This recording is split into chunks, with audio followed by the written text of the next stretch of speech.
I am truly an ordinary and impoverished island master. Boss, we can't go out to sea without a speedboat. It's hard to operate. Zheng, can't afford it, so we can only catch a ribbon fish as a mount.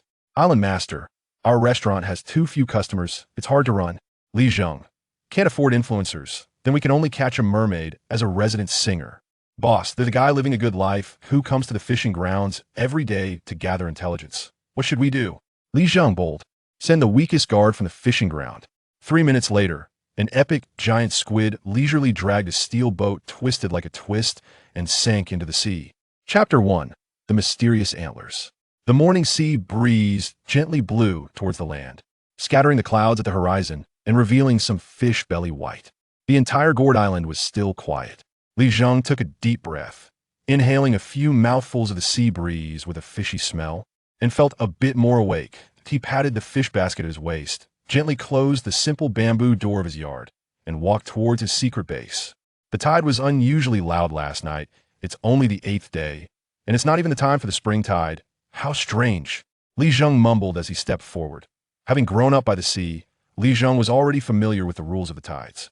The new and full moons each month, around the 1st and 15th, caused the tide to be much larger due to the alignment of the sun, moon, and earth, which is called spring tide. Today is the 8th, not a spring tide day at all, but last night, Zheng was awakened by the sound of the tide while lying on his simple bamboo bed. The tide that came in last night was definitely a spring tide. Thinking of the frighteningly large sound of the tide last night, Zheng felt a bit of anxiety. Moreover, amidst the rumbling tide, there seemed to be a sound that Zheng had never heard before, clear and penetrating, not like the sound of the tide, but more like the roar of some creature. Could it be that some sea monster was brought in by the tide? Zheng thought, but then a bitter smile appeared on his face. Who cares about monsters? I've fallen to this point, what am I afraid of? It's better to hurry to my secret base and see if there are any good finds from such a big tide last night. If I'm lucky enough to hit a big haul, we can improve our lives at home for the next few days. With this thought, Zheng walked to a large stretch of rocks on the east side of Gourd Island, but did not stop, continuing along the steep rocks toward the edge. After walking for about 10 minutes, Zheng finally stopped, stepping over a rock about a meter high. In front of him appeared a bay. This was Zheng's secret base. The so-called secret base was actually just a large puddle about the size of a football field. Both sides were steep rocks, with only a lower area in the middle, shaped like a gourd, wide at the bottom and narrow at the mouth. During high tide, some sea creatures would come ashore with the tide, but when the tide receded, they would be trapped here. Therefore, Zheng often found some seafood here. However, the nearby sea area was extremely barren, and there were basically no valuable goods. As soon as Zheng stood firm, he noticed a series of bubbles emerging from the edge of his secret base, and immediately, a smile appeared on his face. There's something? Without hesitation, Zheng nimbly jumped down onto the rocks, rolled up his pants, and gently entered the water. After moving the stones where the bubbles were coming from, a lively flower crab jumped out. Its claws moved quickly, trying to escape. Zheng was quick and firmly grabbed the back shell of this creature, preventing it from breaking free. Weighing in his hand, this flower crab was not too big, at most weighing a little over 1 or 2 tails, but it was a good catch. If I can catch a few more and make it up to a pound, I could sell it for over $40 at the market, and that would be enough for a good meal. Zheng thought, drooling at the thought of the meaty taste he hadn't had in a long time, and he plunged back into the bay to continue searching. Soon, he pried open a few more stones and kept finding flower crabs. He quickly caught them one by one, tied them together with straw rope, and placed them on a nearby rock, estimating that he had about a pound. Zheng entered the water again and noticed a flash of silver in the water ahead. Quietly, he took down the fish basket at his waist, with the opening facing down, and waited for the right moment to plunge it down towards that white shadow. Then, carefully, he turned the fish basket over. The white shadow, taking advantage of the gap exposed by Zheng flipping the basket, swiftly darted out. Zheng quickly lunged forward, with lightning-fast hands, grabbing hold of the white shadow. Pulling it out of the water, he found it was just an ordinary white fish. In the sea, there were many worthless fish catches, many of which were unnamed species, small in size, and generally appearing silvery white, collectively referred to as white fish. Zheng felt a bit disappointed, muttering to himself that he had searched the whole bay and probably only had that pound of flower crabs for today's haul. Just as he was about to go ashore and take the tied-up flower crabs to the market, he took a step and suddenly felt a sharp pain in his calf. It felt like he had bumped into something sharp. Looking down, he saw a cut on his calf, and fresh blood was flowing down his leg. Damn it! Growing up by the sea, getting a cut from rocks while gathering seafood was commonplace. So Li Jing only cursed softly and planned to go ashore. However, an unusual scene caught his attention. Why did the blood flowing from his leg disappear without a trace in the water? It was as if there was some blood-sucking creature beneath the surface. Could there be a big catch hiding in this water? Generally, bloodthirsty creatures in the sea are quite valuable, and Li Zheng became excited, bravely reaching his hand down to explore the bottom. Soon, he felt something hard. It didn't seem like a creature, more like a rock, but when Li Zheng pulled it up to the surface, he showed an expression of surprise. What the heck is this? The object in Li Zheng's hand was about 2 inches tall, resembling coral, with 2 irregular protrusions on one side. However, the texture was not hard. It felt somewhat like a fleshy mass from a creature, soft and resembling antlers. But how could there be deer on the rocky beach by the sea? Roar! The moment this object surfaced, a clear cry suddenly rang in Li Zheng's ears, startling him. This sound was exactly the same as the strange roar he heard mixed with the tide last night. However, after echoing once, the sound vanished without a trace, as if it had never appeared, leaving only the sound of the morning sea breeze. Moreover, Li Zheng could clearly see that the surface of this coral-like object was covered with a layer of bright red liquid, which was the blood that had flowed down from his calf. All of it had been absorbed by this thing. What on earth is this? It's not even a living thing. How can it suck blood? However, seeing the strange thing, Li Zheng still bravely tucked it into his bosom. Who knows? It might be something valuable from the sea that he hasn't seen before, and he could make a fortune. Strangely enough, as soon as this thing came out of the water, the moisture on its surface disappeared without a trace, leaving only a layer of blood red on the outside. Moreover, after tucking this antler into his bosom, Li Zheng felt a wave of warmth spreading from it, cozy and comfortable, completely driving away the morning chill by the sea. While the sun hasn't come out yet, let's take these flower crabs to the market in town to sell. A tea takes half an hour to row from Hulu Island to the town.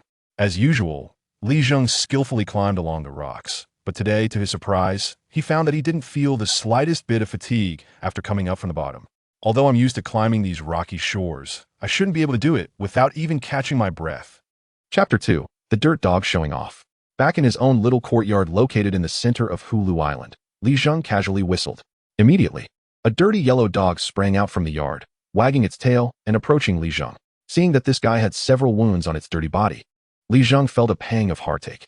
This fellow must have gone up the mountain again and got bullied by some wild beast. Hulu Island is surrounded by the sea on 3 sides, with only one side connected to land. It is not small in size, with a sparse population. Most of the island is occupied by mountains, and a freshwater river runs through the middle.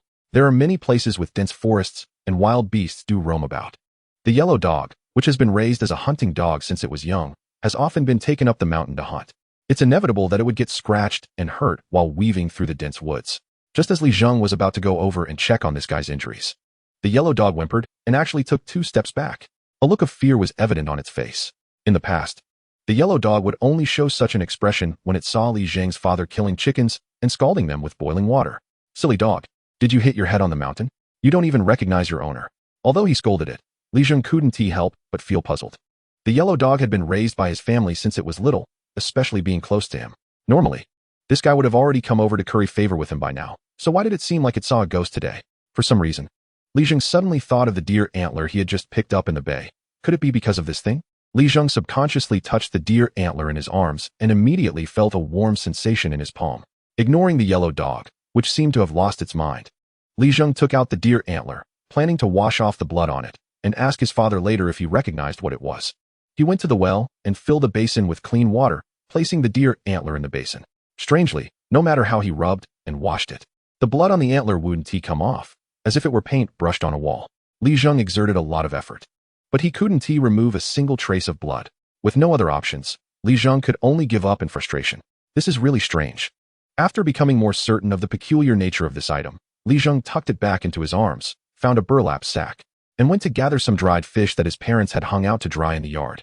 A full sack would probably fetch about $100 or so. He worked quickly and, in just a few minutes, had filled a bulging sack, tying the opening tightly and wiping the sweat from his forehead. Suddenly, he heard a slurping sound behind him, turned around, and was speechless. The yellow dog was licking the well water he had just used to wash the deer antler. You don't mind it being dirty. This kind of rural dog is completely different from those pampered pets in the city. It can eat anything dirty and not get sick. Just as Li Zheng muttered and planned to continue working, he caught an unusual scene out of the corner of his eye, making his pupils dilate. Just moments ago, he had seen several small wounds on the yellow dog's back, and now they were completely gone. Impossible. He couldn't possibly be seeing things. Li Zheng stood up and scanned the yellow dog's body, finally spotting a cut on its leg that had been made by a bush. I told you. I don't stay up late. I don't watch movies. I work hard every day, and I'm still young. There's no way I could be seeing things. Li Zheng muttered, but the next moment, he witnessed a jaw-dropping scene. Under his very eyes, the wound on the yellow dog's leg was shrinking, healing at a visible speed. What the hell? This is unbelievable. Li Zheng was stunned, suppressing his shock as he began to think. These wounds on the yellow dog, while not serious, could not possibly heal completely in such a short time without leaving any trace. The deer antler. Li Zheng thought again of the deer antler in his arms. This basin of clean water was just the well water his family usually drank, nothing special about it. If there was anything peculiar, it had to be the deer antler he had just washed. Such miraculous effects. Could it be that I found a treasure today? Li Zheng's heart raced.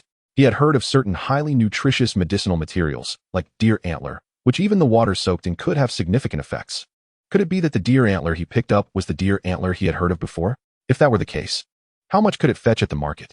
Looking at the yellow dog licking the water in the basin endlessly, its belly already round, and still not stopping, Li Zheng walked over and kicked the dog away. Aren't you afraid of bursting yourself? As he spoke, Li Zheng picked up the remaining clean water in the basin and poured it into a small flower bed he had set up in the yard, just watering the flowers. That is how farming families operate.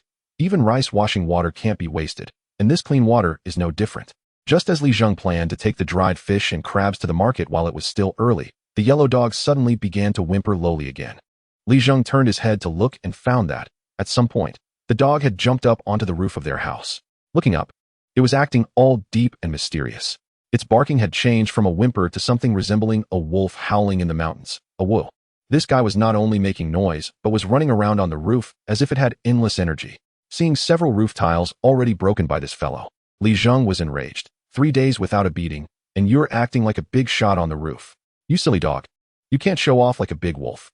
Get down. Li Zheng took off one of his flip-flops and threw it accurately at the dog's head. The yellow dog, hit by the flip-flop, jumped down from the roof in an incredible manner. What was even more infuriating was that this guy, who had no idea where he learned to show off, landed in the exact same pose as when he was pretending to be a big wolf on the roof. After landing, it shook its head and gave Li Zheng a proud expression, as if showing off its stance.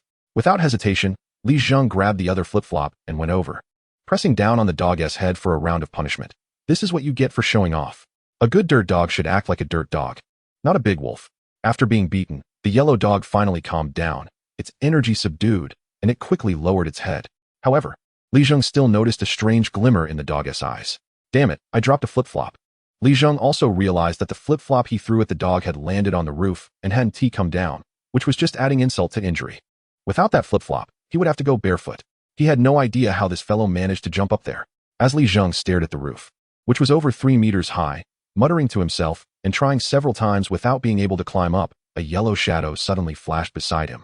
Li Zheng watched in disbelief as the yellow dog jumped up from the ground, using its legs to spring effortlessly onto the roof.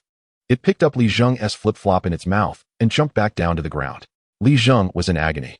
Damn it, a 20-year-old guy can't even compare to a local dog? However, this fellow Da Huang has learned to be clever now. Afraid that his owner thinks he's just showing off again, he quickly picked up a flip-flop and ran to Li Zheng's feet, looking all submissive, trying to please him. As if to say, Master, I'm really not showing off, my strength is right there. I won't allow myself to be low-key at all. Chapter 3, The Embarrassing Situation. Seeing this dog's attentive behavior, Li Zheng was somewhat satisfied and decided to let this dog off the hook. He filled a basin with clean water, gave the dog a wash, and cleaned off all the dirt and mud from its body. By the time the basin was emptied, the clear water had turned into yellow mud, and only then was the dog considered clean. Li Zheng looked at Da Huang's figure, and his expression changed. This guy seemed to have gotten quite a bit sturdier, not to mention that his height seemed to have increased. Even his limbs appeared to be a bit thicker, especially his paws, which used to be flat but now looked like the claws of a fierce beast, slightly curved and revealing a dangerous arc. The layer of yellowish fur on this guy's body, which usually looked ordinary and was just the common mixed fur of a local dog, now shone under the soft morning light, exuding a noble aura. Moreover, his entire posture bore no resemblance to that of a local dog at all. With the morning sea breeze blowing, his fur stood up, giving him an air of heroism. Combined with this guy's earlier show-off behavior, Li Zheng was almost certain that he must have gained some benefits and undergone changes he didn't know about. Damn it, this stupid dog, who used to be lazy even after walking 2 steps, can't even jump onto the roof, let alone bounce around, is really strange. It seemed that De Huang understood his owner's evaluation of him and immediately became unhappy. Who does he look down on? He immediately stretched his body and, in front of Li Zheng, started jumping up and down on the roof and in the yard. Dog, you can jump, but if you want to eat at noon, come over and let me beat you up a bit to vent my anger. Woof woof. A muffled dog bark echoed in the morning sky of Hulu's island. Damn it, don't threaten the dog like that. After giving De Huang a good beating, Li Zheng finally let him stay at home to guard the house, while he carried a sack of dried fish and crabs. Riding an old bicycle towards the west side of Hulu's island. The area where Hulu's island is located is on the coastal border of Huagua, surrounded by numerous islands big and small. Originally, the waters near Hulu's island were famous for their abundant fisheries, with annual catches measured in tens of thousands of tons. A veritable golden fishing ground. However, due to being a border area, regulatory failures led to a lot of wastewater from heavy industries being discharged into this coastal fishing area, causing severe environmental pollution, which completely devastated the already heavily impacted fishery. As early as a decade ago, the fishing grounds of Hulu's island had basically fallen into decline, and the annual output of tens of thousands of tons was a thing of the past. Now, being able to catch a couple of pounds of fish was considered good luck, and even catching some worthless small fish was considered a stroke of luck. The decline of the Hulu's island fishing grounds also caused most of the local residents to leave. Currently, the only permanent residents on Hulu's island are Li Zheng's family, surrounded by abandoned houses. Occasionally, some small film companies come here to shoot, making horror movies about fishmen and ghost stories. Even Li Zheng's family might not be able to stay for long. Due to the decline of the fishing grounds, the surrounding waters can hardly produce any economic benefits. With a sparse population, the government has packaged and put Hulu's island and several nearby islands, including their respective fishing grounds, up for sale. After all, it's sitting idle, and selling it could bring some economic benefits to the local fishing village, so why not? Land ownership principles are the same as commercial housing, directly starting with a 70-year ownership period. Basically, as long as you can afford it, you can buy a private island along with its attached fishing grounds. As for the original residents like Li Zheng's family living on Hulu's island, they would just need a little compensation for relocation. In other words, once Hulu's island is sold, Li Zheng and his family will have nowhere to live. However, fortunately, this prospect seems appealing, but in reality, who would spend money to buy such a remote, inconvenient, polluted, and economically unviable little island? Many people have come to survey the nearby islands, mostly those looking to engage in aquaculture. But after inspecting the ecological and hydrological environment of the nearby fishing grounds, they all shook their heads and gave up. The ecological environment has been severely damaged, and they left behind a conclusion that this place wouldn't recover for decades. Those who came to survey are experienced and capable businessmen, and their judgments are generally accurate. So the islands and fishing grounds near Hulu's island have rarely attracted interest. However, none of this concerns Li Zheng. His family has lived on this land since childhood, and even if it's barren, it's still his homeland. After riding for 20 minutes, Li Zheng finally reached the western boundary of Hulu's island. The entire Hulu's island only connects to the mainland at this end via a stone bridge, and the town's market is on the other side of the bridge.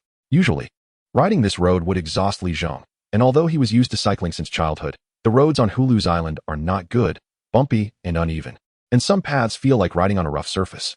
But today, Li Zheng didn't feel tired at all. Even his legs, which usually felt like they were filled with lead at this time, felt incredibly light. How strange.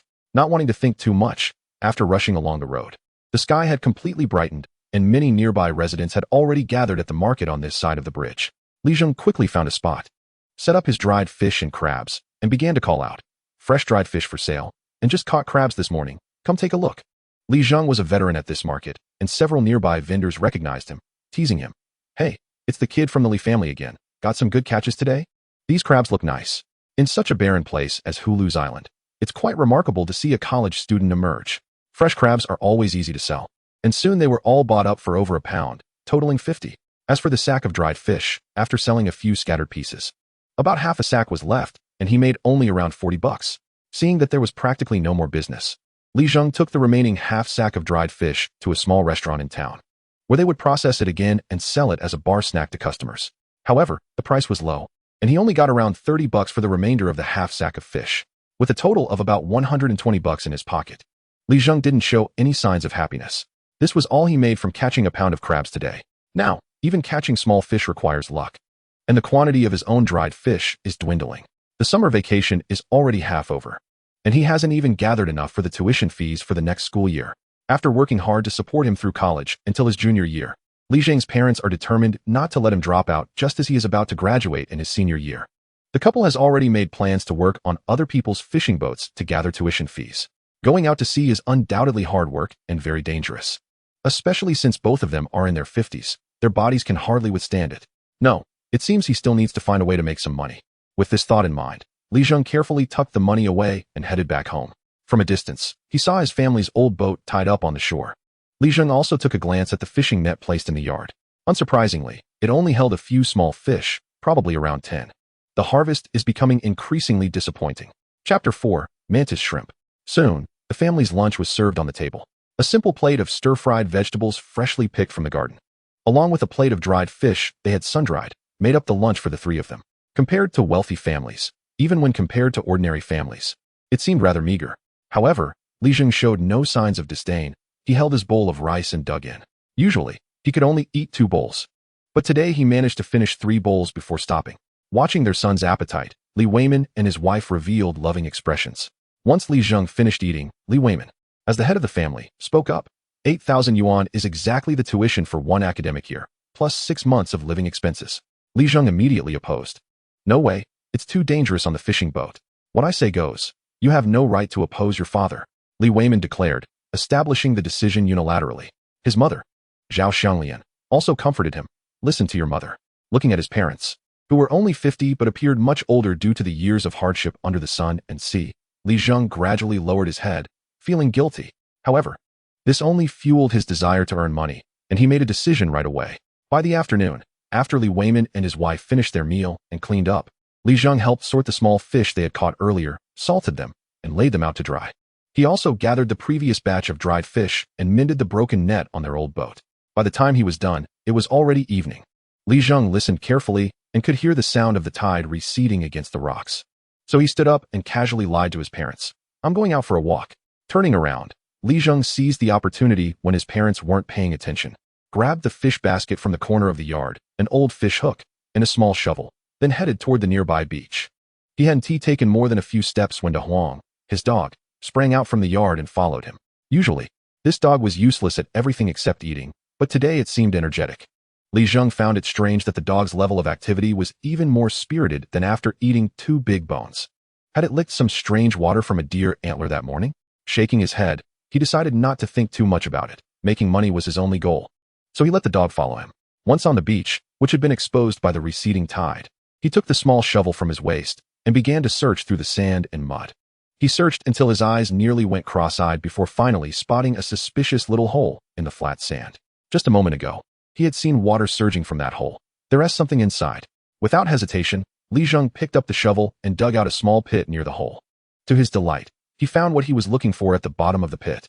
A live shrimp with a shell that was a muddy yellow mixed with light brown and blue, and a white semi-transparent belly, holding a pair of tiny pincers. This shrimp is called a mantis shrimp. Fishermen along the coast often refer to it as a shrimp monkey, and they love to inhabit the muddy sand near the low tide line in shallow waters. Though it may seem unremarkable, it is actually a delicacy. Li Zheng specifically came to dig for these mantis shrimps, not for their culinary value, but to use as bait for bass. A bass weighing around a kilogram can sell for over 30 yuan. That's the frozen price. Truly wild. Fresh sea bass could fetch over 100 yuan per kilogram. After attending a few markets, Li Zheng had heard the restaurant owners eagerly buying wild sea bass, with his mind set on making money. If he could catch a few wild sea bass to sell at the market, it would add up to quite a sum. Fishermen looking to catch sea bass commonly use bait to attract them to bite. The best bait for sea bass fishing is live shrimp. Sea bass have a particular fondness for active shrimp in the water, which is typically their first choice for prey. The mantis shrimp Li Zheng was digging for on the beach is one of the most favored types of live shrimp by sea bass. This is a lesson learned from the experience of countless fishermen, which is why Li Zheng went through so much trouble to search the beach. Just as Li Zheng placed the live mantis shrimp into the fish basket at his waist, he suddenly heard a digging sound nearby. Turning around, he saw De Huang digging with its paws at a certain spot on the ground. "What the heck are you doing, you silly dog?" Li Zheng exclaimed. De Huang then shoved its head into the hole it was digging and soon emerged with a lively mantis shrimp, looking back at Li Zheng with a somewhat disdainful expression. "What's the problem?" Seeing the dog's arrogant demeanor made Li Zheng furious. Don't get too cocky just because you're a dog. However, the dog sniffed the ground. And when Li Zheng bent down to grab his slippers, De Huang quickly moved to another spot and started digging again. Before long, it dug up another live mantis shrimp. Now, Li Zheng was dumbfounded. This silly dog was much quicker at finding mantis shrimps than he was. He had to bend down and squint his eyes for ages just to find a potential hole, but De Huang seemed to be able to sniff out their hiding places. Just to confirm Li Zheng's suspicion, De Huang sniffed a few more times and pinpointed several more hiding spots for mantis shrimps. Damn it. They say a dog's nose is sensitive, but not this sensitive. Besides, De Huang never had this skill before. Has he suddenly become lucky today? Originally, Li Zheng planned to dig a few mantis shrimps for bait, but unexpectedly, De Huang surprised him.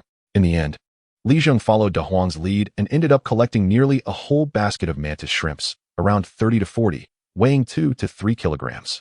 With so many mantis shrimps, there would be no need to use them all for bait. The leftovers could be sold separately for over 20 yuan per kilogram. That's right. No problem. Chapter 5, Base Bait. Plus, as soon as he praised the dog, De Huang started panting. He shook his head proudly, indicating that his skills were undeniable. And he couldn't be low-key about it. Then he turned his back to Li Zheng and raised his head to welcome the sea breeze. His shiny and slick fur fluffed up in the wind, leaving behind a proud and striking silhouette. At this moment, if it were paired with a scene from Cold River and Lonely Shadow featuring old friends from the martial world, it would truly capture the essence. Damn it. When did this silly dog master the essence of using sanitary napkins to dress wounds? I shall call you the king of waste. However, no matter how pretentious De Huang acted, Li Zheng could only hold his nose and endure it. After all, he was no ordinary mutt now. Not to mention, with his unique skill of searching for cicadas and shrimp, he might even lead Li Zheng to wealth. With this dog around, perhaps his parents wouldn't need to get on the boat and could gather the tuition fees instead. Li Zheng felt excited. He sincerely discovered how clever De Huang had become now. Previously, this guy could be described as a complete fool, barely listening to his owner's commands. Whenever he was asked to do something, he would just stare blankly with his confused eyes, not understanding anything. But now, he had even mastered the skill of showing off so proficiently. Truly, the dog had transformed dramatically, becoming more capable with each change.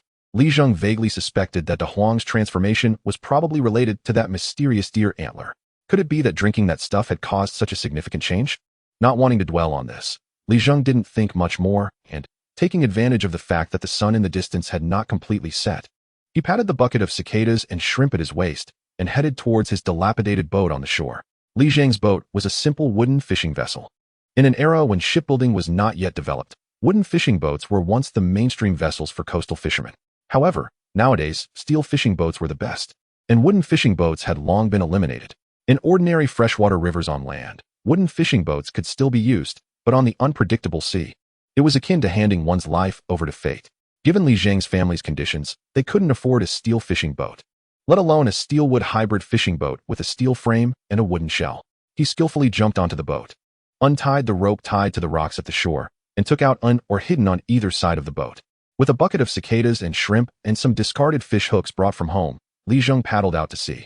However, with his mind focused on placing the base traps, he didn't pay much attention. After paddling for about half an hour, Li Zheng's line of sight fell upon a row of square wooden frames protruding from the sea. These wooden frames were typically used by aquaculture farmers for breeding oysters or scallops, with several meters of distance between each row. However, the wooden frames in front of him were clearly aged. Some of the frames had rotted badly from being submerged in seawater. These frames were constructed by some aquaculture farmers when the Hulu Island fishing grounds were still lively 2 or 3 decades ago. But now, as the Hulu Island fishing grounds declined, this row of wooden frames had long been abandoned and had become a piece of marine garbage. Li Zheng paddled to this spot primarily because sea bass loved to roam in such complex terrains, near coral reefs and intricate underwater rocks, which were prime locations for sea bass. The submerged parts of these wooden frames were perfectly intricate. Hopefully, there would be sea bass moving around in this vicinity.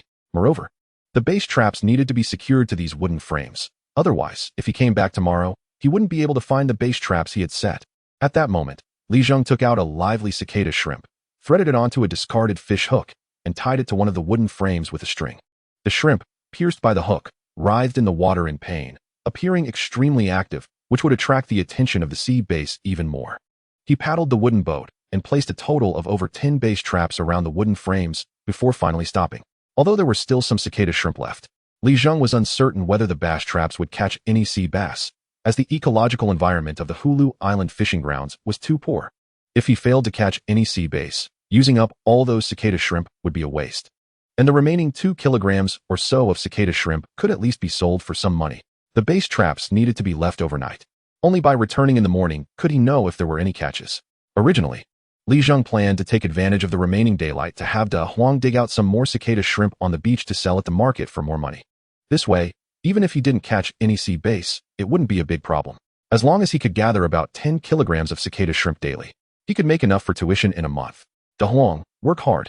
Li Zheng slapped Da Huang's head, which was watching the water intently from the bow of the boat. Woof woof. Just then, Li Zheng's domestically produced imitation smartphone in his pocket suddenly rang. He took it out to see that it was a call from his mom. After answering, his mom's voice came through, slightly distorted due to poor signal. Our flowers?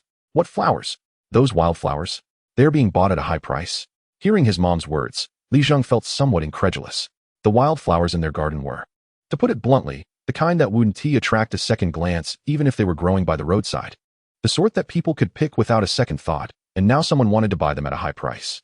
This left Li Zheng somewhat astonished. Don't tell me you've been conned by some scammer? Li Zheng had seen enough news about those con artists who specifically targeted elderly people in the countryside. These people could say anything. Their mouths were full of nonsense. And they had all sorts of tricks up their sleeves. Not only could they claim to buy flowers at high prices, but they could also pretend to recognize someone as their father or mother, fearing that his parents might be deceived. Li Zheng quickly shouted into the phone. If our family gets scammed again, it would only add to the difficulties of our already struggling household. After tying up the old wooden boat in a few swift moves, he led Da Huang back home. Da Huang was bursting with energy, bouncing ahead as he led the way. When they reached the higher ground of the coastal street, Li Zheng saw a crowd gathering in his yard from a distance, causing him to quicken his pace again. Li Zheng didn't realize that his vision was actually quite far-reaching. Moreover, his pace had become unusually fast, with the sound of the wind rushing by his ears, and the houses on either side of the road were rapidly receding. If there were any athletes present, they would be dumbfounded to notice that Li Zheng's running speed at that moment was almost on par with the world sprint champion. Even more terrifying was that this guy was a long-distance runner. Chapter 6. Poppy. Aside from Li Zheng's family of 3, there were hardly any other native residents on Hulu Island. Even if a few other families came to Li Zheng's yard, it wouldn't be possible to have so many people. Moreover, judging by their attire, they didn't look like island residents, but more like people from the city. While murmuring to himself, Li Zheng slowed his pace and walked to the entrance of the yard. As soon as the couple, Li Weimin and Zhao Qinglan, saw their son, they hurriedly called out, "Xiao Zheng, come here."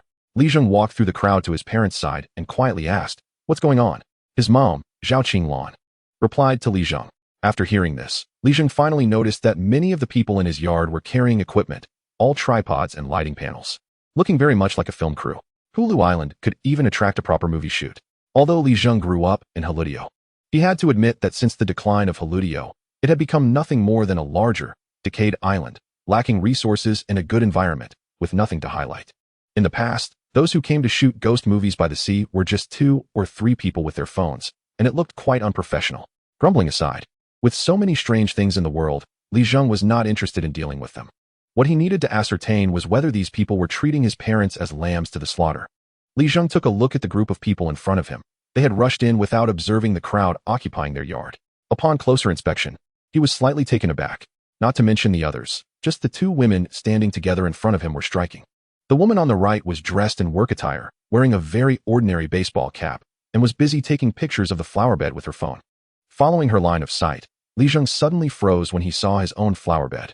Turning his head, he incredulously asked his parents beside him, "Is this our flower bed? How did it become like this?" Li Weimin and his wife shook their heads repeatedly. The wildflowers in front of them, no? To be precise, they could no longer be called wildflowers. The flowers growing in their flower bed had no resemblance to wildflowers at all. Since most of Halutio was saline alkali land, the flowers and plants in their flower bed were mostly in a wilted state. However, the flowers in front of them were vibrant and eye-catching, each more stunning than the last, with robust stems. Visually, they were several times more beautiful than the flowers Li Zheng had seen in the market, completely of a different grade. In particular, one poppy stood out. Although the name poppy sounded beautiful, it was actually a common flower. Li Zheng's flower bed also had this poppy. After a day's time, the originally unremarkable poppy had sprung forth in extreme beauty. What used to be common wildflowers now exuded a presence that overshadowed all others, standing alone like the queen of flowers, deserving of the title of a premium flower. At the same time, Li Zheng also noticed that the soil in his flower bed seemed to have been turned over, The originally flat soil now displayed a slightly raised state. Moreover, the number of wildflowers in the flower bed seemed to have increased significantly. Although Li Zheng usually didn't pay much attention to his flower bed, he remembered that they had planted so many flowers. What a strange thing. When he left in the morning, weren't these flowers all wilted? Li Zheng suddenly recalled that in the morning, after washing the mysterious antlers with clean water, he carelessly splashed that water into the flower bed. Coupled with the changes he observed in De Huang after it drank the water used to wash the antlers, Li Zheng's suspicions grew stronger. However, before Li Zheng could think more deeply, a clear voice rang in his ears. "Hello, did you cultivate these flowers?" The speaker was the woman standing to the left of the woman in work attire. She had a graceful figure, with long hair cascading down to her shoulders, framing her stunning features, not to mention her other qualities. Just the aura she exuded was enough to overshadow many internet celebrities who spent all day posting photos of themselves that had been heavily edited. Li Zheng was momentarily stunned. "Kid, keep your eyes clean and watch where you're looking. Country folks really have no manners." Just as Li Zheng was slightly dazed, a voice filled with irritation echoed in the yard. Li Zheng looked up and saw a displeased-looking man standing next to the long-haired beauty. The man was dressed in an expensive-looking white suit, with a watch peeking out from his wrist that seemed to be a Patek Philippe. His hair was meticulously styled with wax, and the look he gave Li Zheng was filled with disdain mixed with a hint of disgust. Hearing this, Li Zheng's expression darkened. He had initially viewed this group of people as con artists trying to deceive his parents, and now being looked down upon only added to his displeasure. Immediately, Li Zheng questioned them. "Who are you?" "This is my family's yard." As he spoke, he casually picked up a fishing spear from the yard. This made those who were curiously looking at the flowers involuntarily step back. Oddly enough, although the local dog appeared to be an ordinary mutt, it was quite intimidating when it showed its fierce side. If this mutt really bit someone, it wouldn't be a joke. "Kid, you better not act tough here. Try touching me and see what happens. This new suit of mine was specially bought for the movie with Chu, and if you ruin it, you won't be able to afford to sell this yard to pay for it." The suited man looked at Li Zheng with contempt. A small fisherman from a broken island dared to act tough in front of him, and since the mutt was clearly directed at him, he couldn't back down now. However, before Li Zheng could make a move, De Huang, who was lying at his feet, couldn't hold back any longer. In front of everyone's astonished expressions, it suddenly jumped into the air, leaping to a height of a person, with its limbs spread out, showing a fierce expression. Before today, everyone present would never have believed that a dog, especially one that clearly looked like a country mutt, could perform such a difficult maneuver. Even Li Zheng was taken aback by De Huang's actions. At this moment, it truly resembled a wolf ready to attack. However, at the same time, Li Zheng was startled. If De Huang really lost control and injured someone, then he would lose his reason, and although this young man was pretentious, his suit was indeed from a big brand. If this guy seized the opportunity to extort money, Li Zheng would not be able to bear it. In a flash, Li Zheng quickly shouted, "De Huang, come back." As soon as his words left his mouth, De Huang, still in midair, seemed to freeze in an incredible manner, forcefully halting its momentum, and then fell back to the ground, kicking up a cloud of dust. However, the mutt shook its head and appeared as if nothing had happened, which relieved Li Zheng. De Huang was fine, but the young man in the suit was not. De Huang's earlier fierce appearance had scared him. At the moment De Huang leaped, the suited guy stepped back several times in a panic, and in his fluster, his legs gave way, causing him to kneel down on the ground. "It has nothing to do with me." Everyone saw he sat down on his own. Li Zheng quickly distanced himself from the situation, while also taking the opportunity to mock the suited guy across from him. Now this was a big deal. The suited guy had lost face, and with Li Zheng's taunt, his face turned almost red, looking as if he had swallowed a fly. Behind him, some sycophantic followers hurriedly came forward to help him up, brushing off his clothes and inquiring with concern, "Lu Xiao, are you okay? You are the male lead in our movie. You can't suffer any loss." The fear brought by De Huang just now was so great that it gave him a feeling he had never experienced, even when facing a friend's Tibetan Mastiff. At this moment, the woman in work clothes who had been silent all along, seeing that trouble was about to break out, quickly stepped forward and explained to Li Zheng, "My name is Zheng."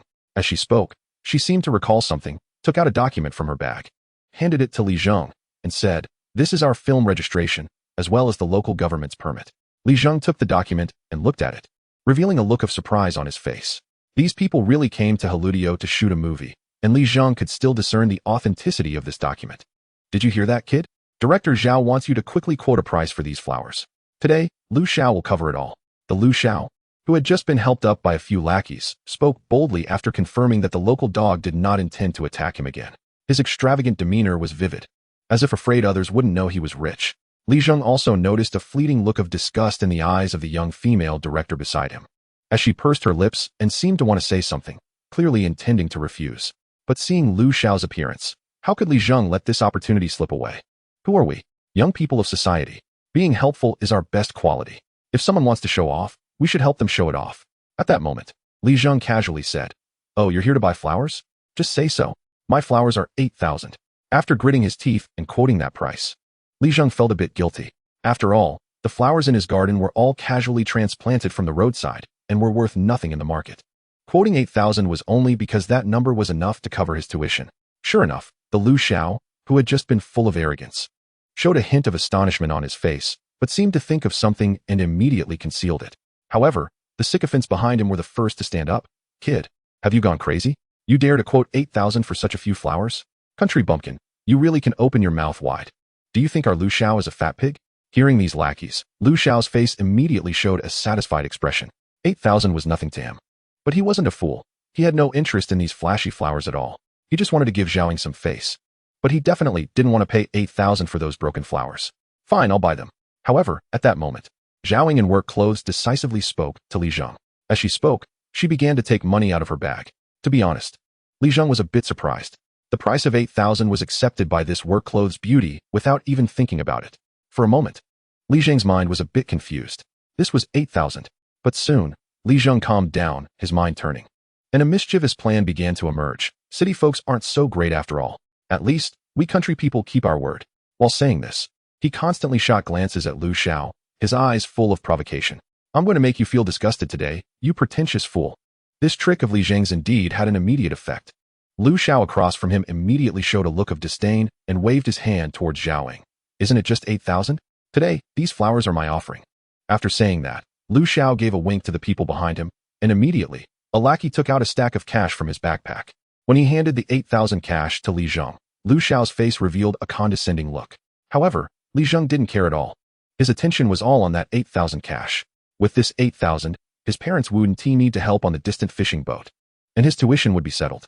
Li Zheng quickly pulled his focus away from the cash and raised his eyes to find that, besides the smug Lu Xiao, Zhao, the director, and a nearby actress named Inger also had a hint of a shared smile on their faces. At that moment, Li Zheng understood that these two had likely seen through his little scheme to provoke Lu Xiao into paying. However, neither of the two beauties had spoken out to stop Li Zheng's actions, which was somewhat intriguing. It seemed that Lu Xiao's image of being foolish and having money had deeply taken root.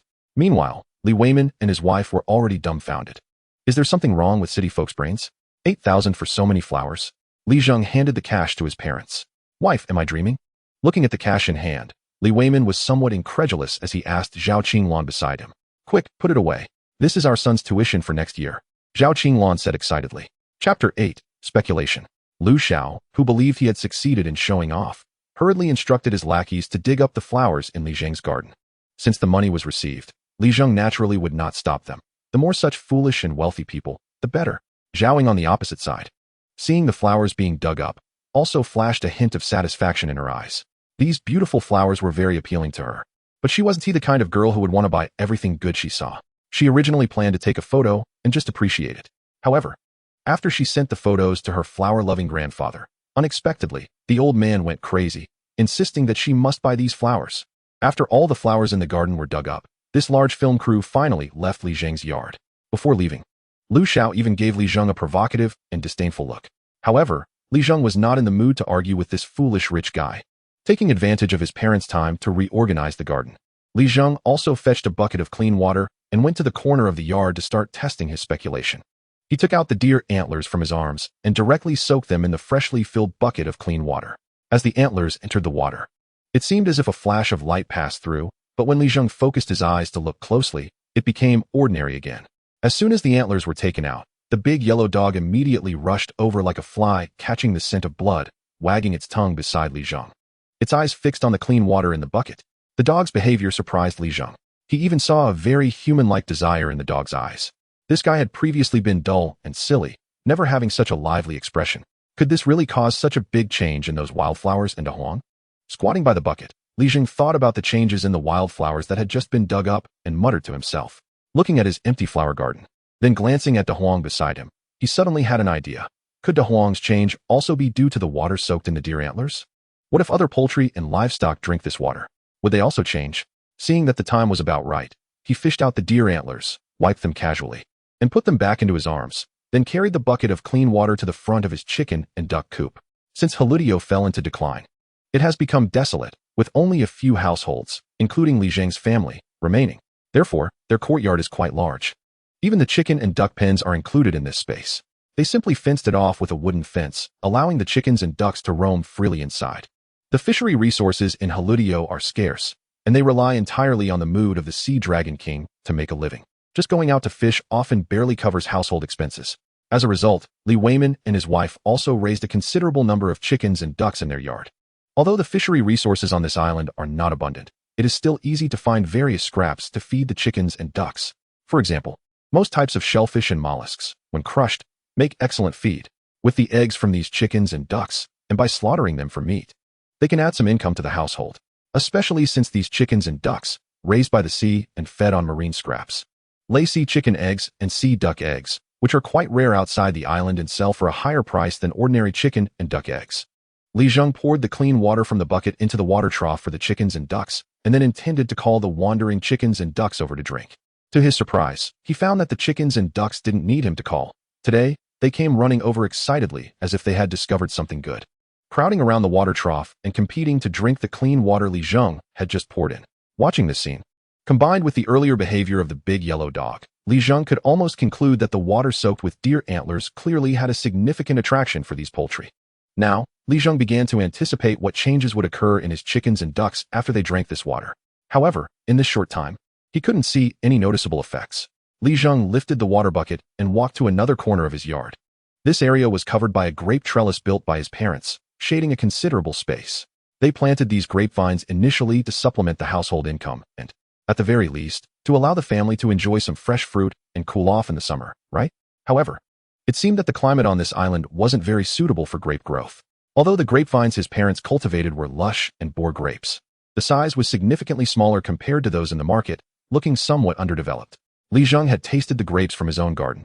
To be honest, whether they were good or not depended entirely on luck.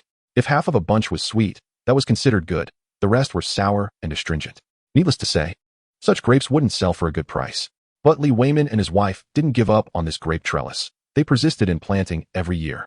As they put it, since our yard is idle anyway, planting some grapes won't cost us anything. Besides, if the grapes are a bit sour, so what? We can eat them ourselves. Why fuss about it? It's just an appetizer. Li Zheng naturally wouldn't stop them. Seeing that there was still more than half of the clean water in the bucket, he used a gourd ladle to scoop some out and poured it over the grapevines and grape clusters.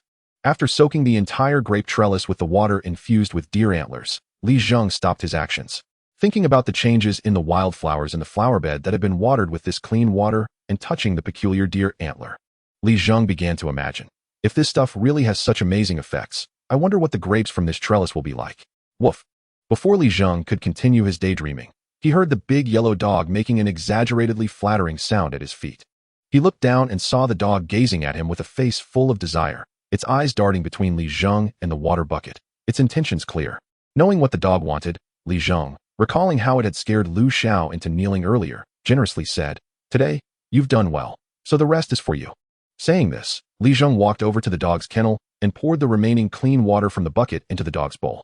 Upon seeing this, the big yellow dog immediately showed an ecstatic expression, its ears perked up, eagerly licking the clean water in the bowl. At this moment, Li Weimin and his wife finished their tasks. Li Weimin called out to Li Zheng, "Hurry up and deposit that 8,000 yuan, or I'll keep feeling anxious. Thinking this isn't real." All right. Li Zheng glanced at the sky. The bank should still be open. He carefully took the still warm 8,000 yuan cash from his father, tucked it into his belt, and checked it several times before setting off on his old bicycle. He pedaled nonstop to the bank in the town across the island, rushing to the counter to deposit the 8,000 yuan cash without taking a break. Just in time, he finished the procedures right before the bank closed. Exiting the bank, Li Zheng let out a long sigh of relief. 8,000 yuan might just be a night out for the wealthy second-generation kids in the city, but for Li Zheng, it represented an entire year's tuition, as well as the confidence to keep his aging parents from having to work on distant fishing boats. With this 8,000 yuan income, Li Zheng felt generous. He pulled out the change from selling dried fish and shrimp during the day and bought some marinated dishes on the street, also getting his father a pound of sweet potatoes. His father loved that. Why do you spend money on these things? Though his parents complained, There was no sign of discontent on their faces, only smiles. The 8,000 yuan from selling flowers was enough to make the whole family happy for a while. Li Weimin looked at the sweet potatoes Li Zheng was holding and chuckled, not saying anything more. His mother, Zhao Qinglan, also prepared a few side dishes for drinking, and the family happily enjoyed a dinner together. Afterward, Li Zheng casually mentioned, "Mom and Dad, now that I have the tuition sorted, how about we forget the idea of me helping out on the distant fishing boats?" After some thought, Li Weimin and his wife agreed. With this extra income, at least the pressure wouldn't be so great. Before going to bed, Li Zheng took out the mysterious deer antler from his pocket and examined it closely, wanting to figure out its secrets, but still had no clue. Forget it, whatever it is, I'll just go to sleep. With a hint of confusion, Li Zheng fell into a deep sleep. The next morning, Li Zheng got up earlier than usual, not because he wanted to sleep longer, but because the rooster in his yard was crowing too loudly. "Silly chicken, what has got into you today, waking everyone up so early?" As he grumbled, Li Zheng got out of bed, quickly dressed, and went outside to wash up. However, despite being disturbed by the roosters crowing in the morning, Li Zheng felt no fatigue. Instead, he was full of energy. After washing up, he checked his yard and found that his parents had probably already gone out to sea. In the kitchen, they had left him breakfast. That big yellow dog, now that it loved to show off, couldn't be left out. "Big Yellow," Li Zheng called, and the dog immediately sprang out from its corner in the yard. Li Zheng's gaze inadvertently swept over his chicken and duck pen, and he was immediately attracted by the few chickens and ducks he raised. Moreover, the feathers on these chickens and ducks seemed to be much brighter, and their spirits were completely different from before. No wonder they were so energetic when they called in the morning. Li Zheng remembered that yesterday, these chickens and ducks had drunk the water soaked with mysterious deer antlers, and he became excited. However, apart from their increased vitality, he didn't notice any other peculiarities at the moment. Li Zheng temporarily suppressed his speculations and led De Huang out the door. Right now, making money was his top priority. With one person and one dog walking on the road of Hulu Island, they quickly spotted the beach where they dug for mud shrimp. However, unlike the desolate situation of previous days, today the beach was quite lively. From a distance, Li Zheng saw many figures bustling about on the beach. When he got closer, he realized it was the photography crew that had come to his home yesterday. The beautiful women in work clothes and long hair were there, along with that pretentious Lu Xiao. What surprised Li Zheng even more was that this film crew was indeed wealthy. They had actually rented a dolphin for filming from somewhere. In the waters around Hulu Island, not to mention dolphins, even large fish were rare, so this dolphin was definitely from elsewhere. About half of the crew was basically attending to this dolphin. However, Li Zheng didn't care about any of this. He only wanted De Huang to help him dig up more mud shrimp. So he walked to the beach and began his money-making venture. "De Huang, arrange for the mud shrimp on this beach," Li Zheng commanded De Huang. Immediately, De Huang didn't hesitate and started searching on the beach. Li Zheng himself wasn't idle either. He bent down and began looking for possible hiding spots for the mud shrimp. It had to be said that after drinking the water soaked in deer antlers, De Huang had the capital to show off. While Li Zheng was still searching, De Huang had already excitedly barked. When Li Zheng looked up, he found that De Huang had dug out a fat mud shrimp from the mud. "Good job, De Huang. You are the divine dog of Hulu Island." Li Zheng naturally wouldn't hold back on such praise. After being praised, De Huang worked even harder and soon dug up mud shrimp one after another from the beach, and Li Zheng also had his first catch of the day. Just as Li Zheng and De Huang were digging mud shrimp enthusiastically, the busy film crew over there noticed the commotion. The beautiful director in work clothes saw that Li Zheng could actually command a local dog to help dig shrimp and showed a look of surprise. Local dogs are just local, they only know how to dig. The Lu Xiao, who had been embarrassed by Li Zheng yesterday, looked at Li Zheng and De Huang with a disdainful expression and made a double entendre, not knowing if he was referring to De Huang or Li Zheng. Li Zheng was unaware of all this, focused on his mud shrimp. His fishing boat had been taken out to sea by his parents, and he couldn't retrieve the base caught yesterday, so he decided to dig up more mud shrimp to exchange for money. With the help of the insightful De Huang, the harvest this morning was quite substantial, a good half bucket of mud shrimp. After crouching on the beach looking for mud shrimp all morning, Li Zheng felt a bit sore in his back, especially with the continuous physical activity and the rising temperature, making him feel like his throat was about to smoke. Just as he was about to drink some water, he discovered that the boiled water in his kettle was already finished. Hulu Island is located along the coast, and being an island, freshwater resources are scarce. The well in his yard was dug many years ago, but due to outdated well digging techniques and geological reasons, the water in the well was mixed with quite a few impurities. It was fine for irrigating crops, but for drinking, it had to be boiled. Right now, Li Zheng felt like his throat was on fire, and if he boiled more water, he would have to let it cool before he could drink it. And he couldn't wait that long. Just when Li Zheng felt he was about to explode with impatience, he caught a glimpse of the grape trellis in the southeast corner of his yard. The grape trellis was covered with clusters of grapes. Grapes have plenty of moisture. And although the grapes produced at home are not very sweet and have a slightly sour taste, Zheng couldn't care less about that now since his throat was burning. He quickly walked to the grape trellis and was somewhat surprised to find that the grapes on his trellis were covered with a layer of fine white frost. It looked like ice crystals covering each grape. Chapter 10. Marvelous. It is common for fresh grapes to have a layer of white frost on the surface, which is actually a normal secretion of sugar alcohols by the grapes. However, it seemed that the layer of frost on his grapes looked even more appealing, both in freshness and appearance. Moreover, Zheng clearly knew that his grapes had not been treated with pesticides and were not very sweet. Since they themselves didn't have much sugar, how could they secrete so much sugar alcohol? He hadn't seen this before. Today was indeed strange. However, Zheng didn't have time to think too much about it. He directly picked a bunch of grapes, and without even wiping them, he sent them straight to his mouth. Since his grapes had not been treated with any pesticides, he could eat them with confidence. But as soon as he bit into one, Zheng's expression turned blank. The grape in his mouth burst with juice, and surprisingly, he didn't taste any sourness at all.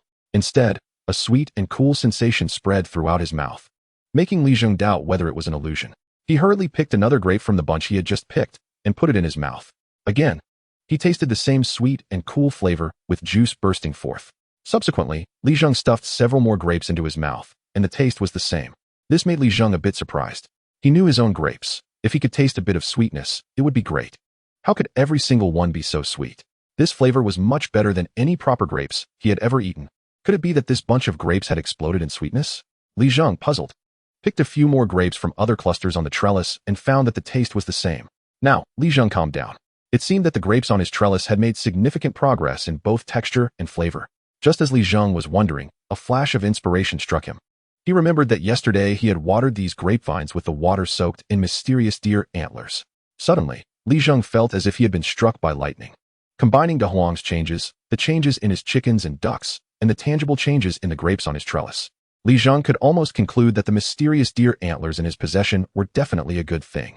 At the very least, the water soaked in this thing was as miraculous as divine water. At that moment, Zheng took out the deer antlers he had hidden in his arms and examined them carefully, but as before, he couldn't see anything. However, Zheng quickly had an idea. I wonder if the water soaked in these deer antlers would have any effect on these mud shrimp. Then, Zheng filled a bucket with clean water and threw the deer antlers into it. When the time was right, he poured the bucket of mud shrimp he had dug up into it as well. Noticing this scene, Zheng became excited. Hey kid, why didn't you go to the market today? Usually, at this time, Zheng would be at the market selling dried fish or some seafood. Zheng quickly replied, I took too long digging for mud shrimp. By now, the market is almost closing. I'll just wait until tomorrow to go. At that moment, Li Weimin and his wife also noticed the number of mud shrimp Zheng had kept in a bucket, and their faces showed joy. With so many mud shrimp, there were over 4 pounds, nearly 5 pounds, which could sell for at least 100. However, Zheng was still somewhat dissatisfied. This quantity was still too small. He had been too optimistic earlier, but there was nothing to be done. Halutio was just like that. The sea was barren, and the resources on the beach were also quite poor, so the number of mud shrimp was probably limited. Right now, it was thanks to De Huang that he managed to dig up this many mud shrimp. Who knows, in the future, he might not even see a shadow of the mud shrimp while digging. While digging for mud shrimp today, Zheng realized this issue. After all, the nearby area was too barren. It seemed that relying on mud shrimp to get rich was not very likely. Zheng had already dismissed this path in his heart. However, he was not discouraged. Instead, he felt a surge of fighting spirit, and all his confidence came from the mysterious deer antler in his arms. He already knew that this antler was a good thing and had figured out a little method of use. If Zheng still didn't know how to utilize it, that would truly be a joke. After exchanging a few pleasantries, Li Weimin and his wife went to prepare lunch. Zheng also took a look at the couple's harvest today. As expected, there were only a few white strips. Seeing this scene, Zheng shook his head. At the lunch table, his father sighed and said to Zheng, you know, the tuition fees have been earned, but what about your living expenses? Hearing this, Zheng immediately put down his chopsticks and opposed. No way. Didn't we earn enough for tuition yesterday? Can't you just rest at home? Zheng, the tuition is gathered. But what about your living expenses? Zheng quickly retorted, I can work my way through school. Besides, I only have one last year left. Worst case, I can just go out for an internship. I don't need any living expenses. Zheng was confident that finding a simple job to support himself wouldn't be a problem. But Li Weimin and his wife didn't think so. Zheng, it's clear that there is no hope around Halutio. You've seen it these days. Even the white strips can only catch a few. The government is still busy trying to sell the island. Relying on the sea for a living is just an empty talk now. Besides, you still need to get married in the future. We can't just sit idly by. Listening to his parents, Li Zheng could only lower his head helplessly, having to admit that what they said was true. However, he soon made a silent resolution to work hard so that his parents wouldn't have to struggle anymore. After helping his parents clean up the dishes, Li Zheng planned to take De Huang to the beach to dig for some mud shrimp. Although the resources for mud shrimp were scarce, it was currently the most direct way for him to make money, and he hadn't checked on the base traps from yesterday. Taking De Huang out, Li Zheng headed straight for the shore. The film crew had already disappeared, probably off to eat, and given the scorching sun at noon, they likely couldn't handle it. Li Zheng untied the rope from his old fishing boat and paddled towards the area where the wooden racks were lined up. After some effort, Li Zheng finally saw the side of those wooden racks. However, when he paddled the boat to the side of the wooden racks, he was somewhat disappointed. The bass traps he had set up yielded no results, and the mud shrimp that had been hooked on discarded fish hooks had all died due to the high temperature. Chapter 11. Such big mud shrimp? Although it was expected that fishing for bass in the waters around Halutio had become very difficult, Li Zheng was just trying his luck, letting his hope get the better of him. However, he still felt a bit pained to have wasted so many mud shrimp. Fortunately, he was satisfied with the income from mud shrimp that afternoon, managing to harvest another 3 to 4 pounds. At the same time, the area of the beach that had been searched was getting larger and larger. This indicated that the range of beaches where mud shrimp could hide was becoming increasingly limited. After all, with De Huang around, any mud shrimp wouldn't escape this guy's nose. Basically, no mud shrimp could survive on a beach that had been thoroughly searched. Although Halutio was just an inconspicuous small island on the map, its actual area was quite large, and the beach area was also not small. Li Zheng, focused solely on digging for mud shrimp, didn't notice the commotion at the other end of the beach. Could you help me with something? Li Zheng, who had been called by this voice, turned around in surprise and saw the beautiful woman in work clothes from yesterday walking not far behind him. Li Zheng stopped and tentatively asked, "Are you talking about me?" Just as Li Zheng paused, the woman in work clothes caught up and extended her hand, confidently saying, "I already introduced myself yesterday, Zheng. As the saying goes, don't hit a smiling face, and besides, the person who annoyed him yesterday was just that wall-colliding youth." Li Zheng didn't have any strong dislike for this beautiful director named Zheng, so he extended his hand to shake hers politely, saying, "Li Zheng." After a brief exchange of names, Li Zheng got straight to the point. "What do you mean by help? I'm just a small islander and can't help you city folks with anything big." While speaking, Li Zheng also noticed that Zhao Ying was wearing an exquisite women's watch on her wrist. Although Li Zheng was a poor kid from the island, he wasn't completely ignorant of the world. The watch on Zhao Ying's wrist was from a well-known luxury brand. If Li Zheng remembered correctly, it would cost around 100,000. So, he couldn't help but self-deprecate a bit. He didn't feel inferior, just a bit emotional. One watch was worth so many years of his income. Zhao Ying then clarified her intentions. "Are all the flowers in your garden grown by you?" "The ones I bought yesterday. If possible, I'd like to purchase some more. The price isn't a problem. It can be the same as yesterday." As soon as Li Zheng heard this, he perked up like De Huang. The 8,000 yuan he earned yesterday still felt like a dream, and he couldn't believe such good fortune was coming again. Immediately, Li Zheng said, after confirming the function of that mysterious deer antler, "I'm confident and will agree to this." The fresh flowers he had were special because they were watered with the deer antler-infused water, making them extraordinary. "Thank you. My grandfather is a flower enthusiast. After seeing the photos of the flowers I took yesterday, he was so excited and told me to buy as many as I could, no matter the cost." Upon hearing Zhao Ying's words, Li Zheng showed a knowing expression. After a brief farewell, he walked back home, feeling excited. This was another 8,000 yuan in income. When he returned to his yard, he found that his parents had already prepared dinner. At the dinner table, Li Weimin and his wife casually mentioned the matter of working at the processing plant in town. "We've already inquired today. The processing plant is short on staff right now. Your mom and I will go help out there tomorrow." Regarding this already decided matter, Li Zheng replied and had no objections. Just thinking of Zhao Ying's words made Li Zheng feel a bit uncomfortable. People around him wore watches worth over 100,000, and their grandfathers casually spent thousands on fresh flowers, while his own parents still had to work in the processing factory. However, Li Zheng knew that self-pity was useless. He had to work hard to make money. Fortunately, he now had the mysterious deer antlers, which gave him a direction. The next day, Li Zheng woke up early. His parents had already left for the processing factory in town. Just as he was about to go out, he suddenly remembered the mud shrimp he had soaked in a bucket yesterday and thought it would be a good idea to take them to the market to sell for some money. When he saw the mud shrimp, he was stunned. Rubbing his eyes, he could hardly believe it. But soon he became excited. The mud shrimp in the bucket had grown significantly after soaking for a day and night. Originally, these mud shrimp were only about an inch long, but now they had each grown by nearly half, and they were lively, hopping around in the bucket. It was known that mud shrimp could grow to such a size, reaching the level of being called Shrimp King. If he took them to the market, they would surely sell out quickly. Zheng thought excitedly. At this point, he realized that the reason for the size change in the mud shrimp was indeed due to the mysterious deer antlers he had. This discovery further confirmed that his judgment was correct. He grabbed the bucket, hopped on his old bicycle, and rode towards the market outside Halutio. Upon arriving at the market, Zheng didn't rush to buy flower seeds. Instead, he found a spot and placed the mud shrimp there, skillfully calling out, "Mud shrimp. Fresh wild mud shrimp. Uncles and aunts, come take a look." In business, the worst thing to do is to wait for customers to come to you. Zheng's strong and energetic calls had an immediate effect, attracting the attention of many passersby. When the market-goers saw the mud shrimp in front of Zheng, they stopped in their tracks and asked in amazement, "Wow, these mud shrimp look really good. Why are they so big? Young man, how much are you selling these mud shrimp for? It's rare to see such large mud shrimp these days." "Yeah, that's right. These shrimp all have the same color. Pure wild ones, and with such a large size, they're even rarer. Don't miss out on this good stuff. Give me a pound." Seeing the eager attitude of the onlookers, Zheng thought for a moment and quoted a price, 31 per pound. Once they're gone, they're gone. Chapter 12, The Chatterbox Young Master. The price of 31 per pound was the result of Zheng's careful consideration. Ordinary mud shrimp could sell for just over 20 per pound, and these mud shrimp could almost be said to be shrimp kings. It was known that for most seafood, the larger the size, the higher the price, often doubling or tripling.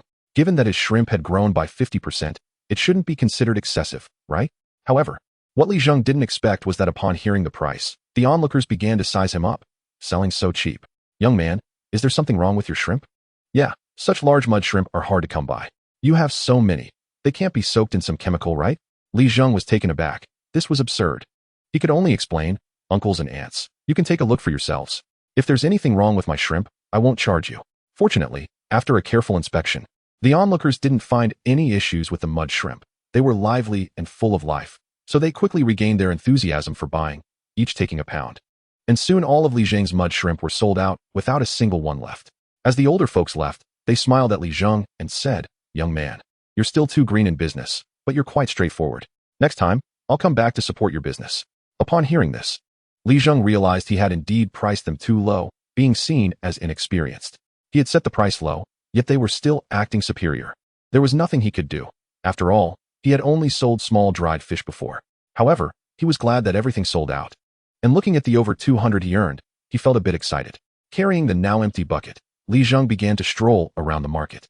There were all sorts of vendors selling various goods, but seafood was the most abundant, given the vast surrounding sea.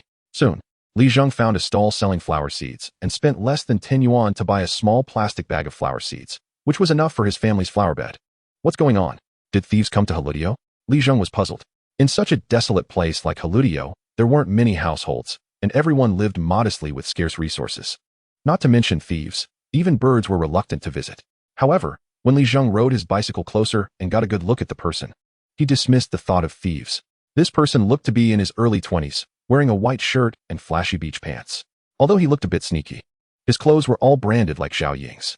Zheng estimated that this guy's outfit alone was probably worth several thousand yuan. Moreover, he looked like a rich young master from the city. The aura he exuded couldn't be faked. Thinking about the items in his own yard, he felt that they probably didn't even add up to the value of this guy's outfit, and Zheng shook his head with a smile. Soon, the guy noticed Zheng approaching on his bicycle, and a relaxed smile appeared on his face as he said to Zheng, "Hey, is this your home? What's up? Is there something going on?" Zheng initially thought this kind of polite conversation would end there, but unexpectedly, this guy was quite familiar. Hearing Zheng's words, he immediately came closer. "Bro, I've been wandering around for a while, and my throat is almost on fire. Would it be convenient for me to come in for a drink? This damn weather is too hot." Seeing this guy looking so anxious, Zheng couldn't help but laugh. He clearly had no idea how to act around strangers. However, this guy's attitude made Zheng feel a bit favorable towards him. At least he wasn't like that pretentious Lu Xiao, who thought he was superior. "Come on in," Zheng said. Upon hearing this, the guy's face lit up with joy, and he followed Zheng into the yard. Soon, Zheng realized he had underestimated how familiar this guy was. From the moment they entered the yard, he didn't stop talking. "Brother, you're a straightforward person. I'm going to be friends with you for sure. My name is Zheng. What's yours?" "Zheng. Good name, brother. My grandfather used to say that a name subtly represents a person's fate, which is why he named me Zheng, to conquer all the way. What do you think? Cool or not?" Zheng replied. "Bro, I've been wandering around this island for quite a while, and finally found your home. Otherwise, I would have to drink seawater, which would surely choke me to death. Li Zheng continued. Oh, I just came here to wander around. If it weren't for my sister coming here to shoot some movie, I probably wouldn't have come. By the way, bro, you must have seen those filming crews on the island, right? They're all from my family. Li Zheng was somewhat taken aback by this remark. Zhao Ying, Zhao Zheng. Upon a closer look, this familiar guy did bear some resemblance to Zhao Ying, especially in the way he dressed and wore clothes. But when he thought about it, it made sense. Looking at this guy named Zhao Zheng, dressed head to toe in designer brands, it was clear he was a rich kid. Who would come to such a remote place like Haludio if they had nothing to do? Nowadays, rich kids are all such chatterboxes. Listening to this guy ramble on behind him, Li Zheng couldn't help but feel speechless. However, he didn't really feel any aversion towards Zhao Zheng. He just found him interesting. Bro, hurry up and get me some water, my throat is on fire. Zhao Zheng behind him seemed to finally realize his throat was dry and stopped talking. But soon, Li Zheng awkwardly discovered that their water had run out. It needs to be boiled fresh. Just wait a moment, Li Zheng said, holding the clean water kettle and addressing Zhao Zheng behind him. Zhao Zheng, the chatterbox, immediately twisted his face in disbelief. No way, are you trying to kill me? At that moment, Li Zheng suddenly remembered the grapes on the arbor in his yard and quickly led this talkative guy to pick a bunch of grapes. Let's quench our thirst first. Seeing the grapes, Zhao Zheng immediately acted as if he had found a lifeline, stuffing 3 or 5 grapes into his mouth as if he hadn't eaten in days. Li Zheng's ice crystal grapes, after being watered with the mysterious deer antler water, not only had a significant improvement in taste and texture, but they had also grown quite a bit larger. So, 3 grapes filled this guy's mouth completely. His cheeks puffed out like a squirrel. However, Zhao Zheng didn't care about his image and began chewing without a second thought. The rich juice contained in the ice crystal grapes burst out, filling his mouth in an instant. Suddenly caught off guard, a lot of grape juice sprayed out. It landed on his expensive white shirt, staining it immediately. It looked like that designer shirt was ruined. However, Zhao Zheng couldn't care less about his branded clothing. At that moment, his eyes widened in disbelief. After struggling to swallow all the grapes in his mouth, he immediately opened his mouth and asked Li Zheng, "Wow, bro, what kind of grapes are these? They're so sweet, they hit me right in the feels, and so juicy too." Seeing his reaction, Li Zheng naturally wasn't surprised. When he first tasted his ice crystal grapes yesterday, he had a similar expression. Chapter 13. Do you know that show off? Ice crystal grapes. His grapes weren't any special variety. They were just some seeds his dad bought from a stall at the market. Otherwise, they wouldn't have turned out so bland. But right now, Li Zheng casually made up a name for them. Ice crystal grapes? Zhao Zheng murmured a couple of times, not recalling any grape variety by that name in the country. However, this didn't affect his next action at all. In front of Li Zheng, he stuffed the remaining bunch of grapes into his mouth, not caring about the juice dripping everywhere. After finishing the bunch of grapes, Zhao Zheng let out a long sigh, revealing a look of enjoyment, then said to Li Zheng, "Bro, how about this? I'll buy all your grapes. You name the price, and I promise not to haggle." Li Zheng raised his eyebrows at this. "Buy my ice crystal grapes? This could open up a new source of income for me. I almost forgot these ice crystal grapes could be sold." He became excited. But soon, Li Zheng was troubled about how to price the ice crystal grapes. After today's experience selling the Mud Shrimp King at the market, if he set the price too low, he would feel like he was losing out. If he set it too high, it would feel like he was treating people like fools. Fortunately, Zhao Zheng noticed Li Zheng's hesitation and boldly said, "No need to say anything else, bro. I'll take your ice crystal grapes at 100 yuan a pound, and I want 1,000 pounds. 100 yuan a pound." This price was far beyond Li Zheng's highest expectations. He knew the most expensive grapes he had eaten cost around 10 yuan a pound. When he studied in the provincial capital, the most expensive variety he had seen was called Sunshine Rose, which was only about 60 yuan a pound. But here was this young man offering 100 yuan a pound for his ice crystal grapes, leaving Li Zheng somewhat stunned. After calming down, he slowly said, "Bro, you look like a wealthy person, but money isn't spent like that. My grapes are good, but 100 yuan a pound seems quite high compared to market prices, right?" To be honest, Li Zheng was short on cash and wanted to make money. But Zhao Zheng looked like a rich kid who probably didn't even know how much pork costs per pound. He felt uncomfortable about earning money this way. However, after hearing Li Zheng's words, Zhao Zheng looked at him and seemed to catch his drift. He then said with a strange expression, "Bro, I'm serious about being friends with you. My price isn't just random talk. To be straightforward, my family runs a hotel. You know the Dihao Hotel, right? That's my family's. We know the business well. Your grapes are way better than those so-called high-grade grapes I've eaten before. They're absolutely worth that price." Li Zheng's honesty significantly boosted Zhao Zheng's impression of him, and the conversation became more friendly. Li Zheng was a bit dumbfounded. The Dihao Hotel, he had indeed heard of it. There was one near his school in the provincial capital, and it was among the top hotels in the entire province, seemingly a well-known chain hotel brand across the country. A rich kid from such a chain hotel might not know how much pork costs, but he would definitely know the prices of high-end fruits. Li Zheng was even more excited. If he could really sell his ice crystal grapes for 100 yuan a pound, that would be a considerable amount of money. After thinking for a moment, Li Zheng said to Zhao Zheng, I was presumptuous. However, 1,000 pounds is too much. There are only about 100 pounds of ice crystal grapes on my arbor, so I probably can't supply that much. How about I start with 100 pounds? And I'll settle the payment right away. Zhao Zheng waved his hand grandly, then said to Li Zheng, who had a very good impression, bro, I came out for a stroll and didn't bring that much cash with me. Let's add each other on WeChat, and I'll transfer the money to you. After hearing this, Li Zheng took out his second-hand smartphone and decisively added Zhao Zheng on WeChat. This was high-end networking, the kind that could even make money selling WeChat accounts. Soon, Li Zheng heard a notification on his phone indicating the money had arrived. Counting the 4 zeros on the screen, he couldn't contain his excitement. This was even more than the 8,000 he earned before. Just as Li Zheng was thrilled about this 10,000 yuan income, Zhao Zheng standing beside him continued, Bro, how do you grow these grapes? They taste so amazing. Even better than any grapes I've eaten before, and I've never heard of this variety name. Could it be genetically modified? Hearing Zhao Zheng's question, Li Zheng was also taken aback. In a place like Haludio, where would there be genetically modified varieties? It was clearly due to the mysterious deer antler he had. However, Li Zheng certainly wouldn't tell the truth and casually found an excuse to answer. It's not a genetically modified variety. The land here is all saline alkali soil, which makes it hard to grow things, but once you get it right, the taste is pretty good. Although Zhao Zheng knows quite a bit about high-end fruits, it's only because his family runs a chain of hotels, so he has some understanding in this area. In other respects, he is just like most uneducated rich second-generation individuals, clueless when asked about anything outside his expertise. He has no idea what Li Zheng is talking about regarding saline alkali land. Since he accepted the man's money, Li Zheng asked, Brother, how about these grapes? Zhao Zheng replied, Oh, it's fine. I still have to stay here for a few more days. Let the grapes grow a bit longer on the vine, and we can pick them when I leave. After saying that, Zhao Zheng added, After such a short time of contact, Li Zheng's fondness for this rich second-generation Zhao Zheng has increased quite a bit. So he generously said, Sounds good. Earlier, Zhao Zheng had already indicated his relationship with Zhao Ying, so Li Zheng casually asked, I really can't understand the thinking of you rich people. There's nothing in Haludio, so why would you come here to shoot a movie? Zhao Zheng laughed and said, To be honest, the movie my sister is making is just a way to make our old man happy. Back when Haludio was thriving, he spent quite a bit of time here. Now that he's old, he starts to reminisce about the past. The main character in this movie is based on my grandfather. After hearing this, Li Zheng understood and could only sigh. Being rich is good. Even in old age, you can have a movie made about yourself.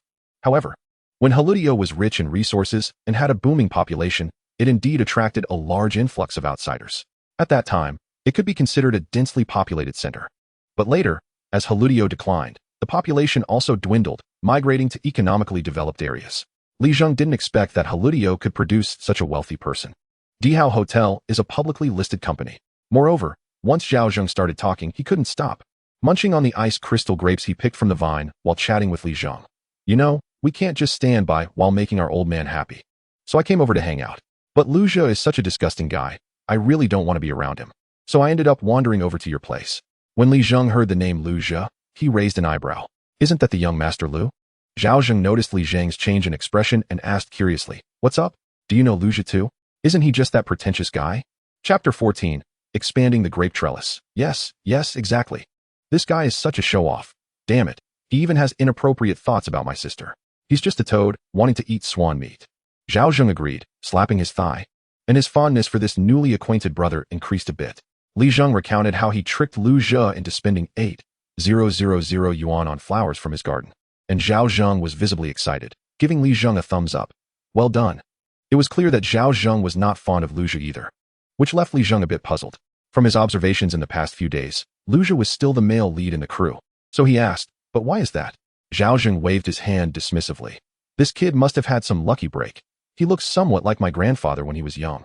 So he got lucky. Plus, he took the initiative to invest in the production. We don't need the money, but if something is offered for free, why not take it? As he spoke, Zhao Zheng winked at Li Zheng, and the two exchanged smiles. This pretentious guy Lu Zhe wasn't the only one trying to pull a fast one. Unbeknownst to them, their mutual dislike for Lu Zhe had fostered a certain camaraderie between them. After Zhao Zheng finished 3 skewers of ice crystal grapes, he finally stopped, feeling pleasantly full. Noticing that he had spent quite a bit of time at Li Zheng's house, he said, "Brother, I have to bounce. Otherwise, my sister will come looking for me. Let's keep in touch, and I'll buy as many ice crystal grapes as you have." With that, Zhao Zheng zipped out of Li Zheng's yard, leaving Li Zheng deep in thought. 10,000 yuan. That was something Li Zheng had never dared to imagine before.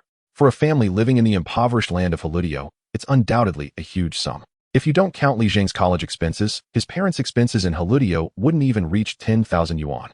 However, this 10,000 yuan also provided Li Zheng with a significant boost in motivation. Zhao Zheng had just said he could buy as many ice crystal grapes as there were. And at a price of 100 yuan per pound, that was a lucrative business. Li Zheng's mind started racing, and he quickly made a decision. Expand the grape trellis. As long as he could grow more ice crystal grapes, he could generate more income. But before that, Li Zheng first planted the flower seeds he had bought from the market into his garden. After selling the flowers from his garden to Lu Jia, the flowers were uprooted. So Li Zheng didn't need to till the ground. He could just sprinkle the flower seeds into the old holes. Li Zheng didn't rush to water them.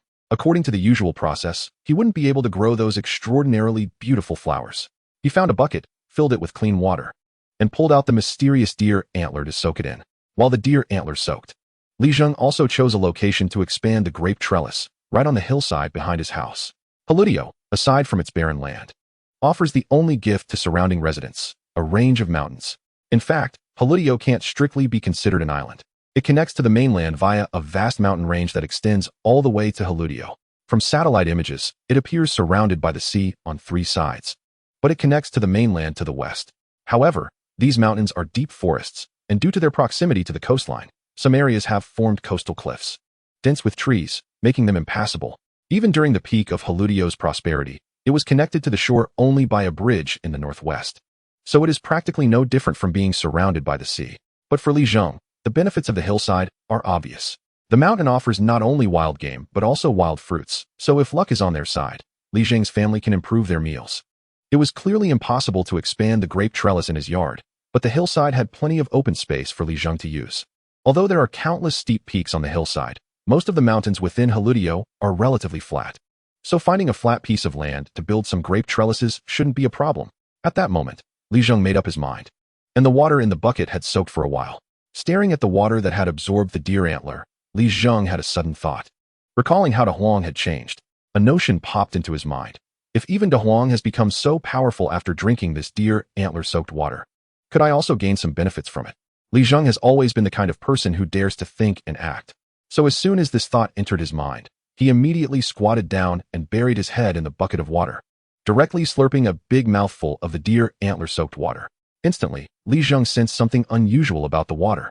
The water in the usual well at home always has a slightly astringent taste due to impurities, but at this moment, Li Zheng did not detect any astringency at all.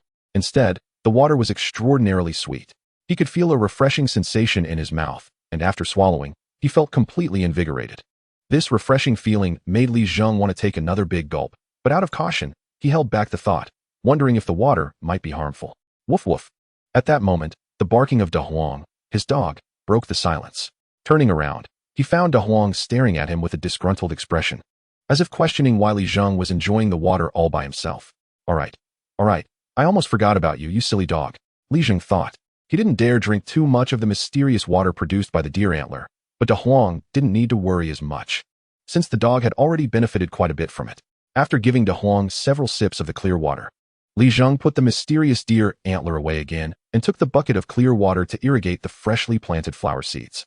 He poured the water scoop by scoop, and soon it soaked into the soil of the flower bed, absorbed by the seeds below.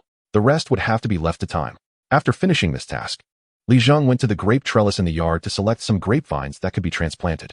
If one wanted to grow grapes, they could start from seeds if they had the patience, or they could transplant grapevines if they found it troublesome. Li Zheng naturally chose the most convenient method. After all, there was no shortage of grapevines on his own trellis. You silly kid, why are you cutting those perfectly good grapevines? Li Zheng chuckled. I plan to expand another grape trellis on the back mountain and grow more grapes. Those grapes of ours don't taste that great. Why bother expanding? If you have that much energy, you might as well help me with the fire, Li Weiman said, though he didn't really stop Li Zheng.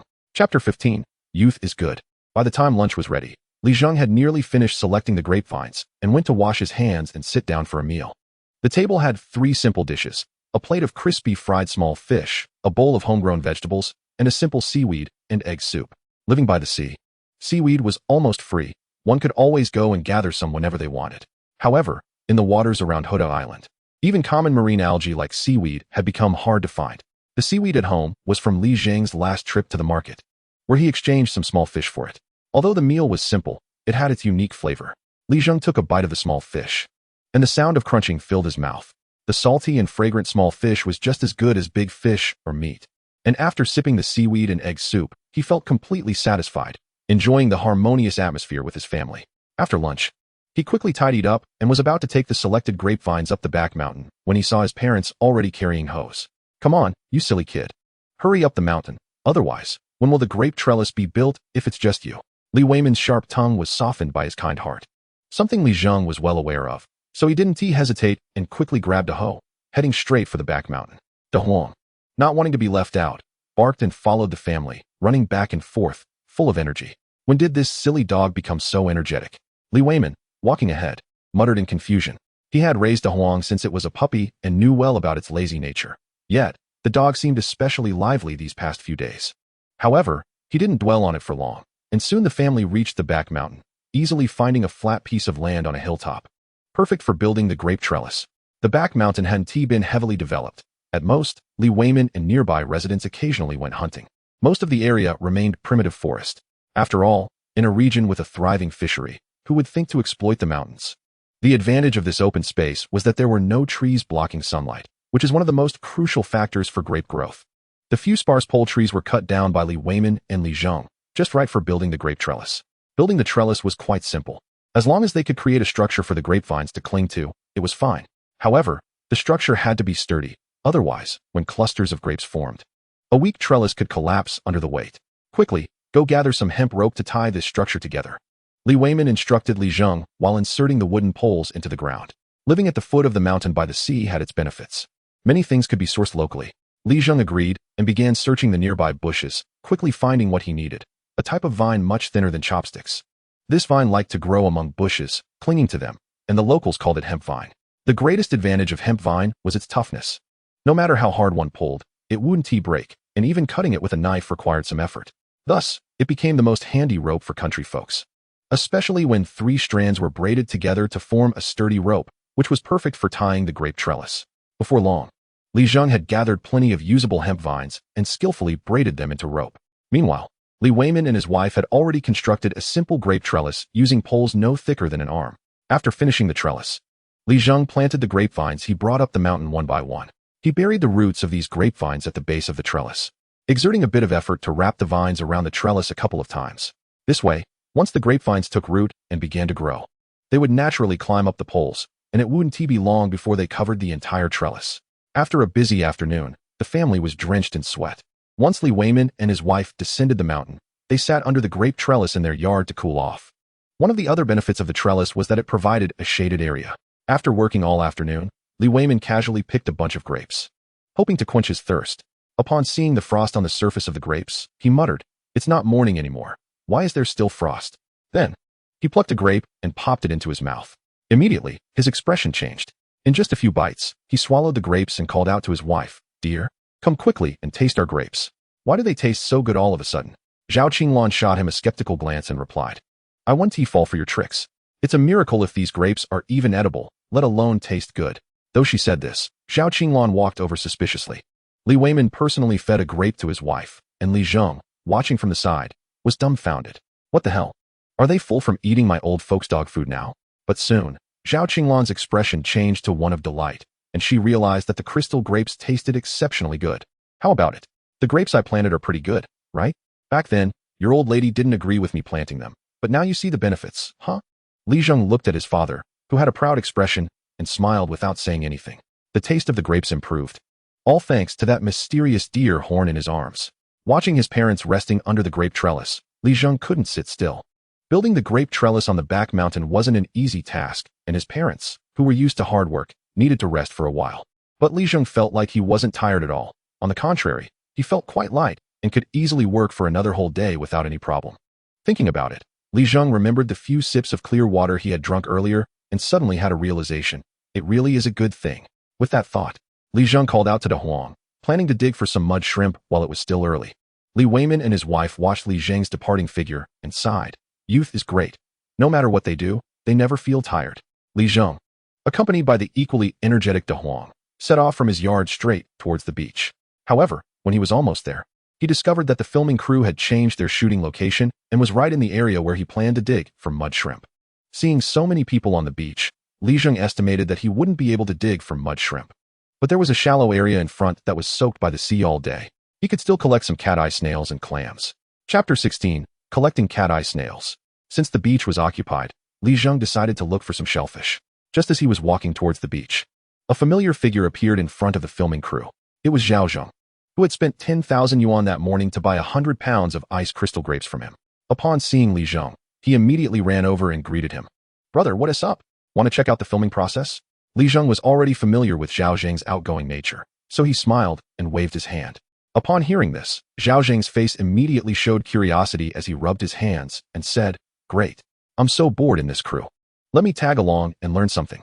Li Zheng had a good impression of Zhao Zheng, especially since he had just paid him 10,000 yuan that morning, making him a big customer. So, Li Zheng had no reason to refuse and readily agreed. Excited, Zhao Zheng followed Li Zheng as they left the filming crew and headed towards the shallow beach. Zhao Zheng looked like a typical rich second generation, having never experienced this kind of beachcombing. He was looking around, completely like a country bumpkin in the city. Li Zheng couldn't help but remind him when he saw Zhao Zheng's eagerness to plunge his head into the sea to look for seafood. Only then did Zhao Zheng reluctantly continue to follow Li Zheng forward. Wading through the sea water and feeling the coolness on his ankles, Li Zheng felt a sense of comfort. It was midsummer, and only the sea could bring a hint of coolness. Li Zheng seemed to sense an unusual closeness, faintly between himself and the sea. This feeling had been present since he picked up that mysterious deer horn, but he couldn't feel it on land, leaving him puzzled. However, Li Zheng quickly shifted his attention back to the shallow beach in front of him. After searching for a while, he immediately discovered something unusual. Beneath the shallow water, on the flat beach, there was a small hole that could easily be overlooked, if it weren't for the bubbles rising up right under Li Zheng's nose. Even he might not have noticed it, but since Li Zheng had discovered it, it was bound to be his. He slowly crouched down, and Zhao Zheng, noticing Li Zheng's movements, hurriedly came over. Brother, what did you find? Li Zheng nodded and directly reached down to dig. As soon as he touched it, he knew he had found something. He pulled out a cat-eye snail the size of a chestnut. These snails like to hide on such diving beaches. Unlike other snails, the hard shell of the cat-eye snail resembles a cat's eye, hence the name. Moreover, cat-eye snails can absorb water. When they are full of water, their bodies float outside the shell, and the one Li Zheng had just found was like that. Wow, this sea snail is really plump. Zhao Zheng, who obviously didn't recognize the cat-eye snail, exclaimed in surprise. Li Zheng smiled and said, All cat-eye snails look fat, but if you squeeze out the water, there's hardly any meat left. Saying this, Li Zheng squeezed the cat-eye snail in his hand, and immediately, it sprayed water everywhere like a broken pipe. Zhao Zheng had never seen such a thing and became even more excited, shouting, This thing can spray water? Li Zheng was somewhat speechless. City folks always overreacted. He had played with cat-eye snails since he was a kid. After that, Li Zheng led Zhao Zheng to continue searching on the diving beach. Unfortunately, their luck didn't seem to hold. Apart from the cat-eye snail they had found, they didn't discover anything else. Even Zhao Zheng scratched his head and said, Brother, your Hulu Island is too barren, isn't it? Li Zheng shook his head helplessly and then set his sights on a rock not far ahead. Wading through the sea water, he walked over and finally found the second batch of today's catch, a large number of spicy snails growing near the rocks. Zhao Zheng was as amazed as ever, while Li Zheng shook his head and said, These are called spicy snails. No matter how many we find, we won't get rich. They're quite common by the sea. Spicy snails, scientifically known as Yao Lizzie snails, have a color similar to the rocks in the surrounding seawater and often attach themselves to those rocks, breeding in large groups, which is why they are often found in large numbers. Because of the slight spiciness they give on the tongue when eaten, they are called spicy snails. Every spring, these spicy snails are most abundant, and there are often sayings about them crawling up the beach in March, making them seem endless. However, due to the decline of fishing resources, Li Zheng hadn't seen spicy snails crawling up the beach for many years. So, being able to find this patch of spicy snails now made Li Zheng quite satisfied. Using the small hook he brought, Li Zheng easily scraped off a large number of small spicy snails from the shady side of the rock. People living by the sea always prepare such small hooks made of pure iron to conveniently collect these small seafood attached to the rocks. Despite their small size, these snails have strong adhesion. They can't be easily pried off by hand. Only those dead empty shells can be removed. The living spicy snails have a strong survival instinct. Li Zheng felt the strength coming from the iron hook and showed a satisfied expression. These spicy snails had good adhesion, indicating they were still alive. Although they may seem insignificant, as long as they are alive, they won't lack flavor. A pot of spicy snail soup would be incredibly delicious. Watching all this, Zhao Zheng was also excited and was about to ask Li Zheng to let him try that iron hook when a barking sound suddenly rang in his ears. Woof! This startled Zhao Zheng, and when he turned around, he almost fell into the sea. The usually docile De Huang, who had been following Li Zheng, suddenly changed demeanor, showing a fierce expression and baring its teeth. Moreover, the imposing aura emanating from De Huang was not something a regular mutt could possess, which was why it could scare Zhao Zheng. Li Zheng, standing nearby, naturally knew about the changes that had occurred in this dog since it drank the water infused with deer antler essence, and quickly scolded, "Silly dog. What are you barking about?" Only then did De Huang retract its fierce demeanor, but its gaze remained fixed on the sea behind Li Zheng and Zhao Zheng. When Li Zheng turned his head to check, he also spotted an unusual figure in the sea. Zhao Zheng, following Li Zheng's line of sight, immediately jumped up, exclaiming, "Damn! A shark!" Chapter 17, Unleashing Imagination. Li Zheng reassured Zhao Zheng, smiling, "It's just a cat shark, and it's not very big, so there's no danger." Cat shark? What is that? In Zhao Zheng's mind, sharks were fierce ocean predators with gaping mouths ready to eat people. He had heard of great white sharks and tiger sharks, but he had never heard of cat sharks. Even Li Zheng was somewhat surprised. Cat sharks were extremely rare in the barren waters around Hulu Island, far less common than spicy snails. Li Zheng guessed it was a cat shark that had lost its way while foraging. He couldn't care less about the details. Since it had come to them, it was his prey, and this creature could be worth quite a bit of money, given it had the title of a shark. Soon, the cat shark swayed its head and swam closer to Li Zheng and Zhao Zheng. Zhao Zheng got a good look at the cat shark's appearance. Compared to regular sharks, the most notable feature of a cat shark was its smaller size, along with a flatter head and numerous spots on its body. Judging by its appearance, it didn't seem very aggressive, and Zhao Zheng's initial panic finally calmed down. "Wow, that almost gave me a scare. This thing isn't that scary. It looks like a big carp."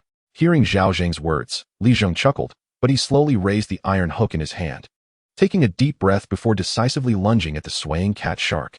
However, the cat shark was not to be underestimated. It seemed to sense the danger beforehand. Twisting its body, and, due to the refraction of light in the seawater, Li Zheng misjudged the position of the cat shark, causing it to evade the attack. Startled, the cat shark immediately took off in a panic. It spun in the water and surprisingly found its direction, swimming towards deeper waters. Seeing this, Zhao Zheng anxiously shouted, "Brother, stab it. Don't let it get away." Without needing further prompting, Li Zheng was determined not to give up easily. He took 2 steps forward to chase after it. But the resistance in the water was too great for his legs, making it impossible to match the speed of a cat shark, which was a creature that lived in the ocean. Just as he saw the cat shark drifting away, a yellow shadow suddenly pounced from behind Li Zheng and Zhao Zheng, diving into the water ahead. It was De Huang.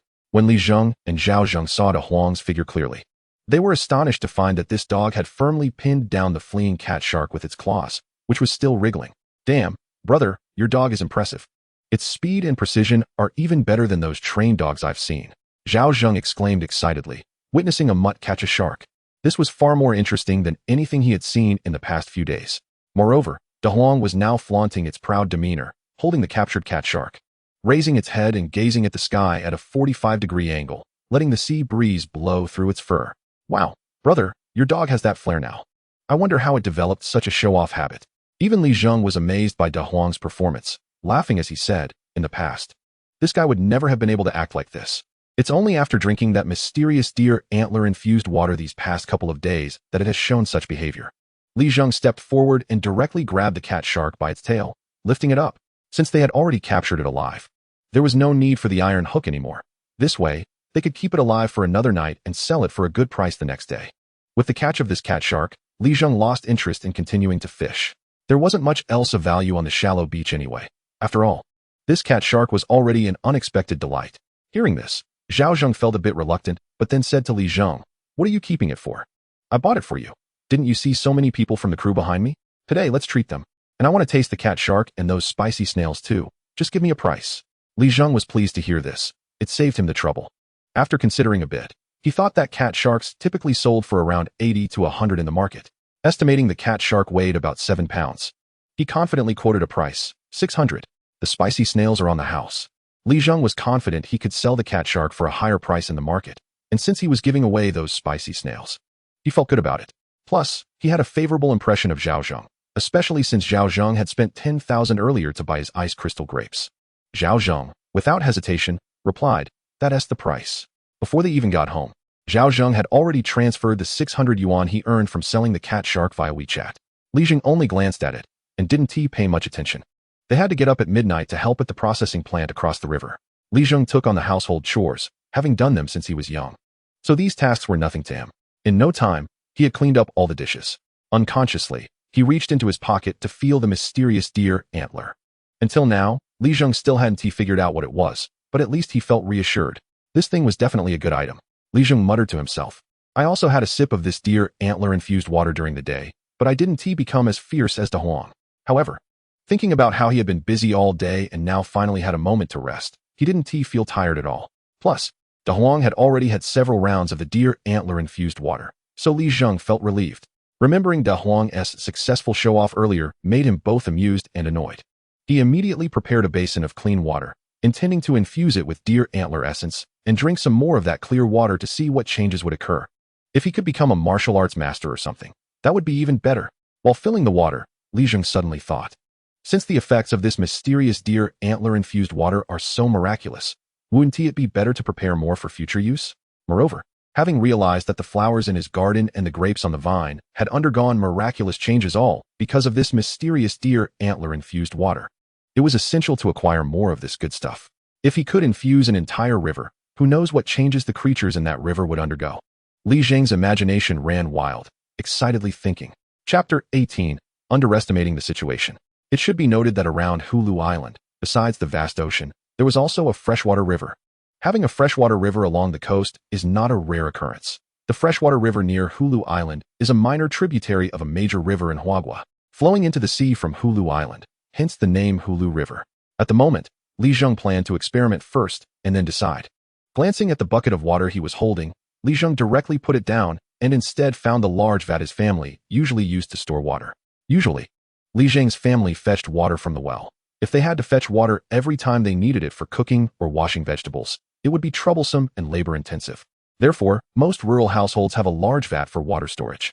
This vat is quite large. Even if Li Zheng, a grown man, squatted inside, there would still be plenty of space. It can hold several times the amount of water compared to his small bucket. And normally it takes 10 or so buckets of water to fill this vat. At this moment, Li Zheng used the small bucket to fill the vat, and then he threw the mysterious deer antler into it.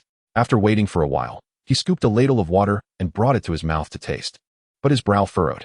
The water in the vat, after being soaked with the mysterious deer antler, had lost its previous harsh taste, but also lacked that sweet flavor.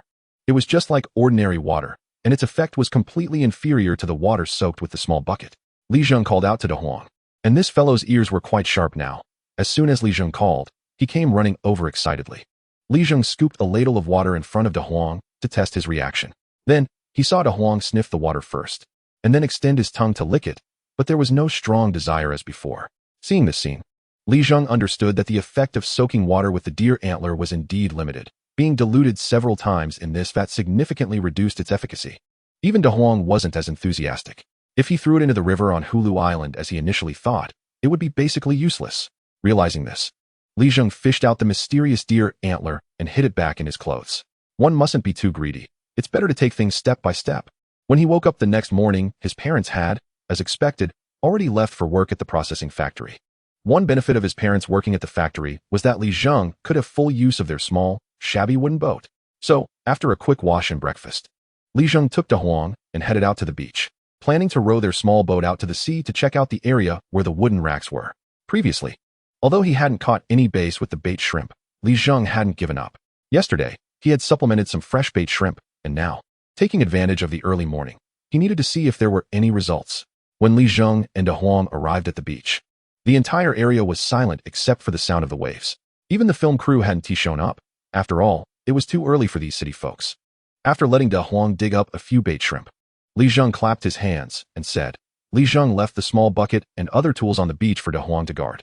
Given the shabby state of their little wooden boat, if De Huang got on it, Li Zheng would have to exert more effort to row. So it was better for him to stay on the shore to keep an eye on things. After saying this, Li Zheng untied his fishing boat and skillfully rowed it out to sea.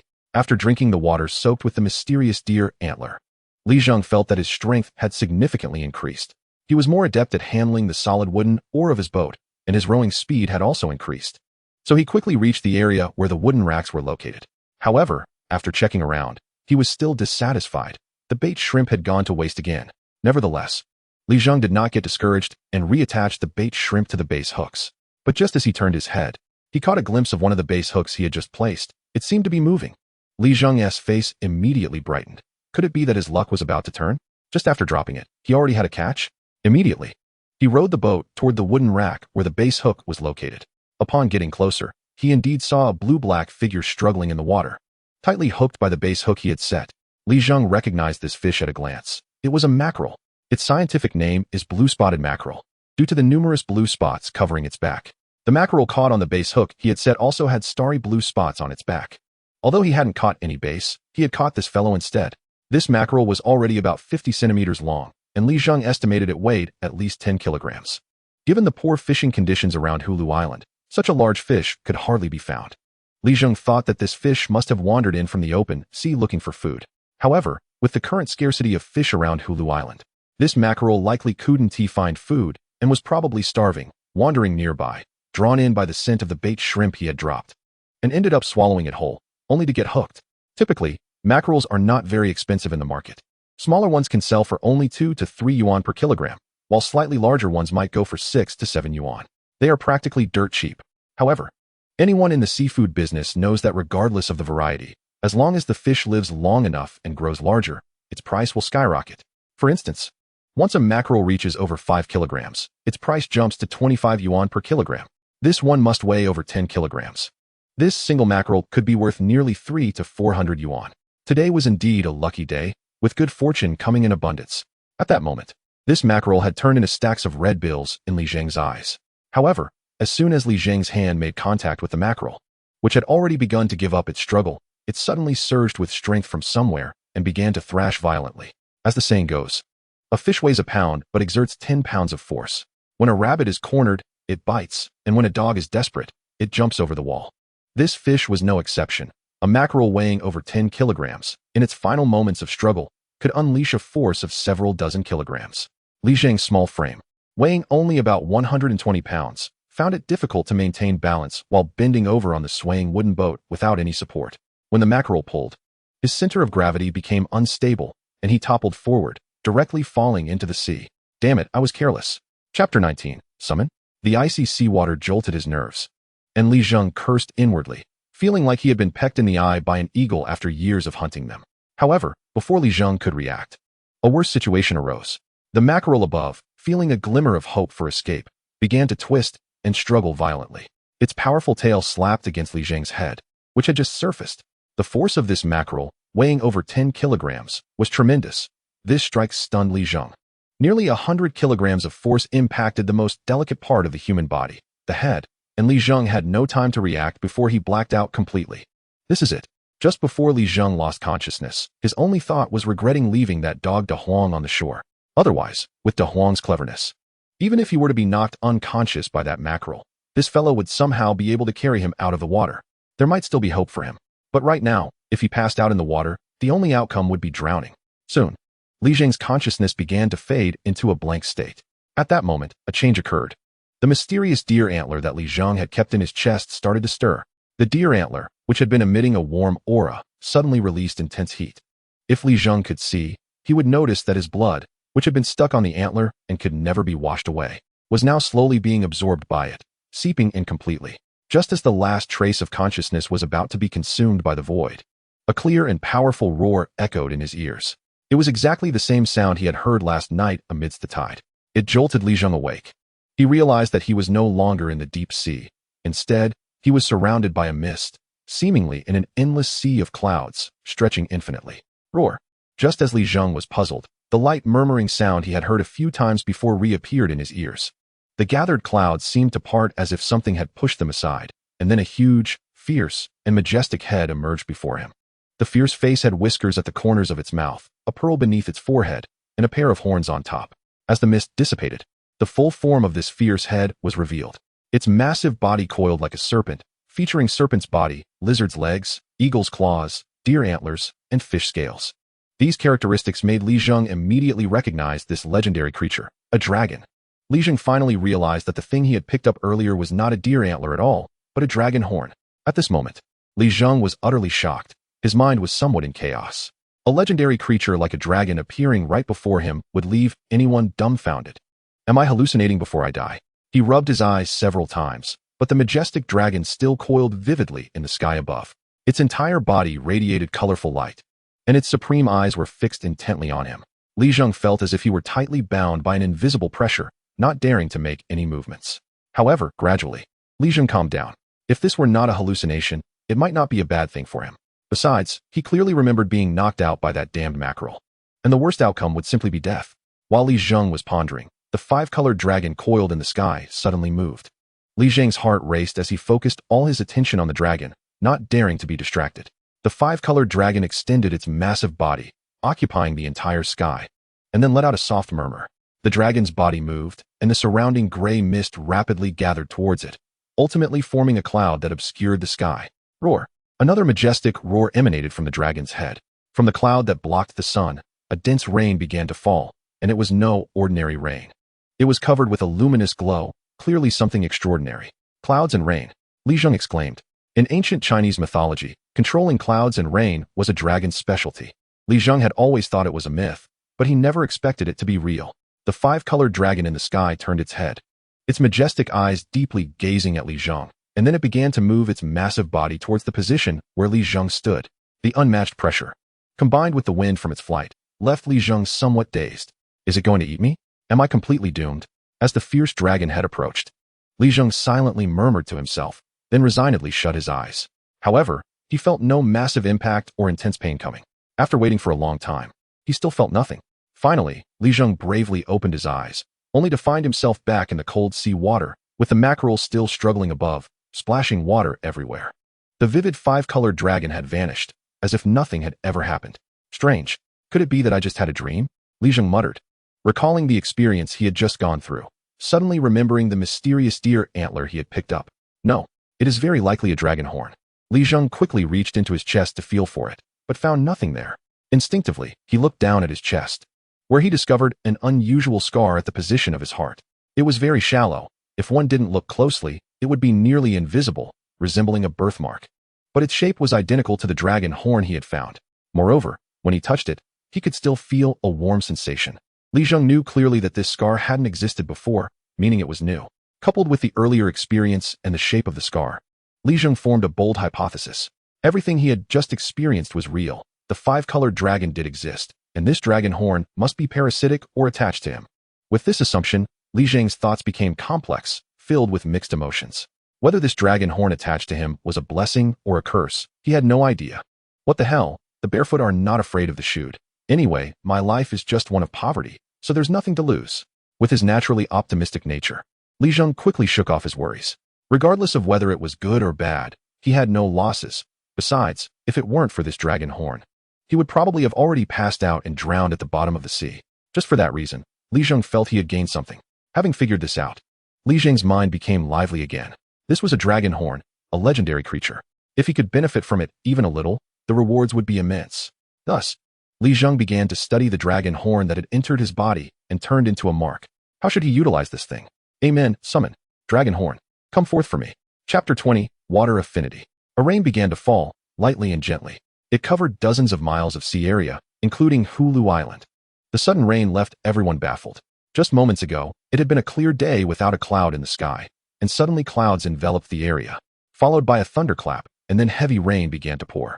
Everyone in the Hulu Island area felt a strange sensation, as if this rain brought a sense of refreshment and clarity.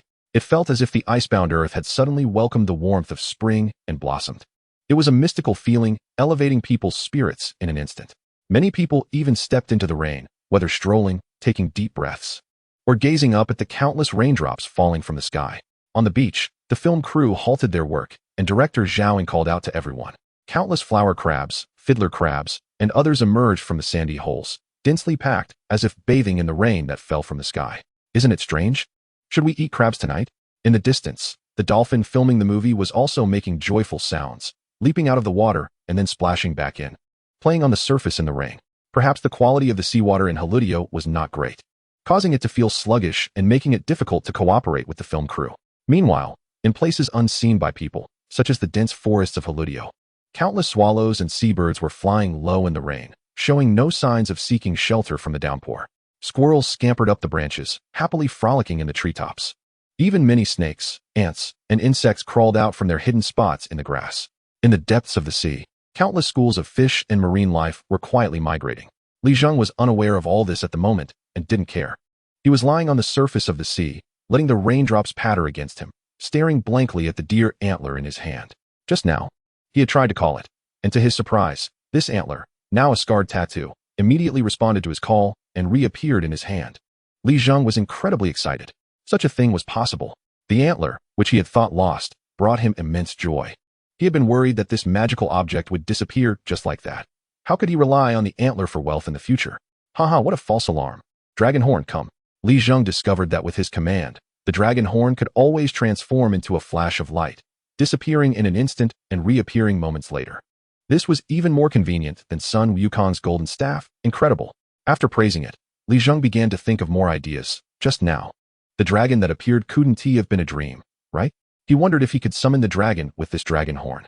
Although Li Zheng was a country boy, he had seen anime, where there were things called relics, which inspired him. Perhaps with this dragon horn and some sort of incantation, he could summon a dragon as well. However, no matter how Li Zheng tried to tap, pinch, or rub the dragon horn, or even attempt to communicate with it mentally, there was no response. After a while, he had to helplessly give up his foolish behavior. After all, how could such a legendary creature be summoned so easily? Who knows? It might just come out on its own someday. Li Zheng consoled himself like this. However, this dragon horn was definitely a good thing. Just now, he had been struck on the head with a force of hundreds of pounds. Anyone would have been knocked out, at least suffering a concussion. But he was able to regain consciousness, which was definitely thanks to the dragon horn. Soon, Li Zheng noticed something unusual, not to mention anything else. He had been floating comfortably in the seawater for so long. Although he was a good swimmer, to stay suspended in water for a long time, he had to use his legs or arms to help. Moreover, he had been in the sea for such a long time without taking a breath. Yet he felt no discomfort at all, completely showing no signs of oxygen deprivation. Li Zheng tried to swim in the water and made a surprising discovery. His swimming speed and stamina had greatly improved. The surrounding seawater seemed to be very close to him, no longer an obstacle, but rather a support. He lay back and waved his hand gently, and his whole body shot out like a flying fish, creating a white wake on the surface of the sea. Wow, has he turned into a merman? Li Zheng was both surprised and delighted. After thinking it over, it must be the dragon horn's effect. The dragon is a divine being that controls clouds and rain and governs all waters. With this dragon horn, he was naturally closer to the water. At least he didn't have to worry about drowning. With this thought, Li Zheng began to feel a bit tired. Having narrowly escaped death and experienced the impact of the five-colored dragon had left him mentally exhausted, so he relaxed his body and floated in the water. Feeling comfort spread through every part of him. Floating on the surface of the sea, half closing his eyes, he was almost falling asleep. At this moment, the rain on the sea was gradually stopping. Li Zheng looked up at the sky, where the dark clouds were slowly dispersing. And he had a realization. This rain must have been brought by that dragon. With a thought, his body suddenly shifted from a floating position to a vertical one, with his head above the water. This must be the benefit brought by the dragon horn. Being close to the water, he didn't have to exert himself. With just a little effort, the surrounding seawater could help him float, dive, swim, and adjust his posture. He flipped onto his small boat, looking at the struggling mackerel. A look of anger appeared on his face. Speaking of which, Li Zheng cautiously planned to bring this guy onto the boat. Fortunately, this mackerel had struggled for so long that it was finally exhausted. Li Zheng only exerted a bit of effort to get it onto the boat, then used a ladle to scoop some seawater into the cabin to prevent the mackerel from dying too quickly. This guy was worth 300 to 400 yuan. If it wasn't fresh, the price might drop, so Li Zheng had to do everything he could to keep it alive as long as possible, preferably until tomorrow morning when he could take it to the market to sell it before it died. The shrimp in the fish basket were the same. With this mackerel and 2 kilograms of shrimp, today's outing was already quite a good harvest. Li Zheng began his return journey, feeling satisfied. Chapter 21, Thunderstorm Festival. Upon returning to the shore of Halutio and tying up his little boat, De Huang, waiting on the shore, immediately rushed over. Strangely, this guy seemed no longer afraid of the aura coming from Li Zheng. Li Zheng thought for a moment. Perhaps it was because the dragon horn had entered his body. Previously, De Huang had been afraid of the aura of the dragon horn, which puzzled Li Zheng as to why this guy wasn't close to him anymore. How long it could hold on depended on its fate. You child, weren't you supposed to stay safely at home? Did you go out to sea again? I've told you several times that the risks at sea are high. Don't run around for no reason. If something happens, what will happen to us old folks for the rest of our lives? Li Zheng smiled sheepishly. This was precisely why he went out to sea behind his parents' backs, unable to stand their nagging. Besides, if his mother had known in advance, she definitely wouldn't have agreed to let him go out. He could only scratch the back of his head and say, "It's fine. I'm not going far, just going around our haludios near sea." After hearing Li Zheng's words, Zhao Qinglan's worry didn't lessen at all, while Li Weimin glanced at the mackerel and said, "It's getting harder and harder to come across such a big catch. And these shrimp, where did you get so many?" Li Zheng hurriedly replied, "Just luck. Maybe I was in luck today." Li Weimin didn't say much more. Soon, dinner was served, consisting of the same dried fish from home, paired with homegrown vegetables, just with 2 different varieties. However, Li Zheng still ate happily. After walking through the gates of hell today, he needed to eat more. Fresh catches were the easiest to sell at the morning market. If the sun came out and they were still fresh, that was fine. But if they died and were exposed to the sun, they would spoil quickly, and he wouldn't be able to get a good price. Year after year, Li Weimin and his wife repeated this routine. However, due to the decline of the fishing grounds in Haludio, even with diligent efforts, they couldn't see any hope in their lives. Of course, this also involves the old couple's insistence on supporting Li Zheng to attend university. Since he was young, they never let him do any work. In an ordinary family, having an extra young man with strength to go out to sea for work would definitely help. And life wouldn't be so tight. Looking at his parents' backs, Li Zheng secretly clenched his fists. "Don't worry, I will definitely make your lives better." Just as Li Zheng was silently swearing, he felt a series of taps on his calf. Looking down, he found that it was De Huang, who was stretching out his paw to pat Li Zheng's leg, as if giving him a massage. Moreover, this guy had his tongue out, with a look of flattery in his eyes, acting just like a sycophant. "Oh, isn't this De Huang? Today, he seems quite humble all of a sudden. Is there something he wants from me?" In the past, De Huang wouldn't even think about massaging his legs. He would get so angry that it could trigger Li Zheng's heart condition. Even when they were digging for mudfish in the afternoon, De Huang was acting so proud. And Li Zheng still vividly remembered that. Li Zheng understood this local dog he had raised since childhood too well. This shameless dog definitely wanted something from him. Otherwise, why would he be so eager to please? When he was showing off, he didn't care about anything, but now that he needed something, he was so humble. What a two-faced sycophant. However, Li Zheng was also curious about what could make the usually arrogant De Huang so proactively flattering today. Usually, when this guy wanted to please him, it was for food. But Li Zheng remembered that from lunch to dinner, this guy hadn't eaten a thing. He even specially mixed the leftover rice with vegetable soup, adding some leftover fish bones and shredded fish, which was usually De Huang's favorite meal, yet today, he didn't touch a single bite. De Huang, who continued to tap Li Zheng's leg, was now revealing his purpose. His tongue was rolling up and down, mimicking a licking motion. Li Zheng understood and immediately asked, "You want the clear water from this morning, don't you?" In the morning, after De Huang licked the water that had soaked the dragon horn, he had changed completely, his spirit greatly enhanced. So Li Zheng immediately thought of this possibility. Sure enough, after Li Zheng asked this, De Huang immediately nodded his dog head like a human. Moreover, the force with which he was tapping Li Zheng's leg became even more eager, completely disregarding his dog dignity. "You know what a good thing is, huh?" Li Zheng thought to himself, and with a thought, the dragon horn appeared in his hand. Woof! When De Huang saw this, he trembled in shock and jumped to a distance. Alas, what a pity, clearly having obtained such a treasure as the dragon horn. But not knowing how to use it properly, he could only use it to soak water, which felt a bit like wasting its potential. Li Zheng wanted to show off a bit, but just then, he suddenly heard a dragon's roar in his ear, and then he felt as if something had been added to his mind. After carefully sensing it, a look of surprise immediately appeared on his face. The divine dragon thunderstorm ritual? What had appeared in his mind was exactly the scene of the 5-colored dragon summoning clouds and rain that he had seen in the endless sea of clouds, along with a technique called divine dragon thunderstorm ritual. Clearly, all of this was a gift from the dragon horn. Wow, there really is such a technique. Can I also cultivate it? At that moment, Li Zheng couldn't wait to find a quiet place. The vegetable garden behind the house was perfect, as he didn't have to worry about his parents catching him at night. He casually sat cross-legged on the ground and began to practice according to the records of the divine dragon thunderstorm ritual in his mind. Chapter 22. Thunder comes, rain falls. The divine dragon thunderstorm ritual, as the name suggests, brings both thunder and rain.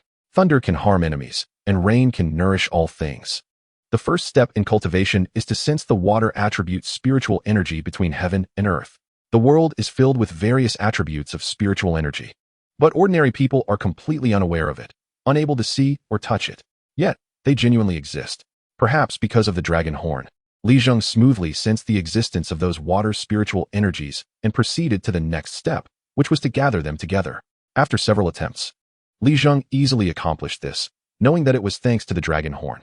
It seems that the dragon horn attached to me is not without its use. After that, he just needed to follow the steps. In short, with the dragon horn, Li Zheng's practice of the divine dragon thunderstorm ritual was truly efficient. After sitting and practicing for a full 2 hours, Li Zheng finally grasped the basics of the divine dragon thunderstorm ritual and stood up, ready to put it into practice. Taking a deep breath and concentrating, he began to proceed step by step. Sense the spiritual energy, gather the spiritual energy, merge and integrate. Li Zheng muttered to himself. As he spoke, the air in front of him began to change, and suddenly, a small dark cloud appeared out of nowhere. This little cloud was formed by Li Zheng using the divine dragon thunderstorm ritual to gather water attribute spiritual energy. However, this little cloud was so tiny that Li Zheng was a bit dumbfounded. Wow, it was hardly bigger than a mushroom. Compared to the vast clouds summoned by the five-colored dragon in his mind, it was far from comparable. But after Li Zheng snapped out of it, he felt a sense of satisfaction. After all, it was his first attempt, and besides, could he compare himself to the five-colored dragon? Within the cloud, faint sounds of thunder emerged, almost inaudible, accompanied by flashes of light. Cloud generates thunder. Next, he could release the lightning with his thoughts. Li Zheng continued to follow the steps in his mind, strenuously merging and compressing the tightly fused water spiritual energy. At this moment, Li Zheng's focus was at its peak. Thunder comes! Li Zheng shouted dramatically, and the next moment, a small arc of electricity flashed over the dog head of De Huang, who was squatting by his side watching him. 2 strands of dog fur were instantly singed. Other than that, there was no real damage done. De Huang stared at Li Zheng with wide eyes, clearly a bit confused, as if asking, "What are you doing?" Li Zheng couldn't help but feel a bit embarrassed. The power of this lightning was indeed a bit underwhelming. Even a non-fu battery would be stronger than this. Since the lightning didn't work, then let it rain. Li Zheng shouted again, feeling himself nearing his limit, struggling to control the cloud in front of him. At that moment, the condensed dark cloud finally released fine strands of rain. These raindrops were covered with a layer of shimmering light, a characteristic of spiritual energy. Although exhausted, Li Zheng's heart was filled with immense joy. Such a scene that defies science appeared before him, and he was in full control of it. How could he not be excited? Just as Li Zheng was lost in his excitement, he suddenly heard 2 excited barks. Woof woof. De Huang, who didn't know when he had run under the small dark cloud, was happily bathing in the falling spiritual rain. However, the coverage of this spiritual rain was too small, barely covering his dog head. Moreover, after just a few seconds, the cloud dissipated. A few minutes later, Li Zheng, with one hand petting De Huang's head, deep in thought, and the other hand stroking his chin. The divine dragon thunderstorm ceremony releases spiritual rain, which is the essence extracted by blending and squeezing the water spirit mechanism together. Naturally, its efficacy is stronger than the pure water infused with dragon horn. The spiritual rain that falls from this divine dragon thunderstorm ceremony is not inferior to the water infused with dragon horn, and might even surpass it. Otherwise, De Huang wouldn't be so excited. However, this divine dragon thunderstorm ceremony is a spell, and as an ordinary person who has exhausted their energy, I could only produce a small amount of clouds, with the contained electric charge being pitifully weak, incapable of causing harm. Moreover, the amount of spiritual rain released is also very limited. But if in the future, I can create a super large rain cloud like the divine dragon, it would be enough to irrigate the entire Hulu Island. Using water infused with dragon horn for irrigation doesn't have such production efficiency. After realizing this, Li Zheng was very excited, contemplating that he must diligently practice this spell in the future. After casting the spell once, Li Zheng was already exhausted and had no strength left, so he could only wait for his energy to recover. Out of the corner of his eye, he caught sight of the large mackerel he had caught during the day and the locust shrimp in the basin. Originally, these guys showed signs of wilting after being pulled from the sea, and because his parents were nearby, Li Zheng couldn't put the dragon horn in the basin to soak the water. At this moment, he hurriedly stepped forward and tossed the dragon horn in. Sure enough, after just a short while, the mackerel, which had been on the verge of death, suddenly perked up and could even swim a few laps in the small basin. As for the locust shrimp, they also regained their vitality, with a few attempting to jump out of the basin to escape, but naturally, they were ruthlessly thwarted by Li Zheng. Early the next morning, he woke up naturally. For some reason, although Li Zheng had gone to bed later than usual the previous night due to practicing the divine dragon thunderstorm ceremony, he felt more refreshed than ever in the morning, with his energy unusually abundant. This dragon horn is truly a treasure. Li Weimin and his wife had already gone out to fish. So Li Zheng went to the kitchen and lifted the lid on the pot. Sure enough, There was the porridge and side dishes his mother had warmed for him. In no time, he finished a big bowl of porridge. After eating, Li Zheng couldn't help but go to the back of the house and snack on a cucumber that had been watered with the water infused with dragon horn, which satisfied him. He used a bucket to bring up the mackerel and the locust shrimp, and on his shoulder, he carried a sack of his family's dried fish. Accompanied by De Huang, who had been waiting nearby, Li Zheng set off on the road to the town market. After the dragon horn identified Li Zheng as its host and attached itself to him, Li Zheng's physique began to change quietly. The journey of over an hour felt even easier than the day before. Carrying dozens of pounds, Li Zheng still walked briskly, and anyone who saw him would have to praise him as a good young man. As for De Huang, with its 4 legs, how could it lag behind? All the way, one could see this guy running back and forth, occasionally rushing to a high point on a hill and striking a proud pose, looking up at the sky at a 45-degree angle, completely non-mainstream. The pretentiousness made Li Zheng want to grab it and give it a good beating. Chapter 23, Big Dog. Upon arriving at the market, Li Zheng immediately set up his stall and skillfully began to shout, "Fresh mackerel over 10 pounds, and locust shrimp, plus our homemade dried fish. Come and take a look." Li Zheng's shouts immediately attracted a lot of attention. Mackerel over 10 pounds is rare and can only be bought by luck. So many people came over to inquire about the price. This mackerel, weighing over a dozen pounds, was indeed uncommon. And what made it even more valuable was that it was lively as if it had just been caught and brought to shore. Coupled with the high demand, it was eventually sold to a rich customer for 30 yuan per pound. "Uncle Wang, can I borrow your scale?" "Take it. What is there to say about borrowing?" He borrowed a scale from a familiar vendor. The vendors who come to set up stalls nearby are well aware of Li Zheng's situation and usually support him. When the mackerel was weighed, it turned out to be 15 pounds, which means an income of 450. Pure wild locust shrimp, fresh locust shrimp. Men eat it to boost their vitality and calcium. Women eat it for nourishment and beauty. Just 2 pounds available. Once it's gone, it's gone. A conscientious price of 25 yuan per pound. Don't miss out. After setting up the stall for some time, Li Zheng had gained quite a bit of experience, so he exaggerated the benefits of the locust shrimp. Besides, this isn't false advertising. The locust shrimp really do have those effects. But whether the effect is obvious is another matter. However, with such shouting, the effect was quite significant. And soon a big brother generously threw down 50 yuan and bought all the locust shrimp from Li Zheng's stall. Furthermore, thanks to Li Zheng's shouting, the crowd of onlookers grew, and even the small dried fish that usually sold poorly were completely sold out today, leaving only some fish scraps at the bottom of the sack. At this point, Li Zheng remembered De Huang. After following him to the market, this guy had disappeared, and he didn't know where it had gone. After searching around, Li Zheng finally spotted the guy, almost making him furious. This guy was lazily lying comfortably under someone else's wall, chewing on a big bone, surrounded by a few local dogs, all of whom looked at him with awe. Moreover, these local dogs had food in their mouths, like corn stalks and pig offal, apparently all offerings for De Huang.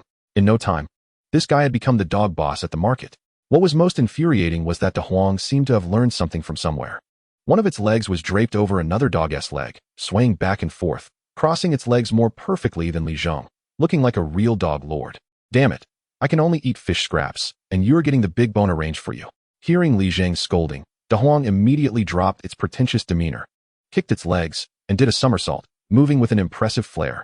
After bathing in spiritual rain last night, this guy's physique and agility seemed to have increased. Otherwise, it wouldn't have been able to take on the role of boss. After that, De Huang trotted over to Li Zheng, proudly presenting the big bone covered in its saliva. This big bone was worth at least 10 yuan, and it seemed to have been stolen by one of its underlings from home to honor this guy. If caught, there would be no explaining it even if it jumped into the Yellow River. By this morning, Li Zheng had already made nearly 600 yuan, more than he usually earned in a week, putting him in a good mood. The leftover base traps he had set the previous day had been overnight, so it was just the right time to see if there were any catches. Although his small boat had been taken by his parents, with the dragon horn in him, Li Zheng's swimming ability had greatly increased, so he didn't even need to row. He left De Huang on the shore to watch over the bucket, sack, and money, and directly jumped into the water, swimming towards the area where the wooden racks were lined up.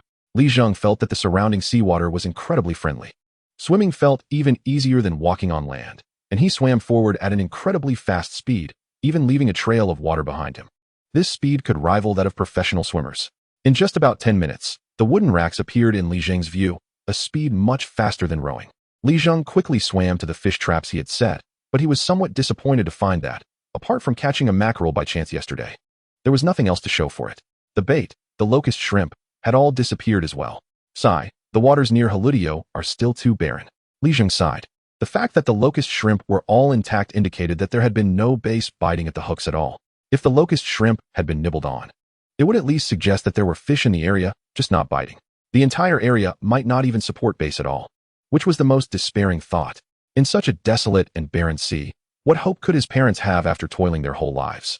Feeling downcast, Li Zheng lay back in the water, floating and feeling the gentle caress of the surrounding sea, his heart filled with complex emotions.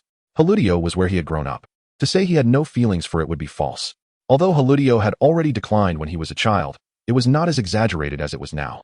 At least with a bit of diligence, one could still catch some valuable seafood from time to time. However, in recent years, the decline of the waters near Haludio had become increasingly severe, with only some small fish surviving, which made Li Zheng somewhat melancholic. If there were a way to restore the fishing grounds of Haludio to their former glory, that would be great. After this thought crossed his mind, Li Zheng closed his eyes, planning to rest for a while. After a busy morning, it was still more comfortable in the water. The surrounding water was warm, making one want to doze off, and his mind gradually became hazy. However, slowly, Li Zheng realized that he had entered a magical state. It felt as if something was being drawn out of his mind. It flowed out from the top of his head and then dispersed into the surrounding sea. Chapter 24. A Magical Realm. Strangely, as this energy dispersed, a picture of the surrounding sea appeared in Li Zheng's mind, clearer than what he could see with his naked eyes and with a much broader field of view. After experiencing the dragon horn and the five-colored dragon, Li Zheng had become somewhat seasoned in facing turbulent situations, and he was not overly alarmed by the current situation. A slight calmness allowed him to realize that this was probably another benefit brought by the dragon horn. Could it be that this is the so-called spiritual awareness of practitioners? Whatever it was, the feeling was quite novel. After sensing for a while, Li Zheng began to try to expand his spiritual awareness to farther places. Sure enough, with Li Zheng's intention, the energy continued to disperse outward, covering an ever-expanding area. However, as the range of his spiritual awareness expanded, Li Zheng felt an unprecedented wave of fatigue wash over him, but he still persevered, investigating the situation of the sea covered by his awareness. Barren, too barren. This was Li Zheng's most direct feeling. The entire Haludio Sea area was barren to the point of being ridiculous. He hardly saw any fish caught, and even the number of small fish was extremely low. When he finally spotted a few small fish, there were only 3 or 2, and they were not even palm-sized. Even the most basic organisms in the marine food chain were severely lacking. The quantities of seaweed and plankton were very low, which was completely unacceptable. Although he could only get a general idea and did not have the ability to check many details, the overall dire situation could not be changed. This was the most authentic situation of the Haludio fishing grounds at the moment. However, even so, for some reason, Li Zheng vaguely felt that there seemed to be a force brewing at the bottom of the sea, quietly improving the ecological environment of the waters. After checking for a while longer, Li Zheng was utterly exhausted. This spiritual awareness viewing consumed too much of his energy. After resting his eyes for a moment, he finally regained some strength and slowly opened his eyes. He collected all the fish traps, and even the dead locust shrimp hanging on them. He did not give up. In just a short time of gathering the traps, he managed to dig out quite a few locust shrimp, estimating he had more than half a pound. "You little guy, you're still somewhat useful." Woof woof.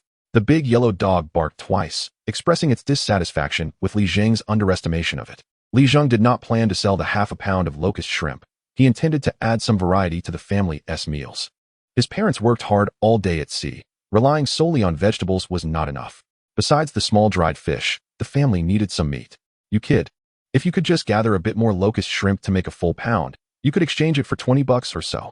Why did you have to gather them all?" his mother said with a hint of regret upon seeing the locust shrimp. It wasn't until Li Zheng took out the $600 he earned from the market today that she stopped feeling sorry. After dinner, Li Zheng was not idle either. The fatigue in his mind had somewhat recovered. Thinking about trying out that spiritual awareness viewing again, he regretfully discovered that on land, although his spiritual awareness could leave his body, it could only cover a small area around him, which was somewhat useful for counting the hairs on his body. Soon, Li Zheng figured out that this ability to view things with spiritual awareness was probably also a gift from the dragon horn, and since dragons are naturally close to water, being in the water gave him a natural medium to help his spiritual awareness disperse, making it far superior to what he could do on land. Since that was the case, Li Zheng decided not to waste effort. He would practice this spiritual awareness viewing technique when he got to the seaside. In the afternoon, Li Weimin and his wife were busy cleaning the small fish they had caught, turning them into dried fish, so Li Zheng didn't practice the dragon thunderstorm right. With nothing else to do, Li Zheng took a machete and some necessary tools, preparing to go up the mountain with the big yellow dog to try his luck. Haludio is vast, Apart from being adjacent to the ocean, most of the island is occupied by mountains, with many areas being dense forests that have never been trodden upon. And there are quite a few wild animals on the mountains. A clear water river on the island nurtures some arable land, which is why Lee Wayman and his wife could survive in such a declining situation at the Halutio fishing grounds. Hunting in the mountains, fishing in the sea, and farming the land guaranteed the family's food supply, and they even managed to send Li Zheng through college. If he could catch a wild rabbit or a dove, selling it at the market would be another source of income. What Li Zheng lacked the most now was money, so he couldn't afford to be idle. Going up the mountain to try his luck was definitely better than just sitting at home. The mountain road was winding, and there were many wild bushes obstructing the view. In some areas, Li Zheng even had to use the machete to clear a path. Fortunately, the big yellow dog had been trained as a guard dog and hunting dog since it was young, and it had wandered around these mountains quite a bit. With this guy leading the way, at least he wouldn't get lost. Along the way, Li Zheng didn't just focus on rushing ahead. He paid attention to the surrounding environment, as some inconspicuous clues could often help him find traces of prey. Sure enough, while clearing a path, Li Zheng discovered an inconspicuous trail. It was a small path hidden in the bushes, surrounded by dense and sturdy shrubs, with only a gap of a little over 10 centimeters wide. Humans have their paths, and animals have their own routes. Li Zheng recognized that this small path was too narrow for a person to pass through. If someone inexperienced were to look at it, they might just think the bushes were a bit sparse in this area. But in Li Zheng's eyes, it was clear that this was a path frequently traveled by wild animals on the mountain. Carefully observing, one can also find some broken branches of bushes, clearly trampled by wild animals. Silly dog, stop wandering aimlessly, there's something here. Shouting towards the big yellow dog ahead, Li Zheng crouched down, lying on the ground, tilting his head to look into the small passage. Sure enough, deep in the bushes, Li Zheng saw 2 or 3 scattered feathers mixed with fallen branches and leaves. At a glance, he recognized these as tail feathers of a wild dove. It was certain that wild doves had passed through this path, dropping their tail feathers in the bushes. This means that this passage must be a wild dove path. Chapter 25, is this it? Li Zheng became excited. Right now, the domestically raised doves at home could sell for dozens, and the pure wild doves would fetch an even higher price. So, Li Zheng began to prepare. Catching wild doves is also a technical job. If you think you can find a wild dove by following this path, it's basically wishful thinking. Although this is a path frequently traveled by wild doves, before you even get close, the noise you make would scare them away. Wild doves are very agile. They can easily dart into the bushes, and you wouldn't even know where to look. Therefore, to catch wild doves, one must use the method of waiting for the rabbit by the stump, setting a trap on their usual route, and waiting for them to come to you. Li Zheng skillfully used a machete to cut down a flexible branch from the bushes, then tied it with a rope. In no time, he had made a simple wild dove trap. After setting up the trap and covering it with some branches and leaves for camouflage, he called out to the big yellow dog and continued walking forward. Animals in the mountains have very sensitive senses. If there are people nearby, the wild dove that usually travels this path probably wouldn't come through at all. Continuing forward to see if he could encounter other prey, he planned to check his luck when he headed down the mountain. After walking for a while, he didn't make any new discoveries, but he did find a lot of wild fruits, which he picked and ate. As Li Zheng was about to make a large circle around the outskirts of his backyard mountain, he finally made a new discovery. The big yellow dog suddenly started barking for no reason. Upon hearing this, Li Zheng knew something was up. Following the dog, he stepped into a dense thicket, and the dog led him to a grassy nest where it stopped. Li Zheng took a look and almost lost his temper. What the hell are you doing? You can't do anything right, but you're the number one at finding poop. In front of him, the grassy nest was scattered with a dozen long black pellets, resembling peanuts but slightly larger. It was clearly animal droppings, and with Li Zheng's experience, he immediately recognized it as rabbit droppings. He thought the big yellow dog had found some prey, but it turned out it was just smelling the poop. Woof woof. The big yellow dog barked discontentedly, trying to show that it definitely wasn't the kind of dog that would be tempted by rabbit droppings, and then began searching the area to clear its name. Soon, the dog barked at Li Zheng again. Li Zheng rushed over to take a look, and hey, the dog actually found a rabbit hole. Rabbit holes are usually chosen in grassy areas surrounded by dense bushes. Rabbits don't eat grass near their own burrows for a reason. The lush and dense grass around provides concealment for the entrance of their burrows. At least this rabbit hole, if it weren't for the big yellow dog discovering it. Li Zheng wouldn't have noticed it at all. The big yellow dog's nose was sharp. It could even smell the scent of mole crabs on the beach. So finding rabbit scent was a piece of cake. It was truly a little expert at mountain hunting. However, Li Zheng didn't rush to act.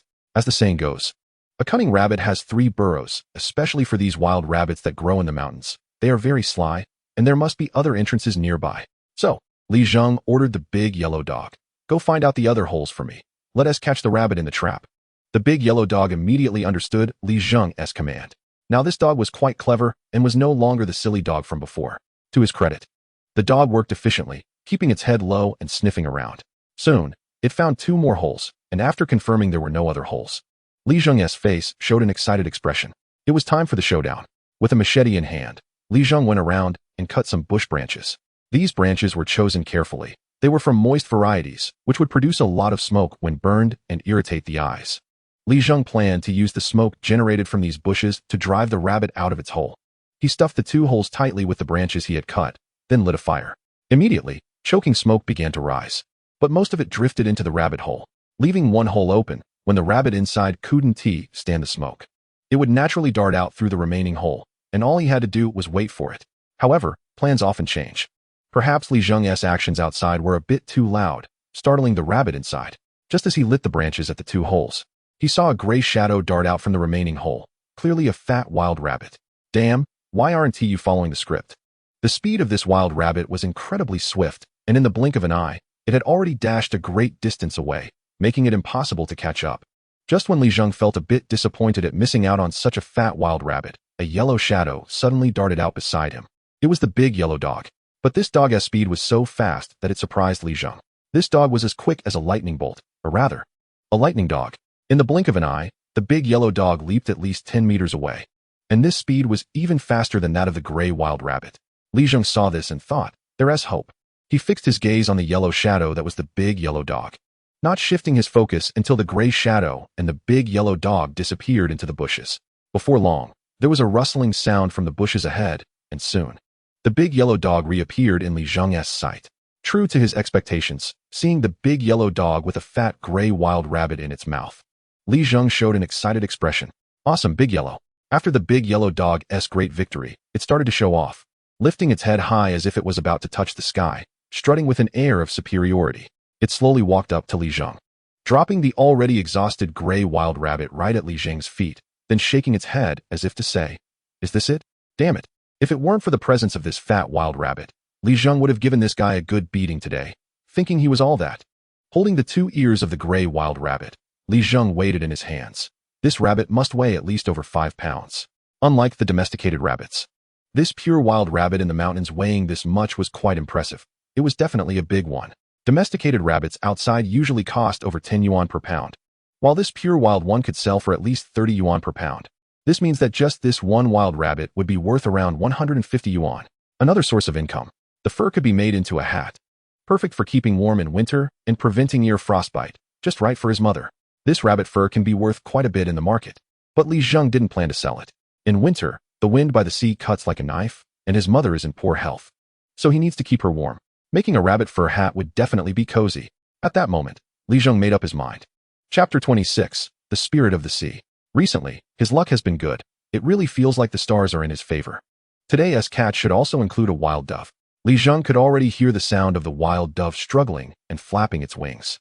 Ever since that dragon horn entered his body, Li Zheng felt that his senses, hearing, sight, and smell, had improved significantly. When he reached the trap for the wild dove, he indeed saw a colorful-tailed wild dove firmly caught in the trap. Li Zheng directly pulled a rope, bound the dove's feet, and carried 1 wild dove and 1 gray rabbit down the mountain. Li Weimin and his wife were somewhat surprised to see their son's catch from the mountain. These were hard to catch. As for Li Zheng, he thought, this guy, Da Huang, is really strong now. In the future, if I want to eat wild game, it won't be difficult at all. After dinner, Li Zheng secretly slipped down to the seaside again, eagerly entered the water, and swam to roughly the center of the Hulu Island fishing grounds before stopping. Immediately, Li Zheng entered a state of intense focus, allowing his spiritual consciousness to leave his body, and then began to spread it out into the water, extending across the entire Hulu Island fishing grounds. Soon, the distance his consciousness could cover reached its limit. However, Li Zheng was delighted to discover that this time his consciousness could cover a much larger area than the last time. This indicated that he was indeed making progress. It seems that the range of spiritual consciousness can only expand by continuously pushing its limits. In other words, he needs to keep exercising his spiritual power. The stronger his consciousness becomes, the larger the area it can cover. Back home, Li Zheng didn't rest, but continued to hone his spiritual consciousness. Although his consciousness couldn't spread as far on land, it still served as a form of training. After exhausting his spirit to the limit, Li Zheng fell asleep as soon as he hit the pillow. Unbeknownst to him, after he fell asleep, a pure energy began to flow out from the dragon horn scar on his chest, directly nourishing his nearly exhausted spirit. With this pure energy's help, not only did Li Zheng's spirit recover, but he also made significant progress. If Li Zheng were to cultivate on his own, he wouldn't know how many times he would have to practice to reach this level. Early the next morning, when Li Zheng woke up, he felt refreshed and had no fatigue at all. His spirit was so full that even his temples were slightly bulging. How strange. Why do I feel more energetic the more I train my consciousness? On the way back, he headed straight to the coast and jumped into the water, swimming once again to the center of the Hulu Island fishing grounds. As he spread his consciousness out, Li Zheng was startled. When did his consciousness become so powerful? Using the seawater as a medium, his consciousness actually expanded to cover the entire Hulu Island fishing grounds. And he had a complete grasp of the conditions in the entire fishing area. Moreover, after Li Zheng noticed the inexplicable strength of his consciousness, the scene of the sea area in his mind also changed. The entire Hulu Island sea area was covered with a layer of gray spiritual light. What is this? Li Zheng was somewhat puzzled. At the edge of his consciousness, outside the range of Hulu Island, the slightly better sea areas were covered with a layer of grayish-white spiritual light. In the more distant sea areas, although Li Zheng couldn't see the specifics, he could still see that the spiritual light there was similar to that covering the Hulu Island sea area, just with different colors. White spiritual light. That area should be close to the offshore boundary. And purple spiritual light, ISNT, that already in the waters outside Hulu Island? The catch there must be much richer than that of the Hulu Island fishing grounds. Li Zheng even saw green spiritual light further away. That was already reaching the deep sea range, where the fish resources were even richer. Suddenly, Li Zheng had an epiphany. Could it be that the degree of this spiritual light is related to the amount of fish resources in the ocean? The Hulu Island fishing grounds have declined, and the fishery resources are nearly non-existent, hence the gray spiritual light. Slightly better areas show grayish-white, then white spiritual light, and finally purple spiritual light.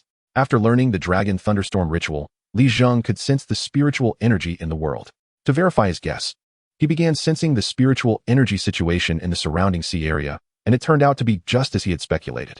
The spiritual energy in the nearby sea area was pitifully scarce. No wonder the Hulu Island fishing grounds have fallen to such a state. The spiritual energy has dwindled to this extent. Although there are many reasons for the decline of the Hulu Island fishing grounds, the decline of spiritual energy is definitely a major factor. Connecting these thoughts, Li Zheng's mind became active. If there were a way to enhance the spiritual energy of the Hulu Island fishing grounds and improve the ecological environment, perhaps the fishing grounds could recover to their former glory. It's worth noting that decades ago, the Hulu Island fishing grounds were famous for their abundant yield.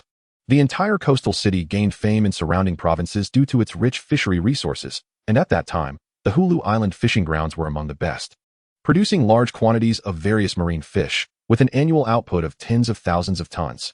However, times have changed, and the Hulu Island fishing grounds have fallen into decline, no longer resembling their former glory. Nowadays, very few people even remember the name of the Hulu Island fishing grounds. Back then, those elders could only shake their heads and sigh when they mentioned it. As soon as this thought emerged in Li Zheng's mind, he suddenly felt a warmth in his chest. The dragon horn was moving. Since the dragon horn had merged into his body, it had been silent unless summoned. But now it reacted on its own, bringing Li Zheng great joy. However, that was just a momentary occurrence, and soon it fell back into silence. But such a miraculous object as the dragon horn surely wouldn't make a sound for no reason. There must be a reason for it. Suddenly, Li Zheng fell into deep thought. Just now, he was thinking about a way to restore the spiritual energy of the Hulu Island fishing grounds. Could it be that the dragon horn was responding to this idea? After some consideration, Li Zheng realized it was indeed possible. The dragon governs the seas, and the ocean is its absolute domain. Naturally, it wouldn't want to see its territory decline to such an extent.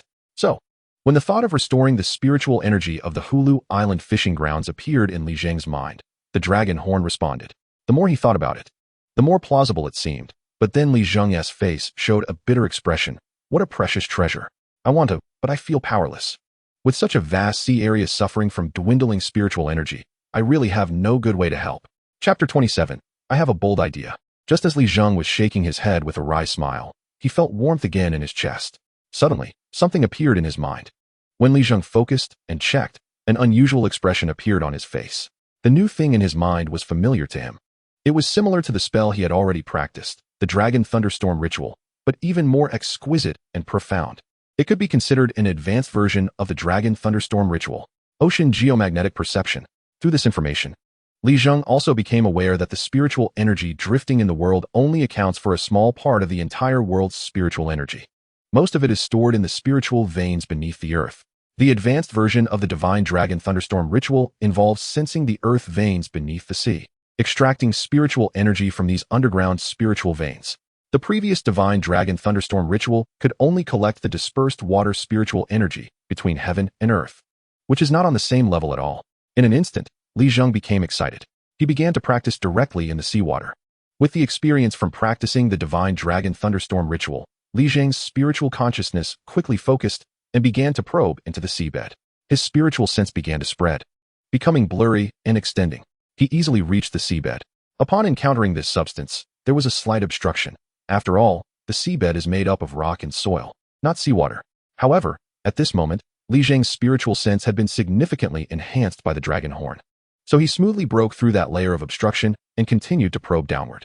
Li Zheng's spiritual sense swiftly traversed beneath the seabed, and soon, he sensed a vast amount of spiritual energy, as immense as the sea. The total spiritual energy of the entire Hulu Island fishing ground might not even compare to 1/1,000,000th of the spiritual energy here. This should be the underground spiritual vein. Li Zheng's heart raced. Although he had detected the spiritual energy within this underground spiritual vein, his spiritual consciousness had reached its limit here, let alone extracting it. Just then, the dragon horn on Li Zheng's chest generously surged forth a pure energy to help him absorb the spiritual energy from the earth vein. Pop! Within Li Zheng's spiritual consciousness, he heard a light sound, like someone pricking a water-filled balloon with a needle. The pure energy flowing from the dragon horn actually helped Li Zheng open an extremely tiny gap in this earth vein. Instantly, pure spiritual energy seeped out from this gap, drifting upwards into the waters of the Hulu Island fishing ground. Li Zheng was immediately overjoyed with the abundance of spiritual energy from this earth vein. Even such an extremely small gap would ensure that the spiritual energy of the Hulu Island fishing ground could gradually recover over time. Li Zheng had heard from his father that if it weren't for overfishing and severe environmental damage, the Hulu Island fishing ground had the potential to become a top-tier fishing ground. This was not just a boast from Li Weiman. A scientific research team once came to investigate the reasons for the decline of the Hulu Island fishing ground. And after examining the hydrological and geographical conditions of the fishing area, they all sighed in regret. Currently, there are 4 top-tier fishing grounds in the world: the Hokkaido Fishing Ground in Japan, the North Sea Fishing Ground in the UK, the Newfoundland Fishing Ground in Canada, and the Peru Fishing Ground. These 4 fishing grounds produce fish catches measured in millions of tons each year, making them some of the most prosperous areas in the world's seas. The prosperity of these 4 fishing grounds is due to the naturally favorable hydrological environment. The Hokkaido Fishing Ground is formed by the convergence of the cold current and the warm current of the Kuril Islands, while the North Sea Fishing Ground is formed by the convergence of the warm North Atlantic Current and the cold Arctic Current. The Newfoundland Fishing Ground is formed by the convergence of the warm Gulf Stream and the cold Labrador Current. In short, 2 ocean currents converge at the same location, stirring and agitating the seawater, causing deep-sea water to rise to the surface, bringing up various nutrients such as silicates and phosphates that have settled for billions of years. With these nutrients, plankton and bacteria can reproduce in large numbers, providing ample food for fish, leading to abundant catches. As for the Peru Fishing Ground, although there are no warm or cold currents converging, they have prevailing offshore winds that blow from the land towards the ocean. The coastal seawater is pushed out to sea, causing the upper layer of water to flow away, allowing the lower water to rise up, naturally bringing up nutrients from the depths as well. The principle is the same. The waters of the Hulu Island Fishing Ground, due to its unique geographical location, also have a small warm current and a cold current converging here and nearby. There are many river mouths bringing in various rich nutrients from the riverbeds, supplementing the Hulu Island Fishing Ground. This gives the Hulu Island Fishing Ground a natural qualification to become a rich and prosperous fishing ground. This was what led to the prosperity of the Hulu Island Fishing Ground in the last century. However, greed blinded some people's eyes, causing the once thriving Hulu Island Fishing Ground to decline to this extent. Li Zheng personally swam down to the fishing ground and indeed felt the impact of 2 different ocean currents in a certain area, with the bottom seawater being stirred upwards. After confirming this information, Li Zheng's eyes sparkled, and a bold idea emerged in his mind. Now that I have absorbed the spiritual energy from the earth vein, the spiritual energy of the Hulu Island Fishing Ground will eventually recover, and with this natural geographical hydrological environment, it will be easy to prosper again. I must seize this opportunity. Li Zheng immediately thought of the policy of selling Hulu Island and the fishing ground together. If I restore the spiritual energy of the Hulu Island fishing ground and someone buys it, wouldn't that be giving someone else a ready-made benefit? At that moment, Li Zheng conceived a bold idea. I should buy Hulu Island. That way, my family wouldn't have to live in fear of the island being sold and becoming homeless.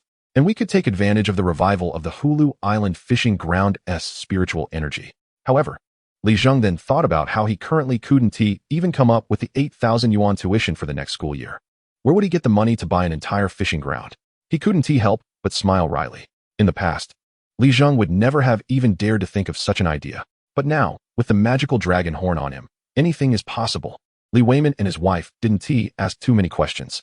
After Li Zheng had a good rest overnight, he went to the seaside again early the next morning. After entering the water, Li Zheng swam to the spot where he had absorbed the earth vein's spiritual energy yesterday. And the first thing he did was expand his spiritual sense to check the spiritual energy situation in the surrounding waters.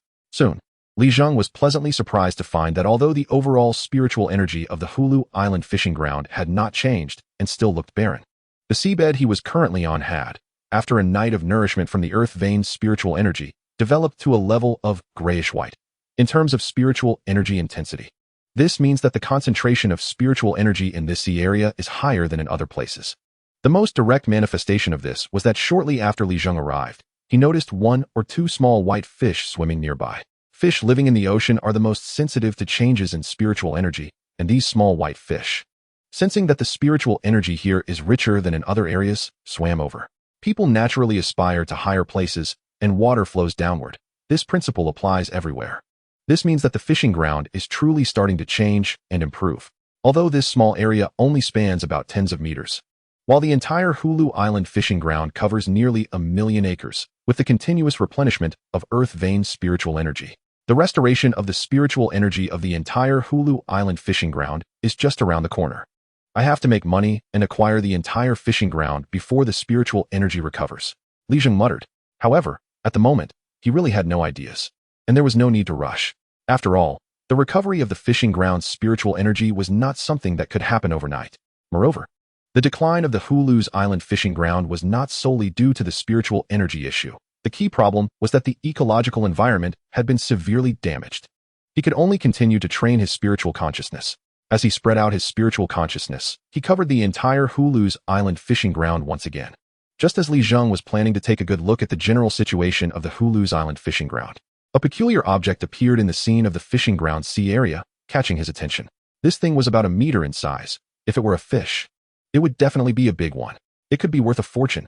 For example, if it were a tuna, its rarity could directly make him financially free. This was precisely why this thing attracted Li Zheng's attention in an instant.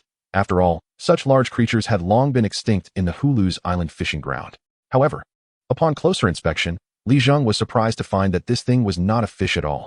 It wasn't any marine creature, but a mechanical product. The front had a pointed tip, and the back was cylindrical, quite similar to a torpedo that Li Zheng had seen online. However, Li Zheng clearly knew that this was not a torpedo. After identifying the shape of this object, a smile suddenly appeared on Li Zheng's face. Although this thing was not a sea fish, it was worth much more than an ordinary sea fish of the same size. Any coastal fisherman, whether educated or not, would recognize this object. From time to time, there would be specialized people coming to spread knowledge about this object, so Li Zheng was naturally familiar with it. It was a sonar buoy. This object could be said to be what coastal fishermen most like to encounter at sea. For no other reason. Finding one was worth 50,000 yuan. How could they not like it? These sonar buoys were all dropped by foreign anti-submarine reconnaissance aircraft, thrown into Chinese waters to collect various sounds from the seabed, mainly to gather sounds from Chinese submarines. These sound signals were extremely useful for enemy countries. Submarines operate underwater, making them difficult to detect with the naked eye. Sonar is the primary means of detecting submarines. And the way sonar detects submarines is by collecting the sound waves produced by the submarine's movements to determine their tracks. Once these sound signals from Chinese submarines are collected, they would be recorded in the enemy's sonar database. In the future, as long as the sonar coverage area of the enemy country is present, any appearance of a Chinese submarine would be quickly identified by sonar, with its movements in the hands of other countries. Therefore, those countries hostile to or wary of China often scatter a large number of sonar buoys in the waters near China, employing a strategy of casting a wide net to collect submarine signals.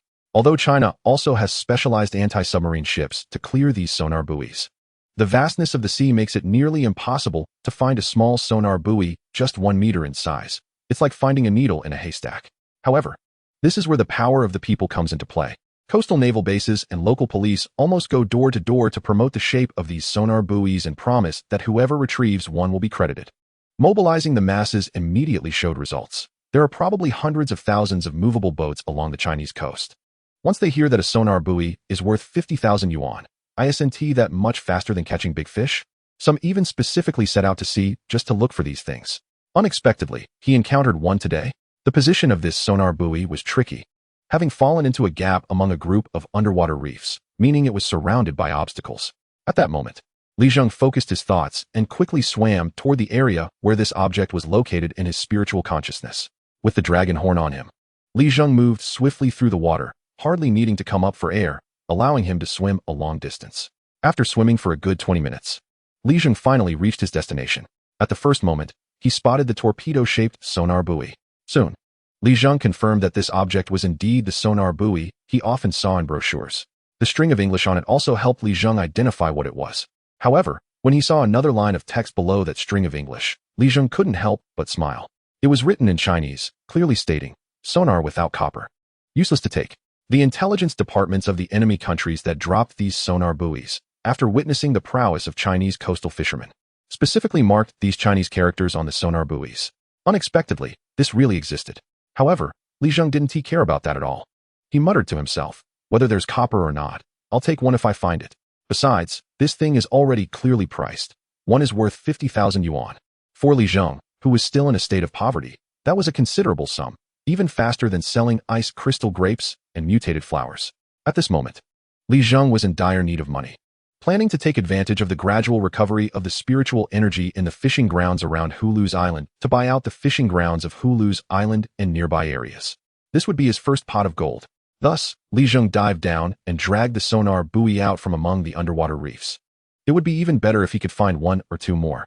Li Zheng was filled with expectations, but the reality did not go as he wished. After searching the vicinity with his spiritual consciousness, he did not find any other sonar buoys.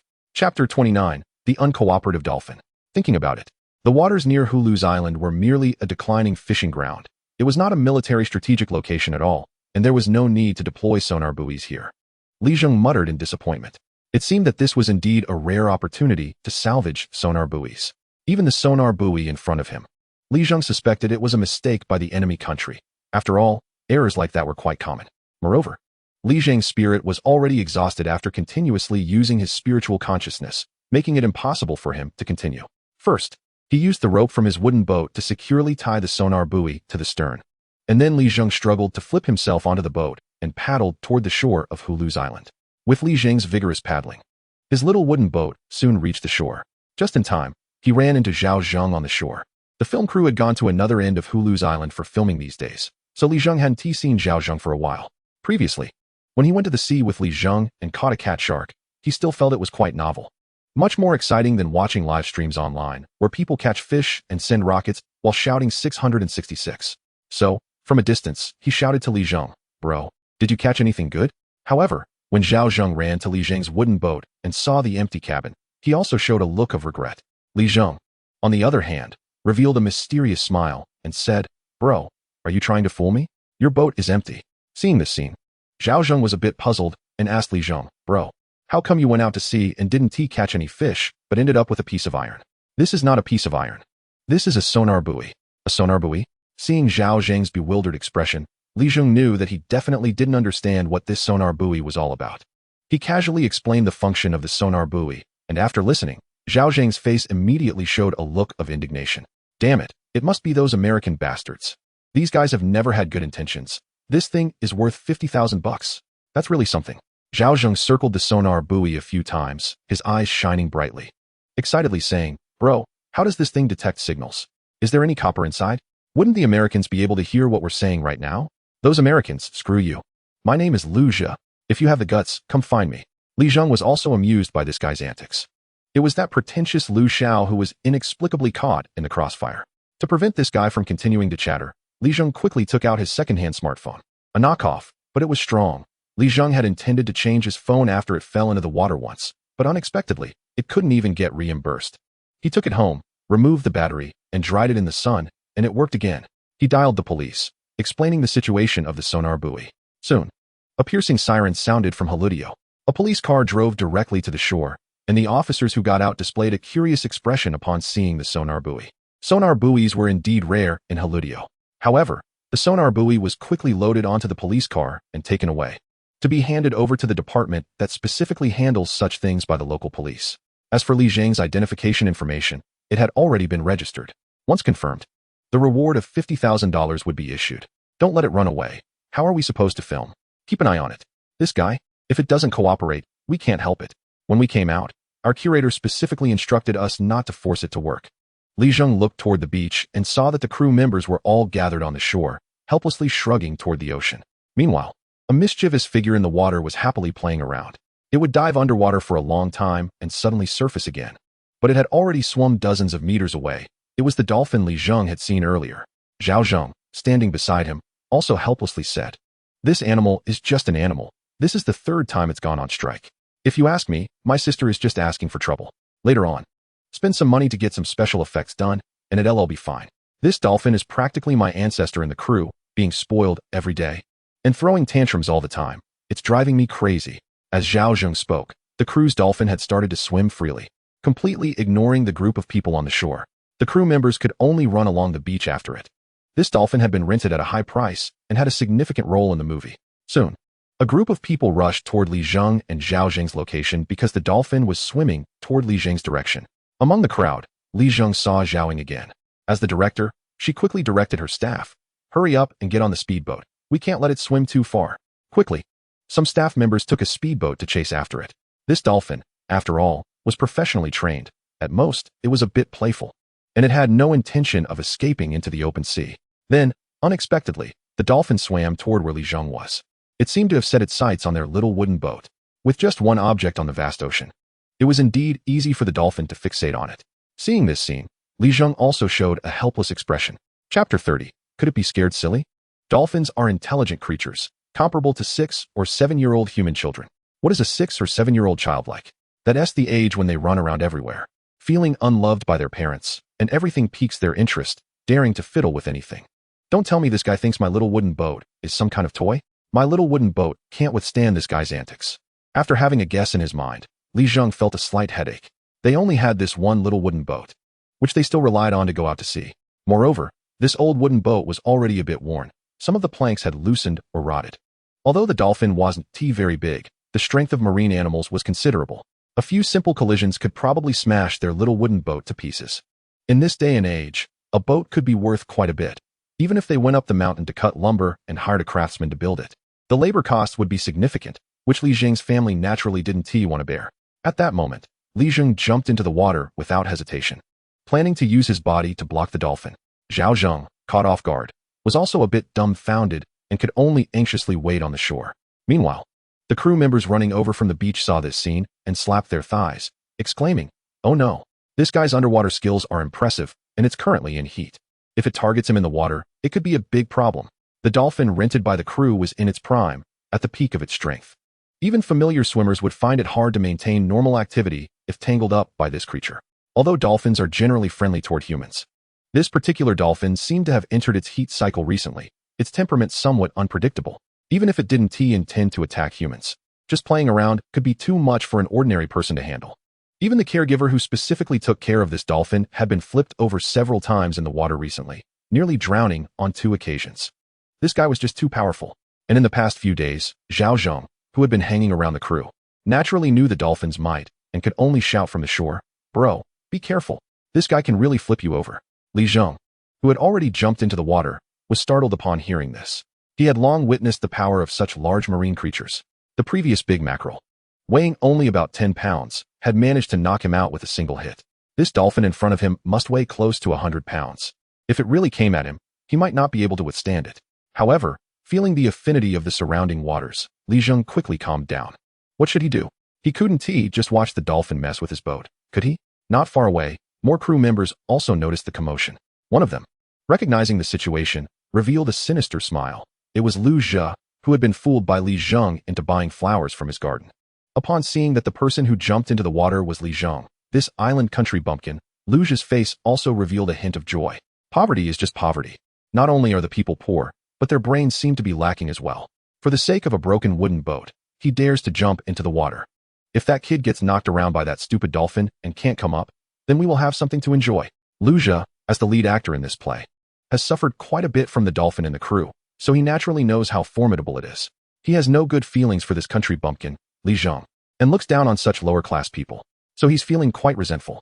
Recently, the food in the crew has been particularly unappetizing, making him even angrier at Li Zheng. Lu Zhi's gloating remarks also drew the agreement of a bunch of sycophants around him. That poor bumpkin can't compare to you, young Master Lu. Look at him risking his life for money. This life will just be like this. Ha ha ha, young Master Lu, let's just take this as entertainment. There's hardly any fun on this island. Let's wait and see a good show. It's just right for young Master Lu to take a break. If that kid can't come up and cools off in the water, that would be amusing. Does he think that stupid dolphin is an ordinary creature? In my opinion, that kid will have a hard time as soon as he comes up. The rest of the crew, including director Zhao Ying, also noticed this scene. Hearing Lu Zhi and his sycophants, Zhao Ying's brow furrowed slightly. Zhao Ying's gaze was fixed on the activity by the sea, and he spoke into the crew's walkie-talkie. If anything happens, it would be a hassle for the crew, and this is no joke. People could really get hurt. The crew's caretaker, hearing the director's instructions over the walkie-talkie, also showed an anxious expression. At the same time, he felt helpless. The speedboat beneath him couldn't go fast in these nearshore waters and could easily collide with the rocks, so it couldn't match the speed of the dolphin. Moreover, the crew's dolphin was in heat, and even he didn't dare to easily jump into the water to provoke it. Then, what the caretaker saw next made his head spin. The crew's dolphin had already changed its target, shifting from the broken wooden boat to the living creature that had just jumped into the water. Li Zheng. This is bad. The caretaker knew it was too late. He couldn't get there in time and could only hope that the kid underwater would fend for himself. On the shore, Zhao Zheng also noticed this scene.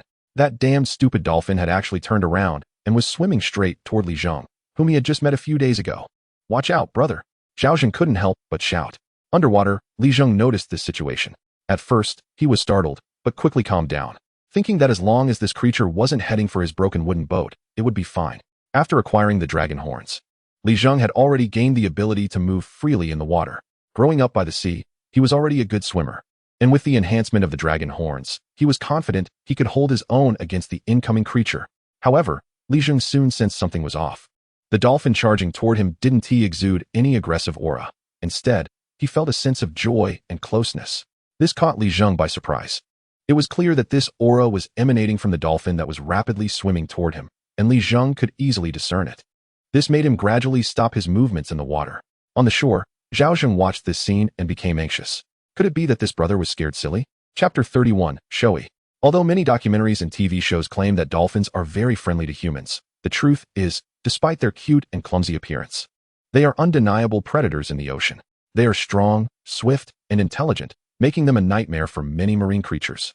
The people on the shore, including the crew's staff not far away, also witnessed this scene, each with a different expression.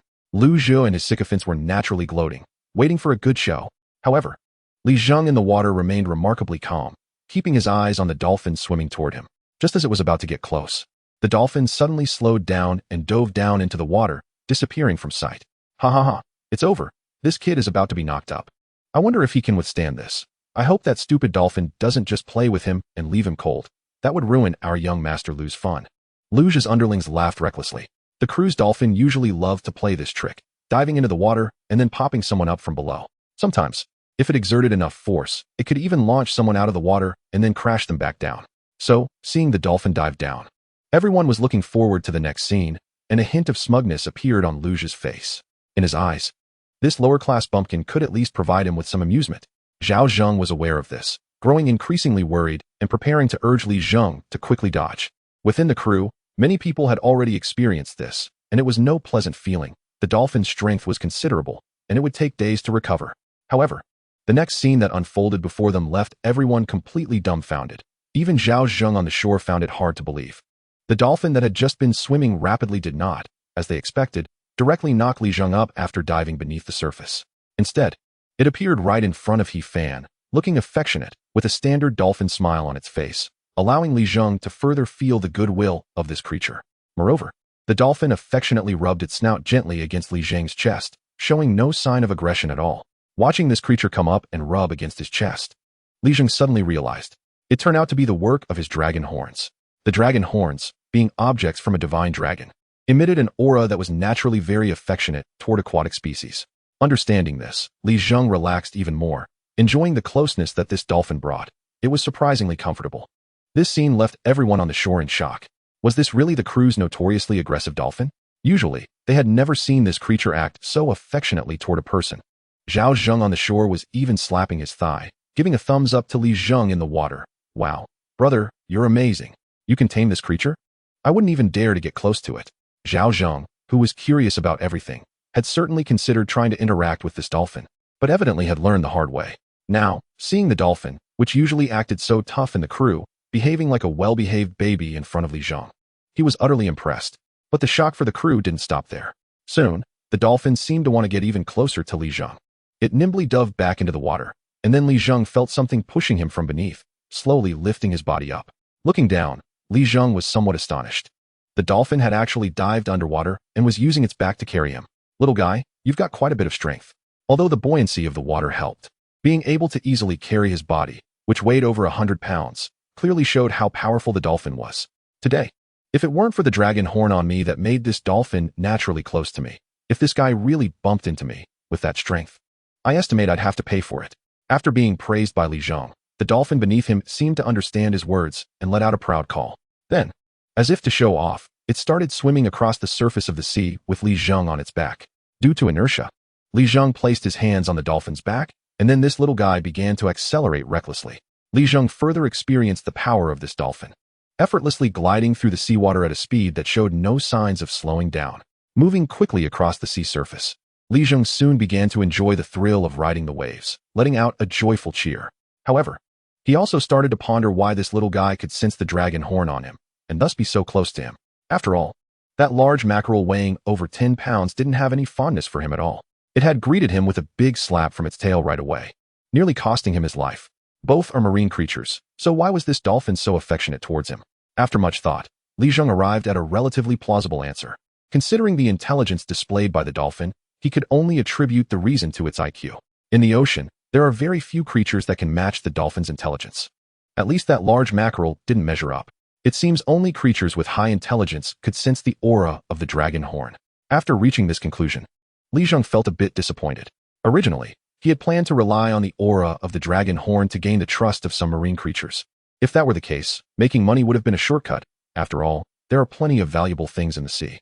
But unfortunately, although there are numerous creatures in the ocean, the vast majority, like that large mackerel, are low-level creatures without any intelligence, acting purely on instinct. Creatures like this dolphin, which possess intelligence comparable to that of humans, are exceedingly rare. Meanwhile, while Li Zheng was deep in thought, he completely failed to notice that the onlookers on the shore were almost dropping their jaws in astonishment. A person riding on a dolphin swimming on the sea? This is something that can only happen in movies, yet it's happening right in front of them. And the key is that their crew is actually filming a movie. Hurry up, photographer, capture this moment. I need it. As the director, Zheng was the first to react. Their movie had plenty of scenes requiring the dolphin to cooperate with a human, and the current situation was the perfect shot. As for Li Zheng's figure, it could easily be replaced with the main character's shape in post-production. Being a professional director, Zheng immediately realized this, and the photographer, receiving the instruction, quickly grabbed the camera and started filming.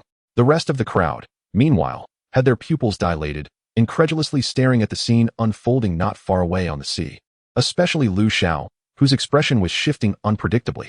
Earlier, he had been leading the mockery of Li Zheng, but unexpectedly, this scene felt like a slap in the face. Lu's sycophants also knew to keep quiet at this moment, afraid to provoke the currently furious Lu Xiao. No more filming, let's call it a day. Feeling embarrassed, Lu Zhi tossed out this statement and walked away, his lackeys quickly following suit. Zheng didn't bother with him.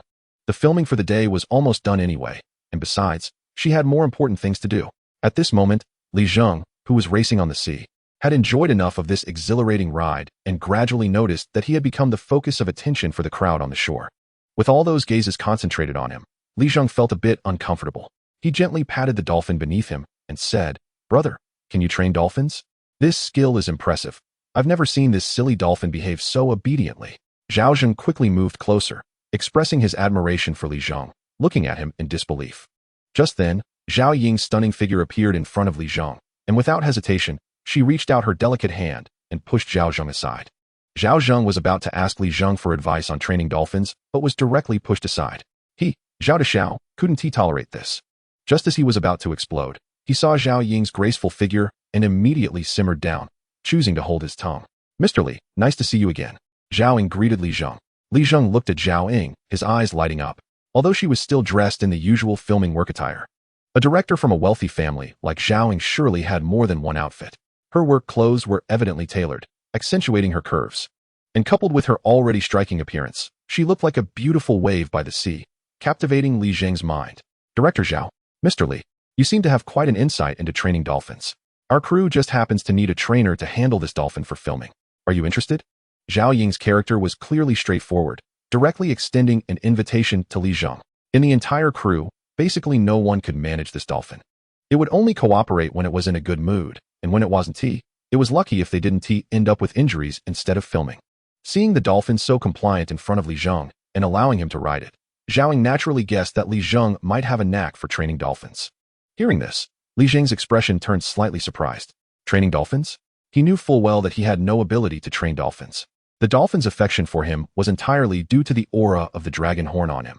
If there was nothing else going on, helping train this dolphin wouldn't be a problem, but the key right now was that Li Zheng was solely focused on making money to buy the Hulong Island fishing grounds. After all, every day delayed posed a risk of someone else buying it. If he painstakingly used the dragon horn to penetrate the veins of the surrounding sea area, obtaining a trace of spiritual energy to restore the spiritual energy of the Hulong Island fishing grounds, it would end up being a favor for someone else. Therefore, Li Zheng intended to refuse, saying, Director Zhao, about this. However, halfway through his sentence, he was interrupted by Zhao Ying, who directly presented him with an irresistible offer, a monthly salary of 10,000. And I can advance it. Zhao Ying's insight was remarkable from their previous interactions. She knew Li Zheng was in urgent need of money, so she presented a highly attractive offer. Although Li Zheng's tuition had been resolved, that 10,000 was still a significant temptation for him. After all, how many graduates from prestigious schools could get a monthly salary of 10,000? This was already considered a high salary. At this moment, Zhao Zheng also jumped in, addressing Li Zheng. Dude, our crew is already more than halfway through filming on your Hulong Island. As long as nothing unexpected happens, and that silly dolphin cooperates well, the remaining filming time definitely won't exceed a month. Who knows, you might get that 10,000 in less than half a month. This is definitely a good deal. Zhao Zheng was eager for Li Zheng to agree, as he could also learn a thing or two. Training dolphins. Li Zheng was already intrigued, and Zhao Ying's conditions made it impossible for him to refuse. What he needed most right now was money. Being able to get 10,000 yuan in a short time was something he couldn't turn down. After Zhao Zheng's encouragement, he naturally agreed. All right, it's settled. Upon hearing Li Zheng's agreement, Zhao Ying's delicate face showed a joyful expression, while Zhao Zheng directly patted Li Zheng on the back. Li Zheng showed a helpless expression, thinking he had no particular skills to offer. Fortunately, at that moment, Zhao Ying unceremoniously grabbed Zhao Zheng's ear, looking indignant as she said, You brat. All you do is run around all day, and you don't even help your sister.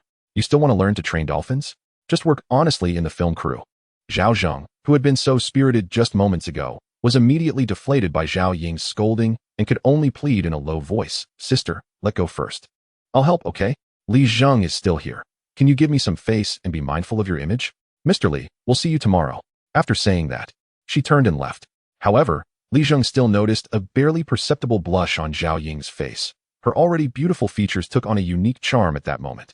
Watching Zhao Ying leave, Zhao Zheng could only helplessly follow, casting a knowing glance at Li Zheng before leaving, which made Li Zheng chuckle. Zhao Zheng's personality was indeed quite lively. Soon, a simple dinner of local seafood was served. Chapter 33, Electric Boat Paddle. Just halfway through, Li Zheng's phone in his pocket vibrated. He took out the counterfeit smartphone and revealed a delighted expression. The message indicated that his bank account had an additional 10,000 yuan. It must be the salary Zhao Ying promised. Even before starting the job, the payment was already in hand, which naturally made Li Zheng happy. With this joy, Li Zheng gradually fell asleep, waking up early the next day, feeling refreshed. After a whole night of rest, his energy had completely recovered, thanks to the hidden dragon horn on his chest. Electric boat paddle. Today, he was determined to buy an electric boat paddle. With the advancement of the times, wooden boats like Li Zheng's family had basically been phased out. Nowadays, all fishing boats that went out to sea were equipped with engines. These primitive wooden boats, relying solely on human power to paddle, were not only inefficient and slow but also had limited range due to human strength. Besides the fact that the resources in Hulu Island's fishing grounds had long been depleted, Lee Wayman and his wife had minimal catches each time they went out to sea, which was also limited by the wooden boat. Although the fishing grounds were barren, some areas outside of Hulu Island still had a certain amount of fish. And even further out, the catch was abundant. Although affected by years of rampant fishing, it was still better than other sea areas, making it feasible to make a living. However, the premise was that there had to be a fishing boat capable of going out to sea. Only fishing boats with diesel engines could reach the areas outside of Hulu Island's fishing grounds. With Li Zheng's family's original wooden boat, it was impossible to think about going out. Relying on human power to paddle would be exhausting, let alone performing the labor-intensive work of fishing. And the safety factor was also low. If they encountered predators like sharks, they would be completely at a disadvantage. Therefore, in the past, Lee Wayman and his wife rarely ventured beyond the borders of Hulu Island's fishing grounds, only risking it when their livelihood at home became too tight. Those diesel engines for boats cost at least $6,000 or $7,000, even up to $10,000, which was beyond what Li Zheng's family could afford. Moreover, their small, dilapidated wooden boat couldn't even accommodate a diesel engine. However, beneath the diesel engines, there was a more convenient device similar to an engine, the electric boat paddle. Powered by electricity, it could generate power as soon as the propeller turned, much faster than paddling by hand, although it naturally couldn't match the power of a diesel engine. But the price was very affordable. A set of electric boat paddles could be obtained for just over 1,000 yuan, which was significantly cheaper compared to diesel engines. Economically viable. Installing it on the boat would save a lot of effort. This thing had a certain market share in coastal areas and was even more common in inland river regions. However, even that 1,000 yuan was something Li Zheng's family couldn't afford before. But now that he had an income, Li Zheng immediately thought about getting this electric boat paddle. Riding his old bicycle, Li Zheng set off, pedaling quickly without feeling tired or sore, and soon arrived at the market on the opposite shore. This market had everything. Besides the most common seafood, it naturally had no shortage of fishing gear. On the southeast coast of the market, there was a shipyard responsible for the maintenance and construction of vessels for Hulu Island and many surrounding islands. In regions like Hulu Island, which relied heavily on fishing as their economic backbone, it was natural to have various fishing boat accessories and equipment for sale near such shipyards. With many stores selling fishing gear, and electric boat paddles were certainly available. Li Zheng pushed his bike through the market, greeting several acquaintances along the way, and continued toward the shipyard by the coast. Soon, he spotted the dock of the shipyard. This coastal shipyard was the largest in the area, with basically all the fishing boats in the surrounding regions built here.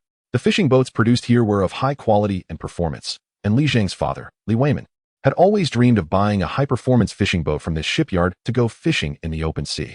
Upon seeing the coastal shipyard, Li Zheng tightened his fists. "Don't worry, Dad. I will definitely get you a high-performance fishing boat produced by this shipyard." However, right now, the money in Li Zheng's pocket was barely enough to buy a small steel fishing boat.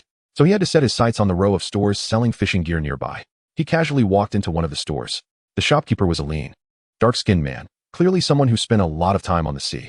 Seeing Li Zheng enter, he greeted him enthusiastically. "Young man, what do you want to buy?"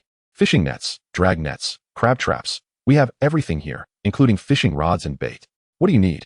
However, he was far from being as tough as those men who had endured the sun and wind on the islands for years.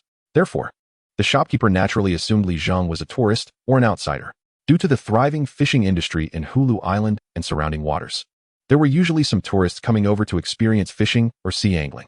Of course, these tourists went out to sea, not fishing or catching in the barren waters of Hulu Island's fishing grounds.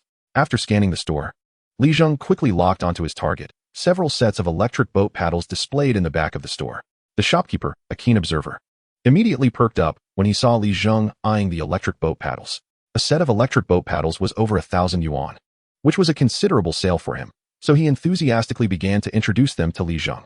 The young man said, "These electric boat paddles of mine are all from well-known domestic brands, with strong power, long endurance, large battery capacity, and safety. How about taking a set?" Li Zheng was not easily swayed by the shop owner's pitch and directly asked for the price. "Boss, give me a real price. How much for a set?" The shop owner saw a chance and immediately gestured. 1,500, you take a set, and I'll consider it making a friend." Li Zheng smiled and replied, "Boss, this price doesn't seem like a friend price at all. I asked you for a sincere quote, and you have no sincerity at all." Although Li Zheng had never used electric boat paddles, he was aware of their price, which was typically just over 1,000, so 1,500 was way too high. Although he had a bit of money now, there were many places to spend it, and wasting a few hundred on these paddles would make him feel heartbroken. So he continued, It's early in the morning. If you can give me a sincere price, I'll skip going to other shops. Hearing Li Zheng's seasoned words, the shop owner hesitated for a moment, then decisively said, "All right, since you sound like a local, I won't beat around the bush. 1100 is the lowest I can go." Chapter 34, Gambling on Clams. Hearing the shop owner drop the price by 400 to something close to his mental range, Li Zheng felt quite satisfied, but he continued to say, "Throw in one battery repair. The electric boat paddle mainly relies on the big battery for power. And if something happens to the battery, it can be very troublesome. Replacing a battery is quite expensive, but if there are no major issues, it can be repaired and still used, and most shop owners have this skill." The shop owner, hearing Li Zheng's words, gritted his teeth and said, "Young man, you're being too ruthless. Fine, we have a deal. I'm just trying to start the day off right." Li Zheng smiled, took out his phone, transferred the money, then directly picked up a set of electric boat paddles and walked out of the store. The electric boat paddle had a straight overall structure, with a compartment on top similar to a motorcycle's rear storage box, housing the main power source of the entire set, a battery. Several wires connected from the battery to the steel paddle below. The entire electric boat paddle's weight mainly came from the battery, weighing only about 10 to 20 pounds. So Li Zheng could easily carry it as he left. A group of people with their hands behind their backs had gathered together, catching Li Zheng's attention. As he walked to the side, he peeked through the crowd and saw a few middle-aged men in fishing suits guarding a stall. The stall was covered with a tarpaulin, displaying a pile of clamshells covered in black mud. The leading middle-aged man was shouting energetically, "Come, come, gamble on clams. $100 for a live opening. Get rich today?" The other men chimed in, "These are all good goods just pulled from the seabed this morning. Definitely have pearls. If you hit the jackpot, you'll be rich. Take a gamble. What can you do with $100? If you find a big pearl, it's a huge profit. These aren't like the garbage pearls from farmed clams." Among the onlookers, quite a few were tempted by the shouts, pulling out cash and handing it to the men in suits, starting to sift through the pile of clamshells. Gambling on clams. Interesting, this thing can be gambled on? Amid the crowd, a familiar voice reached Li Zheng's ears. He leaned closer to take a look and indeed saw a familiar figure. It was Lu Xiao, who loved to show off his wealth. And beside him were a few loyal subordinates, all present. It was quite rare to see this rich kid at the market so early in the morning. However, Li Zheng quickly noticed Lu Xiao's disheveled clothes and the smudged lipstick on his neck and guessed the situation. Halutio has nothing much to offer, aside from barren seas. Even in the town where they were staying, there was little entertainment to be found. Lu Xiao, a playboy, couldn't stand the boredom, so he brought his loyal subordinates to the city for a night of fun. He didn't want Zhao Ying to find out about his escapades. As he aimed to win her over, seeing Lu Xiao interested in the clam gambling, his subordinates immediately urged him, "Lu Xiao, shall we give it a try? With your luck, gambling on clams will be a piece of cake." Exactly, with Lu Xiao's strength, even a big pearl is just a drop in the bucket. But the meaning of this gamble is huge. Director Zhao will definitely love it. Then when Lu Xiao takes the beauty home, you must treat us to a good time. Having had a great time the night before, Lu Xiao was in a good mood. Flattered by his subordinates, he felt even better. Thinking about Zhao Ying's beautiful face and her hidden hot figure under her work clothes made him even more excited. He waved his hand, saying, "All right, I'll experience this clam gambling today. You guys pick some too. I'll cover the costs. If we get something good, I'll buy it at a high price." All right. Lu Xiao is generous. His subordinates happily flattered him, wanting this effect. If someone was willing to pay for their clam gambling, who knows? They might even have some luck themselves, and they eagerly started sifting through the pile of clam shells. Meanwhile, Lu Xiao stood calmly, letting his subordinates pick. Soon, one of them pulled out the largest clamshell from the pile and said to Lu Xiao, "Lu Xiao, how about this one? It's the biggest of the bunch." Lu Xiao saw that this clamshell was as big as 2 adult fists and nodded in satisfaction, casually saying, "This one will do. If something good comes out, you won't miss out on your share." His subordinates immediately cheered up. In their eyes, those who ran clam gambling stalls were not much different from street conmen. Li Zheng, having grown up in Halutio, knew what clamshells looked like. The people running these clam gambling stalls claimed these shells were just pulled from the seabed. Although they were covered in mud, the shells recently selected by others not only lacked pearls, but even the clam meat was no longer fresh. Clearly not just freshly taken from the seabed. The mud could have easily been added later. After all, it was everywhere by the seaside. They were just deceiving the market crowd and people like Lu Xiao, who flaunted their wealth. True fishermen would never fall for such tricks. Moreover, Li Zheng firmly believed that there was no such thing as a free lunch. If there were valuable big pearls in those shells, these people would not bring them to the market for gambling. Not to mention, experienced clam catchers could easily tell if there was something valuable inside the shells, with a success rate of over 70 to 80%. Plus, in this day and age with so much technology, using infrared or light machines could also help identify them. Wild pearls are incredibly rare. Currently, wild pearls mainly include sea snail pearls, abalone pearls, mellow pearls, and mustard pearls. Li Zheng estimated that the chances of finding pearls in the clams under the tarp were very low, and that most of them were basically worthless scraps. However, just as he was about to turn and leave, he noticed some inexplicable changes in his line of sight, which made him stop in his tracks. In his view, the clams piled on the tarp inexplicably emitted a glow similar to spiritual energy. Having practiced the divine dragon thunderstorm ritual earlier, Li Zheng was already aware of the existence of spiritual mechanisms in this world. The glow emanating from the clams in front of him was a sign of such spiritual energy, which piqued Li Zheng's curiosity. Upon closer observation, he found that not every clam in the pile emitted this spiritual glow. Moreover, even among those that did, the intensity of the glow varied. Some were very bright, while others were quite dim. This made Li Zheng even more interested. Could it be that there was some hidden mystery in the spiritual glow of these clams? Chapter 35, All Opened. While Li Zheng was pondering, he noticed that several of his underlings had finished selecting their clams, each holding one, varying in size. Notably, 2 of the underlings had chosen clams that indeed emitted the spiritual glow he had seen, albeit very faintly. Because of this, Li Zheng decided to stop and observe the situation further, hoping to verify his suspicions. "Boss, count all the money for these clams on my tab," Luja said, appearing wealthy and unconcerned now that his underlings had made their selections. The few clam sellers exchanged glances at this, and the lead man said to Luja, "Sir, that will be 3,500. Upon hearing this number, Luja frowned and replied, "Wasn't it $100 each?" The lead clam seller chuckled. "That's right, $100 each, but you have to see, the clam you picked is our biggest one, and the chance of finding something good in it is much higher than in the others. If I charged the same price as the smaller ones, I would be losing money. So this big clam is worth $3,000, while the others are the same price." Seeing that all eyes in the crowd were on him, Luja shrugged it off, saying, "3,500 it is. Is this little amount even worth mentioning?" He then pulled out a stack of $100 bills right in front of everyone and handed them to his underling, who naturally counted the cash and passed it to the seller. In the crowd outside, Li Zheng couldn't help but chuckle at Luja's show-off behavior. Damn. This guy is really a fool with too much money. These clams aren't about size. If that were the case, the clam sellers wouldn't have put these large clams on display. The clam sellers were indeed out to swindle money, and they were sharp-eyed. Seeing Luja's pretentious demeanor, it was clear he was an easy target for them to exploit. After getting the money, the clam seller's face lit up with joy as he directly said to Luja, "Little boss, shall I open these clams for you?" Luja impatiently replied, "Cut the crap and just open them." The clam seller immediately took out a fish-scaling knife, grabbed the largest clam Luja had chosen, and began to open it. He inserted the knife into the middle of the clam shell and pried it open, revealing the inside to the crowd. Luja's extravagant display attracted everyone's attention, especially since the big clam had the potential to yield something valuable. The onlookers held their breath, waiting for the result. Unfortunately, after prying open the back shell of the big clam, it was found to be completely empty, with only thin clam meat inside.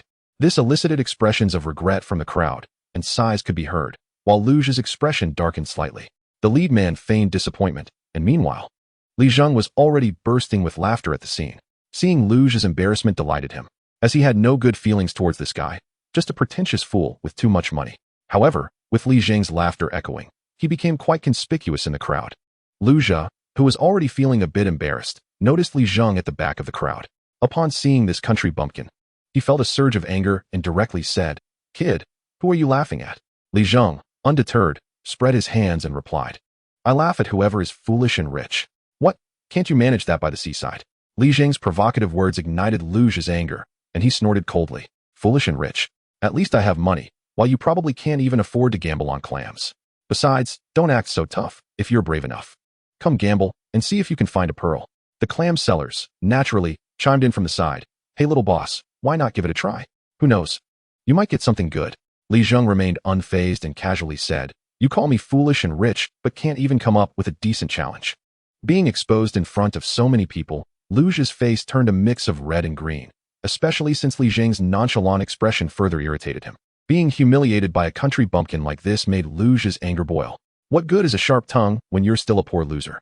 Realizing this, Luja gradually calmed down, looked at the clams on the tarp, smiled, and provocatively looked at Li Zheng, saying, "Enough with the useless talk.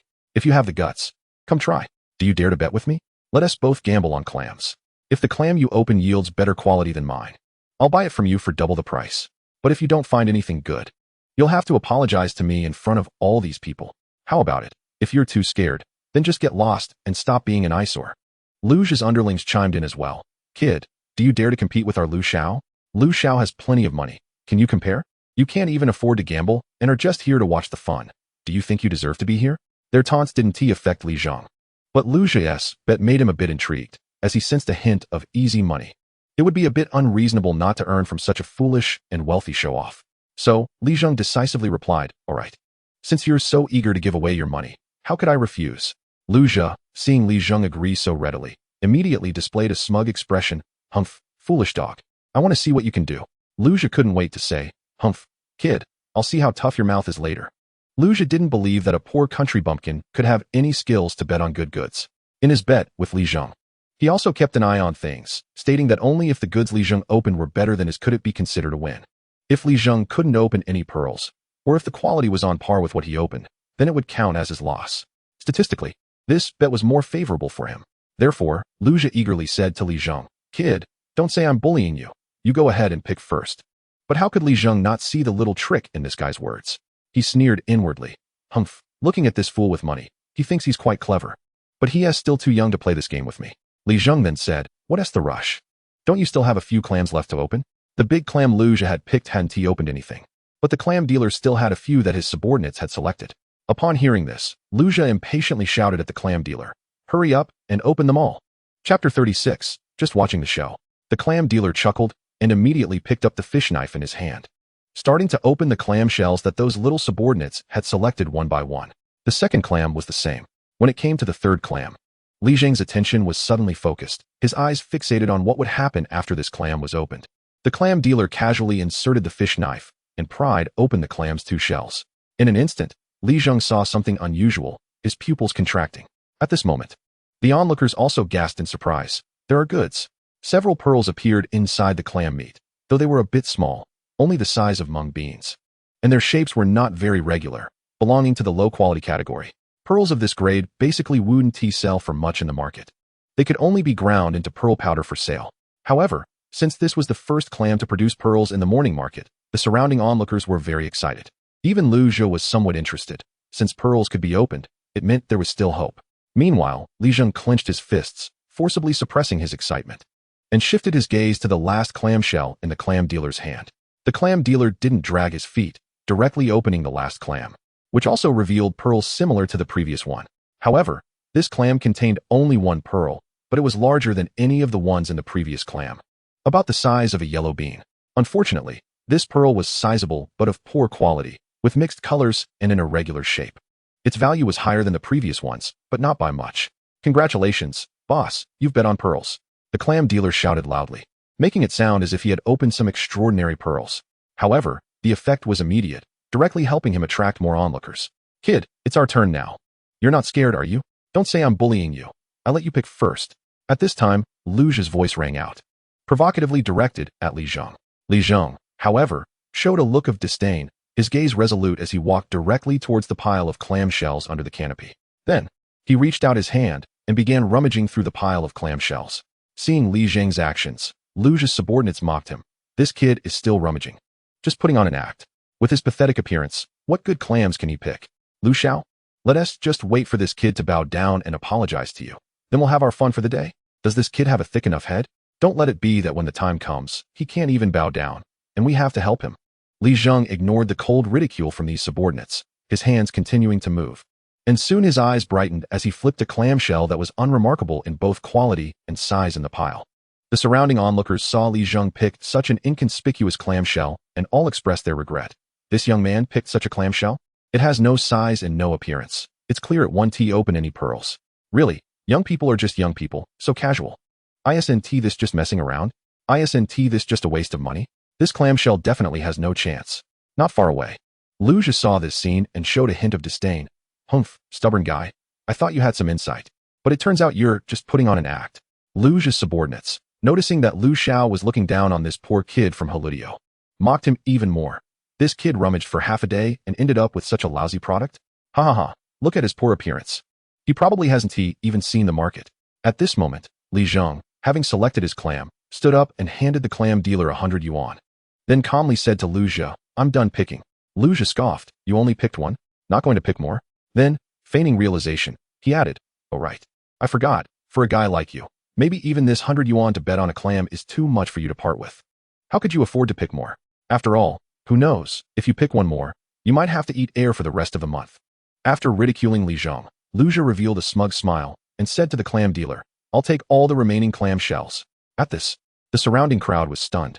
There were at least 100 clam shells left on the stall's canopy, and even at a price of 100 yuan each. All of them would be worth over 10,000 yuan, yet someone was taking them all at once. The clam dealer was overjoyed upon hearing this. Being able to clear out all these clam shells and turn them into cash was something he couldn't ask for more. He immediately shouted, "The young boss is generous." Directly taking all the clam shells, the clam dealer's shout instantly brought a triumphant look to Lu Zhi's face. He had felt this feeling of showing off with money countless times, yet it still never failed. After showing off, Lu Zhi didn't forget to mock Li Zheng. "Don't blame me for bullying you. I let you pick first. If you had money, you could have taken them all too.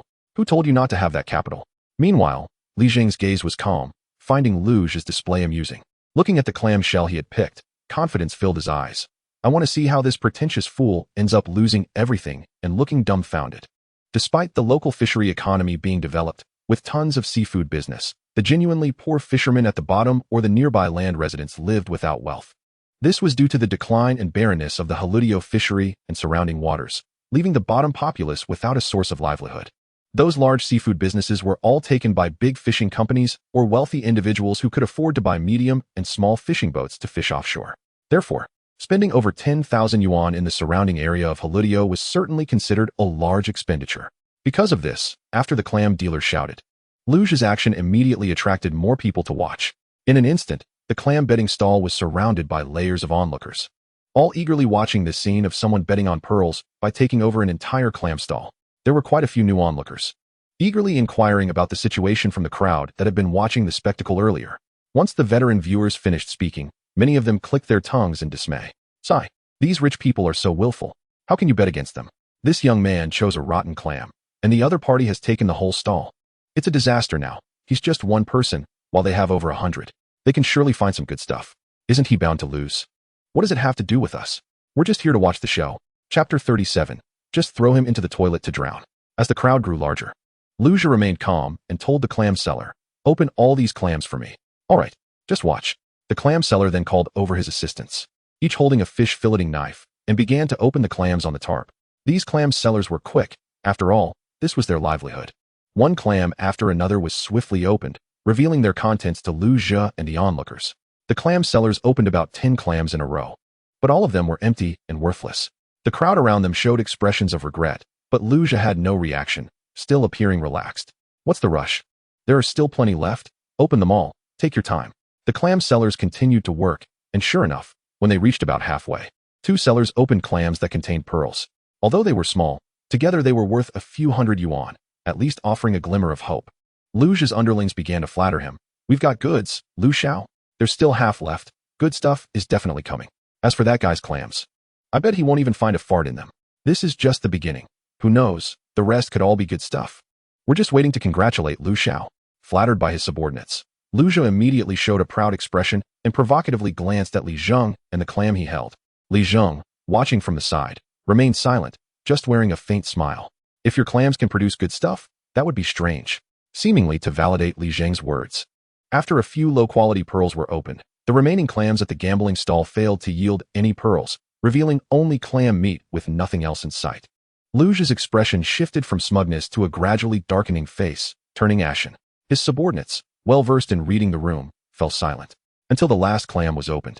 And it too yielded nothing Lu Zhi had hoped for, only a pool of rotting clam meat. This situation sparked a flurry of discussions among the surrounding crowd. "TSK, TSK, TSK. What a terrible loss. The stuff worth over 10,000 yuan probably won't even fetch 1,000. That's a bloodbath. A fresh big spender has emerged. They must be such a wasteful person. Over 10,000 yuan just went down the drain. The rich really think differently from us ordinary folks. If I had such a spendthrift in my family, I'd just throw him in the toilet to drown." The surrounding crowd's comments made Lu Zhi unable to maintain his composure. He directly shouted at the clam sellers, "You?" Seeing Lu Zhi explode, the clam seller smiled and shrugged, saying, "Young boss, what are you saying? It's all about gambling on the clams. It's about luck. If your luck is bad, you can't blame me. Wild pearls don't just appear when you want them to. You think they're farmed pearls that come out in bunches. If you can't afford to gamble, then don't come to me. Lu Zha was even angrier at the clam seller's retort, directly kicking away many open clams on the ground, shouting, "Damn it. I can't afford to gamble. I have plenty of money. Do you believe I'll smash your stall?" After saying this, Lu Zha turned to his underlings and commanded, "You guys, what are you still doing? Go smash his stall." However, at that moment, the opposing clam seller smiled, revealing an unfriendly expression. He called over several of his assistants, all armed with sharp, gleaming fish filleting knives. "Humph, if you want to smash my stall, you better see if you have the ability. Just look at your few useless underlings. Who knows if they can withstand my knives? I've only been out of prison for 2 years, and the rust on my handcuffs hasn't even worn off. Even if you're a dragon, you need to behave properly here. Gambling means you must accept the outcome. If not, just get lost." These clam sellers, who dared to engage in this business, were all ruffians and scoundrels, naturally not intimidated by Lu Zha, who had never experienced the harshness of society. However, his underlings, who were adept at flattery, were suddenly useless in this situation. Faced with the sharp knives in the clam seller's hands and their fierce demeanor, none of the underlings dared to really go smash the stall. They could only hurriedly block Lu Zha, who was in a rage, and quietly said, "Lu Xiao, let us not get angry with these lowly people. Even a strong dragon can't suppress a local snake. Besides, there's that guy. If he can't open any pearls, we can definitely win against him. By then, he'll have to kneel and apologize to you, and we'll have profited." This underling's words brought Lu Zha back to his senses. In fact, he felt a bit uneasy facing the sharp knives of the clam sellers. With this way out, he quickly followed the slope down.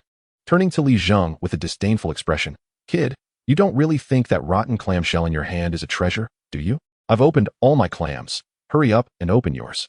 I'm still waiting for you to kneel and apologize." Seeing Lu Zha back down, the clam sellers also looked disdainful and turned to Li Zheng, "Kid, hurry up and open your clam and get lost.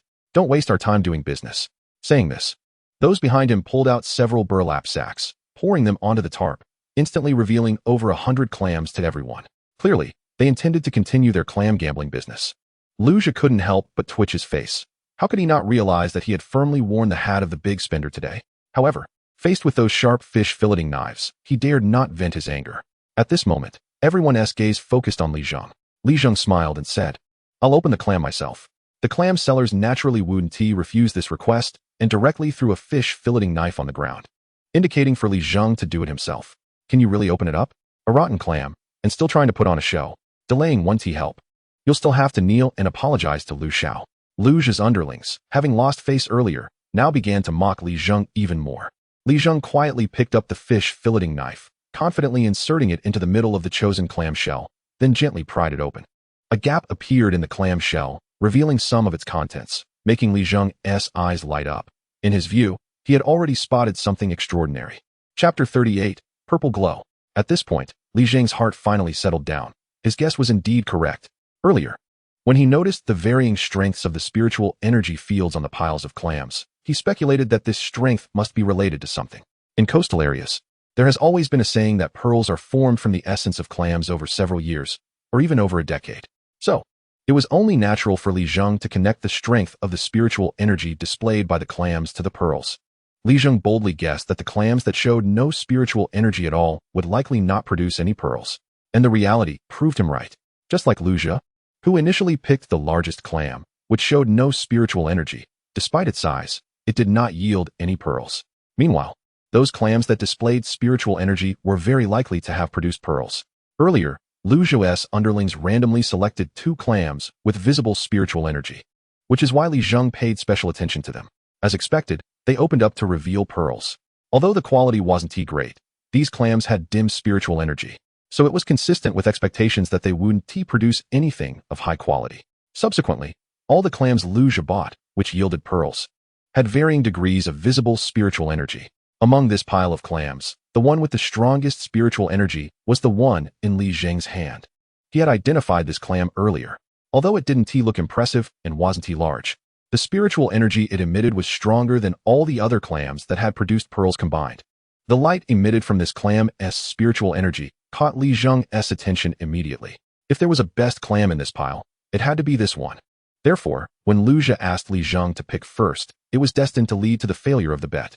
As soon as Li Zheng pried it open a small crack, he vaguely saw a round, lustrous gleam inside, at which point Lu Zha impatiently said, "Kid, stop pretending. Hurry up and open it. Then come over and kneel to me. Hearing this guy's confident words, Li Zheng laughed and replied, I think you should prepare the money instead. Then, without hesitation, Li Zheng pried the clam open, and the scene inside made all the onlookers gasp in surprise. A pearl, significantly larger than the ones opened earlier, with a diameter estimated to exceed 1 centimeter, lay quietly in the clam's flesh. The entire pearl was devoid of any blemishes. Unlike regular milky white pearls, this oversized pearl emitted a pure pink-purple radiance. It filled everyone's vision. Wow, a pure wild pearl, and this size, it's comparable to a flower bean. This must be worth a fortune, right? They marveled. To think a regular clam could produce such a rare pearl is truly a wonder. TSK, TSK, TSK. And this color? A pure wild pearl with this hue must be a mutation. Its value must be even higher. Many spectators turned green with envy, all their eyes drawn to Li Zheng's pink-purple pearl. This could mean a substantial amount of money. Even Li Zheng himself, though he had guessed earlier, felt his heart racing the moment he unveiled the pink-purple pearl. From what he knew about pearls, although with the development of artificial farming techniques, pearls were no longer considered treasures, they still belonged to a valuable category of jewelry. This pearl of his was not only large, but also had a pink-purple glow, which was rarer than ordinary milky white pearls, so its value was definitely not low. At the very least, it must be worth dozens of times the 100 yuan he spent on the bet. Getting such a return from just buying a motorized paddle made Li Zheng extremely excited. At this moment, Luge's expression had completely changed. His underlings were also stunned. They could never have imagined that the loser they had looked down upon randomly picked a clam that produced a pearl of better quality than all the ones they selected. This was unbelievable. Even more dumbfounded were the clam gambling vendors. If anyone was losing the most in this situation, it was certainly them. And since they were in this business, they understood better than anyone the value of the pearl Li Zheng had just opened. It was no exaggeration to say it was a significant loss. The leading clam vendor exchanged glances with several others behind him and then said loudly, 5,000? It's worth more than that, right? I feel like these guys are trying to fool us. The crowd murmured, this kid just paid 100 yuan for the bet. If he gets 5,000, that's already pretty good. But can we trust what these clam vendors are saying? Hearing the crowd's discussions, the clam vendor clearly got anxious and swung the fish filleting knife in his hand angrily, saying, what does it have to do with you? Shut up. Do you have a say in this? Little brother, what do you think? He then fixed his gaze on Li Zheng. Naturally, Li Zheng wouldn't be easily swayed. He held the large pink-purple pearl tightly in his hand and said lightly, sorry, but I plan to keep this pearl for myself. What a joke. Even if Li Zheng didn't understand the market for pearls, he knew that the pearl he opened was definitely worth more than 5,000 yuan. Moreover, these clam vendors were the type to only act for profit. They wouldn't take a loss. Little brother, 5,000 yuan is already 50 times what you paid for the clam. That is pretty good. Let us consider it a friendship. As he spoke, several of his associates moved closer. Li Zheng coldly sneered at this. Earlier, he insisted on opening the clam himself because he was afraid of exactly this situation. If that pearl had been opened by those clam vendors, whether it would end up in his hands was uncertain. Now it seemed that his caution had indeed paid off. So, Li Zheng calmly said, sorry, I'm not interested in making this friend. In front of so many people, I did pay. You said it yourself. Willing to bet means willing to lose. This pearl was opened by me, so it belongs to me. Are you really thinking of robbing me in broad daylight? You should see if everyone agrees. Hearing Li Zheng's words, the clam vendors paused slightly. They truly had that thought. But looking at the crowd of over 100 people watching them, they really didn't have the guts to go up and rob him. If they did that, they would probably only be waiting for prison tears. Chapter 39, Change of Perspective. Li Zheng boldly used the crowd to pressure them, and the onlookers began to stir. Although most were just there to watch the fun, having over 100 people staring was still quite intimidating. The few clam vendors with knives also hesitated to act recklessly. Meanwhile, Li Zheng turned around but didn't see Lu Zhu's figure, and he couldn't help but laugh. This guy actually took the opportunity to slip away. What an arrogant fool. You can run from the monk, but you can't escape the temple. Don't think you can back out of this bet. Li Zheng had his eye on those gambling clam dealers, who had already been intimidated by his few words. He immediately turned and squeezed into the crowd, quickly making his way out, picking up the electric boat paddle he had just bought, and pedaling away on his bicycle, leaving the trouble behind. Boss, what should we do? Should we chase him? The leading clam dealer heard his subordinate's inquiry, looked at the crowd still packed together, and gritted his teeth, saying, how can we chase him? Find out where this kid came from. Our cheap deals aren't so easy to get. Just thinking about the exquisite pearl they had just opened made the clam dealer's eyes light up with eagerness, while also feeling immense regret. He made a living from this. But he had misjudged the situation. If he could have kept that exquisite pearl, it could have been worth half a year's worth of work. Meanwhile, Li Zheng, who had already left the coastline and was pedaling fast, was extremely excited, feeling the smooth, pinkish-purple pearl in his pocket, his heart racing. Today is my lucky day. Those clam dealers must have a way to tell whether the clams they pulled from the sea have pearls, even if there's a chance of misjudgment. It can't be more than 1 in 10 or 12. And I just happened to hit that 1 in 10 or 12. Li Zheng thought excitedly. But then, Li Zheng thought of another, more important question. The key to his luck in encountering that 1 in 10 or 12 was still that ability to perceive the spiritual aura of the clams. It was barely 9 o'clock. With plenty of time left in the day, he set the electric paddle aside, concentrated, and summoned the mysterious dragon horn. Soon, he arrived at the grape trellis he had just expanded a couple of days ago. Upon arrival, Li Zheng was pleasantly surprised to find that the grapevines were thriving, growing much faster than usual. Originally just a small section of vines, they had already begun to wrap around the newly built trellis in such a short time. It was all thanks to the effect of the water soaked with the dragon horn. At this rate, the grapevines would soon be climbing up the trellis. Li Zheng thought happily, then eagerly poured the soaked water onto the roots of the grapevines. Just by splashing some of this water on the grapes in the yard, they had taken on the quality of ice crystal grapes. If he regularly used the water soaked with the dragon horn to grow grapes, wouldn't the quality be even higher? The thought of the sweet taste of ice crystal grapes made Li Zheng's mouth water. More importantly, the economic value that these ice crystal grapes could bring. It's known that a single trellis of grapes in the yard had already sold for over 10,000. The yield of ice crystal grapes from his expanded trellis could definitely exceed 1,000 genes, and if all went well, it could sell for over 100,000. However, he still had to wait for these ice crystal grapes to grow. So Li Zheng kept his excitement in check and thought back to when he had been able to see the spiritual aura of the clams. These grapevines were watered with the water soaked with the dragon horn. He wondered if he could see the spiritual aura as well. As soon as this thought crossed his mind, he felt a slight warmth at the scar on his chest, and immediately, his vision changed. As expected, just as Li Zheng had anticipated, he could actually see some weak spiritual auras on these grapevines. Although the glow was faint, it was still stronger than the spiritual auras of the inferior pearls from the clams. He then shifted his gaze to other plants on the back mountain, but found that he couldn't see any spiritual auras at all. Only a few thick trees, clearly over several decades old, showed a faint glow of spiritual aura. This confirmed Li Zheng's suspicion. It seemed that another ability the dragon horn gave him was the ability to see the spiritual auras of these rare items. Whether it was the large pinkish-purple pearl from the clam or the grapevines he had watered with the dragon horn, both could be considered treasures blessed by the essence of heaven and earth, which is why the spiritual auras appeared. As for ordinary plants, while it's true that everything in the world has some spiritual presence, the spiritual aura of common items is too weak, which is why Li Zheng couldn't see any spiritual auras on the ordinary trees. Only those that had grown for decades or even hundreds of years could have a faint spiritual aura, having absorbed so much essence of the sun and moon over the years. To explain it scientifically, it's like a life magnetic field. Well then, if I rely on this ability in the future, I'd be able to spot all the good things? Li Zheng thought excitedly. But then he recalled the barren situation on Hulu Island. Where would he find anything good? Today's encounter with the clam was just a stroke of luck. So his enthusiasm dipped. However, Li Zheng quickly adjusted his mindset. Even without relying on this ability, with the dragon horn, getting rich is just a matter of time. By then, I can buy the entire fishing ground of Hulu Island. Once the spiritual energy revives, I could be making money effortlessly. He also remembered that he hadn't tested the electric paddle he had just bought yet. Li Zheng took the electric paddle and headed towards the sea. His small wooden boat was still parked there. When he came out of the fishing gear store, the owner had said that the battery for the electric paddle was fully charged and ready to use. So Li Zheng didn't waste any time and directly installed the electric paddle onto the back of his small wooden boat. The installation was quite simple.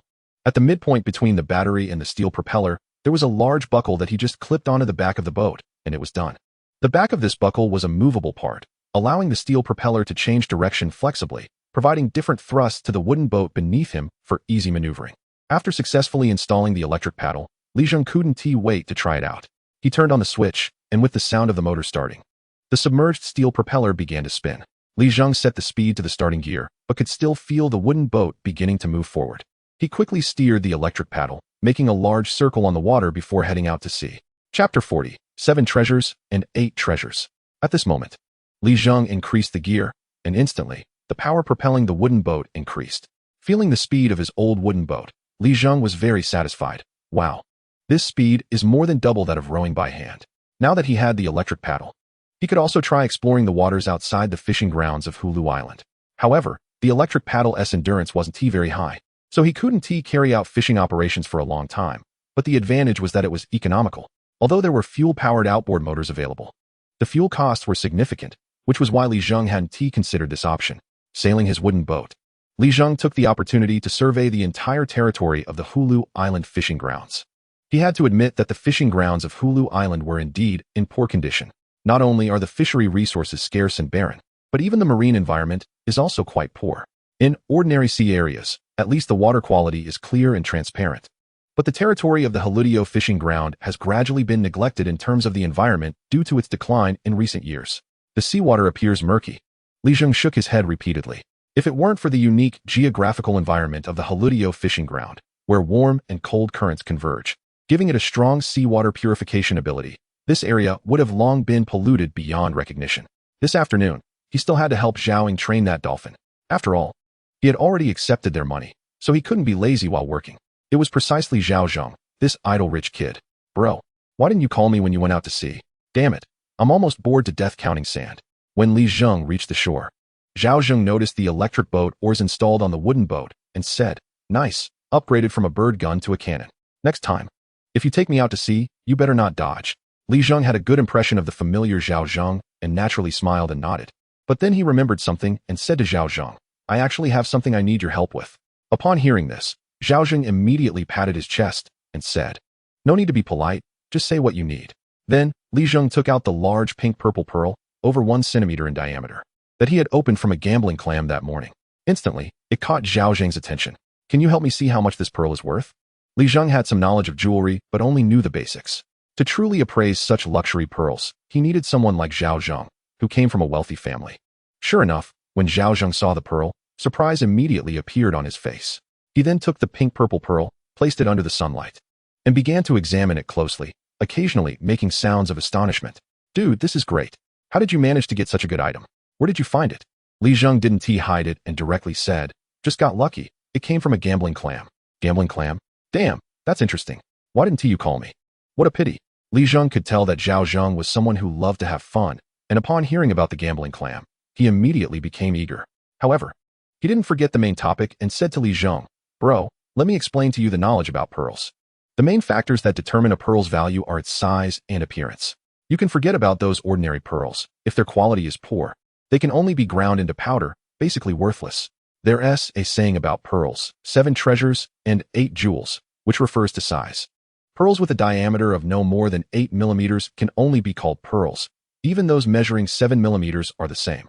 On the other hand, pearls with a diameter exceeding 8 centimeters can be called precious pearls." After saying so much, Zheng paused before continuing. "Bro, your pearl must be at least 1.2 to 1.3 centimeters in diameter, definitely qualifies as a precious pearl. Only those pearls that reach the level of precious pearls can truly be valued. Pearls worth a few hundred or 1,000 yuan don't even count as good items. And your pearl, with its pink-purple luster and such pure color, I estimate its value to exceed 6 figures. Upon hearing this, Li Zheng immediately showed an excited expression. 6 figures? That's at least 100,000 yuan. For Li Zheng at this moment, that was an absolute fortune. However, Zheng quickly added, but its value won't exceed 200,000 yuan. If you want to sell it through regular channels, there will be various appraisal fees and handling charges. So you should expect to get just over 100,000 in hand. Although Zheng spoke casually, for someone of his wealthy background, 10,000 yuan probably wasn't much. But for Li Zheng, that amount could do a lot. It would take his family of 3 several hard years of work to save that much. After all, saving money is tough. Yet now, this single pearl could be worth so much, making Li Zheng feel a bit dizzy. While Li Zheng and Zheng were studying the pearl, they didn't notice 2 unfamiliar figures appearing on the nearby coast. If Li Zheng had noticed, he would have realized that these 2 were strangers. One of them, with an ethereal demeanor, was dressed in Taoist robes. In these times, where Wudong monks and Dengfeng monks were all over social media, such a mystic was rare. Beside this Taoist was a graceful, curvy figure. The pairing of these 2 looked quite strange. In no time, the 2 figures approached Li Zheng and Zheng. The Taoist, dressed in his robe, was also drawn to the pink-purple pearl in Zheng's hand and couldn't help but exclaim, "What a delightful treasure!" Immersed in thoughts of the 100,000 yuan, Li Zheng only then noticed the 2 people who had suddenly appeared.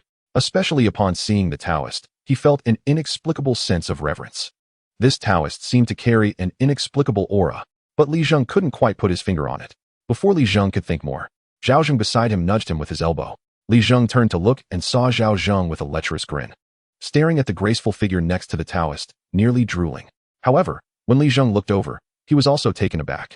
The graceful figure was wearing a pair of complete black rope shoes from Balenciaga, paired with high heels that exposed her ankles. As his gaze moved upward, he saw a fitted dress that accentuated her curves perfectly. Most strikingly, her long neck showcased a beautiful, curvy line, leaving Li Zheng momentarily dumbfounded. Above her neck was a face radiating mature charm. Although she was wearing makeup, Li Zheng was certain that her natural beauty would also be exceptional.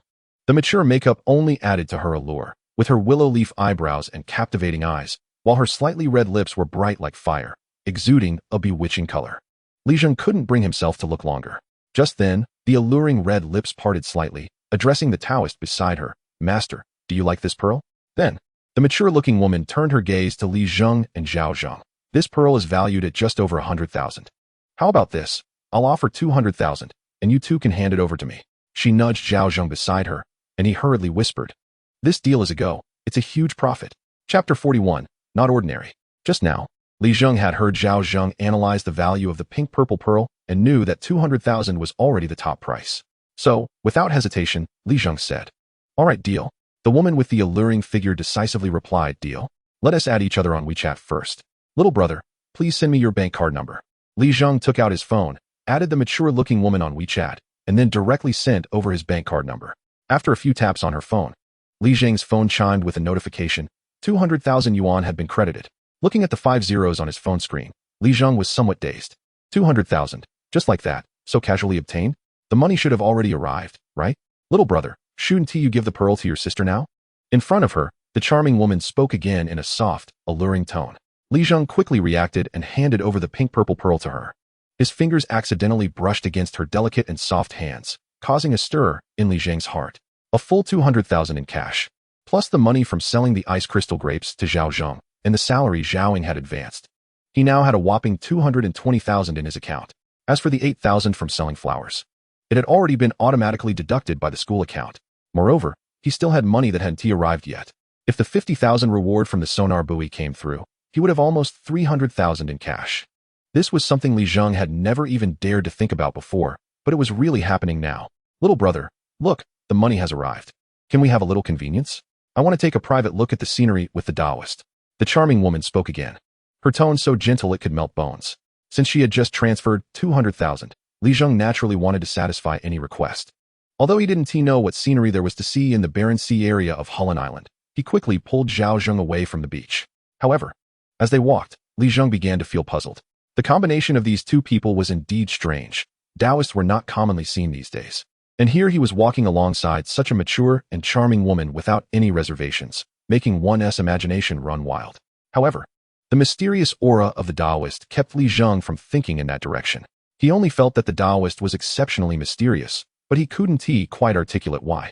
At this moment, Zhao Zheng spoke up. Not ordinary, huh? Li Zheng raised an eyebrow and quickly asked, You notice that the Taoist is not ordinary too? Zhao Zheng was taken aback for a moment. Then he chuckled, thinking about how that charming woman had such fair skin under her skirt. I finally understood that this guy was being inappropriate. Li Zheng shook his head. Who cares? My goal is to make money. As long as the money is in hand. That's all that matters. Li Zheng didn't dwell on the oddity of those two and headed straight to his own yard, leading Zhao Zheng to eat the ice crystal grapes. After all, they had already spent the money and bought them. Meanwhile, on the beach earlier, the mature and charming woman stood behind the Taoist, showing no signs of flirtation. She respectfully presented the pink-purple pearl she had just purchased from Li Zheng, saying, Master, since you like this pearl, consider it a small token of my respect. The Taoist, with his immortal demeanor, stroked his beard but said nothing. Just with a wave of his hand, the pink-purple pearl that had just been resting in the woman's palm disappeared without a trace. It wasn't a treasure, just a small item that could be used to refine magical tools. Spending 200,000 was a bit of a loss. Seeing her pearl accepted, the charming woman displayed a look of joy and quickly said, As long as it's useful to the master, a little money is nothing. After saying this, she cautiously inquired, Master, has there been any change in the energy of this place? The woman was also puzzled. The master had been a guest at her estate, and just because he sensed a change in the spiritual energy of the sea area, he came here.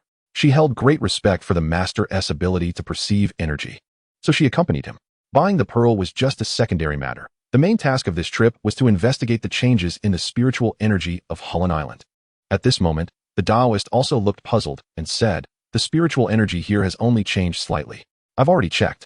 It's just a minor leakage from an underground spiritual vein, which is quite normal. However, if the spiritual vein is stable, how could it leak for no reason? Even I, as an old Taoist, can't figure it out. Forget it. There's no treasure emerging here anyway. I was just overthinking. Enjoying the sweet and refreshing taste of the grape juice flowing down his throat, De Huang shamelessly waited beside Li Zheng, his round eyes fixed on the ice crystal grapes. Drooling so much it was about to create a puddle. Rolling, you damn dog. Always thinking about good food and drink, spoiling you. Li Zheng couldn't be bothered to pay attention to this guy. De Huang, scolded by Li Zheng, immediately revealed a look of grievance, like a little wife. Zhao Zheng, seeing this earthy yellow dog so perceptive, became even more interested and directly tossed a small bunch of ice crystal grapes on the ground. De Huang saw that his master wasn't caring for him, and that someone else was, so he immediately sprang up and started gobbling up the grapes on the ground. Before starting to eat, he even shot Li Zheng a disdainful look, as if to say, "You're so stingy, look how generous the other person is." Li Zheng naturally just served him, but now De Huang was no longer the same. While Li Zheng's slipper was still in the air, this guy had already darted out ahead, his speed impressive. "Brother, your dog is not bad. Not only is he great at digging for insects and shrimp, but his reflexes and speed are also far better than ordinary dogs. We should let De Huang participate in dog fights. With his speed and reflexes, he would definitely have a chance." As a pure second-generation rich kid, Zhao Zheng had quite a few friends who raised and trained dogs. Dog fighting was one of their pastimes. They raised fierce and swift breeds, some well-known hunting breeds, and even mixed breeds like wolf dogs and Tibetan mastiffs, which were incredibly fierce. The earthy yellow dog at Li Zheng's home was obviously a local breed, but its reflexes and speed had already surpassed some meticulously raised high-end breeds. Hearing Zhao Zheng's words, Li Zheng snorted, knowing that De Huang was all thanks to the mysterious dragon horn. Without that dragon horn soaking in water, De Huang would just be a foolish and clumsy local dog. Chapter 42. Everyone has their own set. Just right, those guys had already shown off in front of me several times because of this matter. If I had a good enough dog, would I have to endure this? Zhao Zheng, feeling indignant, turned to Li Zheng and said, "Bro, why don't you hand this De Huang over to me? I'll let those guys see what a real dog king is." Li Zheng was surprised by Zhao Zheng's suggestion. Although De Huang was silly and clumsy, he had raised him since he was young, so he smiled and shook his head. "Next time, if those guys try to show off in front of me again, you have to support me. The prize will all be yours. I just want to take my revenge." Li Zheng smiled and nodded. However, he quickly put this matter aside. He naturally wouldn't get involved in the rich kid's thrilling activities, but Zhao Zheng left a pretty good impression on him, and since he had spoken up, it was hard for him to refuse. Seeing that there were guests at home, the elderly couple warmly invited Zhao Zheng to stay for lunch. Although Zhao Zheng was a rich kid, he was very friendly and had no airs about him, immediately agreeing and calling Li Zheng Uncle Li and Aunt Li, which raised Li Zheng's impression of him even more. After a simple farmhouse lunch, Li Zheng and Zhao Zheng picked 2 full buckets of ice crystal grapes and headed towards the coastline of Hulun Island. These ice crystal grapes were originally bought by Zhao Zheng, and they were just right to take to the crew as a treat. Li Zheng also had to help tame the dolphin. Holding a bucket of water, he spotted Lu Zhe from a distance, and a look of disdain appeared on his face. This guy still owed him a bet, and now he had taken the opportunity to slip away. "What's up, brother? Is this show-off trying to show off in front of you again?" Zhao Zheng, who also couldn't stand Lu Zhe, noticed the expression on Li Zheng's face and curiously asked. Li Zheng shook his head and recounted the bet about the clam and the wager with Lu Zhe from the morning. After hearing this, Zhao Zheng scoffed. "This cowardly guy is really embarrassing. Isn't this cheating? With his kind of looks, he still wants to pursue my sister? Bah." However, at this moment, the pearl in Li Zheng's hand had already been bought by the alluring mature woman from the morning, so there was no way to confront Lu Zhe about it. But thinking about it, it was clear that this show-off would probably never admit to it. Therefore, Li Zheng decided not to bring it up again. Meanwhile, Lu Zhe and a few of his underlings at the filming site felt somewhat unnatural upon seeing Li Zheng. However, when they noticed that Li Zheng didn't say much on set, they finally breathed a sigh of relief. And an inexplicable sense of superiority surged within them. "At least this poor guy knows his place and doesn't dare to provoke me." Zhao Zheng, carrying a bucket of ice crystal grapes, ran over to Zhao Ying to show off. "Sister, try these grapes. They're really good. I specially bought them for you so you wouldn't say I'm always slacking off." Zhao Ying, sitting in the director's chair, glanced at Zhao Zheng and said irritably, "Enough. Just don't cause trouble for me and Grandpa." After saying this, she casually picked a grape and popped it into her mouth. Immediately, her previously indifferent expression changed. Clearly surprised by the taste of the ice crystal grapes, Zhao Zheng had been waiting for Zhao Ying's reaction and showed a proud expression. Zhao Ying immediately asked Zhao Zheng, Where did these grapes come from? Zhao Zheng pointed casually at Li Zheng, saying, "Look, my brother grew them himself." Zhao Ying's eyes sparkled with astonishment. Earlier, she had already seen the flowers grown in Li Zheng's garden, which were different from ordinary flowers. Now, these seemingly ordinary grapes from a fishing family on the island had such high quality. As the daughter of the Emperor Hotel, Zhao Ying had been pampered since childhood and had eaten all kinds of high-end fruits. But this time, she had to admit that what her disheveled brother said was true. The taste of these grapes was even better than those high-end varieties purchased for her hotel. Moreover, although Zhao Ying majored in directing in recent years, she had gradually taken over the family hotel business compared to her disheveled brother. She naturally knew the value of these grapes. Their Emperor Hotel's motto had always been to provide the highest quality service to customers, including ingredients.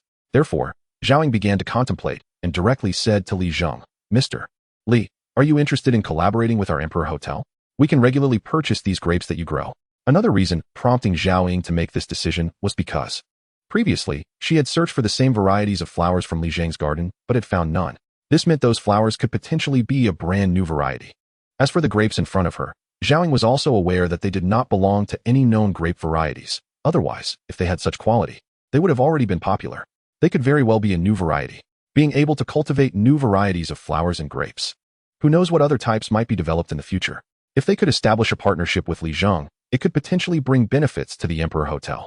This bit of business acumen was something Zhao Ying, coming from a prestigious family, still possessed. Li Zheng was also taken aback by this. Earlier, Zhao Zheng had casually mentioned this, and now that Zhao Ying brought it up again, Li Zheng naturally wouldn't refuse. Expanding his grape trellis was precisely to make a fortune. He readily said, "No problem, but cultivating this variety takes some time, so I can't supply them just yet." Upon hearing Li Zheng's words, Zhao Ying showed an understanding expression and immediately replied, "That's fine, as long as Mr. Li can guarantee the quality. Our Emperor Hotel welcomes you to provide us with these high-quality grapes at any time." This matter was settled. After finalizing the agreement, Zhao Ying immediately entered work mode. And Li Zheng also had work to do. The dolphin from the crew immediately became excited upon seeing Li Zheng and under his command. This usually irritable dolphin behaved like a well-trained pet, fully cooperating to complete the filming task, leaving the rest of the crew stunned. "Is this really our crew's dolphin? Sister, your 10,000 yuan was worth it. My brother is truly a talent. Not only does he grow grapes, but he also knows how to train dogs and dolphins." Zhao Ying smiled slightly at Zhao Zheng's words, and then said, "This is the most decent friend among your acquaintances. You should learn from people like him in the future, instead of hanging out with those useless friends." Chapter 43, Masters Among the People. Zhao Ying looked at Li Zheng's figure not far away, feeling somewhat puzzled. Clearly, Li Zheng was just an ordinary young man from a fishing family on the island, yet he could grow such beautiful and unique flowers and top-quality grapes. And it seemed he had a way with animals too. Zhao Ying could only conclude that there are masters among the people. Li Zheng, of course, knew that the reason the dolphin listened to him so well was due to the affinity with the dragon horn on his chest, but earning this money was indeed easy. Moreover, while directing the dolphin to cooperate with the filming tasks, Li Zheng also took the opportunity to use the dragon horn to enhance his ability to check the ocean's spiritual energy, using seawater as a medium to start observing the spiritual energy recovery situation of the entire Gourd Island fishing ground. In the distant outer sea, there was a surge of purple spiritual light. After all, it was close to the deep sea area. Although global fishery resources had been declining in recent years, relatively speaking, the ocean's fishery resources were still quite abundant. The area just outside the Gourd Island fishing ground displayed white spiritual light. However, as one got closer to Gourd Island, the color gradually turned grayish. This was within Li Zheng's expectations. Upon closer comparison, Li Zheng could still find that compared to the previous 2 days, there had been slight improvements. The grayish spiritual energy seemed to have brightened a bit. Any progress was good. One day, the spiritual energy of the Gourd Island fishing ground would surely recover. Li Zheng thought firmly. This ability to check the spiritual energy levels of the sea area was quite similar to his ability to sense the aura of treasures, both granted by the dragon horn.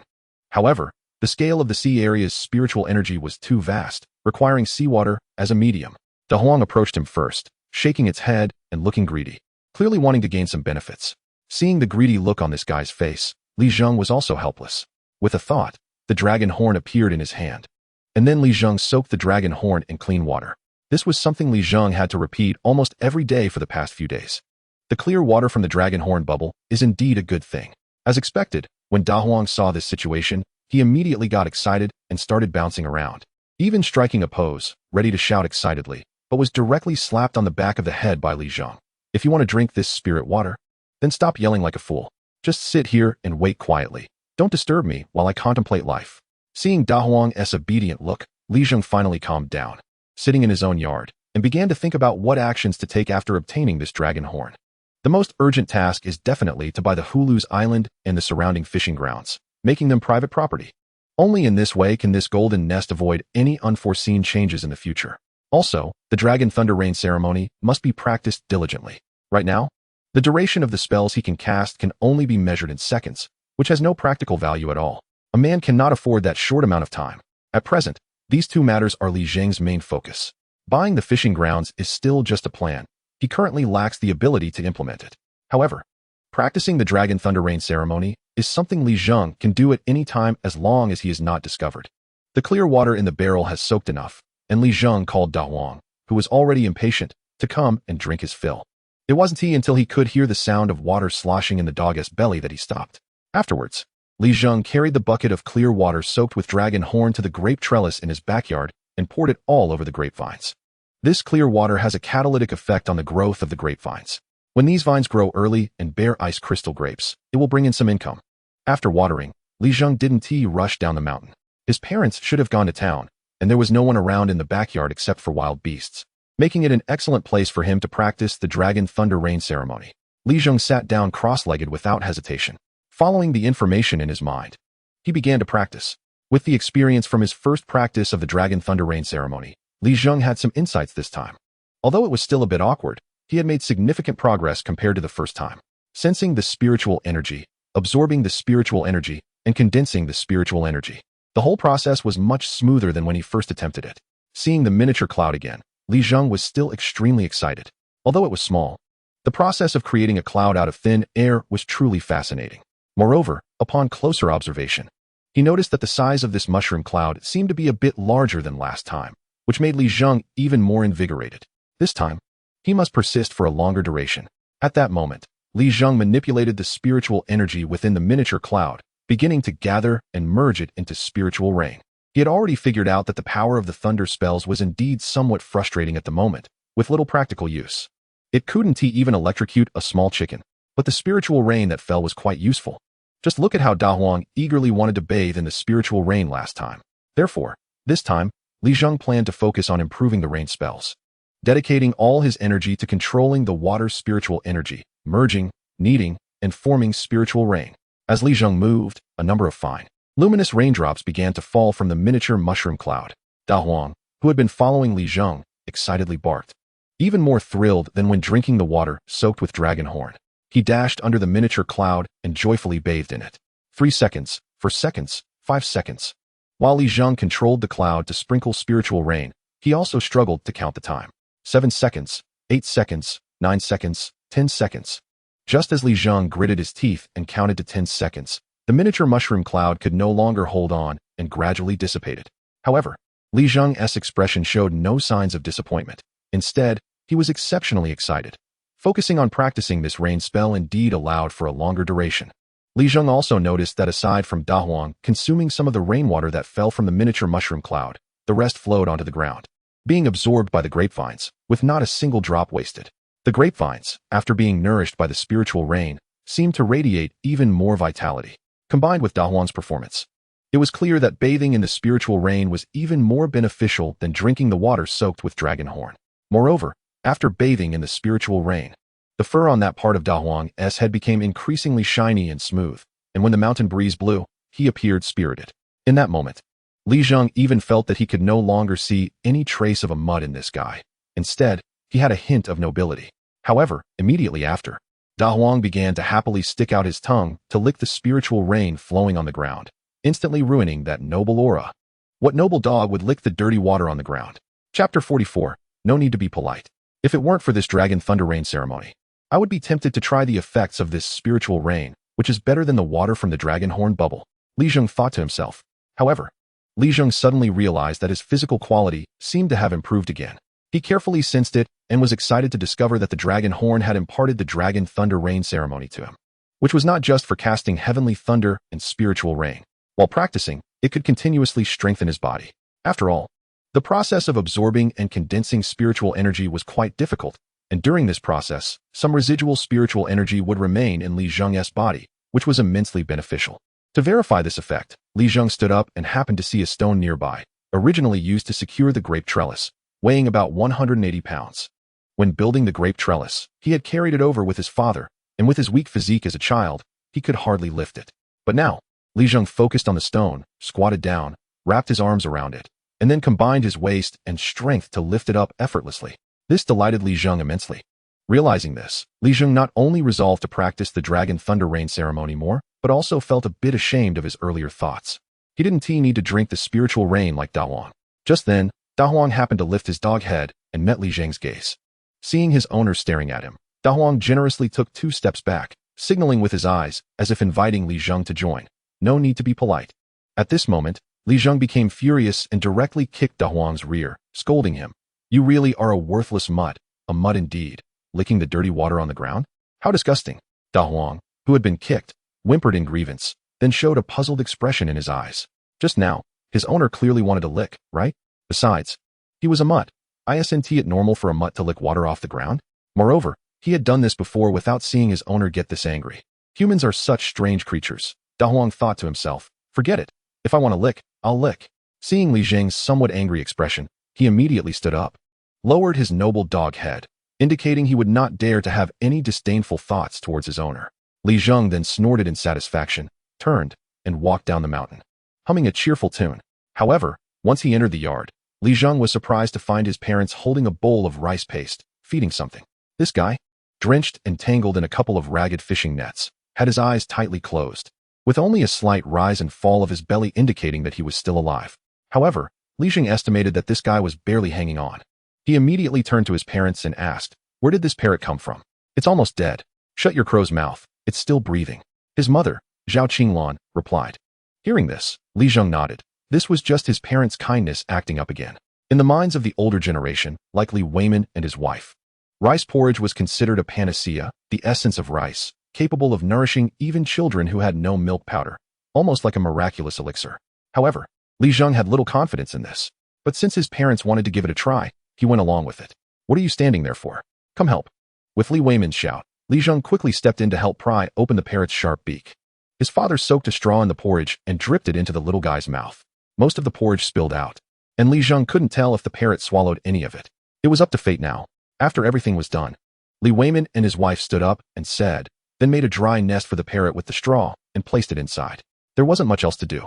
After dinner, Li Zheng took the initiative to wash the dishes, letting his parents rest for a bit, and before leaving, they didn't forget about the parrot, telling Li Zheng, "You brat, don't forget to feed that parrot some porridge later. If it dies, I won't spare you." After saying that, Li Weimin and his wife turned and left, leaving Li Zheng dumbfounded. What the hell? How did this become my responsibility? With a frown, Li Zheng walked over to the makeshift nest made of straw in the corner of the yard, staring at the parrot that he had just fed porridge not long ago. Watching the parrot, which seemed to only be taking in air and not breathing out, it looked like it was at the end of its rope. Li Zheng panicked. If it died right after his parents left, wouldn't that just be a problem for him? Remembering his father's warning and feeling a twinge of kindness, he decided he had to find a way to save the parrot. Just then, an idea flashed in Li Zheng's mind, and he shouted, "Dragon horn, come out." The mysterious dragon horn appeared in Li Zheng's palm, and he quickly dipped a ladle into some water, soaking the dragon horn in it. The water infused with the dragon horn had miraculous effects. Using it on this dying parrot might just work. In any case, Li Zheng was going to try anything at this point. The big yellow dog sniffed around curiously and quickly approached, but Li Zheng kicked it away, saying, "Get lost. This is none of your business." After experimenting for the past 2 days, Li Zheng had grasped some tricks for soaking the dragon horn in water. For instance, if there was too much water, the effectiveness of the dragon horn would be diluted to the point of being useless. But if there was too little water, the soaking time for the dragon horn could be greatly reduced, which was why he only took that ladle of water. If it weren't for the fact that he had already practiced the divine dragon thunderstorm ritual today, leaving him feeling quite fatigued, he would have been able to use the spiritual rain produced by the ritual for even better effects. After waiting a bit, Li Zheng estimated the time was about right, put the dragon horn away again, and then carried the ladle of infused water to the corner of his yard. Whether you can survive depends on your own fate, Li Zheng muttered to the now motionless parrot. The parrot was in terrible condition, and even Li Zheng had little confidence. He forced the water infused with the dragon horn into it, leaving the rest of the ladle of clear water for the big yellow dog. After sleeping soundly until the next morning, Li Zheng felt refreshed from the mental energy restored after practicing the Divine Dragon Thunderstorm ritual and stretched lazily before getting up. After a quick wash, just as he was about to make a simple breakfast, he heard a faint sound, almost like a bird's call, but very weak. Li Zheng's eyebrows raised as he remembered the parrot from last night and quickly walked to the corner of the yard where the straw nest was. Sure enough, he saw the parrot that had been on the brink of death, now opening its mouth and making weak sounds. After observing closely, Li Zheng found that although it was still very weak, the rise and fall of its chest was much stronger than the day before. It was no longer in a state of just taking in air. You really pulled through, Li Zheng exclaimed in surprise. To anyone who saw it, the parrot had been in a dire state yesterday, but after he fed it the water infused with the dragon horn and it had survived the night, it had miraculously come back. Woof woof. The big yellow dog had also come over to Li Zheng's side early in the morning. Li Zheng knew all too well that this dog was just trying to get some benefits from him. So he said impatiently, "Silly dog, why are you barking early in the morning? I just saved this little guy, don't scare it again." For the parrot, the big yellow dog could be considered a fierce beast. Moreover, the parrot was still in a weakened state, and the presence of a large animal like the big yellow dog could easily frighten it. However, to Li Zheng's surprise, the parrot lying on the straw did not show any signs of fear. Its beak was slightly open, and then, in a moment that made Li Zheng doubt his eyes and ears, the parrot clearly said in perfect Mandarin, "Silly dog, silly dog." Although its voice was weak, Li Zheng heard it clearly. Moreover, in the yard, apart from himself, the big yellow dog, and this parrot, there were no other living creatures. Holy crap, you can talk. Previously, Li Zheng knew that parrots could be trained to speak, but he had never seen it happen with his own eyes. Hearing this little guy speak in clear human language excited him immensely. Plus, this little guy had quite the personality. It was clearly mimicking Li Zheng's way of teasing the big yellow dog, which indicated it was quite displeased with the dog scaring it early in the morning. This made Li Zheng even more curious, and he immediately encouraged, "Little guy, say a few more words in Mandarin for me." The little parrot seemed to feel very close to Li Zheng's voice, and though it tried to open its beak again, it seemed completely drained of energy. Unable to make any sound, Li Zheng quickly realized that this little guy was still too weak and needed to replenish its energy urgently. Mimicking his father's actions, he soaked a straw in the porridge and dripped it into the little parrot's mouth. Soon after, Li Zheng saw the little guy's throat visibly swallow, which meant it could actively eat. The energy from the porridge was clearly alleviating the little one's weakness, and the swallowing movements became increasingly stronger. Once the porridge was almost finished, Li Zheng took the water infused with the dragon horn and brought it over. The little parrot, seeing the clear water, seemed to recognize it as something good, its eyes lighting up with a strong desire. Woof woof. Da Huang was drooling over the water soaked with dragon horns. And this little guy had just called him a silly dog.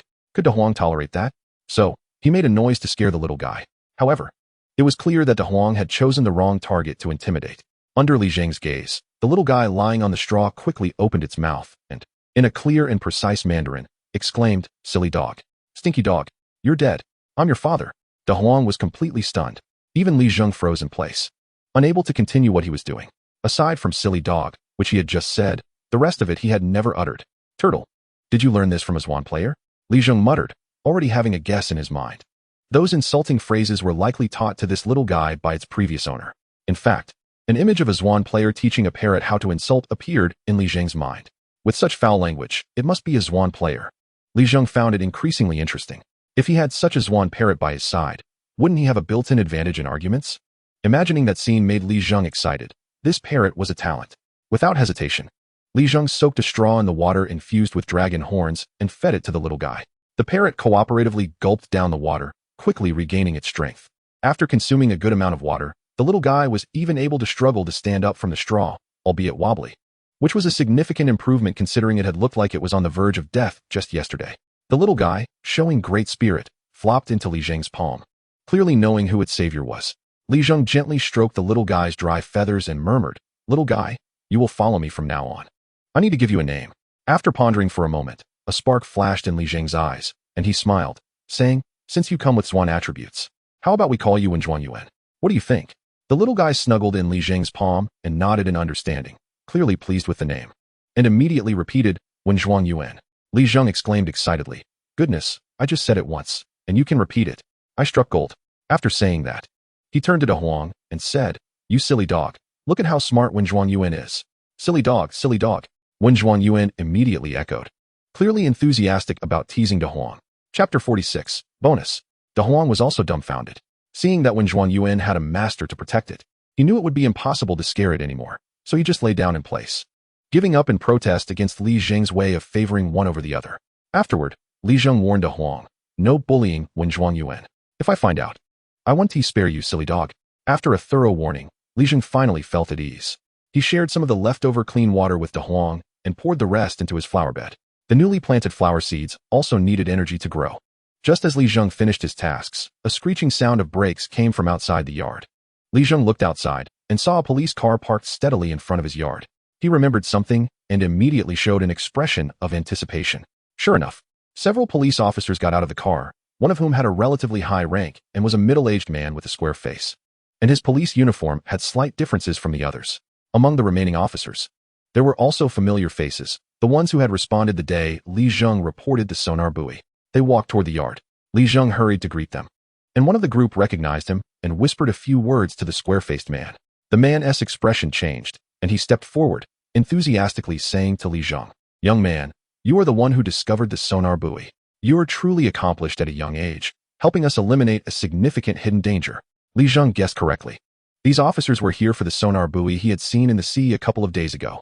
Li Zheng smiled sheepishly and said, "It's nothing. Just what I should do. Officers, please come in and have some tea."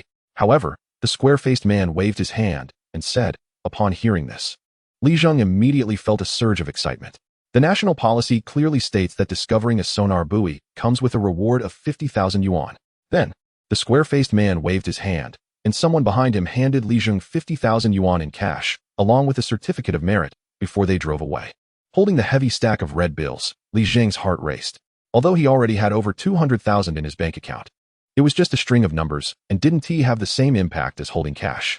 He had never seen so much money in his life. But soon, Li Zheng calmed down. With the dragon horns, the money I will have in the future will far exceed this. And the key to all this lies in the nearby Hulu Island fishery. Thinking of this, Li Zheng remembered something. It was time to learn about the market situation at the Hulu Island fishery.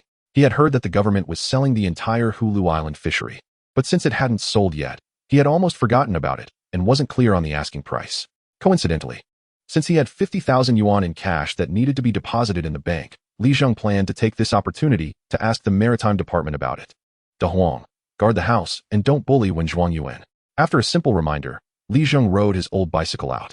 He left Hulu Island, reached the market on the opposite shore, parked his bicycle carefully in front of the bank, and cautiously checked around to confirm there were no suspicious people before entering the lobby with the self-service deposit machine. Since it was still early, the bank hadn't opened yet, so Li Zheng could only deposit the money using the machine. After depositing the money, Li Zheng checked his balance. 270,018. 87 yuan. Looking at the balance of over 270,000, a smile appeared on Li Zheng's face as he withdrew his card and exited the self-service lobby. He glanced outside, pushing his old bicycle toward the most crowded area of the market. However, today, Li Zheng wasn't going to set up a stall. He planned to head to the city center. Decisions regarding large state-owned assets like Hulu Island and its attached fishery were at least at the city level. So if Li Zheng wanted to clarify the sale of the Hulu Island fishery, he needed to go to the Maritime Department of Binhai City, where Hulu Island was located. Therefore, Li Zheng needed to cross the market to get to the bus station in the town, where there was a bus directly to the city center. This bus route was established when the fisheries around Hulu Island were thriving, specifically to support the fishing economy of Binhai City. However, now that the Hulu Island fishery had declined, the bus route had been retained. Pushing his bicycle through the market, Li Zheng noticed many small vendor stalls. As the only market serving the nearby islands, the Donghai Town Market was undoubtedly the liveliest area around. Due to the concentration of the fishing economy, many people gathered here, making the Donghai Town Market one of the busiest in the entire Binhai City. With so many people, various small businesses flourished. In addition to the stalls selling seafood and fishing gear, there were also many selling small trinkets, and Li Zheng even saw several stalls selling antiques. Take a look. Take a look. All are old items sourced from the countryside. Genuine antiques. You can't go wrong buying them. Those coming from the south and heading north were all here to take a look. All good stuff. Hearing the shouts from the antique vendors, Li Zheng couldn't help but smile. Naturally, he wouldn't believe the tall tales spun by these antique sellers. Such tricks were common on the streets. What they called antiques were probably just new items bought in bulk, aged and displayed at their stalls, or ordinary items collected from the countryside. These antique sellers would dare to claim that an ordinary chicken bowl was used by Qianlong or Yongzheng. Some even had the audacity to drag out figures like Qin Shi Huang to deceive people into paying high prices, targeting those who were either clueless or hoping to snag a bargain. Of course, occasionally there were real finds at these antique stalls. But that required professional knowledge and a discerning eye. As an ordinary university student, Li Zheng naturally lacked these. Fortunately, he was smart enough. So whenever he passed by these antique stalls, no matter how the vendors tried to persuade him, he would turn a deaf ear. Unsurprisingly, Li Zheng had no interest in the antique stalls at the Donghai town market and planned to push through the middle. Right now, he was focused solely on inquiring about the package sale of the Hulu Island fishing grounds in Binhai City. Just as he was about to walk past, he caught a glimpse of a familiar figure out of the corner of his eye. Chapter 47, Rules. A mature and graceful figure was crouched at one of the antique stalls, delicately flipping through a small item with her fair, exquisite hand. This figure was the same alluring woman who had been with the old man, whom Li Zheng found intriguing at the seaside yesterday, where she had purchased his pink-purple pearl for a high price of 200,000. Although she had changed into a cheapao and was only seen from behind as she crouched, Li Zheng recognized her immediately. Her mature charm was hard to ignore.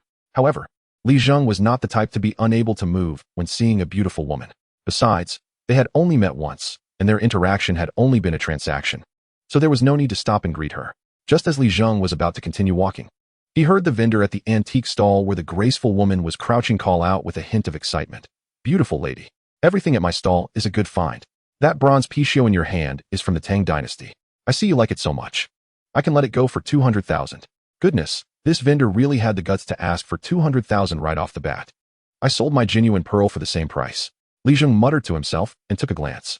Indeed, the graceful woman was playing with a picio covered in copper rust. From its appearance, it had a distinctly antique flavor, and the dark green rust on it looked like it had some years. However, Li Zheng knew intuitively that this item was definitely not genuine. It was obvious that if it were really from the Tang dynasty, how could the antique vendor display it for sale? "Little girl, I see that we are fated, otherwise I wouldn't sell this bronze picio to anyone else."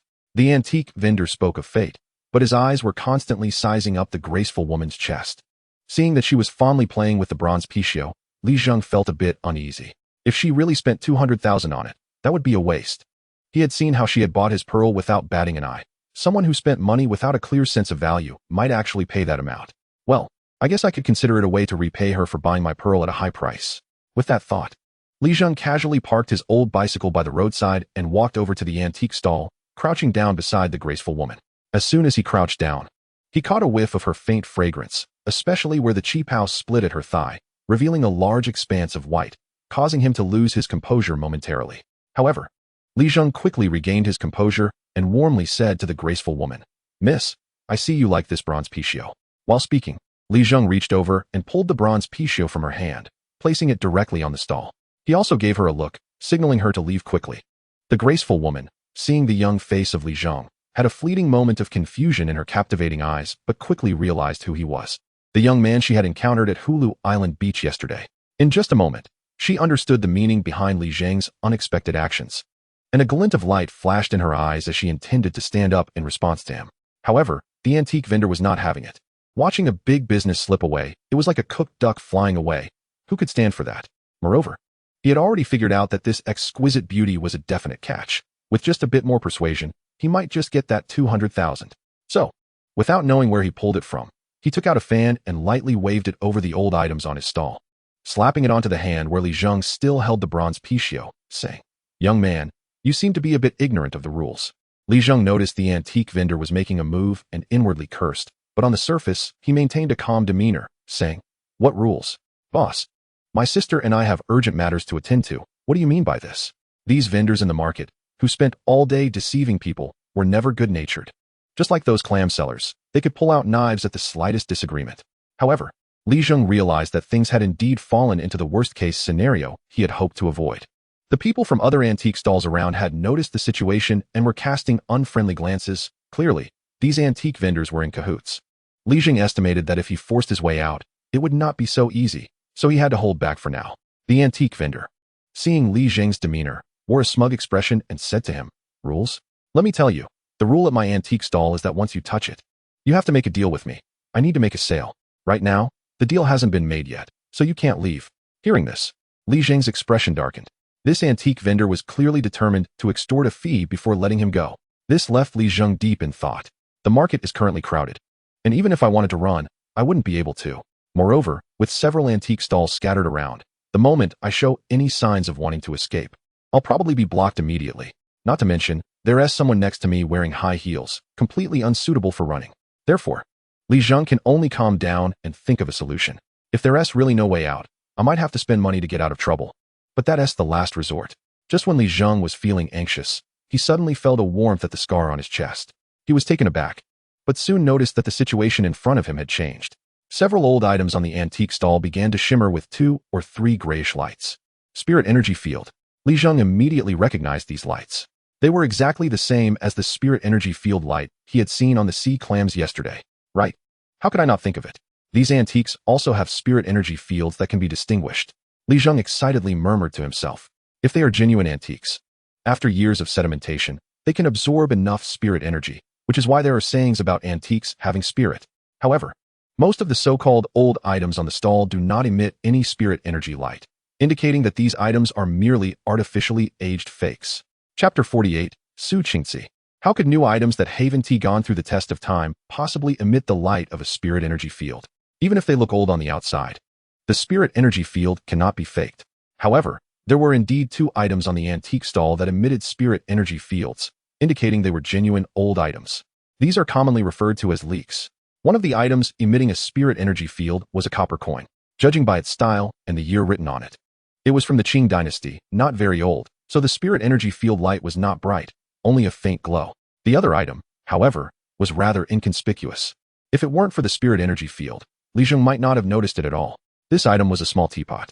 On the entire stall, it was hardly noticeable, and from the signs of wear, it didn't seem like an old item, but surprisingly, the spirit energy field on this teapot was much brighter than that of the Qing dynasty coin. This meant that the teapot was likely much older than the coin. Li Zheng knew a bit about the tricks of antique dealers to attract those looking for bargains.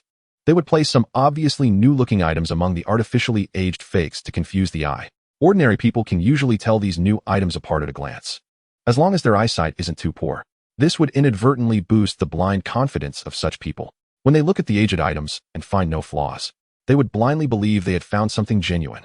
Clearly, in the eyes of the dealer, this teapot and the other few obvious new items were meant to mislead. The trick is very deep.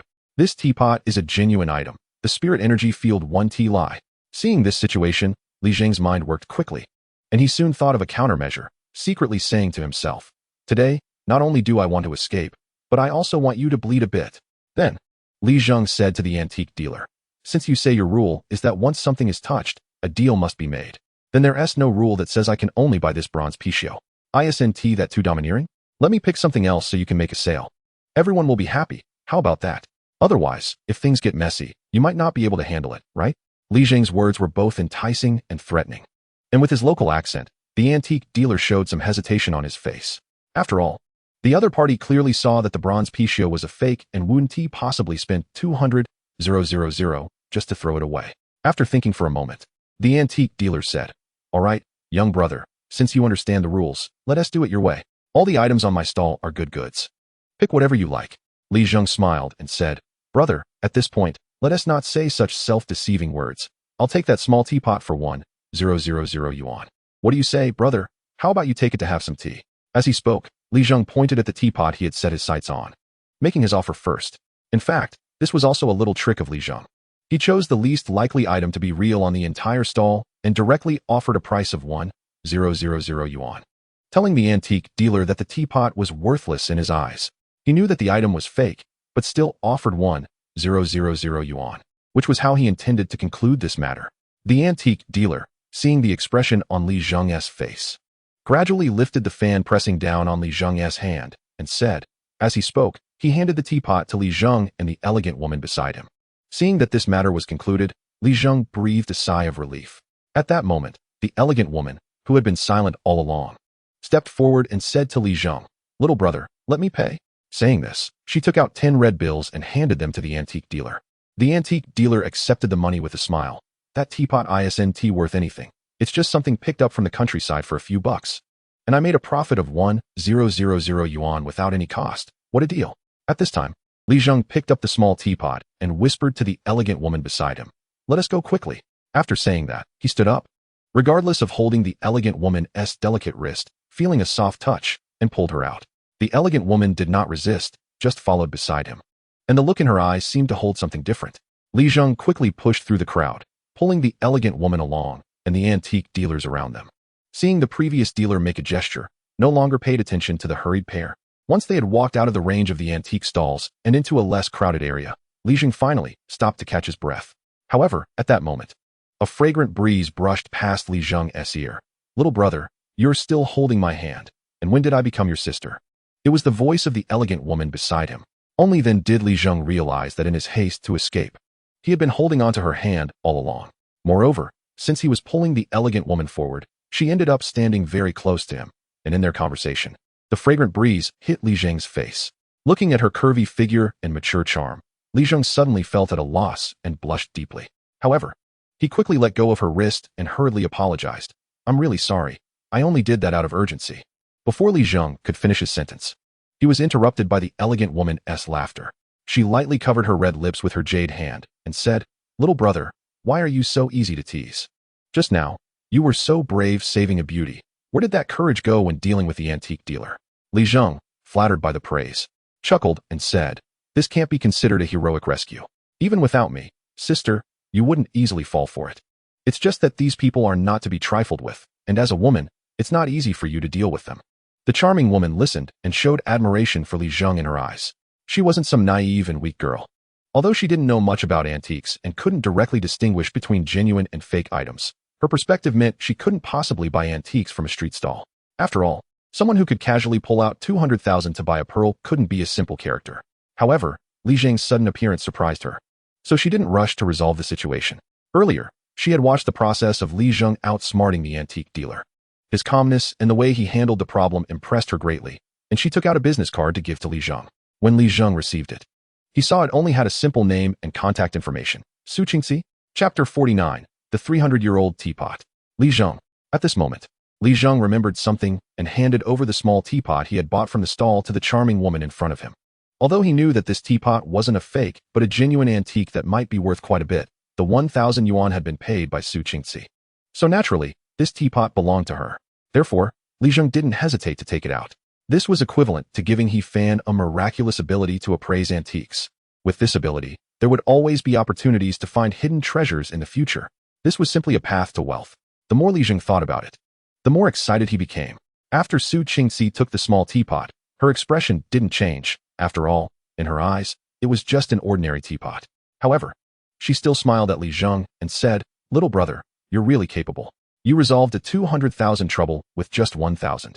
That's worth it even if it was spent in vain." But Zheng smiled and said, "That 1,000 could be a huge profit." Then, he glanced at the sky. The bus to the city center was about to start operating soon. Although the bus route from Donghai Town to the city center had been retained, Donghai Town was too remote. If too many trips were kept, the bus company would incur losses. Therefore, the bus route from Donghai Town to the city center only had 3 trips in the morning, afternoon, and evening. And the same went for buses coming from the city center to Donghai Town. So, after dropping this line, Zheng pushed his old bicycle and hurried to the Donghai Town bus station, saying, "Sister Qingxi, I'm leaving first." Su Qingxi, standing in place, watched Zheng's departing figure, her eyes sparkling with interest, biting her beautiful red lips, repeating his name, "Zheng?" As Zheng's figure became more distant, Su Qingxi rubbed her wrist that had been held by Zheng earlier, chuckling softly. "His grip is quite strong." After saying this, she turned and walked towards the most upscale hotel in Donghai Town. Although Donghai Town was just a town and located by the sea, due to its thriving fishery, there were many merchants coming to buy seafood who needed a place to stay, so Donghai Town had opened quite a few hotels. The hotel Su Qingxi chose was the best in the entire Donghai Town.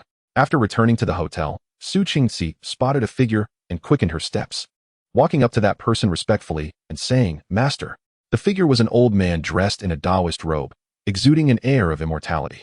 Yesterday, after Su Qingxi and this old Taoist left Gourd Island, they had also explored the surrounding area and planned to leave, but it was already too late. So they settled in Donghai Town. Su Qingxi, having nothing to do early in the morning, strolled around, which led to her encounter with Zheng at the antique stall. "You woke up early. What do you have in your hand?" the old Taoist said with a smile. Upon hearing this, Su Qingxi immediately held up the small teapot and said, "This teapot? I just found it at a stall in the market." The old man examined the teapot and said, "I didn't expect you to have some insight into antiques. A 300-year-old teapot is indeed suitable for the old Taoist to brew tea." Hearing this, Su Qingxi was stunned. A 300-year-old teapot? Although she had no ability to appraise antiques, She knew the capabilities of the old man in front of her. Since he said the teapot was 300 years old, it definitely was not wrong. This meant that this teapot was not just an ordinary item that could be bought in bulk, but a genuine antique. At that moment, Su Qingxi suddenly remembered what Li Zheng had said before leaving. That 1,000 could be a huge profit. Her eyes immediately revealed a look of doubt. Could it be that he had seen the true value of this teapot? 300 years old, which means it was from the Ming Dynasty. A Ming Dynasty teapot would definitely be worth far more than 1,000 yuan. So, it really was a huge profit. The old man just let out a sound through his nose. Soon, a luxury business car drove out from the hotel parking lot and stopped in front of Su Qingxi and the old man. The two then got into the car, and it left the hotel. Sitting in the car, Su Qingxi rested her chin on her hand, looking out the window, her mind clearly remembering Li Zheng's name. On the other side, Li Zheng hurriedly arrived at the Donghai town bus station, took out 5 yuan, and asked the old man at the station to help watch his bicycle. Although his bicycle was old, it could still attract people if sold for scrap metal, so he didn't want it to be stolen. Then, Li Zheng smoothly boarded the bus to the city center. This bus was already an older model from over 10 years ago, lacking power, and the road was bad. So it took Li Zheng an hour and a half to reach the city center. Binhai City, being a coastal city, had a tropical island feel in the city center, with coconut trees commonly found along the coast as greenery and many other urban landscapes. However, Li Zheng had no mind to enjoy the scenery. After getting off the bus, Li Zheng first oriented himself. Although he lived on the remote Gourd Island, he attended university in the provincial city. So he visited Binhai City a few times every year and was somewhat familiar with the city center. Soon, Li Zheng found the route to the Maritime department, directly scanning a shared bike by the roadside and riding over. The shared bike was indeed more enjoyable to ride than his old bicycle. At least it made the sounds it should and didn't make unnecessary noises, unlike his old junk that rang with every little thing. Thinking this, Li Zheng rode for about 10 minutes and arrived at the entrance of the Binhai City Maritime Bureau. At this time, the Maritime Bureau had already started working, and Li Zheng could see people coming and going inside. After locking his bike, he walked into the hall, looking around at the busy windows. He didn't find any related to his visit today, but soon, he noticed a sign that read State-Owned Marine Land Resource Disposal Section, which caught his attention. This was it. Following the sign, Li Zheng found the office of this section. However, what surprised Li Zheng was that compared to the bustling scenes in other department windows, the State-Owned Marine and Land Resource Disposal Department could be described as a place with few visitors, with only one person on duty. To get things done, should he go to the front office? Did he come to the wrong place? Chapter 50. The cash flow pressure is quite significant. Hearing this, Li Zheng could only smile helplessly.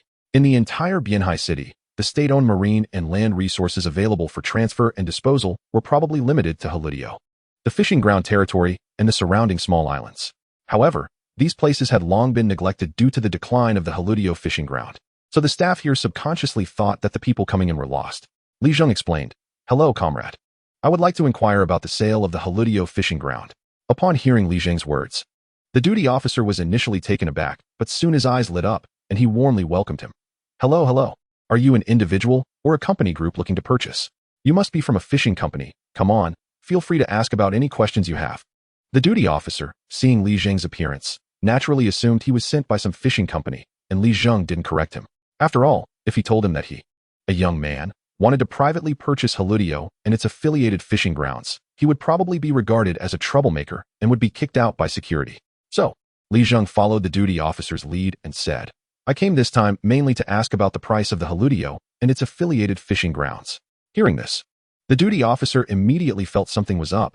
Someone was asking for a price, indicating interest. He quickly said, "Today you really came at the right time.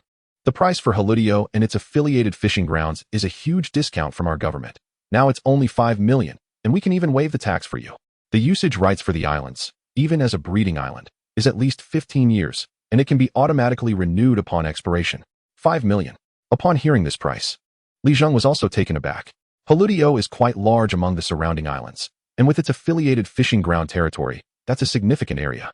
To buy it for only 5 million? This is no longer about whether there's a discount. This is practically selling at a loss.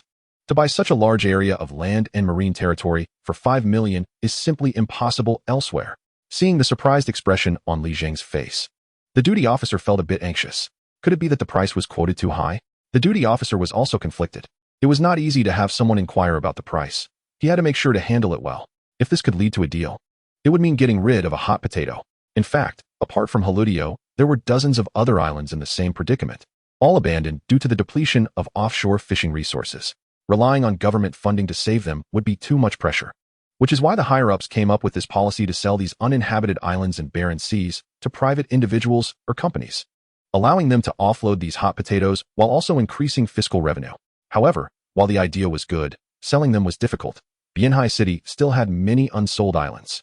As for Li Zheng, although he was surprised by the low price, he knew that even at this price, no one would want to buy the Halutio fishing ground, except for himself. However, 5 million was still an astronomical figure for him. How about it? This price is already very low. Your company can consider it carefully. Facing the expectant expression of the staff, Li Zheng stroked his chin and said seriously, 5 million. Our cash flow pressure is quite significant. The staff opposite him was also taken aback. 5 million was a pressure? It seems he wasn't from a big company. But then again, which big company would want to take over the already completely declined resources of the Halutio fishing ground? So he quickly said, no problem. We have loan services. You only need to pay 20% upfront, which is a 1 million down payment. Li Zheng was dumbfounded upon hearing this. It seemed that in order to get rid of the hot potato of the Halutio fishing ground, the Maritime Department was being quite generous. 1 million did alleviate some pressure, but at the moment, Li Zheng still couldn't come up with 1 million.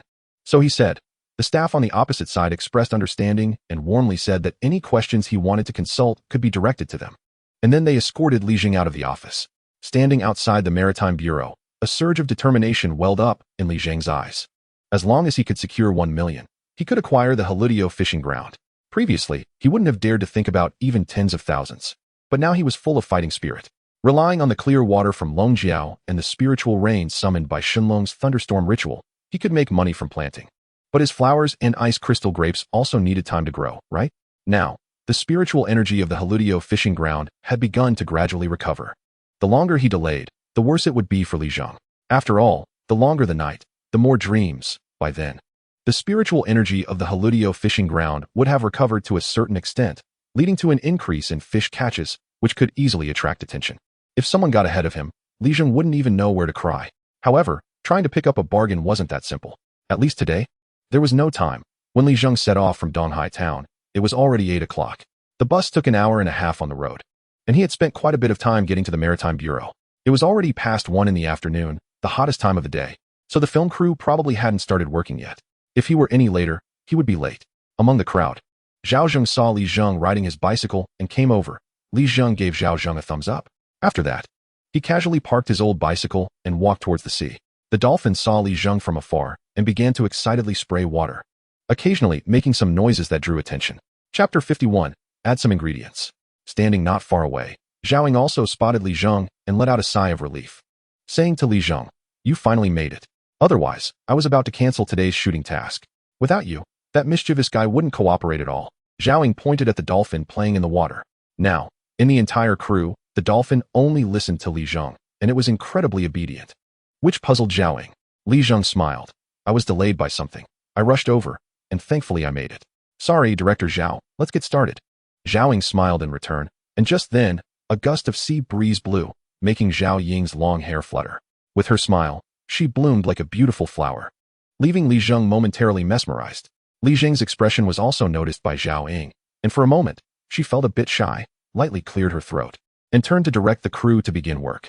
Among the crowd, a figure who had been watching Zhao Ying's movements turned his gaze to Li Zheng, revealing a look of disdain and hatred. How dare this kid? A toad wants to eat swan meat? Bah! The figure in sight was Lu Zhe. Seeing Zhao Ying and Li Zheng, the poor kid in his eyes, chatting together, he naturally felt a surge of jealousy and shifted his anger onto Li Zheng. Lu Zhe's followers were quick to read the room and immediately chimed in. Look at that poor loser. That broken bicycle of his must be as old as his grandfather. Probably even no one would take it for scrap. How can this poor kid from the island compare to our Lu Xiao? If anyone in our crew is truly worthy of matching with Director Zhao, it has to be Lu Xiao. Someone like him should take a good look at himself. Lu Xiao, should we come up with something to deal with him? Upon hearing this, Lu Zhe was intrigued. He had long been dissatisfied with Li Zheng, who had repeatedly embarrassed him and had become a thorn in his side. Moreover, he had long coveted Zhao Ying, and the whole crew knew that apart from Zhao Zheng, her own brother, no one dared to show any closeness to Zhao Ying. Of course, except for Li Zheng. Lu Zhe immediately ordered, this matter is up to you. Make sure to deal with this kid properly. If you have any bad ideas, hurry up and tell me. One of the followers immediately said with a sly smile, Lu Xiao, isn't that kid good at training dolphins? Always acting like something special. Today, let's make him take a big fall. Lu Zhe, Hearing this, showed a look of confusion and asked, "You didn't see that stupid dolphin? Who knows what got into it? Being so close to that kid, whatever he tells it to do, it just does. Do you have a way to make that stupid dolphin not listen to him?" The follower who proposed the idea immediately grinned maliciously and then opened his palm, revealing a small blue pill he had pulled out from somewhere. Luja was naturally familiar with this blue pill and immediately asked, "What are you pulling this out for?" The follower replied, "Lu Xiao, you know the effects of this thing. Just imagine, if we give this to that stupid dolphin, what would happen in half an hour? By then, not even that kid Li Zheng, even if that stupid dolphin's real father came, it wouldn't matter." Hearing this, the other followers showed lewd smiles and quickly chimed in. "Lu Xiao, Wu San's idea is good. No matter how smart that dolphin is, it's still an animal. Once it gets riled up, it won't care about anything. Back home, we have news of crazy dogs during mating season attacking people. That's right, once it gets high, it'll be entertaining. That kid will definitely make a fool of himself." Luja's expression gradually calmed down as he imagined Li Zheng's embarrassment in half an hour, feeling exhilarated. He immediately told the follower, "Wu San, I didn't expect you to have a good idea. Let's do it your way. If it works out, I'll take you guys out to have some fun in the city tonight." Hearing Luja's promise, the followers became even more enthusiastic. Wu San nodded, clutching the blue pill, and walked aside, directly finding the staff responsible for taking care of the dolphin and the crew.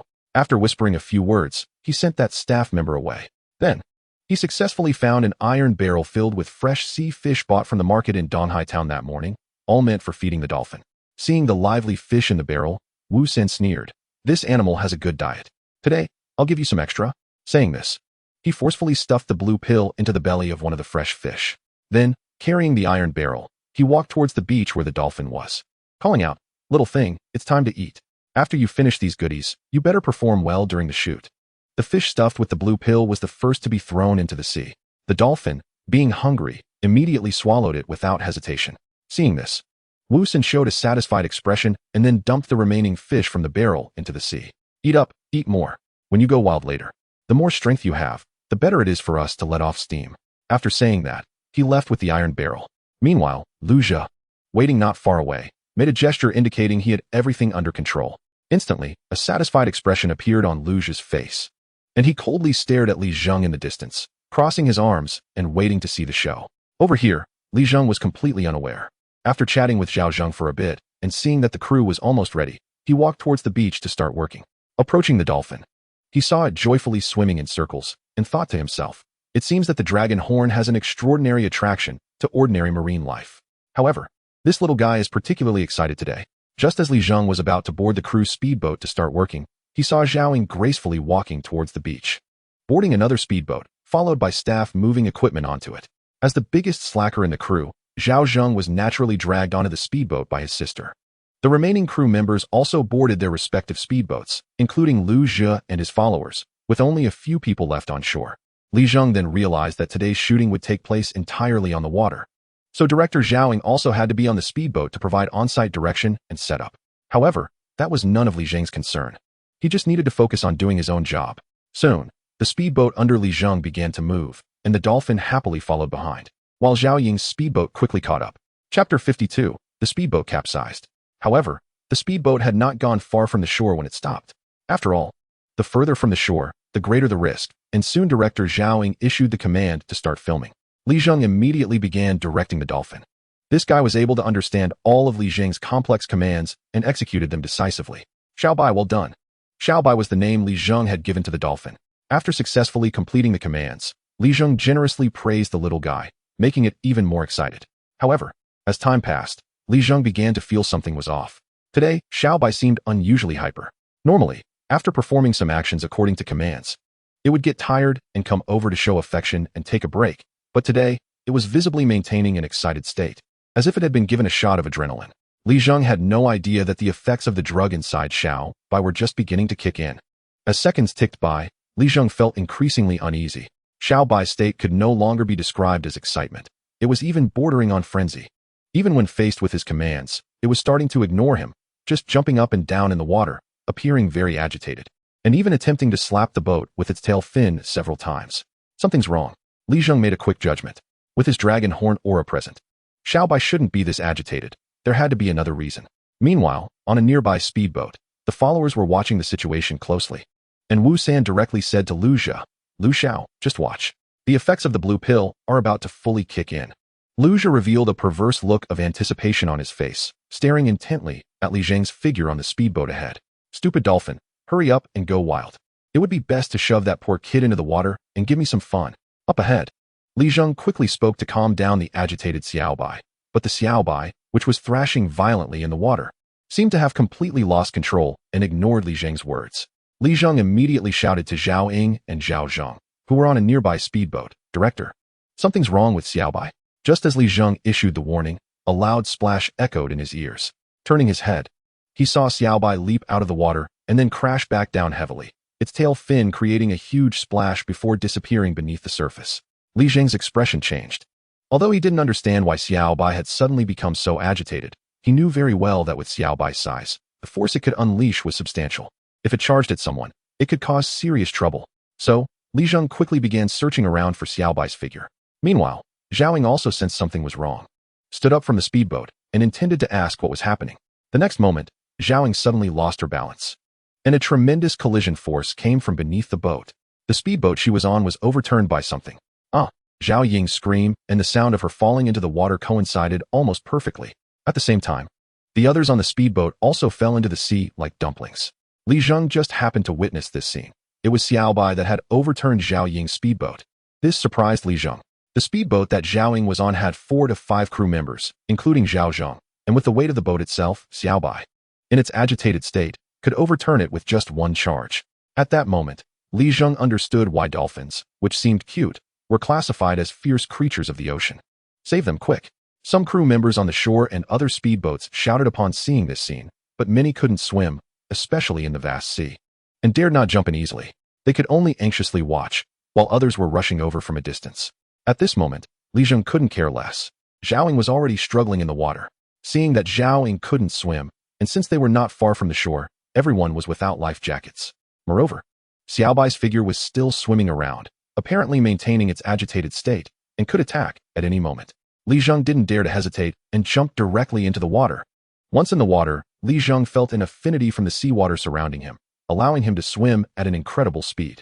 The nearby crew members only saw a figure darting through the water like a flying dragon, immediately revealing looks of hope. In the water, Li Zheng quickly zeroed in on Zhao Ying's direction and swam closer.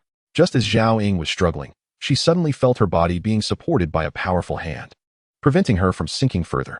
A whisper reached her ears, "Don't panic, hold on to me." Zhao Ying gradually calmed down and then noticed that the person beside her was Li Zheng. Feeling the close presence and the strong hand gripping her waist, something strange stirred within her, causing her cheeks to flush. However, at this moment, she could only grit her teeth and remain silent. Li Zheng felt a bit awkward as well. In his eagerness to save her, and with Zhao Ying being unable to swim, she was in a state of chaotic struggle. Having grown up by the sea, Li Zheng knew that rescuing someone who couldn't swim was the most dangerous, as in such situations, drowning victims often panic and drag their rescuers down with them. Li Zheng could only act while ensuring safety, and in a moment of desperation, he had to take action. He even prepared himself to slap her unconscious if she flailed too much. However, once he took action, he sensed something was off, especially with Zhao Ying soaking in seawater. Her clothes completely drenched, the sensation felt very real, making him quite embarrassed. Holding Zhao Ying tightly to help her calm down, they were so close that Li Zheng could even feel her frantic heartbeat. Fortunately, at this moment, a crew member piloting a speedboat came for rescue. Li Zheng quickly lifted Zhao Ying to help her float on the surface. Soon after, crew members on the speedboat pulled Zhao Ying up, and then Li Zheng also climbed onto the speedboat. Looking around, he saw that the other crew members who had fallen into the water were also being rescued. Suddenly, he heard an unhappy voice beside him. "Bro, you're prioritizing women over friends. I almost drowned, and you didn't come to save me." Li Zheng turned to see it was Zhao Zheng, who had just been pulled from the water by the crew.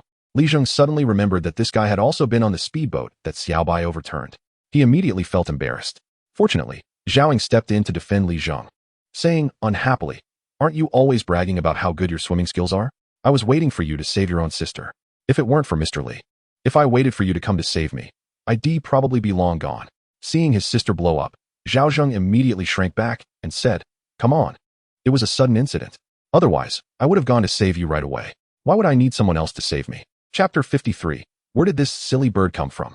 Li Zheng was somewhat surprised to see Zhao Ying, who usually maintained a gentle demeanor on set, losing her temper. Zhao Ying noticed Li Zheng's expression and realized she had lost her composure. Remembering what had just happened between them underwater, she immediately lowered her head and fell silent. Li Zheng felt a bit awkward, but Zhao Zheng, standing nearby, seemed oblivious and said in confusion, "Bro, you're amazing. That guy can only be tamed by you." At this moment, Li Zheng suddenly remembered that Xiaobai was still swimming around in the water. He didn't know what was wrong with it, and there was still a risk of it attacking people.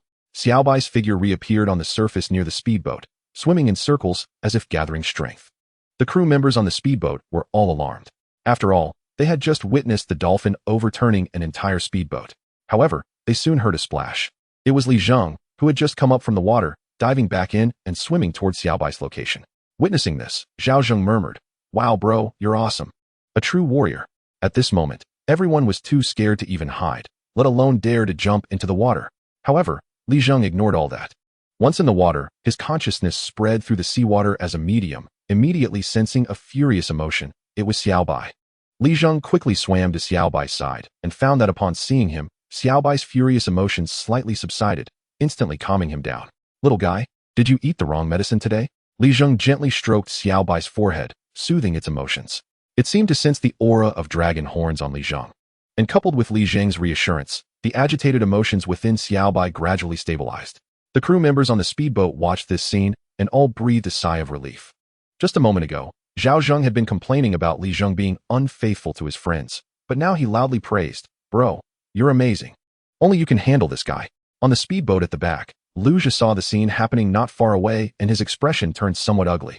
Gritting his teeth, he said to his sidekick Wu San, "I don't know what's going on either. The effect of our drugs has already taken hold on that stupid dolphin. But instead of attacking the nearest poor kid, it's going for Director Zhao's boat." Lu Zhi had originally planned to see Li Zheng make a fool of himself. But now not only did he not get to see Li Zheng embarrassed, but instead, the other side staged a heroic rescue scene, which infuriated Lu Zhi, especially when he saw the beauty in his eyes. Zhao Ying, clinging tightly to Li Zheng, his eyes turned red with anger. Little did he know that because of the dragon horn on Li Zheng, the dolphin wouldn't attack him at all. That's why it chose to attack other speedboats. Zhao Ying was just unlucky, having boarded the nearest speedboat, which led to the earlier capsizing incident. After landing, Li Zheng said to Zhao Ying, "Director Zhao, I suggest finding a professional to check on the dolphin. It must have eaten something bad." After calming down the dolphin, Li Zheng noticed that this guy was a bit weak after the earlier frenzy. This condition certainly wouldn't happen for no reason. And this guy hadn't shown any signs of being unwell recently. Dolphins are not the kind of low-level creatures that have unpredictable emotions. This sudden situation could only mean it had eaten something bad. Hearing Li Zheng's words, Zhao Ying nodded seriously. "Okay, I'll arrange it right away." After all, this dolphin played a significant role in her movie, and if something really went wrong, it would affect the subsequent filming. Seeing that Li Zheng was wet, Zhao Ying quickly instructed the staff to find a towel. However, at that moment, one of the staff members awkwardly said, "Director Zhao, we're short on towels." "We didn't bring that many." Zhao Ying's face also showed embarrassment, and just as Li Zheng was about to wave his hand to say he didn't need one, Zhao Ying took off the towel she had draped over herself and handed it to Li Zheng, saying, "If you don't mind, just use this one to dry off." For some reason, as she said this, a hint of blush appeared on Zhao Ying's pretty face. At this moment, if Li Zheng refused again, it would seem a bit shy, so after clearing his throat, he accepted it. Immediately, he caught a faint fragrance from the towel, likely leftover from Zhao Ying. However, Li Zheng didn't dare to smell it too much and simply wiped himself down before saying, "Thanks." But there was a tailing pest behind him. "Brother, you have to take me in. My sister's temper. I guess she's still mad at me for not saving her. God knows, my swimming skills are just dog paddling. I usually just brag about it. I almost couldn't float up. How could I save her? Forget it. I'll stay with you for now." Hearing Zhao Zheng's rambling, Li Zheng shook his head helplessly but didn't refuse. The two walked outside the courtyard when they suddenly heard a commotion inside. Silly dog, silly dog. Woof, woof, woof. I'm your dad. I'm your dad. Woof, woof, woof. You're anxious, you're anxious, you're anxious. What's going on, brother? Is there someone else at home? That mouth is quite foul. But this person is really interesting, able to argue with a big yellow dog. Who are they? Zhao Zheng said with some confusion while listening to the noise coming from Li Zheng's courtyard. Meanwhile, Li Zheng seemed to remember something and immediately showed a headache expression. How did these two get into a fight? He pushed the door open and, sure enough, saw that the literary champion was standing on top of his chicken coop, arguing with the big yellow dog below. This guy, after a day of resting and having the clear water soaked with the dragon horn that Li Zheng fed him, not only survived, but even recovered his strength. He looked energetic, not at all like someone who had just danced with death. Damn it, damn it. Woof, woof, woof. The big yellow dog, who could only bark, was naturally no match for the eloquent literary champion. This guy was so angry he was baring his teeth, but had no way to retaliate. As for Zheng, who followed Li Zheng in, he was already dumbfounded. Just outside, he thought there were people in the courtyard, but it turned out to be a bird spewing foul language at the big yellow dog. Zheng was immediately intrigued and asked Li Zheng, "Brother, where did you get this silly bird? It's too interesting. It curses so elegantly. You're the silly bird. I'm your dad." At this point, Zheng was completely stunned, and Li Zheng was extremely embarrassed, directly shouting at the literary champion, "Shut up." Fortunately, this literary champion was very obedient to Li Zheng's words and finally closed his beak. Zheng's expression was even more interesting at this point. This was too rare. The rich second generation, had played with all sorts of bizarre things, especially those guys from the capital who regarded birdwalking as a traditional skill. Although many people had raised parrots, none could compare to Li Zheng's, with such a foul mouth. "Brother, you've struck gold here. Literary champion? Impressive." Zheng was also impressed by the name literary champion. However, for now, he didn't dare to provoke this parrot called literary champion. If he said something wrong, it might insult his ancestors. So, Zheng turned to Li Zheng and said, hearing Zheng's words, Li Zheng naturally generously agreed. "Of course. I happen to have something I need your help with." Upon hearing this, Zheng immediately said, "Brother, you're being too polite. Just tell me what you need. If you're so loyal, we might as well be brothers in arms." Li Zheng casually said, "Tomorrow morning, come with me to the market." "Going to the market?" Zheng showed a puzzled expression, but then Li Zheng's next sentence immediately piqued his interest. "Aren't you always saying how boring Hulu Island is? Tomorrow, I'll take you to pick up some bargains." "Pick up bargains? That sounds good. It's settled then." Zheng, feeling bored, was eager for something interesting to come his way, so he readily agreed. However, this guy looked at Li Zheng with curiosity and said, "Brother, give me a hint. What kind of bargains are we picking up? My heart feels like a cat's paw is scratching it." Seeing Zheng's eager expression, Li Zheng couldn't help but chuckle. Zheng was good at everything. Although he was a top-tier rich second generation, he had no airs about him and didn't look down on others. But he was just too impulsive and lacked patience. "You'll know tomorrow morning."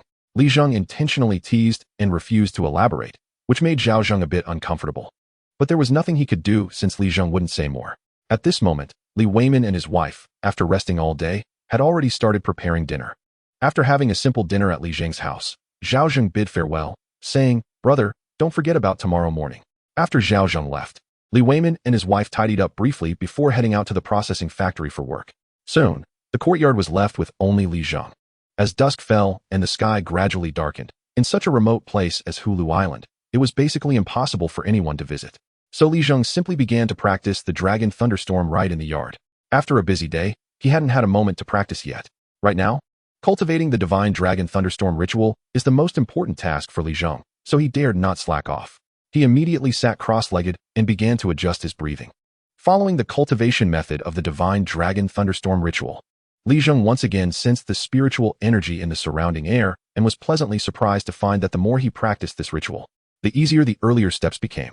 Li Zheng's ability to sense the spiritual energy around him was much more proficient than the first time, and he found it easier to gather the spiritual energy, no longer as strenuous as before. Soon, Li Zheng reached a critical point in his cultivation of the Divine Dragon Thunderstorm ritual, and then he let out a soft shout, "Come out." As soon as his voice fell, a small mushroom cloud appeared in his yard, seemingly more solid than in the previous 2 times. This time, Li Zheng focused on cultivating the rain technique, and soon, misty spiritual rain began to disperse from the small mushroom cloud. Woof woof. De Huang, being the most sensitive with his nose, immediately ran over, and Wen Zhuangyuan naturally saw this scene as well and clearly sensed the benefits of the spiritual rain, flapping his wings and flying over. However, the cloud that Li Zheng could conjure was not large, just a small mass. Seeing De Huang seize the spot so thoroughly, there was no room left for Wen Zhuangyuan, who immediately showed a proud expression. However, he underestimated Wen Zhuangyuan's cleverness. This guy actually flew directly onto De Huang's head and firmly stood there. This way, if De Huang wanted to enjoy the spiritual rain, he had to share it with Wen Zhuangyuan. De Huang was immediately infuriated, barking loudly as if to provoke Wen Zhuangyuan on his head. "Shameless guy. If you have the guts, come down. Silly dog. Silly dog." Instantly, De Huang was so angry he seemed to be fuming. But in order to enjoy the spiritual rain, he had no choice but to endure, swallowing his anger. Li Zheng watched De Huang being firmly dealt with by Wen Zhuangyuan and found it amusing. "You silly dog. Now you can't be arrogant, can you?" De Huang knew his disadvantage lay in not being able to speak, so he simply kept quiet and enjoyed the shower. Meanwhile, Wen Zhuangyuan was also shining brightly under the cleansing of the spiritual rain, his feathers radiating a new brilliance, appearing dazzling in the night. However, soon, the small mushroom cloud began to dissipate gradually, lasting for 15 seconds, not just 3 seconds anymore. Although the time was still short, it was a good improvement compared to the previous 2 times. Sooner or later, it wouldn't be a dream to sustain it for an hour. Thus, today's cultivation task was considered completed.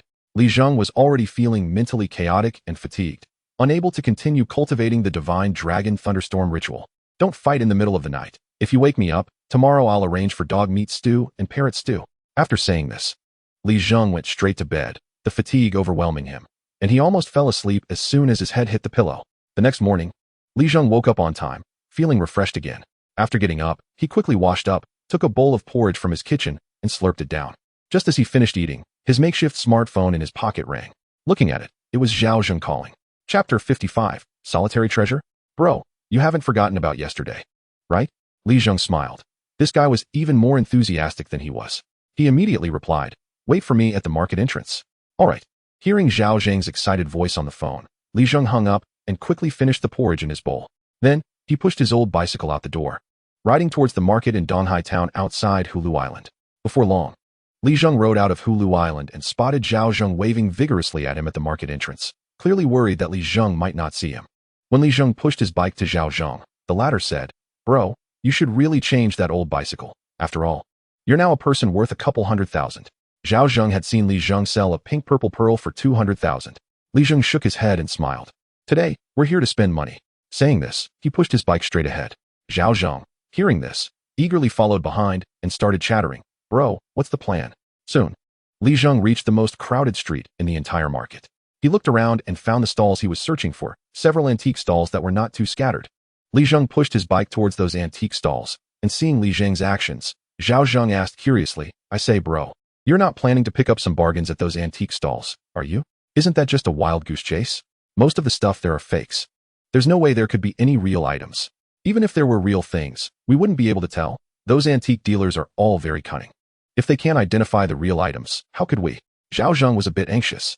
Although these antique dealers usually engaged in scams, they had a keen eye for spotting good items. If they really came across something valuable, they would keep it themselves or sell it elsewhere. How could they put it out for sale at these stalls? Unless all the antique dealers had made a mistake. But that would mean the antiques were genuinely hard to distinguish, making it even more difficult for average people to identify. At least Zhao Zheng knew his own family situation.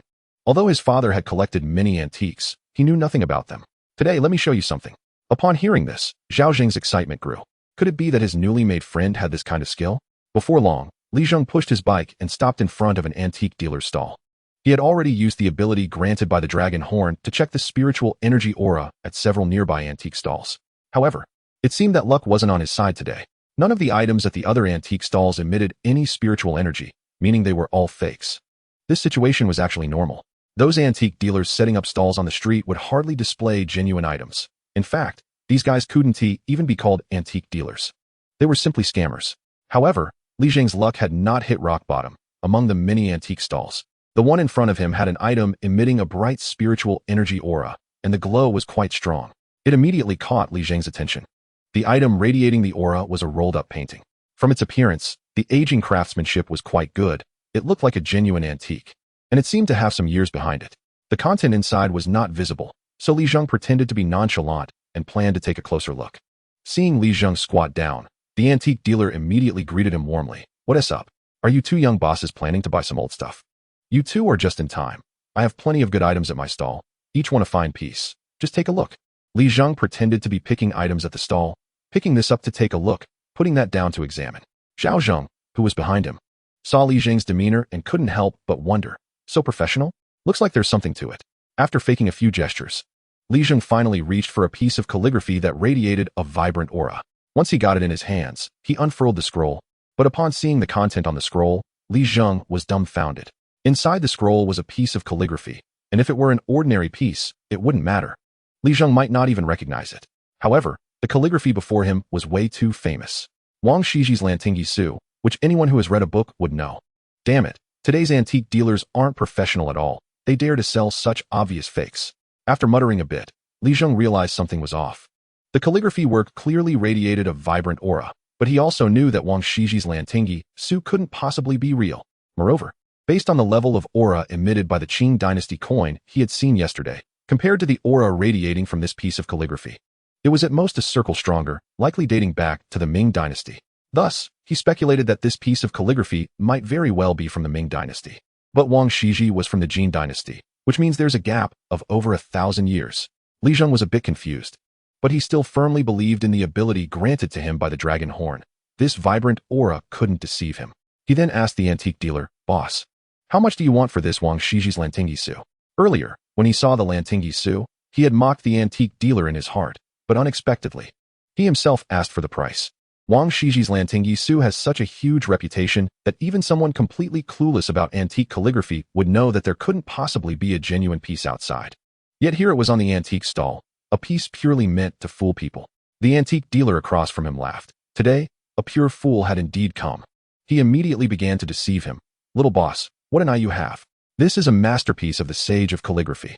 I can tell you. This is a unique, genuine piece, and unexpectedly, it has been chosen by you." Meanwhile, Zhao Zheng, who was next to Li Zheng, kept nudging him with his elbow, his eyes nearly blinking out. But Li Zheng showed no signs of wavering and instead said to the antique dealer, "Just give me a price." The antique dealer, seeing that the little boss had good eyesight, said, "How about 1 million? You can take this unique piece home." Zhao Zheng, who was squatting beside Li Zheng, immediately gasped. Damn, he really dared to quote that price. Can it be cheaper? Hearing Li Zheng quote a price, the antique dealer smiled and said, "Little boss, you're so sincere. You can cut a price, but don't be too harsh. If you're too harsh, you and this unique treasure might miss each other today." To put it simply, the antique dealer quoting 1 million was just for the sake of negotiation. He didn't expect to encounter a wealthy patron in Donghai town who could casually pull out 1 million. Then, Li Zheng extended a hand, fingers spread. Upon seeing this, the antique dealer immediately said, 50,000?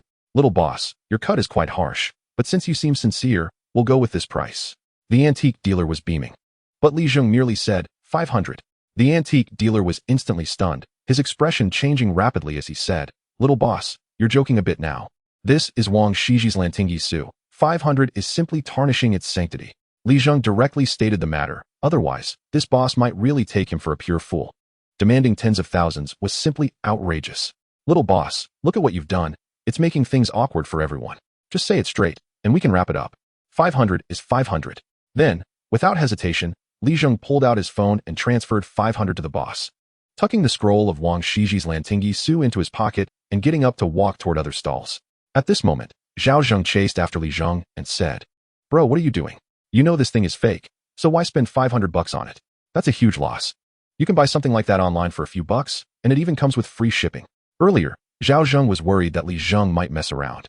But now he realized that Li Zheng could clearly see this Lantingyi Su was fake, yet he still offered 500. He was momentarily at a loss for words. Li Zheng turned around and said to Zhao Zheng, "Do you have any channels for identifying antiques? Help me get it appraised. I can cover the cost. Don't tell me you, a rich second generation, don't have such channels." Zhao Zheng, hearing this, was even more confused, saying, "Bro, I do have channels. But what are you going to appraise? It can't be this Lantingyi Su, right? Is there really a need for appraisal?" Zhao Zheng still hadn't wrapped his head around why Li Zheng spent 500 bucks on a fake calligraphy piece and was further bewildered by Li Zheng's request. But Li Zheng seriously said, "That's right. I want to appraise this Lantingyi Su." He then continued, "What would a Ming dynasty calligraphy piece cost?" Li Zheng, a poor kid from an island, had no concept of antiques, which is why he brought Zhao Zheng along. Zhao Zheng, being a top-tier rich second generation, might not be able to tell the authenticity of antiques, but he surely knew the market value. Zhao Zheng was now completely confused, utterly baffled by Li Zheng's actions, and could only respond to Li Zheng's questions, casually saying, "That depends on the piece. If it's by a famous artist, it could be worth hundreds of thousands to millions." Although the Ming dynasty's period is shorter, there were still several calligraphy masters, so even an ordinary piece that has lasted this long could be worth tens of thousands. Zhao Zheng couldn't give a precise number, but it should be close. Finding a bargain isn't that easy, right? Besides, with this one find, aren't you satisfied? There aren't that many bargains to be had. Seeing that Li Zheng really thought of that Lantingyi Su as a bargain, Zhao Zheng was momentarily at a loss for words. In his eyes, this item could never be genuine, and that 500 was basically wasted. The key point was that Li Zheng still wanted to spend money on an appraisal. Wasn't that just burning money for no reason? So Zhao Zheng was just about to advise Li Zheng, but Li Zheng directly said, "Don't jump to conclusions too early. How about this? You take this item for appraisal. And if it's fake, I'll take you to Halutio to explore, and I guarantee you won't be bored. Upon hearing this, Zheng got excited. His greatest fear was boredom, especially in a place like Halutio with no interest at all. Zheng then continued, if this thing is real, you pay for the appraisal fee for me. How about it? The appraisal fees for such antiques are generally quite expensive. Although he now had some money in hand, he still wanted to save wherever possible, so naturally, he set his sights on Zheng, the wealthy friend. Upon hearing this, Zheng immediately replied decisively, all right, it's settled then. Bro, you have to arrange some interesting activities for me. Zheng noticed that Zheng seemed to have resigned himself to defeat and said nothing, but internally, he was secretly laughing. You'd better get ready to lose. The magic of Longjiao is beyond your imagination.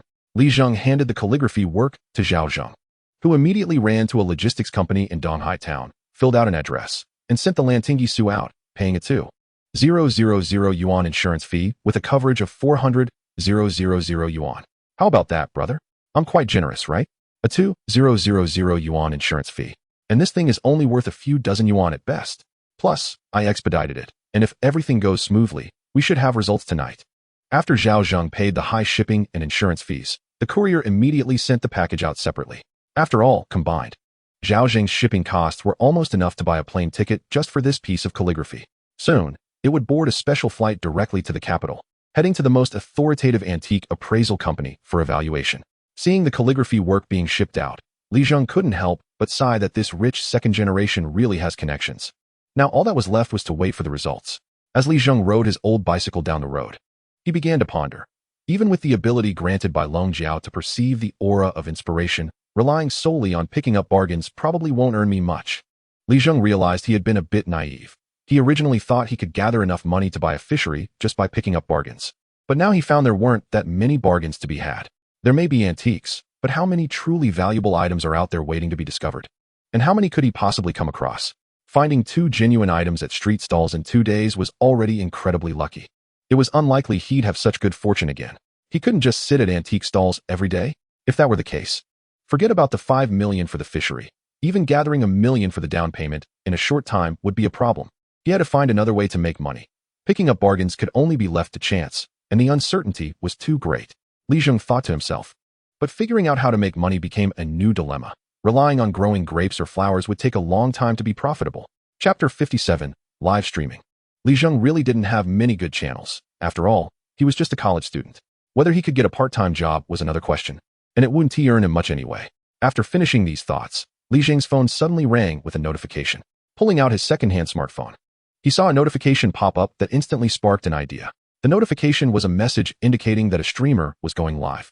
Zheng usually didn't watch live streams, but his roommate often used his phone number to register accounts and send free gifts to female streamers to increase their traffic. Damn it. How many female streamers did Wang Hao, that bastard, follow on my phone? Why is it still popping up? Zheng looked at the continuous notifications on his phone, feeling a bit annoyed. Wang Hao was Zheng's college roommate, and all these female streamers on his phone were followed by him, totaling a whopping 3,000. Right now, if it weren't for Wang Hao not being around, Zheng would have loved to strangle him. However, Zheng quickly fell into confusion. Didn't I block these notifications? Why are they popping up again today? Previously, Zheng had found it bothersome and turned off all notifications for streamers going live. Today, he didn't know what had come over the app, suddenly pushing them all again. Zheng clicked in casually and found that the streaming platform was holding some kind of event, probably recruiting new star streamers. Wang Hao followed mostly big streamers on the platform, and they were required to promote this event. Moreover, the streaming platform was quite cunning. It wasn't pushing notifications for streamers going live, but rather for promoting the new star streamer recruitment, similar to an advertisement, which allowed it to bypass Zheng's settings. While lamenting the shamelessness of the streaming platform, Zheng looked at the recruitment advertisement for new star streamers on his phone screen, his face showing a thoughtful expression. Zheng knew that live streaming was currently a trend. As the saying goes, if you stand at the wind's mouth, even pigs can fly. Just as he was considering ways to make money, this gave Zheng a direction. Live streaming? That could work, but it needed a unique angle. Zheng wasn't the kind of person who blindly jumped into trends. Live streaming had to have a special feature or something real to attract viewers. Otherwise, why would anyone watch him just dawdle? Those female streamers all had stunning looks and figures, right? While there were beauty filters, the effects were still visible. As for game streamers, if you lacked skill, who would want to watch you? Zheng was very clear about his own limitations. Being a pretty boy was out of the question, and no one would watch a man on a streaming platform anyway. Moreover, he also looked down on the whole beauty filter thing. As for being a game streamer, that was even less feasible. Li Zheng's gaming skills weren't terrible, but they were just average, and during college, he focused mainly on studying, leaving him little time to play games. That left him with only one path: outdoor streaming. This fit Li Zheng's current situation perfectly. His home on Hulu Island was a naturally great outdoor streaming location. However, given the sparse resources of the Hulu Island fishery, Li Zheng felt a bit troubled. There weren't even any small fish to catch, let alone viewers. But there was a river on Hulu Island, and this freshwater river was home to plenty of aquatic life. This river had provided Li Zheng's family with a lot of their livelihood. Many of the dried fish they sold were caught from this river. The fish produced by the Hulu Island fishery simply weren't enough. Moreover, the clear stream also had species like loaches and eels, which could occasionally help improve their living conditions, so it was worth considering. Just as Li Zheng's thoughts were racing, he heard some commotion nearby. Silly dog, woof woof. It was Wenjuan Yuan and De Huang, who were bickering again. Li Zheng was momentarily stunned. Then a smile appeared on his face. Damn it, isn't this the unique angle I need? Without further hesitation, Li Zheng immediately opened the live streaming app, found his personal backend, filled out the information, and registered as a streamer, completing the entire process in one go. Soon, Li Zheng became a new streamer on the platform. At the same time, he also signed up for the live streaming platform's New Star Streamer recruitment event. Earlier, Li Zheng had glanced at the details. The New Star Streamer event mainly aimed to recruit new streamers. During this period, if the new streamer's popularity reached a certain level, they could receive rewards. The higher the popularity level, the better the rewards. For example, reaching 100,000 in popularity would earn a 100 yuan cash reward from the platform, and the rewards would increase from there. In fact, those who ranked high in the New Star event would receive even more generous rewards, with amounts in the thousands. The first place would directly earn a cash reward of 50,000 yuan, which was simply too enticing. Li Zheng didn't expect to get this reward, but he thought it was worth a try to see if this avenue had potential. So, he quickly gathered his equipment and set off. De Huang and Wenjuan Yuan naturally came along. De Huang closely followed behind Li Zheng, while Wenjuan Yuan smartly perched on Li Zheng's shoulder, barely needing to move. Soon, Li Zheng arrived at the clear stream that passed through Hulu Island with his tools. In fact, the width and depth of this clear stream were quite acceptable, and if one were to insist, it could even be called a river. However, the source of this clear stream came from the vast and endless mountains behind Hulu Island. And since the source could not be found, it could only be referred to as a clear stream.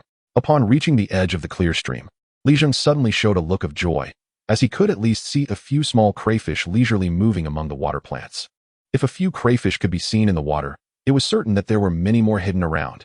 In addition to the crayfish, bubbles occasionally surfaced above the water plants at the riverbank, which meant there was definitely something there. However, Li Zheng did not rush into the water. Instead, he took out the machete he had brought from home and walked towards a nearby hill. Then, Li Zheng pulled out a makeshift smartphone and entered a live streaming platform. Hitting the broadcast button, instantly, the screen of the phone displayed the scene of the clear stream in front of him. It must be said that this makeshift phone was quite good. The clarity of the image was decent, and there was no lag. However, the number of fans displayed in the upper right corner of the live stream, including real-time traffic, was all 0, which was expected by Li Zheng. Ignoring this, he first processed the bamboo he had cut down from the mountain with the machete and then inserted it into the ground. The crossing points of several bamboo sticks formed a spot to place the phone. He set the phone on this makeshift phone stand and planned to officially start the live stream. During this time, a few scattered viewers entered the live stream. But upon realizing that the broadcast only showed monotonous stream water, they all exited without hesitation. The number of viewers online didn't even exceed 5. What a nonsensical live stream. Such a waste of my time. Damn, where are all the people? I'm out of here. Everyone is trying to start a live stream. Chapter 58. What a brother. Watching the comments left by the passing crowd, Li Zheng showed a hint of embarrassment. At this moment, he looked at the side where Wenjuan Yuan was and said to this guy, "Little guy, today the selling point of my live stream depends on you. If the traffic goes up, I'll treat you to a special meal tonight." Wenjuan Yuan seemed to understand Li Zheng's words and immediately opened his mouth to shout, "Extra meal, extra meal." This voice broadcast feature could prompt an audio notification when users entered the live stream or sent gifts, making it convenient for the host to express gratitude, and it could also automatically announce the comments sent by users. Li Zheng had seen this feature when registering as a host. It was originally designed for the convenience of hosts, but because it was too rigid and not smart enough, and those big hosts had dedicated assistants to read the comments or thank for gifts, this feature was hardly used. However, since Li Zheng was alone, he had to make do with this feature. Li Zheng rolled up his pants, picked up the scoop net in his hand, and stepped into the clear stream. beginning his first live streaming career. Just as Li Zheng entered the water, before he could take any action, he heard the makeshift smartphone emit a mechanical voice. Welcome Emperor user, Yao Nai Wahi, to this live stream. Emperor user? Li Zheng was taken aback. The users on this live streaming platform were indeed classified by levels, usually based on their spending. On the live streaming platform where Li Zheng was, the main levels were Knight, Viscount, Earl, Duke, King, and Emperor. The lowest level Knight had to recharge at least 100 renminbi, and that was just the price for 1 month.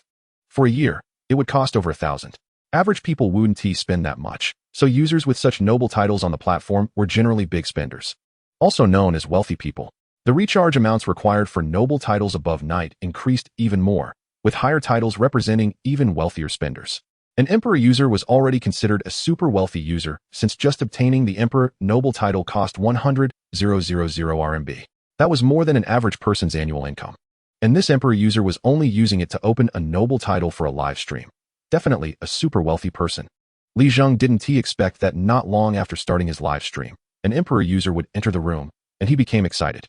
If he could keep this person around, and the wealthy user was in a good mood, perhaps they would give him some rewards. Wouldn't that be wonderful? But soon, Li Zheng calmed down. How could an Emperor user possibly stay in his live stream? It was likely just a mistake. While Li Zheng's thoughts were racing, the Emperor user who had just entered the live stream was also somewhat confused. He had clearly entered Qing Air's live stream. So how did he end up in a small, low-traffic stream? Damn, this stupid system. What the hell is it refreshing for, causing me to slip in? The Emperor user, Yao Nai Wahi, cursed silently in front of the screen, clearly having slipped in by mistake into an unknown small streamer's live stream. And it seemed that this was a newbie. Just as Yao Nai Wahi was about to exit and go watch his favorite female streamer, a voice suddenly echoed in the live stream. Welcome, welcome, I'm having an affair with you. Upon hearing this, Li Zheng in the clear stream was instantly stunned. It seemed that when Zhuang Yuan was messing with the mechanical voice broadcast. Moreover, when Zhuang Yuan's repertoire of vulgarities exceeded his expectations, he could just spit them out and even rhyme. Meanwhile, the Emperor user, who had the chance to exit the live stream, was not pleased. As an Emperor user, wherever he went on the platform, wasn't he the center of attention? All those live streams had to curry favor with him and call him Brother Naihe. Yet, in such a small live stream, he was immediately insulted. How could he tolerate this? I see you don't want to stay on this live streaming platform anymore.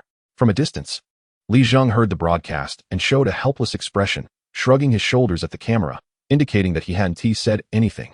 Damn, messing around with another man. For instance, this phrase came from the messing around in the Emperor user's comment.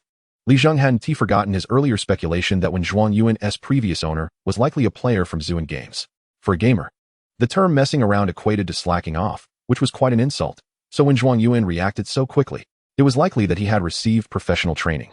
Meanwhile, in the live stream, the Emperor user was getting angrier. How could he tolerate such humiliation? He was about to exit, not wanting to deal with such a silly streamer.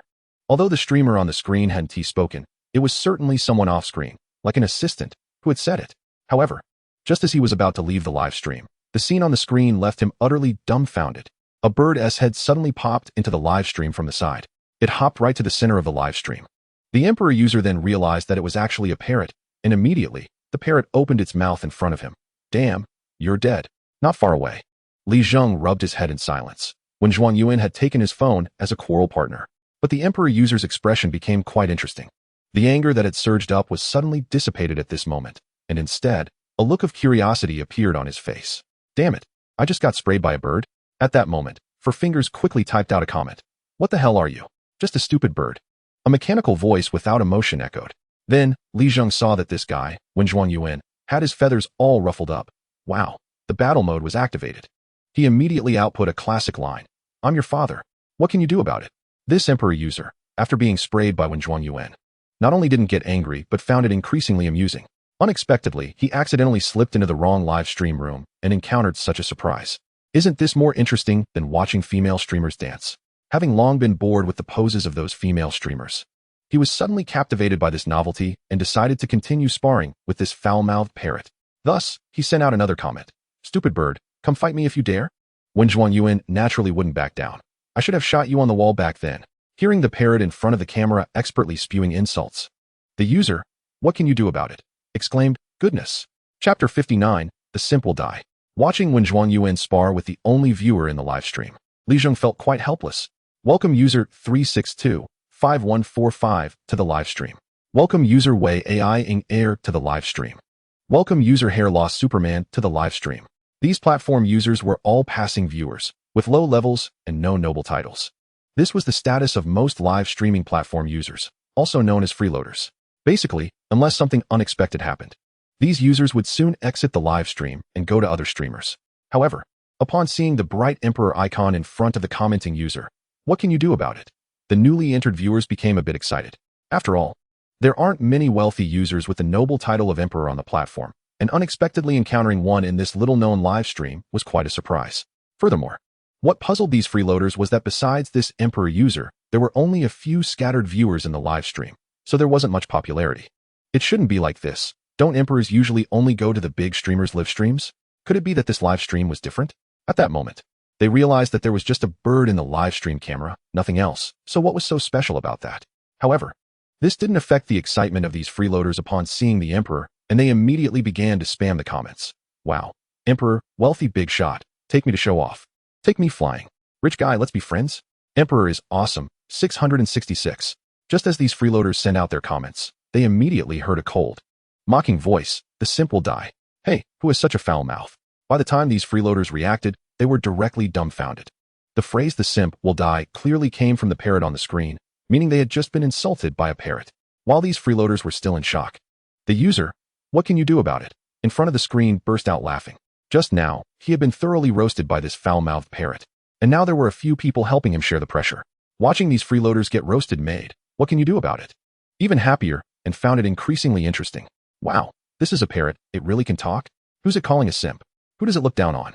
Obviously, these freeloaders were still a bit unconvinced after being insulted, and what can you do about it? Looked at their comments with an expectant expression, silently thinking, roast them. Wen Zhuangyuan did not disappoint his expectations and directly started roasting at the screen. You little bastards, I'm your father. Goodness, these freeloaders were completely stunned. As for, what can you do about it? He was laughing so hard he couldn't straighten up, and after a long time, he typed a few words on the keyboard. So satisfying. So fun. Damn bird. But don't underestimate the power of these freeloaders. At that moment, a few freeloaders began to share the live stream, calling friends to come and see this unusual scene. Hurry up to the live stream. Bro, I just got roasted. Come help. Who can roast better than you? The #1 roaster on this platform. You might not believe it. The one roasting me isn't even human. Hurry. Save me. I'm getting roasted to death. Wait. I'm coming. And so, Li Zheng watched as his live stream audience climbed from less than 10 to 3 digits. And this number kept increasing. Although it hadn't broken 1,000 yet, it was already decent data among newcomers. As for the popularity data, it directly broke 10,000, which is calculated based on various weightings by the live streaming platform's algorithm. The viewers entering Li Zheng's live stream were initially a bit confused by the parrot on the screen. Just arrived. Which brave soul dares to roast my brother? I heard there's a foul-mouthed guy in this live stream. If you have the guts, step up and spar with me. I'm the #1 roaster in Zhuan. And I've never been defeated. Come on, let us have a showdown. However, these boastful comments quickly became dumbfounded. A bunch of silly dogs. I'm your father. I'm dancing on your grave. Wen Zhuangyuan had a fast speech rate, and basically, in the time it took to open his mouth, he could spit out an insult like a machine gun, unleashing a barrage at the live stream screen. This time, all the comments were stunned. They had heard that parrots could talk, but they had never seen one roast people so skillfully. At that moment, the live stream was flooded with 666 comments. Not far away, Li Zheng could only put down his work and walk towards his phone. Wen Zhuangyuan's firepower was too intense, and he was genuinely afraid that his live stream would be roasted to oblivion right after starting. After all, the live streaming platform had super admins checking in real time. Wen Zhuangyuan, get aside. Who told you to roast people randomly? Li Zheng mercilessly issued a command to Wen Zhuangyuan, who then obediently exited the live stream screen. Subsequently, Li Zheng addressed the live stream screen. Sorry everyone, I didn't team manage this guy well. It's my first day live streaming, and I don't have much experience. However, the reaction in the comments was very enthusiastic. Wow, the host is awesome. Wen Zhuangyuan. This parrot's mouth is so foul, comparable to Zhuan Wen Zhuangyuan. What a good name. Please, bystanders, let me watch this foul-mouthed host in peace, okay? Goodness, I found a live streaming genius. Bringing such a foul-mouthed bird to stream is impressive. I'm getting roasted. Goodness, I'm willing to call this parrot a war god. I'm following now. This is too interesting. At this moment, Li Zheng also noticed a notification sound in the live stream. User, what can you do about it? Follow the host. A follow from an Emperor user is extremely rare for a newcomer streamer. Generally, Such Emperor users only watch a few fixed streamers and rarely follow small streamers, usually just stopping by. Furthermore, the system's mechanical voice sounded again. Thank you. What can you do about it? For the airplane. Li Zheng's face also lit up with joy. An airplane on this live streaming platform is worth 500 yuan. Even if it's a 50-50 split, Li Zheng could pocket 250 yuan. Although this number doesn't sound great, it's all real money. The Emperor user never freeloads. And when he makes a move, it's always 500 bucks. Truly extravagant. Rich man 666. A generous god is just that generous. When he makes a move, it's like a plane dropping in. The Emperor is awesome. Chapter 60, Popularity Source. With this Emperor user's start, the freeloaders in the live stream room suddenly remembered to follow. And they all clicked to follow. In an instant, the number of followers in Li Zheng's live stream room rose to hundreds. It's important to know that the number of followers in a live stream room, which is also the number of fans, is his most crucial data. Only with more followers will the long-term viewership numbers rise. Moreover, although the other users entering the live stream room couldn't compare to the Emperor user, they were still generous with the free gifts like fish balls, without any hesitation. The gift data in Li Zheng's live stream room also gradually increased. These free gifts, while not worth much, could still serve as a significant indicator of popularity during the live stream. After all, among the same viewership, a streamer with more gifts would definitely be more effective, and the platform could easily tell. Suddenly, Li Zheng's popularity data soared again. The backend of the live stream platform has real-time data for these live stream rooms. Once a certain room's popularity skyrockets, the intelligent backend will select some live streams to enter the recommendation page based on the real-time situation. Especially now, during the recruitment event for new star streamers on the Wanyu platform, data for these new live stream rooms is generally low. But the surge in popularity data for Li Zheng's room quickly caught the backend's attention. A new streamer? The data is rising decently. Let's arrange a recommendation spot for him. The backend administrator casually gave Li Zheng's live stream room a recommendation spot. This caused the number of viewers in Li Zheng's live stream room to gradually increase, making the originally quiet room become more lively. The intelligent voice broadcast couldn't even keep up with the welcomes, so Li Zheng had no choice but to turn it off. Li Zheng initially planned to interact with Wenjuan Yuan, hoping this guy would speak normally to be a selling point for the live stream. But unexpectedly, this guy directly interacted with the bullet comments, and the effect was excellent. He didn't even need to do anything himself. However, Li Zheng still set the frequency for the intelligent voice to read the bullet comments, averaging a few comments before reading one. Otherwise, he was really worried that Wenjuan Yuan would start spewing curses and ruin his newly open live stream. What's going on? There's a new streamer in the recommendation spot. Is the administrator related to them? Honestly, is the live streamer trading with the admin? A male streamer? Not even a dog would watch. The streamer even uses an intelligent voice broadcast? That's not professional at all. Others read the bullet comments themselves. Newbies are just newbies. Oh, the popularity is decent. What is the streamer broadcasting? Did anyone come in and say something? Some new viewers who came in from the recommendation page also sent out bullet comments expressing their doubts. To Li Zheng's surprise, the intelligent voice broadcast directly picked one of these bullet comments and read it out loud. A male streamer? Not even a dog would watch. Instantly, Li Zheng showed a somewhat awkward expression, while the audience who had previously experienced Wenjuan Yuan's foul mouth became excited, eagerly waiting in front of the screen. Sure enough, the Wenjuan Yuan who had been ordered by Li Zheng to exit the live stream screen immediately began to spew. What the hell are you looking at, you bastard? Watch if you want. The new viewers entering the live stream were somewhat bewildered by this voice. Who was this with such a bad temper? But the earlier audience members quickly jumped in. Feels great. Welcome to the live stream room with the lowest quality on the Wanyu platform. I say, the voice broadcast is always the god. It even picks a comment with a point to roast. New brothers, don't rush to leave. The idle folks in front of the screen, hurry and let the streamer come out to entertain. Otherwise, how will the popularity go up? Some enthusiastic viewers in the live stream room urged Li Zheng to call out Wenjuan Yuan. Li Zheng, with an awkward expression, realized that he had become the idle person. Wenjuan Yuan was the real streamer. However, Li Zheng could also see that Wenjuan Yuan was the guarantee of traffic and popularity right now, so he quickly called this guy out. When Wenjuan Yuan appeared on the live stream screen, some of the new viewers began to react. Was that parrot the one just cursing? Damn, I found the live stream genius. Li Zheng awkwardly said to the live stream room. However, what I said was clearly in vain. The bullet comments in the live stream room immediately erupted. I'm your dad. Goo goo. Once the bullet comments validated successfully, the number of comments surged. And all of them contained sensitive words. Now, the number of bullet comments in the live stream room exploded, but with so many comments, the popularity measurement would have less inflated value. Thus, Li Zheng's popularity value rose again, even breaking the 100,000 mark. Meanwhile, The livestream platform also popped up a message. The popularity of the livestream room has exceeded 100,000. You have received a 100 yuan cash reward from the platform. 100 yuan cash isn't much, but the subsequent popularity rewards are substantial.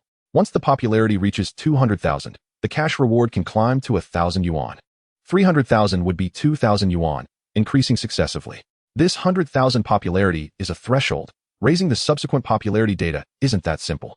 The popularity algorithm of the livestream platform has its intricacies. Before hitting 100,000, as long as there are plenty of free gifts and bullet comments, breaking through 100,000 isn't difficult. But afterward, genuine active users are needed to increase it. In other words, if these viewers continue to remain, even if they send more bullet comments or give more free gifts, the popularity value will be significantly discounted and won't increase that much. Only bullet comments and gifts from new viewers entering the livestream room will count towards the popularity value. Hence, obtaining the subsequent rewards becomes quite challenging, especially for new streamers with no fan base. However, seeing the continuously rising popularity data in his livestream room, Zheng felt that breaking through 200,000 to get that 1,000 yuan cash reward shouldn't be a problem. Of course, all of this was thanks to Yuan, who had a foul mouth, as the bullet comments in the livestream room were basically busy roasting this guy. Chapter 61, an unappetizing display. The livestream room in the recommendation spot continued to draw in new viewers. New viewers, upon seeing the screen filled with foul-mouthed comments, were intrigued. And once they saw the parrot colliding with the bullet comments on screen, they were even more curious. Before long, these new viewers joined in the roasting of Yuan. There was no way around it. Seeing the screen filled with foul comments, Zheng could only silently change the title of the livestream room to the livestream room with the lowest quality on the whole platform. The popularity of the livestream room broke through 200,000, and you also received 1,000 yuan cash reward from the platform. Soon, as the popularity exceeded 200,000, Zheng happily received the 1,000 yuan cash reward issued by the livestream platform. This made Zheng quite excited. In just a short time since opening the broadcast, his accumulated income had already surpassed 1,300, which is much higher than an average office worker's salary. No wonder so many people are flocking into the live streaming trend. Looking at the slowly rising data in the livestream room, Zheng casually checked the popularity rankings of the livestream room. The Wanyu platform's recruitment event for new star streamers also ranks these new streamers based on their popularity data to filter out potential new streamers for support. At the same time, the top new streamers are all receiving cash rewards in the tens of thousands, along with future traffic support. Zheng glanced at his ranking and was surprised to find himself in 10th place. This achievement was quite satisfying for him. He noticed that the streamers ahead of him, although they were all newcomers, were backed by powerful guilds. In the live streaming industry, guilds are an important component. Many streamers choose to join guilds to enhance their value. And some large guilds have intricate relationships with streaming platforms, allowing them to leverage resources to support certain promising streamers. Most well-known big streamers have guilds behind them, and the contribution lists of top streamers often include members from their guilds. The saying that the rich return the money as is, while the regular viewers split 50-50 originated from live streaming guilds. Some live streaming guilds reach agreements with platforms to invest funds to boost their streamers' rankings, which in turn encourages ordinary viewers to send gifts. Ultimately, the platform returns a high percentage of the guild's money, while the money from regular viewers goes to the platform, the guild, and the streamers. This time, the new star streamer recruitment event on Wanyu platform offered substantial cash rewards and traffic support plans for the top spots, which the guilds naturally wouldn't miss. Therefore, they pushed some of their newcomers to participate in this recruitment event, easily using their guild's resources to get these new streamers into the top rankings. For a newcomer like Zheng, who had no guild backing, reaching the top 10 was already quite impressive. At this moment, the viewers in the live stream also noticed this and became excited. Yuan is amazing. He made it into the top 10? Brothers, let's support him more to make Yuan number 1. Let's not talk about anything else. Just Yuan's sharp tongue. He deserves it. Exactly. The top 10 are all those guild girls. They're all the same and boring. Can this be called a sharp tongue? This is called linguistic art. Zheng didn't expect that as his ranking rose, the viewers were even more enthusiastic than he was. Just then, a smart announcement echoed in the live stream. Thanks to the Emperor user, Yao Nai Wahi, for the 10 planes. The only Emperor user in the live stream, Yao Nai Wahi, also expressed his support with real actions. Zheng was dumbfounded. Is this the power of a rich guy? 10 planes, that's 5,000 bucks, equivalent to a month's salary for an average person. I could take home 2,005. The viewers in the live stream saw the Emperor user's generous contribution and went wild. Nai Gu is amazing. 10 planes. The rich guy is strong. Looks like Yuan really impressed him. I heard that those super rich guys have special preferences. Nai Gu. You don't have that tendency, do you? The more you get roasted, the more excited you become? Ha ha ha, what a steal. All the bamboo shoots on the mountain have been taken by you guys. Yi-ao Nai when he saw the teasing comments in the bullet screen and directly typed, "Get lost, you bunch of brats, I'm your dad." The bullet screen naturally wasn't going to back down. Getting anxious. Nai-he-gu is getting anxious. Why does this roasting sound so familiar? Isn't this when Zhuan Yuan's catchphrase? Nai-he-gu is using it now? And he says he doesn't have that preference? I think it's confirmed. One must say, it's indeed quite solid. However, while the viewers were teasing, some of the more affluent viewers generously sent gifts to Li Zheng's live stream. Although it couldn't compare to the Emperor user's amount, the smaller gifts added up to over $1,000. Li Zheng was a bit dumbfounded. Is this already a few $1,000 in income? Moreover, due to the increase in gifts, the popularity of the live stream rose again. After all, platforms ultimately exist for profit, and gifts are always the most important metric for measuring a streamer's value. This also caused Li Zheng's live stream ranking to rise again, reaching 6th place in this new star streamer recruitment event. One more rank up, and he could earn a reward of $10,000. The top 3 have rewards of $30,000, and the first place directly gets $50,000. But clearly, this money wasn't easy to come by. Li Zheng's live stream data rose so quickly that not only did the streaming platform notice, but those guilds also took notice. Especially the guild behind the 5th-ranked newcomer streamer, which was the most anxious. They immediately took action. What's going on? Where did this kid come from? Which guild is he from? Why didn't they give us a heads up? Didn't we agree that this time only our 5 guilds would share the resources? We can't break the rules. The live stream with the lowest quality? Haven't heard of it. Which guild pushed this newcomer out? Never mind. Quickly find someone to boost the data. We must secure this 5th position. If we waste so many resources and end up with nothing, it would be a huge loss. These guilds pushed their newcomer streamers into the top 5 positions, not just for the cash rewards, as the money spent on boosting data far exceeded the cash rewards. What they valued were the subsequent traffic support from the platform for the top 5. Continually harvesting the profits is their ultimate goal. Once the 5th place moved, the top 4 had to act too. After all, they had to secure their own streamers' positions. Therefore, the popularity of the top 5 live streams suddenly rose to another level. Originally, the 5th place had a popularity of only 500,000, while the 1st place had 800,000. But now the 5th place's popularity soared to 800,000. In an instant, it left Li Zheng's live stream far behind. The viewers in Li Zheng's live stream naturally noticed this change. These guilds are really shameless. If it weren't for the guild boosting the data, how could those female streamers have such high popularity? I don't believe there are that many brainless fans. Come on, I wandered around a bit, and besides a few fans, all the other comments in the live stream were from bots. It's so fake. Sigh, what a pity for the streamer, 6th place. If only he could make it into the top 5. And it's a weekday today, not many brothers are watching the live stream. Otherwise, there might still be hope. The viewers in the live stream all expressed their sympathy for Li Zheng. However, some viewers joked, why doesn't the streamer ask when Zhuan Yuan to apologize to everyone? If everyone feels better, maybe they'll help you get into the top 5. Yeah. If the brothers get roasted badly, let when Zhuan Yuan apologize, say a few words. And maybe the Emperor bro will feel good and donate a lot. I apologize to your mom. Li Zheng facepalmed in silence. He directly pulled this guy aside. His mouth was too foul. Today's income was already quite good. Since he couldn't compete with those live streaming guilds, he decided to just focus on live streaming. So, Li Zheng said to the live stream, thank you all for your support. Let's not force what's not ours. Just do our own thing. Enough talk. Let's go catch some crayfish. After saying that, Li Zheng stepped into the clear stream in front of him. He couldn't rely on Wen Zhuan Yuan and the bullet screen roasting his content for the entire live stream. If this went on for too long, the viewers would find it boring. Occasionally letting this guy come out for some effect was enough. In this outdoor live stream, the main focus is on the audience in the live room, who, because of the foul-mouthed parrot named Wen Zhuan Yuan, are not in a hurry to leave. Many are teasing Wen Zhuan Yuan in the comments. However, Li Zheng has directly turned off the smart voice reading function for the comments, so Wen Zhuan Yuan has temporarily quieted down. Brothers, what is this show? We still need to read more books. Otherwise, if we can't read, we won't even know when we're being mocked. Just like this silly bird. Wen Zhuan Yuan. I am your father, Wen Zhuan Yuan. No, wait, that doesn't sound right. Doesn't that make me a silly bird too? Goodness, no matter what. I'm the one at a loss. Finally, it's my turn to mock you. Damn it. I, a dignified human, can't even outmock a bird. How embarrassing. As for Li Zheng, he has already started to act in the clear stream before him. Due to Li Zheng's intrusion, the originally clear stream water gradually became murky, and the lobsters that were swimming on the surface quickly hid among the aquatic plants. However, having rolled around in this clear stream since childhood, Li Zheng wouldn't easily let these little lobsters go. He was waiting for them to give him a feast tonight. Li Zheng reached out and groped through the aquatic plants. probably heading towards the hiding place of the lobsters, and soon, he caught an unlucky one. A lobster weighing about a tail was pulled up by Zheng. After being pulled up, this guy struggled with its pincers, looking fierce. Zheng directly tossed it into the bucket he had brought, then continued to search.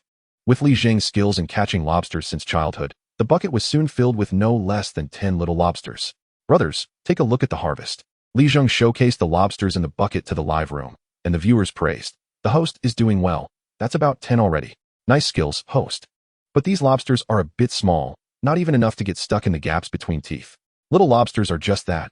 Host, you should watch more outdoor streamers. They all have prop teams. You should at least buy some bigger ones to put in, don't be too honest. Although there was some interaction among the viewers in the live room, the excitement was clearly much lower than when Zhuang Yuan was being mocked earlier. The online viewer count hadn't dropped yet, but that was just because the audience's initial excitement hadn't worn off. Just as Zheng was contemplating whether to let Zhuang Yuan come out again to mock the viewers for some effect, suddenly, between his feet standing in the clear stream, it felt like something slippery passed through, and it was quite large. Zheng exclaimed in surprise, "There's a big catch."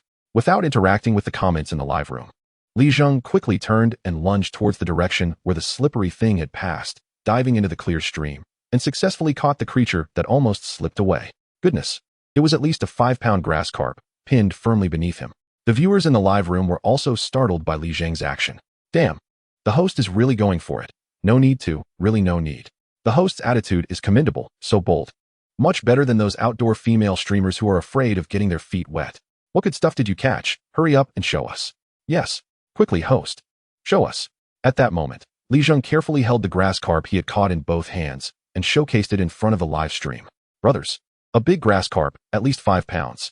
Before Zheng could finish speaking, the grass carp he was holding suddenly struggled violently. This guy unleashed a strong surge of power, and combined with the fact that it had just been pulled from the stream and was still slippery, Zheng was caught off guard and let it slip from his grasp. Zheng also lost his balance due to this sudden change. Sometimes, the more anxious you are, the more flustered you become, especially since Zheng was standing in the water, making it hard to keep his balance. So he could only watch as the fish slipped away. Zheng thought of the big yellow dog that had come with him to the stream and shouted in a panic, "Big Yellow." As soon as he spoke, a yellow shadow appeared in the live stream, leaping into the air and accurately catching the grass carp that thought it had escaped. Then, Big Yellow adjusted its landing position and angle in an incredible way, landing smoothly with a very cool pose, proudly facing east, leaving a very showy silhouette. In its mouth, it held the struggling grass carp. It then slammed the grass carp down hard onto the ground, knocking it unconscious, and Big Yellow let out a proud howl. A whoa.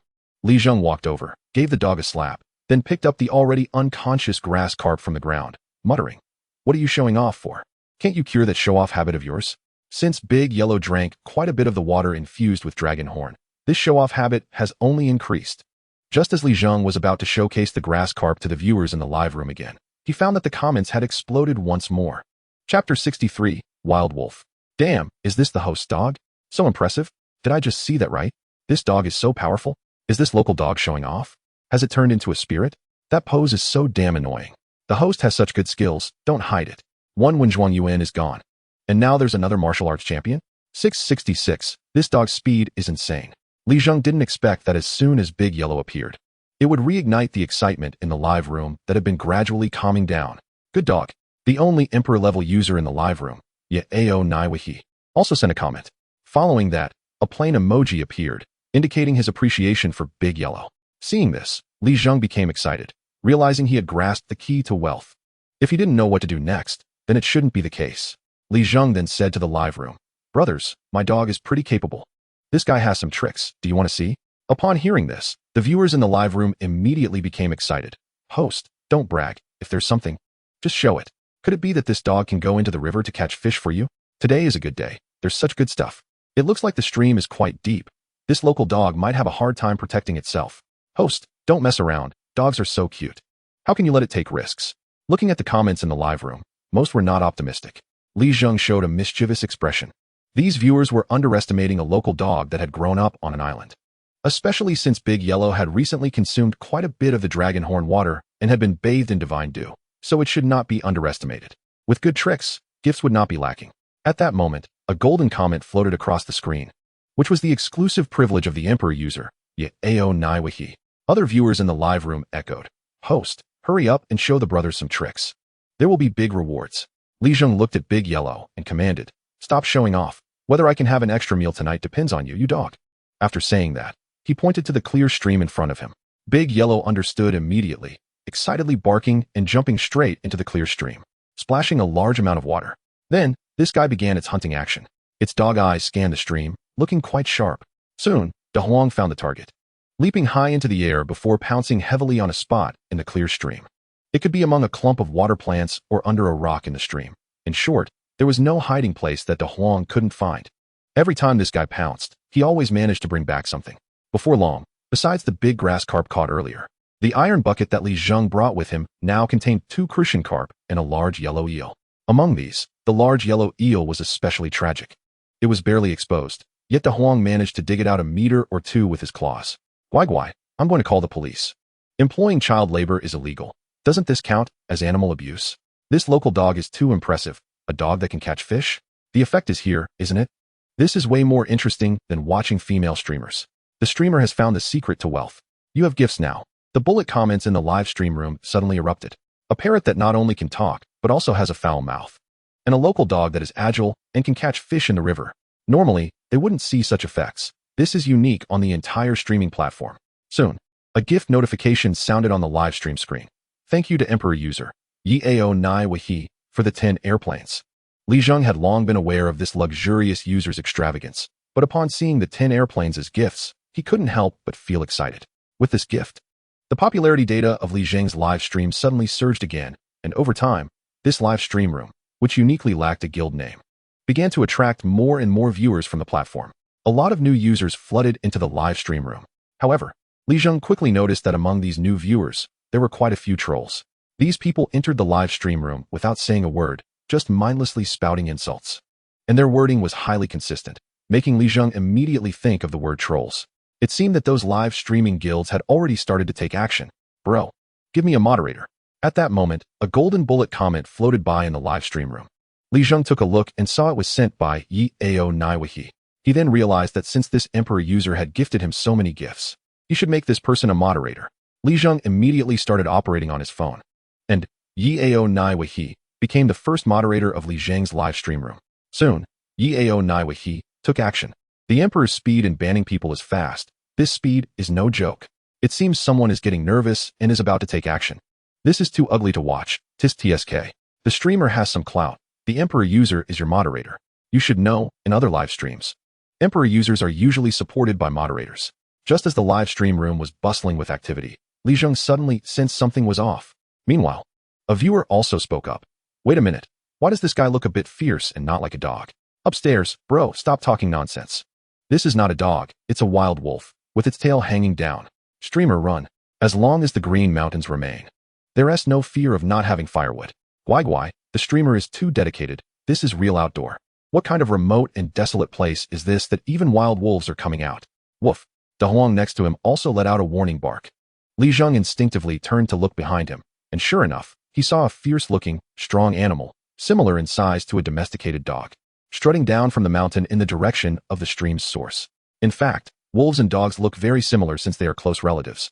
Different subspecies of the same species, and there is even no reproductive isolation. What country people call wolf dogs are actually hybrids of wolves and dogs.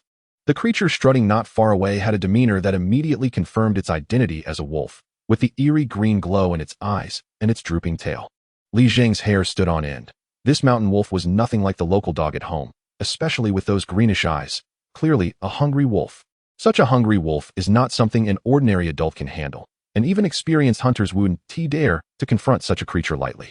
Chapter 64. The dog is forever a god. Damn, how did this creature come down from the mountain? Li Zheng cursed inwardly, and then recalled De Huang's earlier show-off howl, estimating that this wild wolf must have been attracted down by De Huang's barking. Now, Li Zheng wished he could smash De Huang's dog head. Why did he have to show off out of nowhere?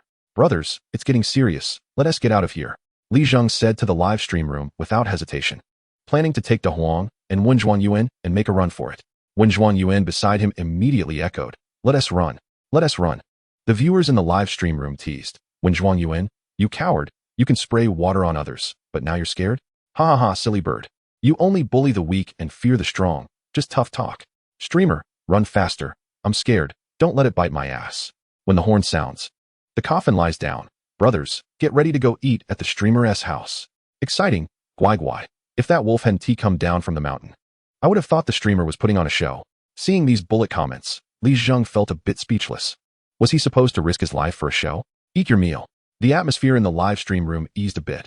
Ha ha, Wenjuan Yuan, you keep talking tough, and now you're still spraying water at this time? This silly bird is hilarious, just waiting for a wild wolf to eat the silly bird. Wenjuan Yuan, hurry and run, as long as the Green Mountains remain. There's no fear of not having firewood. I would call you the king of tough talk. The bullet comments were flying, but Li Zheng had no intention of staying any longer. Looking at the wild wolf made his heart race. But the hungry wolf's patience wouldn't last long. He needed to leave quickly before this creature made up its mind. Otherwise, they really would be in trouble. Just as Li Zheng was about to grab his phone and leave behind the iron bucket full of fish, Da Huang next to him suddenly made a move that left Li Zheng dumbfounded. Woof woof woof. This guy barked provocatively at the wild wolf that had just come down from the mountain, standing his ground with no intention of retreating, baring his teeth. It's over. It's over. It's really going to the streamer's house for a meal. This local dog is afraid the streamer won't die. And he is still provoking the wild wolf. This is too thrilling. Is the streamer really going to be done on the first day of live streaming? It seems the dog wants to give the streamer a long-distance running practice. Can the streamer outrun a wolf? If you really can't, it's better not to struggle. The camera shakes a lot, and brothers might get dizzy. The streamer is scared, but I'm not. I suggest when Zhuang Yuan learn from the dog. Look at you, so cowardly. Besides spraying water, what else can you do? This local dog probably lost its mind. It seems it's not backing down and wants to challenge the wild wolf. It's a pity for the streamer, who could have run away but is probably done for. Let us hurry to the streamer's house for a meal. At this moment, Li Zheng looked at Da Huang, wishing he could slap him with a sandal. He had never seen this guy so bold before. And now he was trying to show off in front of a wild wolf, truly trying to get himself killed. However, despite his complaints, Li Zheng really couldn't bear to leave this dog with such a reckless attitude behind. He was just about to pick up this guy and run home when, before he could make a move, Da Huang transformed into a yellow shadow and charged out, aiming straight for the wild wolf with the greenish eyes. Li Zheng's feelings were beyond description. However, the viewers in the live stream room were getting more and more excited. Turtle, let's go. Dog, charge for me. The live stream is running. I wronged the dog. The dog is sacrificing itself to buy you time. Tears of joy. Loyal dog attacking to protect its owner. Foul-mouthed parrot spewing anger at friends. The difference is clear. I would call it a reckless dog. Everyone disperse. If this local dog can defeat that wild wolf, I will live stream myself standing on my head eating shit. I'll send it straight to the plane. Just as the viewers were passionately discussing in the live stream room, the wild wolf across was completely provoked by the action of the big yellow dog initiating the attack. As a proud mountain wolf, it was not only provoked by a local farm dog, but now it was also being attacked by that dog, which was unacceptable. So at that moment, the wild wolf no longer hesitated. It charged forward, intending to give this local dog a good lesson. However, what happened next caught Li Zheng and all the viewers in the live stream room off guard. In the first move of the confrontation between the wild wolf and the big yellow dog, the big yellow dog directly took the upper hand, relying on its agile speed. It leaped up first, and with astonishing jumping power, it slammed the wild wolf, which had also leaped up, right down. Immediately after, with a paw from a higher position, it gave the wild wolf a hard slap on the head. The wild wolf's body instantly fell down like a kite without wind, crashing heavily onto the ground. Meanwhile, the big yellow dog landed steadily, maintaining its recently addicted pose, standing by the clear stream, just short of a solitary figure in the cold river. Damn, underestimated this guy. Li Zheng suddenly remembered that this guy had received quite a lot of benefits recently, having drunk who knows how much clear water from the dragon horn bubble, and had also bathed in spiritual rain several times. Originally, Li Zheng knew that these would enhance the big yellow dog's physique, but he didn't expect it to be this exaggerated. Right off the bat, it had stunned the wild wolf. Li was closely watching the battle not far away. The wild wolf, after being slapped on the head by the big yellow dog, actually didn't suffer much, after all. There is a saying in the countryside that wolves have copper heads, iron legs, cotton bellies, and strong heads. But clearly, this wild wolf was also frightened by the combat power erupted from the big yellow dog. After shaking its head and standing up from the ground, its gaze towards the big yellow dog was filled with wariness. Meanwhile, the big yellow dog was busy showing off, even too lazy to pay attention to this guy. And this indifferent attitude made the wild wolf even more suspicious. Now Li Zheng was dumbfounded. But the ones more dumbfounded were the viewers in the live stream room watching the show. Turtle, everyone come out and apologize. Who said the dog is a local dog? This dog is a battle god. Damn, this dog has that flair. Even a wild wolf can take it on. Dog, forever a god. This is too fierce. I suggest giving the dog a urine test. Has this dog been on steroids? The urine test results came back. Not a drop of urine in the stimulant. A new livestream genius has been found. With the right talent to stabilize the world, the host can achieve a livestream empire with this foul-mouthed bird and battle god dog. Oh wow, look at how fierce this dog is. The host is even thinking of fleeing. And that foul-mouthed silly bird is really embarrassing the brothers. The viewers also recalled some comments made by other viewers. Whereas that brother who said he would eat shit standing on his head in the livestream. Report your room number. And who said they descend planes. ISNT this dog has performance worth 10 planes. Thank you to the Emperor user for the 10 planes. Thank you to the Battle God Dog for the 1 plane. Thank you to the Forever God Dog for the sports car. Chapter 65, Division of Labor. Just now, the performance of the big yellow dog completely conquered the viewers in the live stream room. Where else can you see a local dog battling a wild wolf? So, for a while, the number of gifts in Li Zheng's live stream room also skyrocketed. Even some freeloaders couldn't help but recharge to send the smallest gifts. But even so, the data of Li Zheng's live stream room soared, and the increase brought by real money was no joke. Li Zheng inadvertently noticed the rankings of emerging streamers and found out that he had somehow risen to first place. This made Li Zheng tremble with excitement. The first place had a reward of 50,000 yuan. Those livestream guilds didn't expect this newcomer's livestream data to surge so rapidly. They had no idea that it was all because of a local dog. Awesome, reached first place. Brothers, keep it up. This dog's host is doing great. The gifts are really generous. I declare that a new livestream genius has been found. This is what live streaming is about. Looking at the time, it was already late. Lunchtime had arrived, and Li Zheng had almost finished his fishing haul. He shouted towards the big yellow dog, which was still showing off not far away. Time to go. On Li Zheng's shoulder, the literary champion immediately echoed, silly dog, silly dog. After that, Li Zheng closed the live stream room and led the big yellow dog and the literary champion, carrying a tin bucket, back to his yard. Once home, Li Zheng placed the tin bucket down just as Li Weiman and his wife were busy preparing lunch. Seeing the fish haul in the bucket, their faces showed surprise. Went to the clear stream? Today's harvest is pretty good. Our family can have a nice meal, Old Man Li Weiman said, taking out the big grass carp from the bucket and starting to clean it. As for the remaining small crayfish and crucian carp, they were first placed in clean water to keep alive. This grass carp is enough for our family. Tomorrow morning, you go to the market and sell the rest of these. Freshwater fish are quite sought after at the market. Li Zheng replied, okay, soon, under Li Weiman's hands. The grass carp was scaled, bled, and cleaned up quickly. Meanwhile, in his mother's hands, it soon transformed into a sour cabbage fish dish that appeared on the family's dining table. While eating, Li Zheng didn't forget to give the big yellow dog a meal as well, rewarding it with the fishtail since the dog had contributed greatly to today's livestream. As for the literary champion, it could only wait and see if there were any berries nearby in the mountains to add to its meal. Li Zheng then took out his phone to check the earnings from his livestream. Opening the livestream, Li Zheng entered his personal backend, and soon, the earnings data from the last livestream was presented before him. Looking at the numbers on the phone screen, Li Zheng was a bit excited. His earnings from this session actually reached 128 yuan, over 20,000 from a single livestream. This figure seemed exaggerated, but it wasn't really. Those top streamers earn much more than this. In Li Zheng's livestream room, just the wealthy Emperor user had already gifted 15,000. Plus the gifts from the remaining viewers added up to a significant amount. If a few more sessions like this came, he would have enough for the down payment on the fishery in Hulu Island. However, Li Zheng also knew that the reason for such high earnings from this livestream was largely due to the performance of the literary champion and the big yellow dog. Otherwise, relying solely on himself would probably not even generate popularity. The screen was black, and there were still people sending bullet comments. Let us check the recorded broadcast first. If it's good, I'll come back next time. Li Zheng then realized that the livestream platform had a recording feature, and his livestream had already been simply edited by the viewers and posted on the platform's forum. The parrot with a foul mouth and the showdown between the local dog and the wild wolf intrigued many viewers who missed Li Zheng's live broadcast. As a result, after Li Zheng ended his stream, the number of viewers continued to rise. The production team had to halt work due to Xiao Bai's sudden frenzy yesterday, and it is said that a veterinarian has been called in, but no results have been found yet, so the work was also stopped today. Li Zheng could take a peaceful nap. By the time he woke up, it was already past 3 in the afternoon.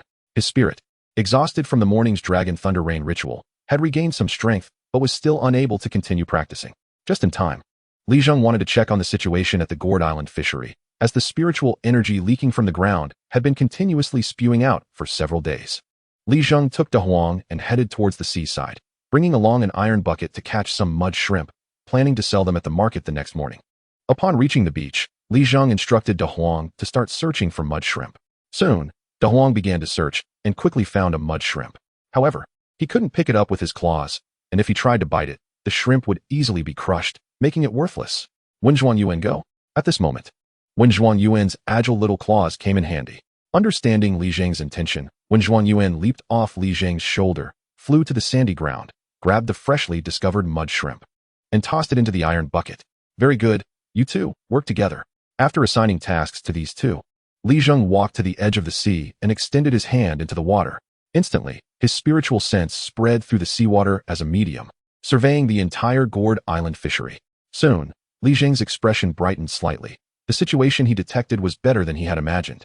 Although the entire fishery's spiritual energy still appeared grayish-white, it was a slight improvement over his previous investigation.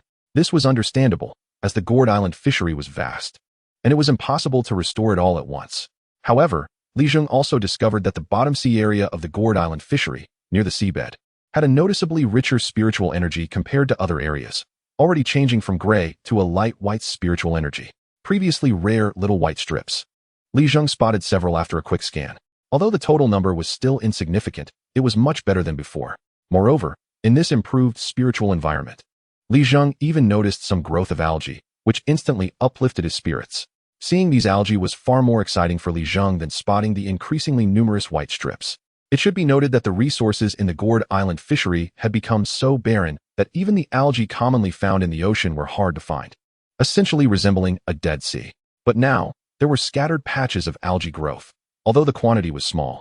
It proved that the situation at the gourd island fishery had substantially improved. This also meant that the current spiritual energy at the bottom of the gourd island fishery was sufficient to sustain the growth of algae. If the fishery could allow algae to thrive, the foundation of the ecological chain would be established. The current gourd island fishery could be likened to a barren mountaintop, with no nutrients in the soil, unable to grow anything, and no animals willing to inhabit it. However, Li Zheng had opened a small passage in the underground spiritual vein, leaking a wisp of spiritual energy that continuously nourished the entire gourd island fishery. Just like soil on a mountaintop, gaining nutrients but unable to hold them without the growth of plants, leading to severe erosion, the spiritual energy would gradually dissipate. However, once algae began to grow, they could serve as a reservoir for the spiritual energy, firmly locking it within the gourd island fishery. Therefore, this was great news for the gourd island fishery. It seems that the pace of purchasing the fishery needs to be accelerated. Once the fishery is secured, the cultivation of these algae will commence to expedite the restoration of the entire fishery's spiritual energy. Li Zheng then stood up and walked toward the beach behind him to see how well De Huang and Zhuan Yuan were collaborating. To his surprise, the two had managed to dig up nearly half a bucket of mud shrimp together. Indeed, teamwork made the work easier. Li Zheng started to imagine a future where he could send these two out to catch mud shrimp while he leisurely waited at home. Noticing that it was getting late, Li Zheng directly carried the half bucket of mud shrimp back home. After returning to his yard, Li Zheng summoned the dragon horn again, filled a basin with clean water, and shared some of the mud shrimp and fish caught from the creek with these two, ensuring the freshness of the catch.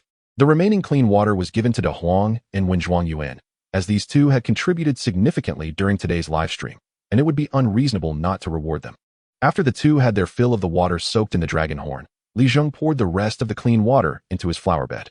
Once he finished all this, his parents emerged from their room, well-rested, and began preparing dinner. However, Li Zheng was taken aback by what he saw on his phone. Looking at the trending topics on the screen, the foul-mouthed parrot and the local dog battling the wild wolf caught his attention. He displayed a helpless expression as he clicked in, only to find that it was indeed footage from his livestream today.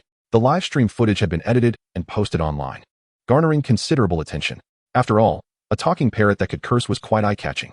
The video of De Huang defeating the wild wolf with a single slap had also attracted a lot of heat. Haha, today's source of joy is that parrot's foul mouth. I'm dumbfounded. This parrot curses better than I do. That dog is too fierce, especially at the end with that show-off look. It's infuriating, letting it show off. Livestream. Can the host share the room number? I'll check it out another day. After briefly scanning the comments, Li Zheng clicked back into his personal homepage on the livestream platform.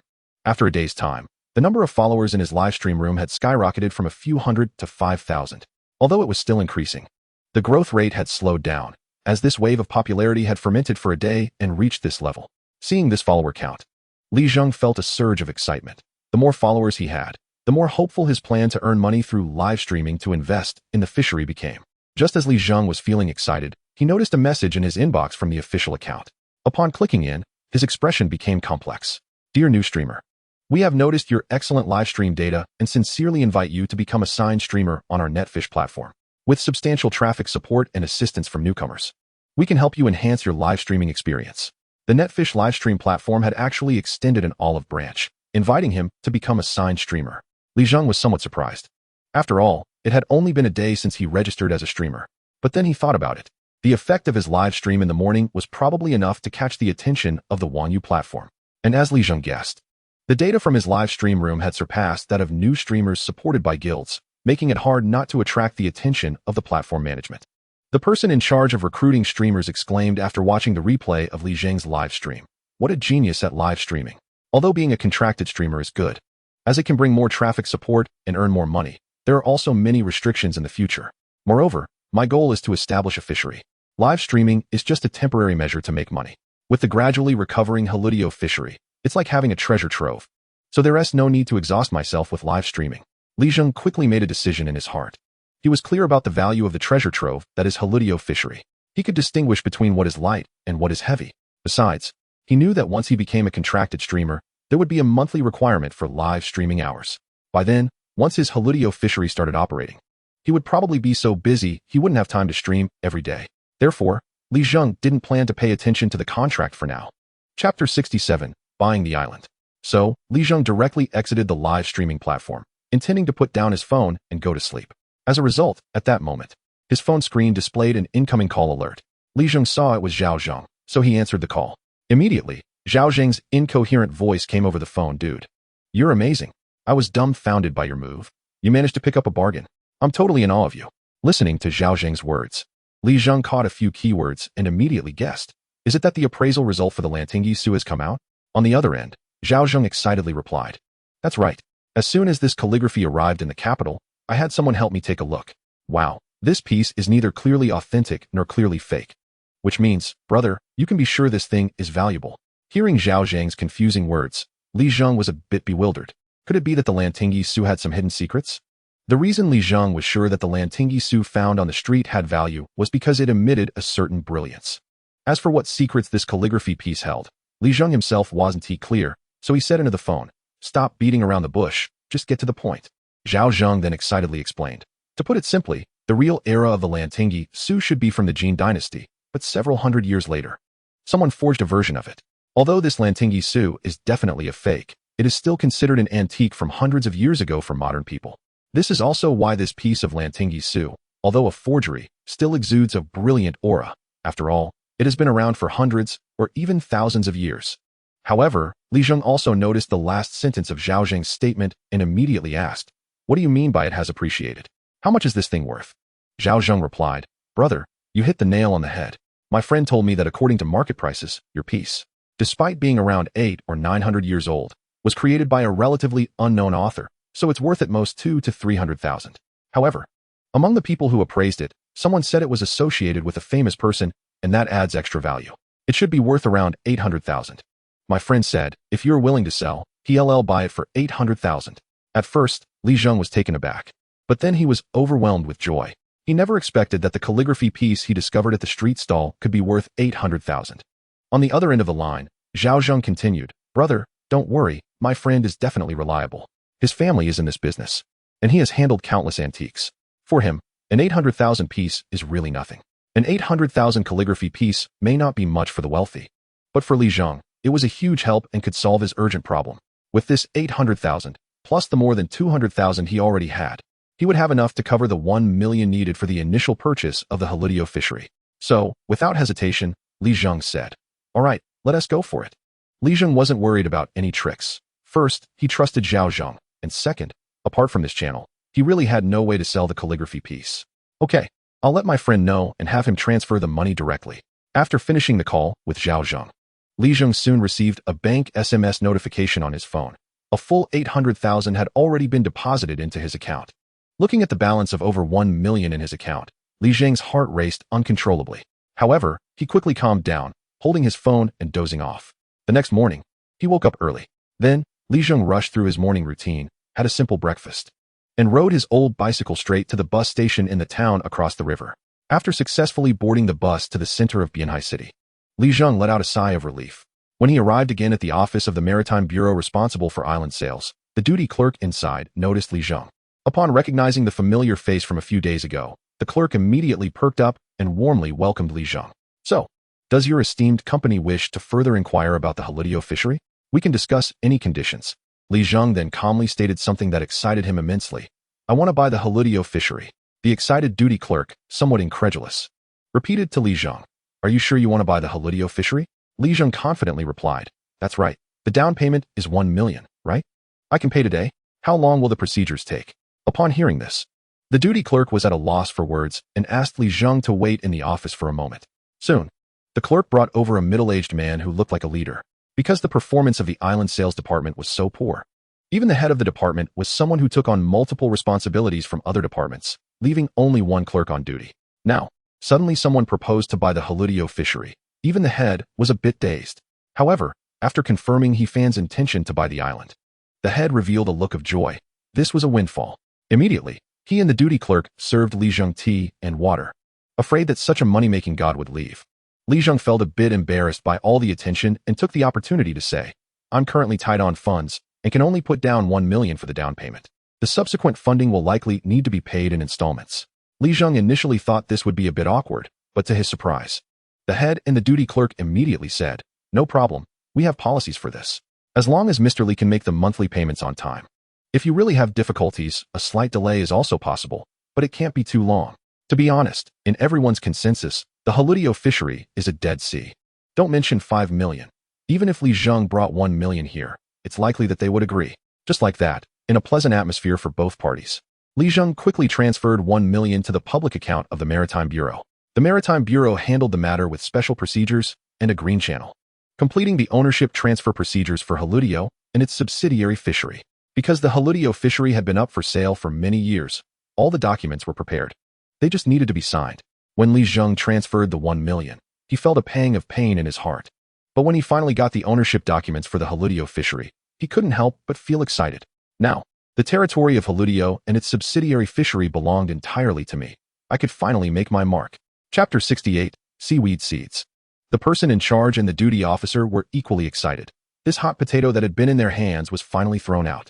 Mr. Li, we will notify the residents of Halidio soon and will complete the relocation work shortly. After all, there were hardly a few households left on Halidio, so this issue should be easy to resolve. Li Zheng nodded. As far as he knew, the residents of Halidio were basically planning to venture out even without the sale of the island. They couldn't even make a living in a dead sea. In recent years, the only residents left on Halidio were Li Zheng's family. Other families basically only had a house on Halidio. Master, are there any companies or shops selling seafood products nearby? As soon as he got in the car, Li Zheng asked the taxi driver. The driver casually replied, young man, there are many. Our Bianhai City is a coastal city after all. What seafood products are you looking to buy? Fish fry or fishing gear? You need to give me a direction. Oh, I want to buy some seaweed seeds. Li Zheng responded. All right, young man, sit tight. Then, as the taxi drove, Li Zheng was taken to the largest wholesale market in Bianhai City. However, this wholesale market was different from those for fruits or vegetables. This large wholesale market was all about fishing-related goods. From fish fry to fishing gear, everything was available, including the seaweed seeds Li Zheng needed. Thank you, driver. After paying the fare, Li Zheng thanked the driver and walked into the wholesale market. Li Zheng glanced around and found that this fishery wholesale market was really big, covering at least over 1,000 acres, with all sorts of people engaged in fishing-related industries. Compared to the small stalls in Donghai town, this place was on a completely different level. Soon, Li Zheng started browsing around the fishery wholesale market. The stalls in this market were all set up with simple movable board houses, and there were various advertising signs outside indicating what business they were in, making it easy to identify at a glance. After wandering around, Li Zheng casually chose a stall that had a sign saying seaweed seeds and entered. Seeing a customer, the owner of the stall immediately greeted him warmly. Young boss, what would you like to buy? Seaweed seeds. What varieties do you have? Li Zheng directly stated his purpose. The stall owner immediately pulled out a few small bags of beautifully packaged seaweed, each labeled with the type of seaweed, and placed them in front of Li Zheng, introducing, young boss, these are several popular ornamental algae species these days. If you put them in an ornamental tank and cultivate them, they will do quite well. The price is also reasonable, 50 per bag. How many bags do you want? Upon hearing this, Li Zheng realized that the stall owner mistook him for an aquarium enthusiast. someone who would raise fish and algae in their ornamental tank to restore marine ecology. However, the price of 50 for a small bag of these ornamental seaweed seeds was indeed quite high. Li Zheng immediately said, "Boss, I'm in aquaculture, and I need some seaweed seeds, not these beautifully packaged expensive goods." Upon hearing this, the stall owner's expression suddenly became excited, and his attitude grew even warmer. "Young boss, I didn't see that coming. You're so young but into aquaculture. Don't worry, we have what you need at this stall." After saying that, the stall owner fetched several large burlap sacks from his stall. These burlap sacks were all in the most ordinary packaging, completely different from the exquisite small packaged products. "Young boss, take a look. These are common algae, brown algae, red algae, green algae, and all sorts of others. Choose what you want." After that, the stall owner pointed to a few slightly more refined-looking burlap sacks in the corner of his stall and said, "Young boss, I also have a few rare and highly ornamental algae seeds here, but they are a bit more expensive. Would you like to take a look?" Upon hearing this, Li Zheng waved his hand and began checking the common algae, completely uninterested in the rare varieties. The vitality of the halibut fishery had just begun to recover slightly. Those rare seaweed species could be considered later. Currently, Li Zheng's biggest task was to first build the basic ecological system of the halibut fishery. Moreover, the previous conditions of the halibut fishery were too harsh. Even though there was some recovery now, Li Zheng didn't feel very confident. Besides, the survival rate of these rare seaweed seeds was low even in normal sea areas. What he needed was to quickly establish a simple ecosystem in the halibut fishery. And the common hardy algae species that could be found everywhere in the ocean were clearly Li Zheng's first choice. So, Li Zheng directly asked, "Which ones are easy to cultivate?" While checking the seaweed seeds, the stall owner introduced, "These are the common ones, such as sargassum, cladophora, and so on, all of which are commonly found in the waters around Binhai City, absolutely suitable for your aquaculture needs." Li Zheng nodded repeatedly. Some other algae were also added to his procurement list, such as nori, dragon beard seaweed, and iron nail seaweed. These edible algae were also considered. Li Zheng's purchase of these seaweeds was not only to build the bottom ecological chain of the halibut fishery, but also to consider their economic value. In the early stages, he could rely on these edible algae to generate income. However, these edible algae generally grow in shallow areas, and the vitality recovery of the halibut fishery had not yet reached that level. Therefore, these algae would have to wait until the entire vitality of the halibut fishery recovered, and the vitality level of the shallow areas would need to reach at least a light color before considering them. Chapter 69, A Visit. It seemed that the stall owner noticed that Li Zheng was still thinking, and he threw out a favorable condition again. "Young boss, since you're into aquaculture, if you buy over 50,000 worth of seaweed seeds from my stall, we can arrange for a sowing plane to scatter these seaweed seeds for you." Upon hearing this, Li Zheng's expression changed slightly. This favorable condition indeed caught his interest, and he asked curiously, "A plane for sowing? The boss has quite a big business. Even able to arrange planes?" When Li Zheng asked, the stall owner laughed heartily and said, "Little boss, times have changed. Now drone technology is everywhere. Our seeding planes, although the technology is a bit more advanced, are not that special. To be honest with you, the cost of deploying our seeding planes for fisheries is indeed not high, but it's definitely much more convenient than doing it yourself. If you're interested, we have other discounts too." Li Zheng had heard about the development of drone technology before, but didn't expect its application in agriculture and fisheries to be so widespread. Seeing the stall owner so candid, Li Zheng directly said, "All right, boss, I'll first purchase 50,000 yuan worth of kelp seeds. It doesn't matter if the varieties are mixed, but the quality must be good. Kelp is just a broad category with various subtypes, but generally, they are common seaweeds that are easy to cultivate. For a body of water, the more diverse the types of algae, the better, which is why Li Zheng didn't specify a particular type of kelp." Upon hearing Li Zheng's words, the stall owner immediately showed a happy expression and quickly said, "Great. Little boss, don't worry, the quality of our seaweed seeds is absolutely reliable. As for discounts, you don't have to worry. How about I give you an extra 5,000 yuan worth of seeds?" Naturally, Li Zheng would not refuse the extra 5,000 yuan worth of seeds, and he promptly transferred the deposit to the stall owner. His bank savings, which had already been depleted due to the initial payment for purchasing halibut, became even thinner again. If he paid the entire 50,000 yuan, he would have very little left in his pocket, making him feel a bit pained and helpless. Li Zheng could only encourage himself. After receiving the deposit, the stall owner smiled and asked Li Zheng, "Little boss, may I ask where your fish farm is? I'll arrange the seeding plane to go there and spread these seaweed seeds for you." After hearing this, Li Zheng directly replied, "Halibut Fish Farm." "All right. So it's Halibut Fish Farm?" "Halibut." The stall owner's expression changed to a strange one after realizing it, but he didn't say much. Once Li Zheng walked out of the stall owner looked at his departing figure and muttered, "Halutio, can that place do aquaculture? Young people these days really have their heads in the clouds. Is that place suitable for aquaculture?" Clearly, the stall owner knew about the barren conditions of Halutio Fish Farm, which is why his expression was strange after hearing Li Zheng's words, but he didn't want to jeopardize this business deal and thus held back. After leaving the stall, Li Zheng casually hailed a taxi and hurried to the bus station, his expression calm. The Halutio Fish Farm, which was previously barren and couldn't even support seaweed, was now in a different situation. They don't look like good people. Moreover, from the back, these individuals had some unusual bulges around their waists, as if they were hiding sharp weapons. It's that group of clam gamblers.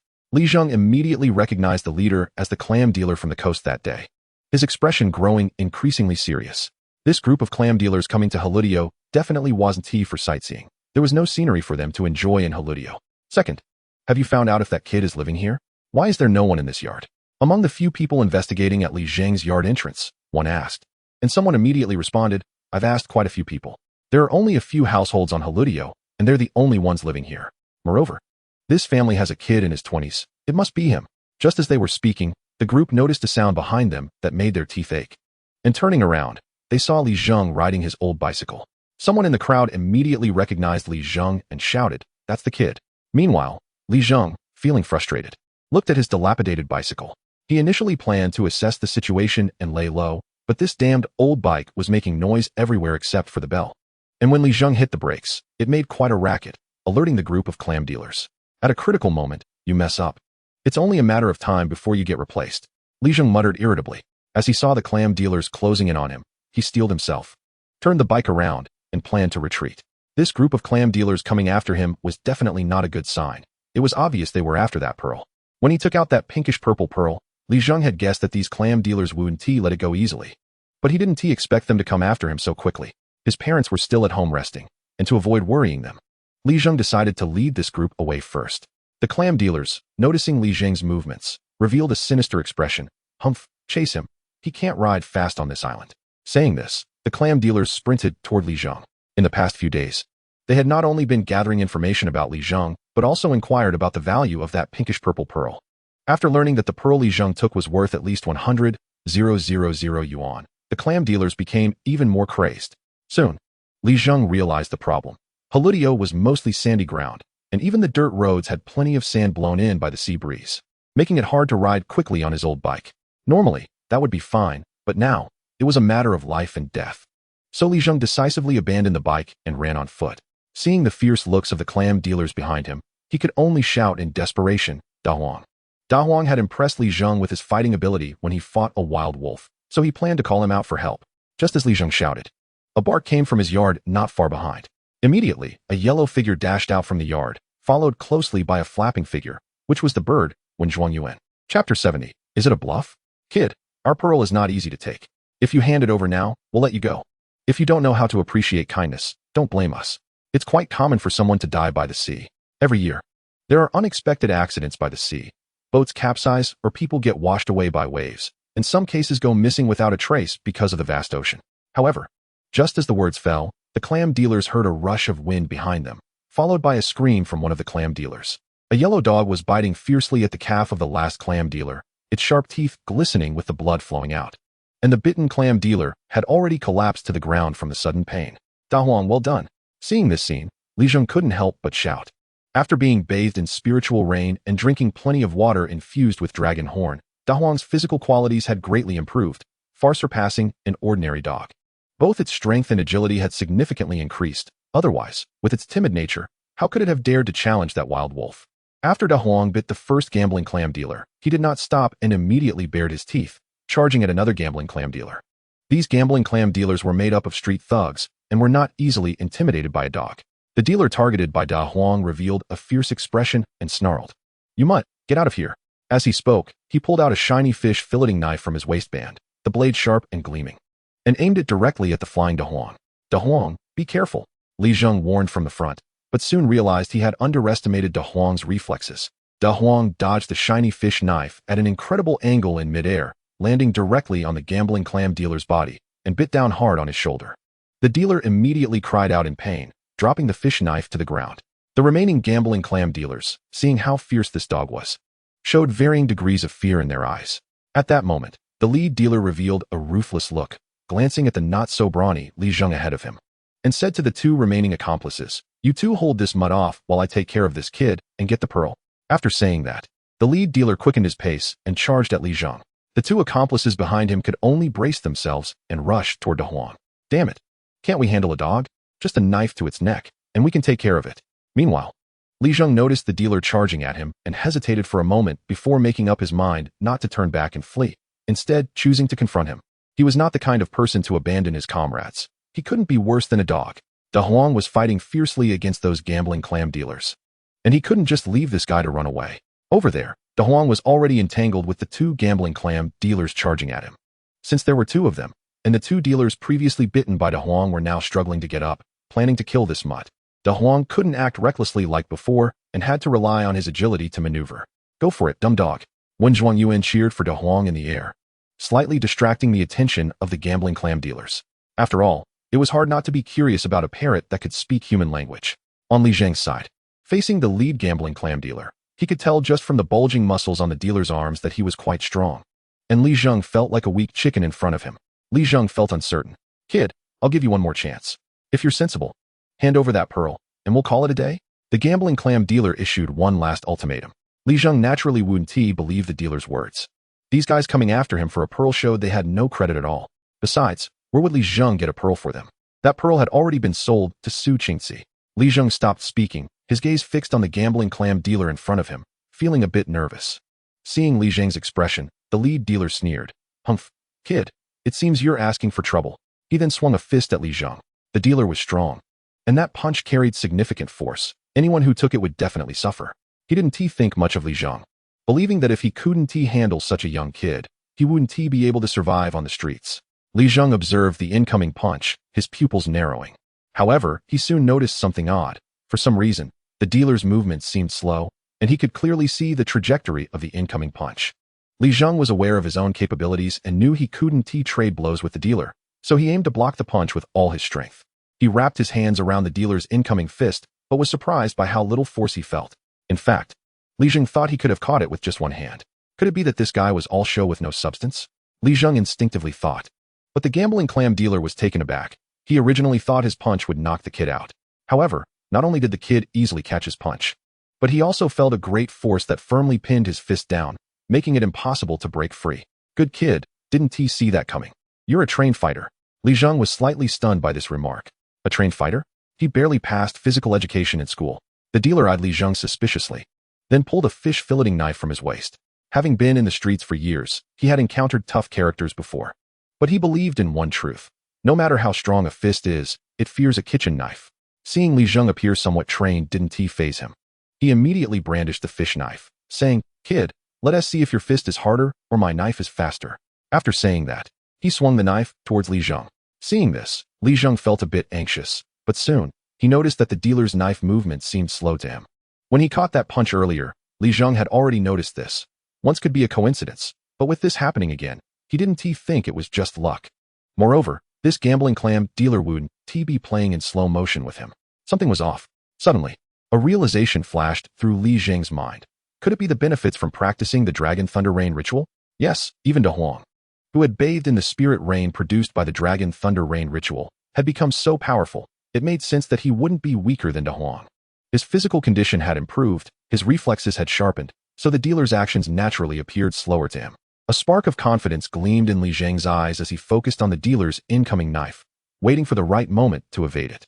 He then directly seized the dealer's wrist, preventing him from moving. At that moment, Li Zheng felt the residual spiritual energy from practicing the Dragon Thunder Rain ritual within him. He gripped the dealer's wrist tightly, leaving a bruise. The dealer had not expected Li Zheng to have such strength. He cried out in pain, causing the fish knife to drop onto the sandy ground. Li Zheng was even more excited. He had basically confirmed that practicing the Dragon Thunder Rain ritual had brought him comprehensive improvements, not just in reflexes and agility, but also in strength. "Let us see what you've got," he thought, as his other hand formed a fist and delivered a powerful punch to the chest of the gambling clam dealer. The dealer hadn't fully recovered from the pain in his wrist before he took another punch to the chest, staggering back as if struck hard. Looking at Li Zheng in disbelief, fear now evident in his eyes. Having roamed the streets for so many years, these gambling clam dealers had developed a keen eye. easily able to distinguish between tough characters and ordinary people. However, there is a type of person that these gambling clam dealers absolutely dare not provoke. Just like the current Li Zheng, who possesses strength that is extremely inconsistent with his appearance, they are generally ruthless characters. At this moment, who would dare to continue fighting with Li Zheng? They stumbled backward, shouting to the few partners still entangled with De Huang, "Retreat." The gambling clam dealers over there all breathed a sigh of relief. It was quite frustrating that they couldn't take down a dog despite their numbers. This local dog was just too fast and agile. What was even more irritating was that the parrot flying above their heads would occasionally fly down to their heads and start to defecate, while cursing, "Eat shit, you guys." Therefore, when Li Zheng saw those gambling clam dealers, he couldn't help but chuckle. This guy, Wen Zhuangyuan, was chasing after someone and making them defecate on their heads. All those guys had bird droppings all over their heads. At this moment, the leading gambling clam dealer spoke up, and the remaining men immediately disregarded everything and fled. With one guy who was bitten by De Huang limping behind, Li Zheng had no intention of pursuing them. He walked over to De Huang, patted the dog's head, and praised, "Good job, you really didn't embarrass me." De Huang immediately showed a proud expression, baring its teeth, while Wen Zhuangyuan fluttered his wings and landed on Li Zheng's shoulder. Li Zheng sat on the steps of the courtyard and sensed the spiritual energies within him that had returned to tranquility, revealing an interested expression. He was very clear about his own strength. Among his classmates, he might be considered decent, but compared to the fishermen who had been fishing at sea for years, he was nothing to mention. However, the strength he had just demonstrated in combat far exceeded what he had shown before. It was evident that it relied heavily on the spiritual energies within him. It seemed that he should not slack off in the training of the divine dragon thunderstorm ritual. The body was the foundation of revolution, and more training was always beneficial. After a brief rest, Li Zheng went out again, heading towards the beach. The film crew had already taken a day off yesterday, so they had to start working today. As for those gambling clam dealers, Li Zheng estimated that they probably wouldn't dare to step foot on Hulu Island easily again. Moreover, after this incident, he had already taken precautions. If those people wanted to target him again, it wouldn't be that easy. As Li Zheng walked towards the beach, he noticed the activity on the sand not far away. Many crew members were busy. Zhao Zheng rushed over to greet Li Zheng, urging, "Brother, when are we going to go treasure hunting again? Your skill at finding treasures is incredible. My friend said that most people can't see the tricks in that calligraphy piece, but you spotted it at a glance." At this moment, Zhao Zheng's admiration for Li Zheng was beyond measure. He had personally witnessed Li Zheng picking out that piece of Lantingui Su from the antique stall. Lantingui Su, such an obvious counterfeit, no one would buy it. But Li Zheng confidently purchased it, and the final appraisal result was also verified by his friend. If someone said it was luck, Zhao Zheng wouldn't believe it. Therefore, Zhao Zheng was convinced that this brother he had only known for a few days had a knack for antique appraisal, which was not something an ordinary person could possess. As a second-generation rich kid, he naturally understood this area well. Every antique appraiser relied on years or even decades of experience to do this job. Sometimes, they even needed high-tech tools to identify an antique. Yet Li Zheng could determine the authenticity of an antique solely by the naked eye. Especially since Li Zheng was only in his early 20s like Zhao Zheng, who would believe it? Li Zheng looked at this guy and helplessly said, "In such a small place like Donghai Town, there aren't that many treasures to find. Let's take a break. There aren't any in Donghai Town, but there are in the capital. How about I take you to Panjiayuan sometime? That place has a lot of antiques. Damn, I've been fooled there more than once." Chapter 72. Scene transition. Seeing Zhao Zheng's pained expression, Li Zheng knew that this guy had probably been swindled a lot. Fortunately, at this moment, Zhaoying came out to help Li Zheng out of the predicament. After saying this, Zhaoying looked at Li Zheng with a somewhat different gaze.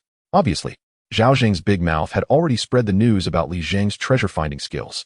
Zhaoying was genuinely curious about how this young man from the island, who was not much older than herself, could have so many layers of mystery.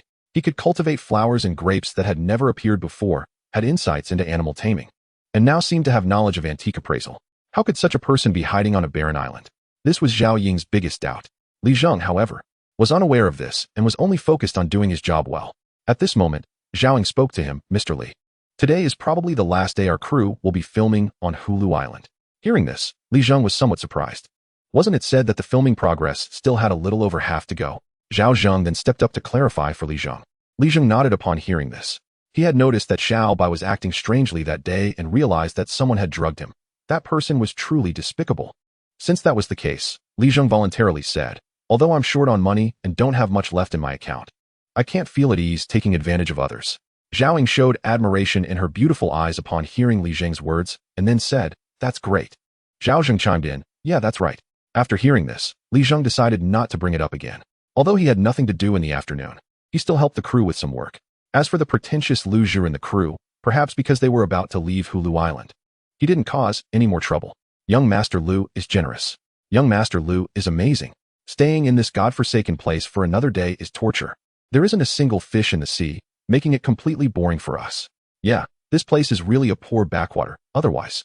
How could there be so many troublesome people? This lackey intentionally glanced in Li Zheng's direction as he spoke. Lu Zhu's gaze towards Li Zheng was also filled with disdain. Li Zheng, as a poor kid, was not even worthy to carry Lu Zhu's shoes when compared to him. In the evening, when Zhao Zheng was leaving, he reminded Li Zheng. Li Zheng smiled and nodded. Although they had only interacted for a few days, Li Zheng had a very good impression of Zhao Zheng. Compared to Lu Zhu, who was also a second-generation rich kid, Zhao Zheng was clearly worth befriending. That day, the entire crew left Donghai town and moved to another location for filming. With Li Zheng's training, the operation of the Divine Dragon Thunderstorm ritual became increasingly proficient, and the rain clouds that could be summoned gradually grew larger. Li Zheng was surprised to discover that the size of the rain clouds had expanded from the size of a plate to that of a basin. Moreover, the duration could reach around 20 seconds. The rain clouds grew larger, and the duration of the spiritual rain continued to last this long, which made Li Zheng very satisfied.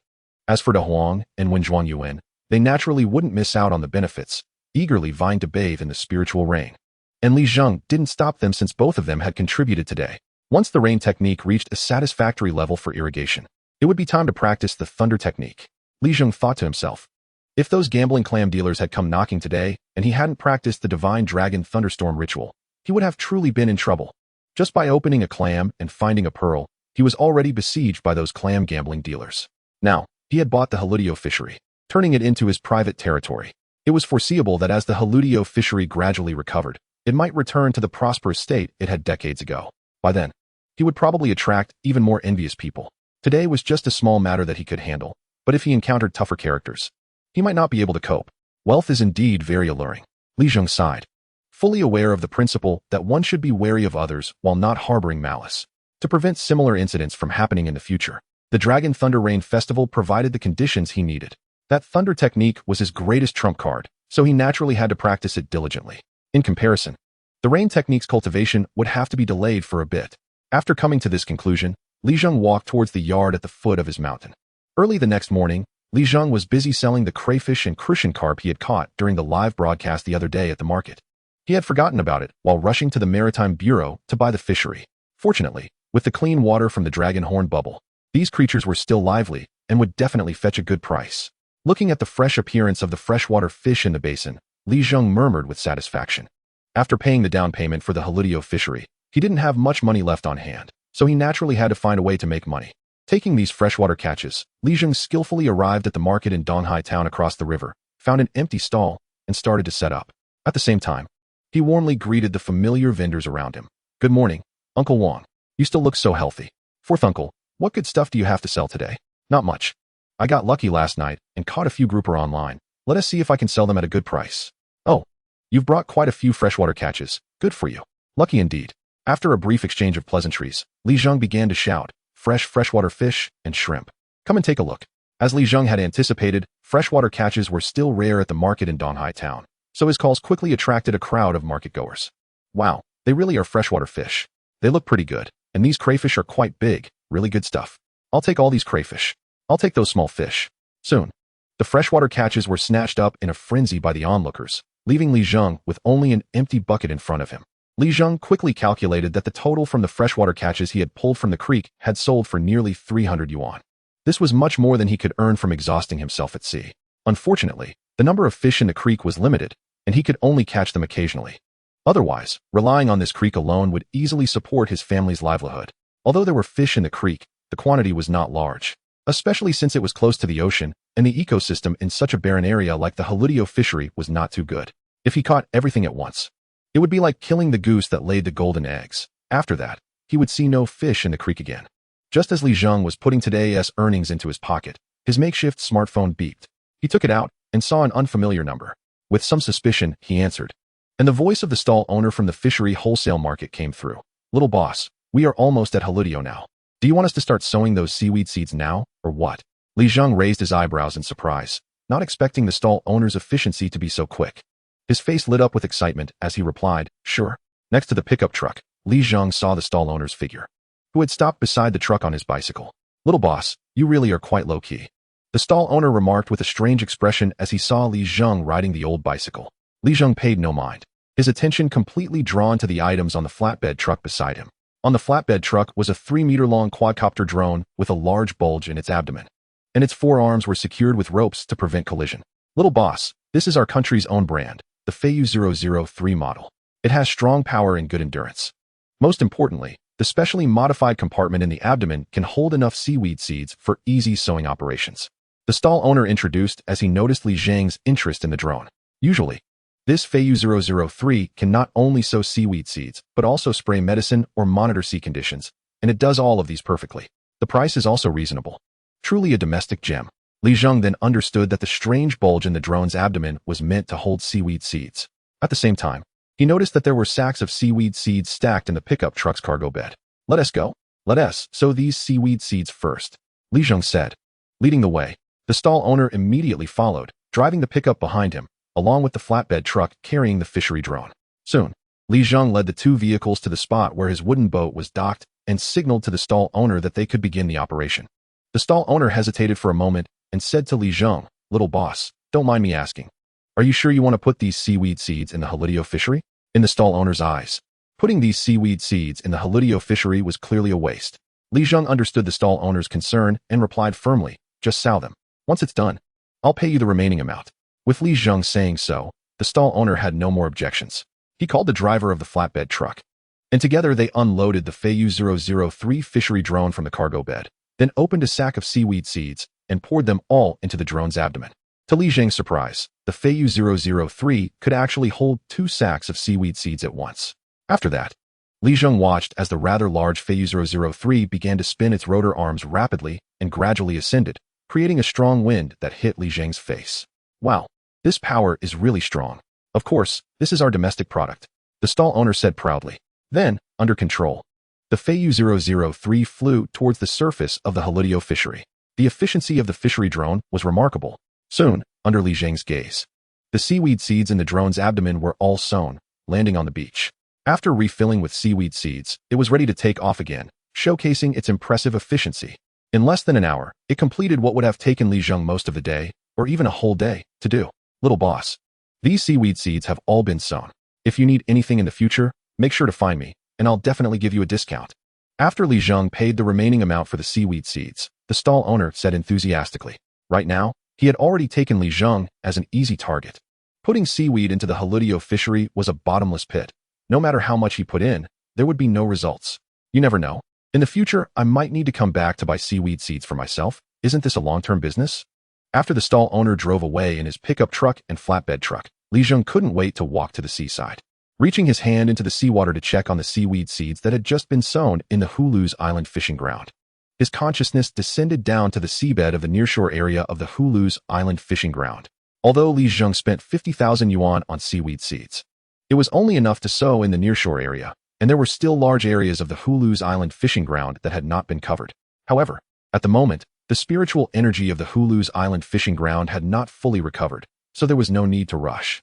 It was better to restore the ecosystem in the nearshore area first. As he looked at the seabed, Li Zheng saw the sargassum seeds lying quietly on the seabed, gradually regaining vitality due to the surrounding seawater. Moreover, Li Zheng noticed that these seaweed seeds had already started to absorb the thin layer of spiritual energy accumulating on the seabed, which made him very happy. It seemed that this batch of seaweed seeds had good vitality. As long as these seaweed seeds began to absorb spiritual energy, it wouldn't be long before they took root and grew on this nearshore seabed, and the ecosystem in the nearshore area of Hulu's island would be saved. Seaweed plays a very important role in marine ecosystems. With seaweed, a large number of microorganisms and plankton have a food source, and these microorganisms, plankton, and seaweed are all food sources for various bottom-dwelling marine organisms. If the spiritual energy of the Hulu's island fishing ground recovers, it would be useless without a food source, which is why Li Zheng was so eager to sow seaweed seeds first. Fortunately, it seemed that this first step was going smoothly. After checking on the seaweed seeds, Li Zheng boarded his wooden boat, started the electric paddle, and headed out to sea. At this moment, the Hulu's island fishing ground was considered his private territory, and Li Zheng wanted to conduct a thorough inspection. The entire Hulu's island fishing ground is vast. Although it doesn't compare to those super large fishing grounds of tens of thousands of square kilometers, combined with the area of Hulu's island itself. It reaches nearly 100 square kilometers. What does nearly 100 square kilometers mean? It is roughly equivalent to the area of a large town. Spending 1 million yuan as a down payment to turn this entire fishing ground, the size of a town, into his private territory seemed extremely cost-effective to Li Zheng. Of course, there were also smart people, but no one chose to buy this Hulu's island fishing ground. After all, the decline and barrenness of the Hulu's island fishing ground had lasted for decades. Spending money to buy such a remote place, with no resources and no scenery, would basically be throwing money away. Li Zheng maneuvered his wooden boat quickly across the territory of the Hulu's island fishing ground. To the west of the entire Hulu's island fishing ground was the Hulu's island where Li Zheng grew up, and heading east would lead directly to the open sea. To the north, there were also several natural fishing grounds. Years ago, the sea areas surrounding several islands near Hulu's island were all natural fishing grounds, providing a large amount of fishery resources for the entire Bianhai city, with the Hulu's island fishing ground being the richest in resources, while the other fishing grounds were slightly less abundant, but still good. After experiencing large-scale overfishing, the Hulu's island fishing ground fell into decline, and the surrounding fishing grounds were also affected, but the Hulu's island fishing ground, which had the largest scale and most abundant fishery resources, suffered the most damage. The other fishing grounds barely managed to maintain some fishery resources, but they were not rich enough. The northern fishing grounds of Hulu's island had also been nationalized in recent years, which allowed them to barely survive. As for the situation south of the Hulu's island fishing ground, it was a bit complicated. Due to its unique geographical position, Bianhai City is located on the border of Huaguo, and to the south of the Hulu's island fishing ground is the territorial sea bordering a neighboring country. In the past, when fishery resources were abundant, local fishermen often clashed with fishermen from neighboring countries near the territorial sea line.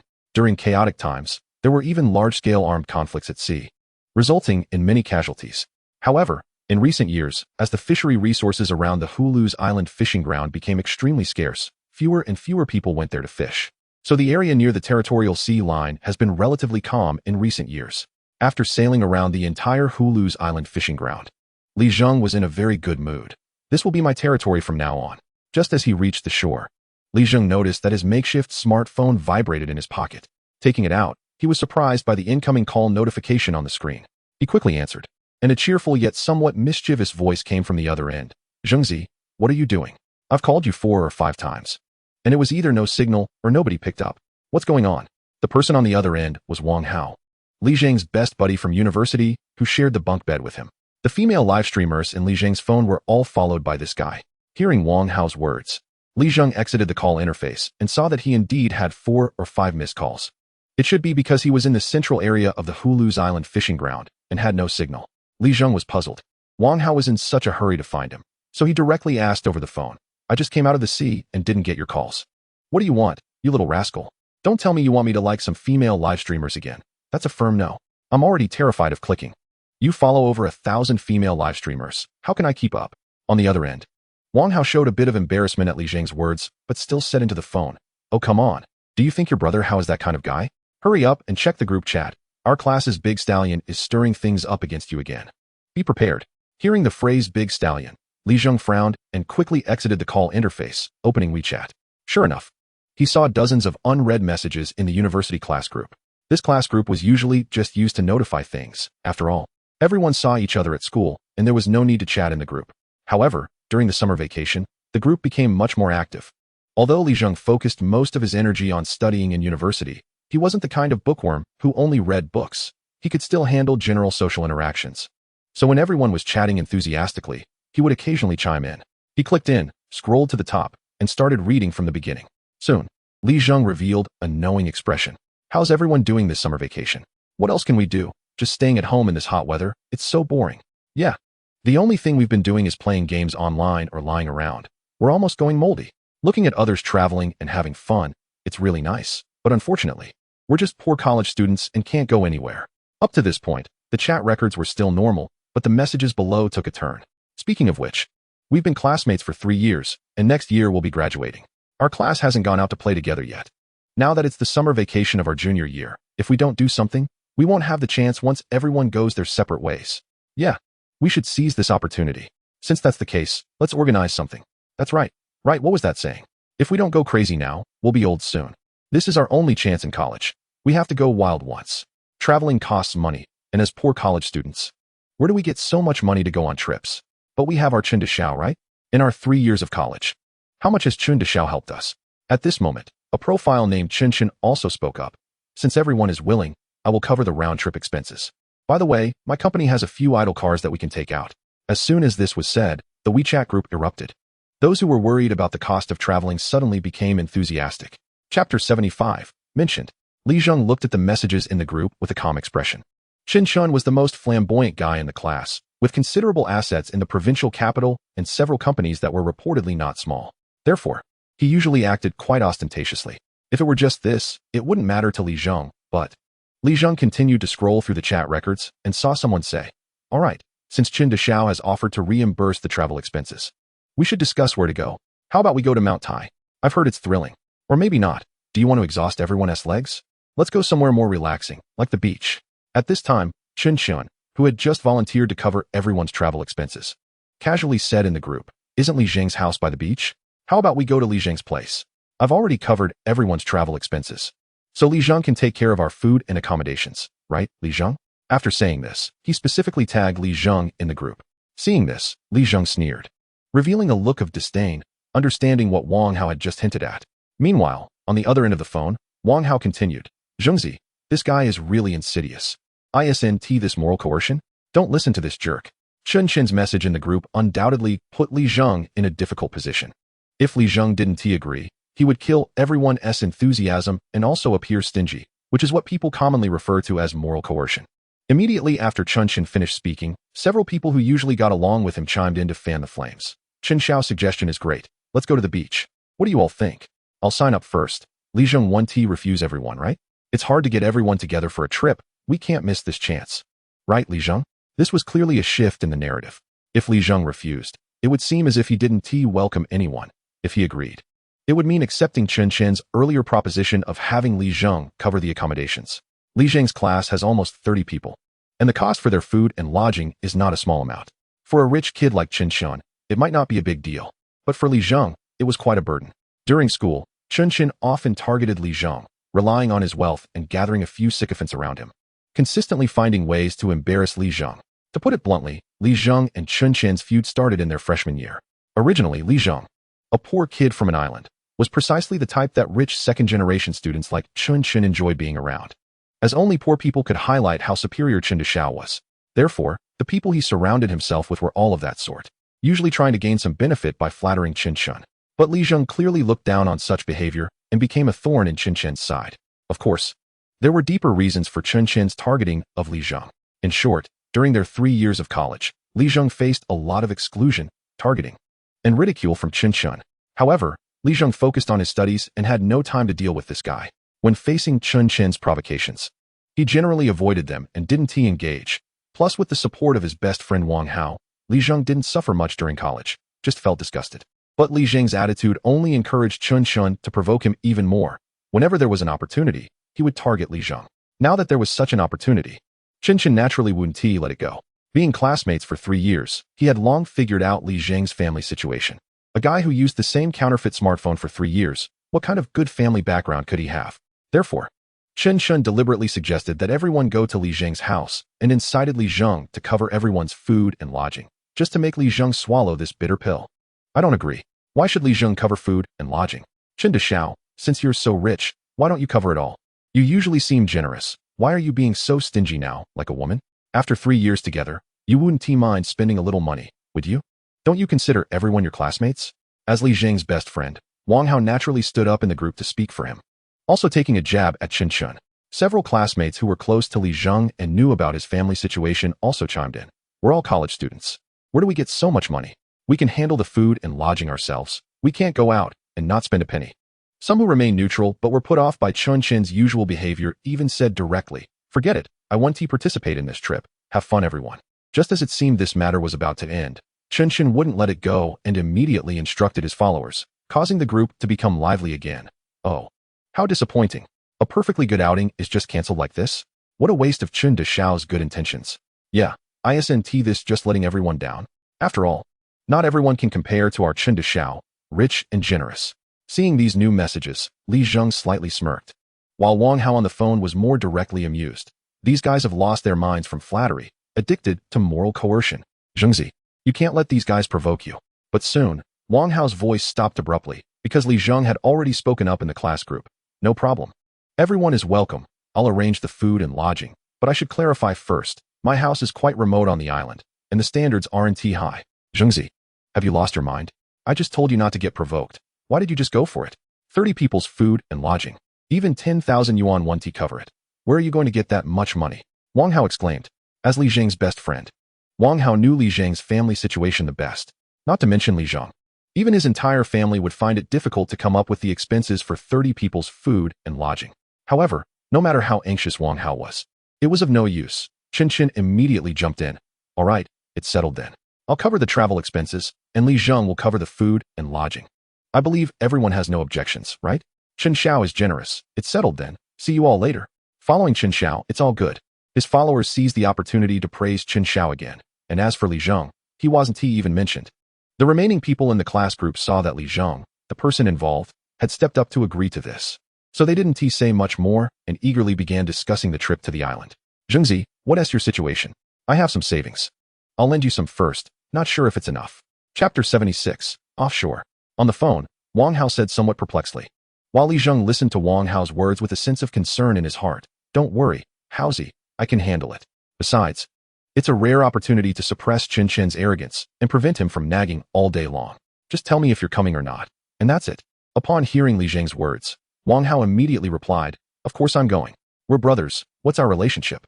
Even if I have to pay for myself, I'll go. Besides, isn't there Chun Dasha, that big spender, to cover the travel expenses? Just wait for me, and that's it. Hearing this, Li Zheng smiled and hung up the phone. And then a WeChat message popped up. Actually, you don't have to worry about Chen Chen. We several classmates have already agreed that apart from the expenses for the first day, we will pay for ourselves. Thanks for the kind offer from class leader Zhou. But since we VE promised everyone, how can we go back on our word? We'll definitely treat you well when the time comes. Just as he was about to put his phone away, Wang Hao's message popped up again. Brother, just now class leader Zhou told us that aside from the first day's expenses, we all have to pay for ourselves. TSK, TSK, TSK. Look how considerate class leader Zhou is, treating you so well. This clearly takes care of your face and eases your burden. So thoughtful and caring. Don't you want to develop things further? Get lost, you. Class leader is just looking out for his classmates. Isn't that what he should do? But it's not just that. I've never received this kind of treatment before. Besides, don't tell me you can't see class leader Zhou's intentions. Anyone with eyes can tell he treats you differently.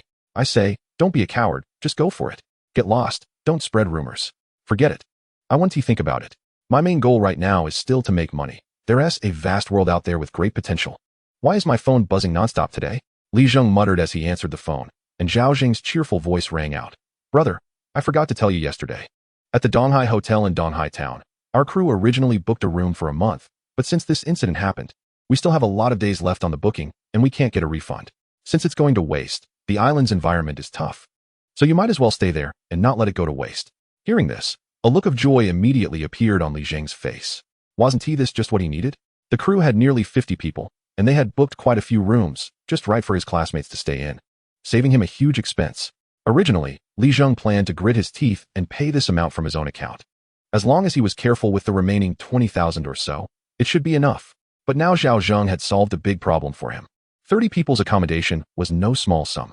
So, Li Zheng said into the phone, okay, this really helps me out a lot. No problem.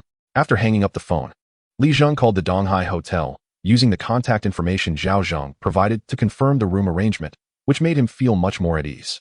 After returning home, Li Zheng quickly tidied up and set off with De Huang and Wen Zhuangyuan towards the back mountain, as he couldn't skip his daily training. Familiar with the route, after practicing the Dragon Thunder Rain ritual under the grape trellis, Li Zheng felt exhausted but extremely excited. As he practiced the Dragon Thunder Rain ritual more frequently, he could sense his physical quality gradually improving. After coming down the mountain and having lunch, Li Zheng began to ponder. The accommodation issue was resolved. But feeding so many people was also a problem.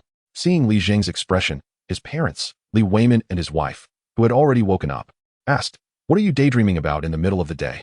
Li Zheng then explained about his classmates coming over. And his parents also showed thoughtful expressions. If your classmates are coming, we must treat them well. Once they arrive on our island, we definitely need to treat them to seafood. But with so many people, we need to prepare more. Our Hulu Island is so barren that we can't catch much. We can only go out to sea and try our luck. Listening to his father's words, Li Zheng seemed to think of something and said with determination, "You two don't need to worry about this. I have a way to solve it." However, Li Weimin and his wife clearly did not believe their son's words. "What can you do? If it doesn't work out, I'll borrow some money from acquaintances in town to buy some fresh seafood at the dock. We must treat your classmates well." His parents' words strengthened Li Zheng's resolve, and he quickly replied, "No need. I still have some money." "You really have money?" Li Weimin and his wife asked suspiciously, while Li Zheng smiled and said, "Don't underestimate me, your son. Those flowers in our garden sold for 8,000 yuan. And we've sold quite a bit of the grapes in our yard too. After buying that electric boat paddle, I still have quite a bit of money left." Only then did Li Weimin and his wife remember this, so they didn't bring up borrowing money again. They had no idea that their son had far more money than that, and had even bought the entire Hulu Island fishing ground. Moreover, their words reminded Li Zheng that although the Hulu Island fishing ground was barren, there were still a certain number of fishery resources in the offshore area. After installing the electric paddle on their wooden boat, it also had some capability to go out to sea, which was completely enough to catch fish for treating his classmates. While his parents continued their afternoon nap, Li Zheng went to the beach to replace the battery on the electric paddle. With a fully charged battery, he needed sufficient power to go out to sea. Then he thought of something else and called the communications service center, spending over 100 yuan to activate a wireless data plan for his phone. After that, he rode his old bicycle to town to find someone to get a signal booster. The signal was weak on the sea, but with this signal booster, the phone could search for signals, which could be considered a piece of grassroots technology.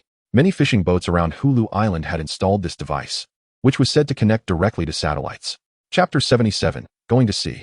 With the fishing nets and other necessary tools, Li Zheng set sail on his old wooden boat towards the open sea, bringing along Da Huang and Wenjuan Yuan, the pair of enemies. Although this counterfeit smartphone was said to be unbreakable and waterproof, the signal issue had always been a weak point. Once out at sea, the signal would drop to zero. Otherwise, he wouldn't have missed Wang Hao's call that morning. However, with the signal booster, the counterfeit smartphone came back to life and could be used normally. At that moment, Li Zheng opened the live streaming platform and started broadcasting. This was also the reason why Li Zheng bought the data plan and the signal booster. He was currently the top in the new streamer recruitment event on the platform, and he needed to seize the momentum to maintain this trend, as the first place had a prize of 50,000 yuan.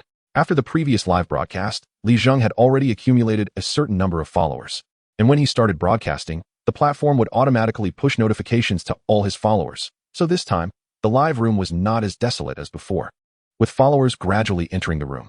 "Welcome user Li Batian to the live room. Welcome user I watch Chanqian's live to the live room. Welcome the esteemed emperor user I can't help but be arrogant to the live room." Among the many entrance messages, Li Zheng noticed the eye-catching emperor symbol, which belonged to the biggest spendthrift in his live streaming room. "Oh, looks like the host plans to go live at sea today. Not bad, a bit of novelty. But this boat is way too shabby, still wooden structure. How many years has this been outdated? Who is this person in front of the camera? Hurry up and let the real host come out to entertain the guests." Li Zheng felt a bit awkward looking at the bullet comments in his own live streaming room. He had become a bystander, and Wenjuan Yuan was the real host. When Li Zheng heard the voice of the intelligent voice assistant, his expression became strange, and Wenjuan Yuan immediately made his first remark of the day. "Who are you? Do you deserve this?" As soon as Wenjuan Yuan's sharp and somewhat cheeky voice came out, the audience in the live streaming room burst into laughter. "Haha, that's great. As soon as I entered, I saw Wenjuan Yuan spraying the viewers. It's got that flavor. No wonder it's the lowest quality live streaming room." After watching the host's live stream, it kicked off a delightful afternoon. This intelligent voice assistant's comments are toxic. Is this the luck of a live streaming genius? To read such comments and start the fun right away? Some viewers who had just entered the live streaming room quickly got into the mood because of Wenjuan Yuan's comment, happily watching the live stream. Li Zheng was pleased to let Wenjuan Yuan interact with the comments while he focused on steering the wooden boat out to sea. With the help of the electric paddle, the old wooden boat gained unprecedented power, cutting through the waves as it sailed forward. Li Zheng set the speed of the electric paddle to maximum. Soon, Li Zheng reached the outer sea area outside the Huludio fishing grounds. From the start of the broadcast until now, he had been sailing for about 10 minutes. Plus the time spent sailing before the broadcast, it had already exceeded half an hour. Even with the electric paddle, it took this long to reach the outer sea area. If relying on manpower, that time would multiply, which is also why Li Zheng's family could only operate in the Huludio fishing grounds before. They simply didn't have the stamina. This old-fashioned wooden boat is quite labor-intensive to row. It would take several hours to reach the outer sea, and by then, they probably wouldn't have the energy to fish, let alone return. However, With the electric paddle, everything became much more convenient, and during the 10 minutes of sailing after Li Zheng started the broadcast, the popularity of the live streaming room also skyrocketed. First, fans accumulated from the previous live stream kept entering the room due to notifications from the streaming platform, and secondly, it was thanks to Wen Zhuangyuan's efforts. Wow, in just 10 minutes, this guy's mouth hasn't stopped. At least 100 viewers have been sprayed. However, some of the viewers were deliberately teasing Wen Zhuangyuan. After all, he doesn't spray just any comment. After reaching the outer sea, Li Zheng temporarily reduced the boat's speed, and the audience in the live streaming room noticed this change. Has the host arrived at the location, ready to start the fun? But this place doesn't seem very rich. There hasn't been a single view along the way. It doesn't look like there are any fish to catch. The host won't be empty-handed, right? Don't ruin the brothers' excitement. The host is relying on a broken fishing net to go live outdoors. If he only catches a couple of small fish, the brothers won't be happy. Host, your equipment isn't good. Broken wooden boat, broken fishing net. If you're going to do outdoor streaming, at least be professional. The camera almost made me nauseous. Watching the comments, Li Zheng felt a bit awkward. If it weren't for Wen Zhuangyuan's ability to roast people, the viewers might have left. However, Li Zheng then looked at the camera and said, "Brothers, today we definitely won't be empty-handed. How about we catch 100 or so pounds?" Hearing Li Zheng's bold claim, the bullet comments in the live streaming room went wild. The host is bold. Just don't be all talk. 100 or so pounds. Host, do you think this is a seafood market restocking? Don't blow it. We're all watching. Host, just talking. With your broken boat and net, no fish finder. You dare to claim 100 or so pounds. Do you think there are no knowledgeable viewers among us? My family has 3 generations of fishermen. And each time we go out to sea, we don't dare to boast about always having a catch, let alone 100 or so pounds. Indeed, Li Zheng's simple equipment made the audience doubt his bold claims. And among them were viewers familiar with the fishing industry who knew how difficult it was to casually catch 100 or so pounds of fish. This was exactly the effect Li Zheng wanted. He had a mischievous smile on his face, the corners of his mouth curling up, looking at the live streaming room screen and saying, "If I can do it, I'll send 10 airplanes." Ha ha ha. This guy is not giving the host a chance to backtrack. Brothers don't have much money, just one card. Chapter 78, like an open book exam. Bet it, bet it. Who does the host look down upon? Can these brothers back down? Host, don't waste time. Hurry up and start. The brothers are still waiting to learn how to swim. Li Zheng looked at the bullet comments from the viewers, his expression calm. He dared to bet against the comments, which naturally gave him confidence. Then, Li Zheng crouched down, and the dragon horn on his chest emitted a warm sensation. Using the seawater as a medium, Li Zheng began to check the spiritual energy situation in the surrounding sea area. Having left the territory of the Halutio fishing grounds and entering the outer sea, the spiritual energy in the entire area did not have a grayish appearance. Only the Halutio fishing grounds would exhibit such barren conditions. The spiritual energy levels in the surrounding area mostly presented a white state, which was much better than the situation in the Halutio fishing grounds. However, this was still not enough. Based on Li Zheng's observations over the past few days, areas emitting white spiritual energy light could barely support fish survival. But the catch would not be plentiful. Only those regions with rich white light might yield a certain amount of fish, but that was not Li Zheng's target. Li Zheng's goal was those areas that emitted purple light in his consciousness. Although they were few and far between in the entire area, such regions still existed. And the purple light represented ample spiritual energy and abundant fish catch. This was also where Li Zheng's confidence lay, with the help of the dragon horn. He could completely distinguish which sea areas had the most fish catch based on the color of the spiritual energy, allowing him to selectively fish. At that moment, Li Zheng focused on the nearest purple fish catch area and activated the electric paddle to sail towards it. "Fish, fish, I'm coming." Li Zheng cheerfully chanted his slogan as he arrived at this area. However, after Li Zheng cast the fishing net into the seawater and conducted a traditional net fishing operation, he was dumbfounded. The net that was cast and was pulled back with nothing but dripping seawater. Host, don't pretend. If you want to swim, just say so. Why argue with the brothers? Facing the ridicule in the comments, even Li Zheng felt a bit embarrassed. It seemed the fish were not home. This area with purple spiritual light had a relatively rich spiritual energy compared to other areas, suitable for marine life to thrive. But no one said that the fish had to wait at home to be caught. They also needed to go out for a stroll. Taking advantage of the time while pulling in the net, Li Zheng checked the situation in this area, using the seawater as a medium. There were indeed fish, but clearly not many, which was why his first net had not yielded good results. However, Li Zheng was not so easily discouraged. When one net failed, he immediately shifted his position and sailed towards another area where the spiritual energy shimmered with purple light. Streamer, stop struggling. You think moving the boat back and forth is cool, right? Planning to rely on luck? Ha ha ha. The streamer is starting to panic now, huh? This is a total mess. You can't just randomly fish like this, don't deceive me. Amidst the ridicule of the barrage, Li Zheng arrived at the second netting location of the day. Just shortly after casting the net, Li Zheng felt a force from the fishing net in his hands, as if something was colliding with it. Immediately, Li Zheng showed a joyful expression and said to the livestream, "There's something." His exclamation instantly drew the attention of the viewers in the livestream, all of whom nervously focused on the net he was holding. The moment he pulled it up, his face beamed with even more joy. The weight was not small. At least 7 or 8 fish were caught, with one particularly large fish, its entire silver-white body and distinctive fin, making it instantly recognizable to Li Zheng as a commonly found white croaker along the coast. "Brothers, look at this, a genuine white croaker, 2 basket fish, and 1 flower crab, but it's too small, so I'll release it." Li Zheng introduced the freshly caught fish to the livestream, as if he were recounting family treasures. Although the Hewlin Island fishing area had a poor rating and Li Zheng was focused on his studies, he could still identify these common coastal fish. Having grown up on an island, just this catch alone, Li Zheng estimated to weigh around 7 to 8 pounds, with the white croaker accounting for over 2 pounds. Damn, the streamer really got lucky. What kind of dog luck is this? Brothers, don't panic, it's just dog luck. This is just the beginning, at most 10 pounds. But the streamer promised 100 pounds. Li Zheng was full of confidence. With this catch, he felt secure. As long as he chose netting locations based on the level of spiritual energy, it was like an open book exam. Subsequently, Li Zheng cast a second net in this area. When he pulled it up, although it wasn't empty, there were only 3 or 4 white fish. Li Zheng realized it was time to change locations. Although the spiritual energy level here was purple, with just this single broken fishing net, being able to catch these fish was already enough to prove the richness of the fishing resources in the sea area. The fish residing deeper down were simply beyond what his net could catch.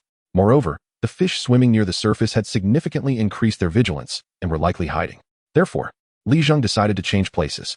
Soon, he sailed his wooden boat to another area where the spiritual energy level was also purple. Naturally, his headless chicken approach to fishing was met with ridicule from the barrage, but Li Zheng focused solely on casting his net.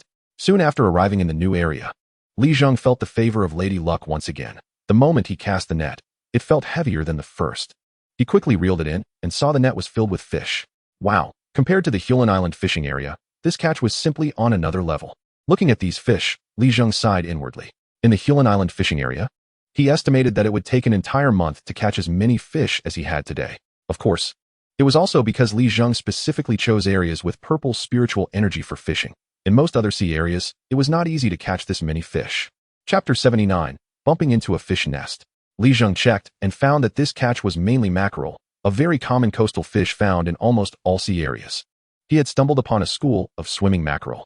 Looking at the 10 or so mackerel in the net, Li Zheng realized he was indeed lucky.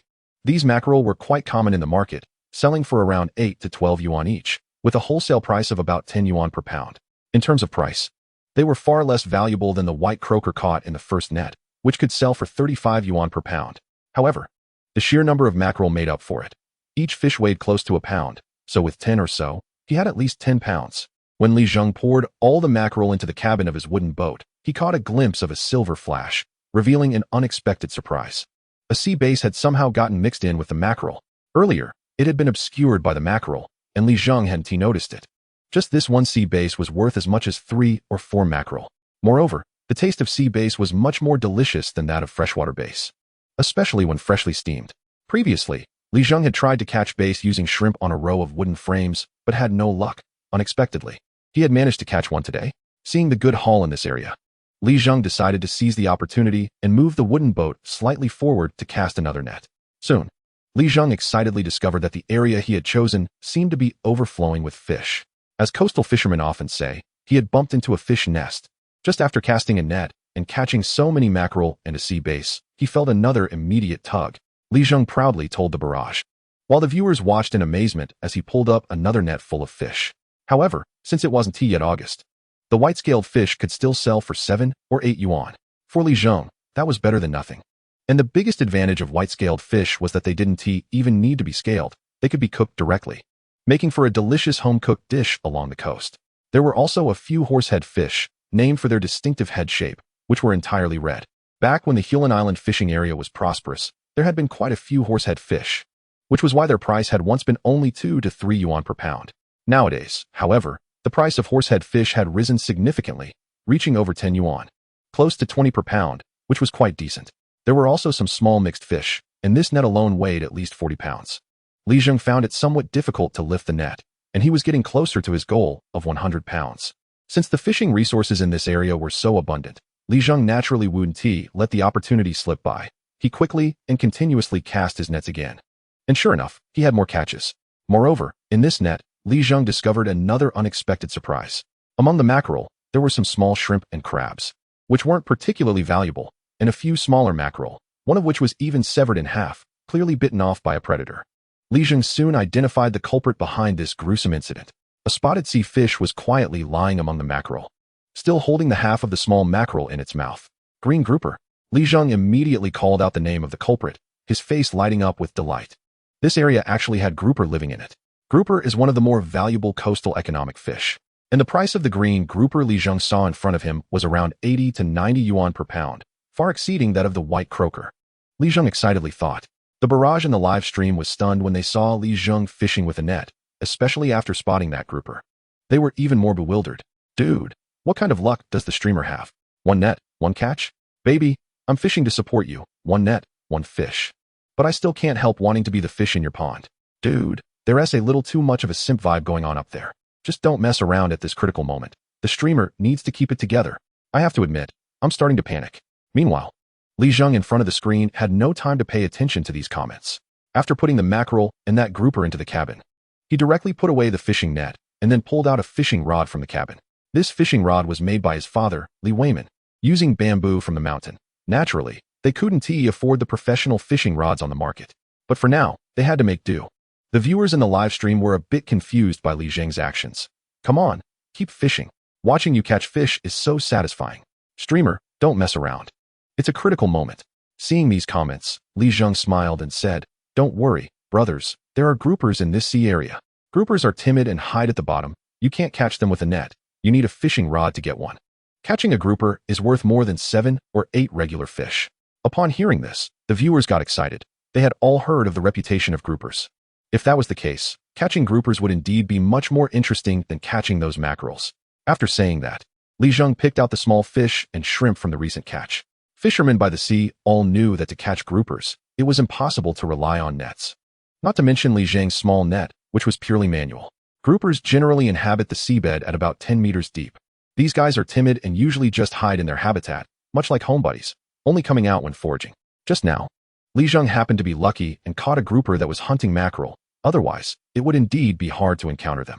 But now that he knew there were groupers in this sea area, Li Zheng certainly wouldn't let the opportunity slip.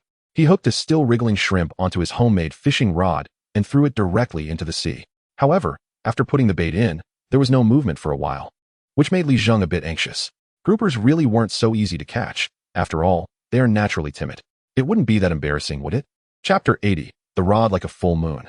Li Zheng was also mumbling to himself. After a while, with no movement on the fishing rod, he completely recognized reality. Even experienced old fishermen would need favorable conditions to catch a grouper, let alone him, an inexperienced one. Streamer, are you okay? If not, don't waste the brother's time. Just admit it, there's no need to be stubborn. Yeah, it's been so long with no action, I can't watch anymore. This is pointless. Making the brothers watch you days off? Li Zheng looked at the barrage and awkwardly said, Maybe it's the bait issue. Originally, Li Zheng was just speaking casually, but it actually gave him an idea. He had the dragon horn, a miraculous treasure, which he could definitely utilize. So, Li Zheng stepped out of the camera's view, summoned the dragon horn, and soaked it in the cabin. The cabin already contained a certain amount of seawater to keep the caught fish alive for a longer time. Although this wooden boat was old, its waterproof sealing was still pretty good. With the dragon horn soaking in there, he believed that the caught fish could survive longer. Moreover, most importantly, those small fish and shrimp could get a boost of vitality.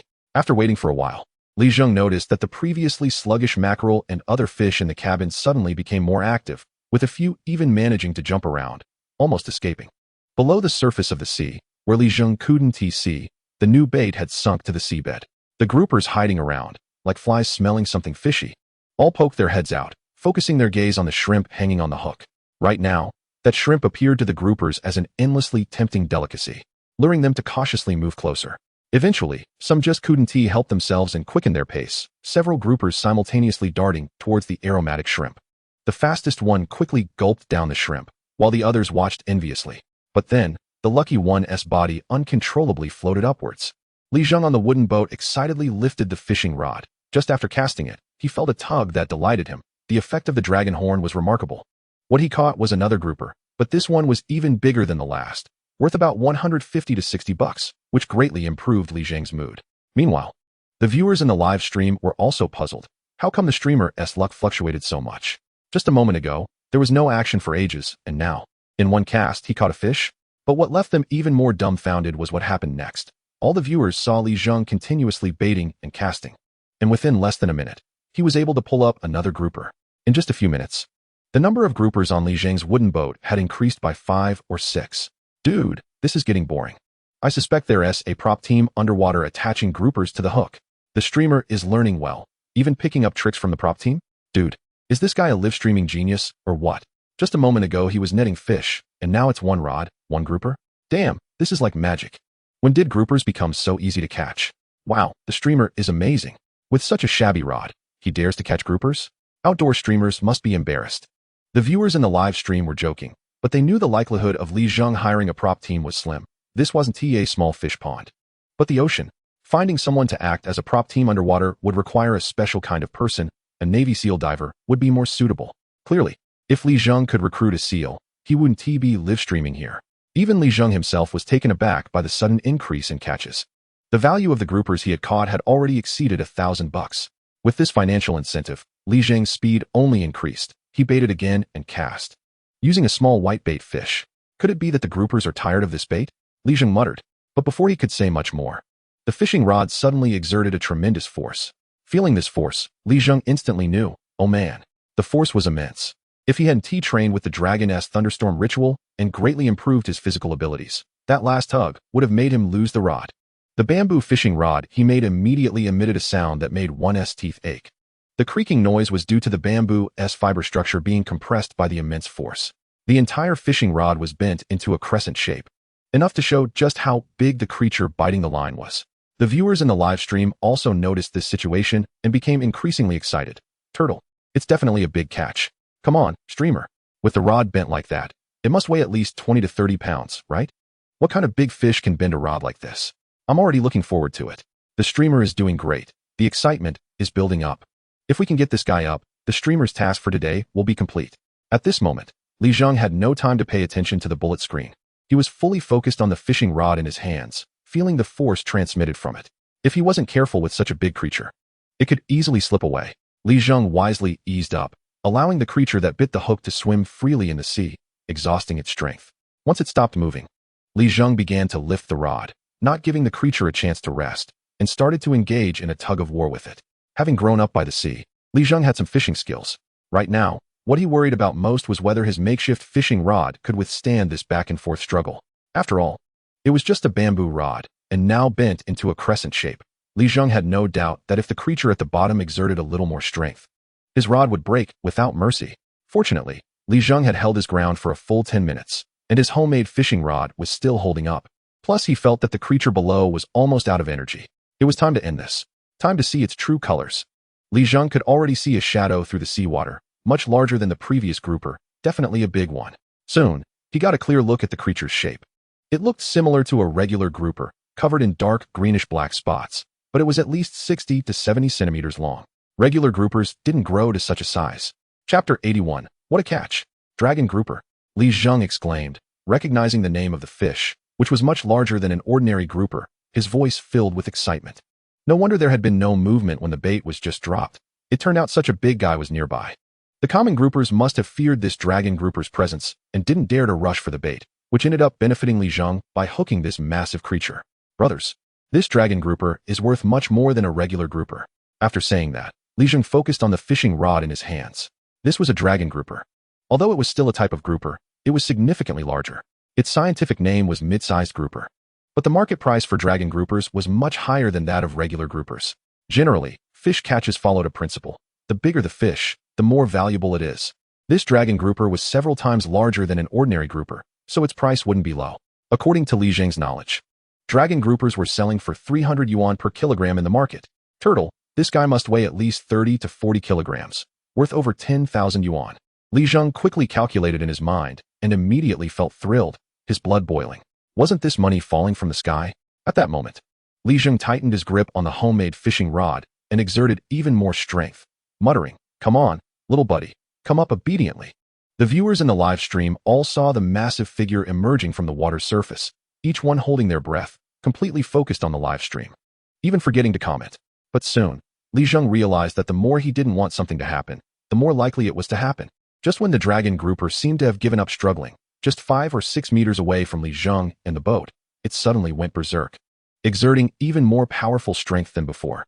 In an instant, the homemade fishing rod in Li Zheng's hands bent back into a crescent shape again, creaking ominously. The rod, which had already reached its limit, snapped with a crisp sound, breaking into 2 pieces. Without the rod's support, the fishing line lost its tension, and the dragon grouper seemed to realize it had escaped danger, arrogantly splashing its tail and trying to swim away. The viewers in the live stream lamented, "What a pity. The streamer's rod was too poor, otherwise, it would have been a sure catch. Turtle, such a big fish just swam away, what a shame. The streamer was too complacent too early. I didn't even dare to breathe, and yet this guy still got away."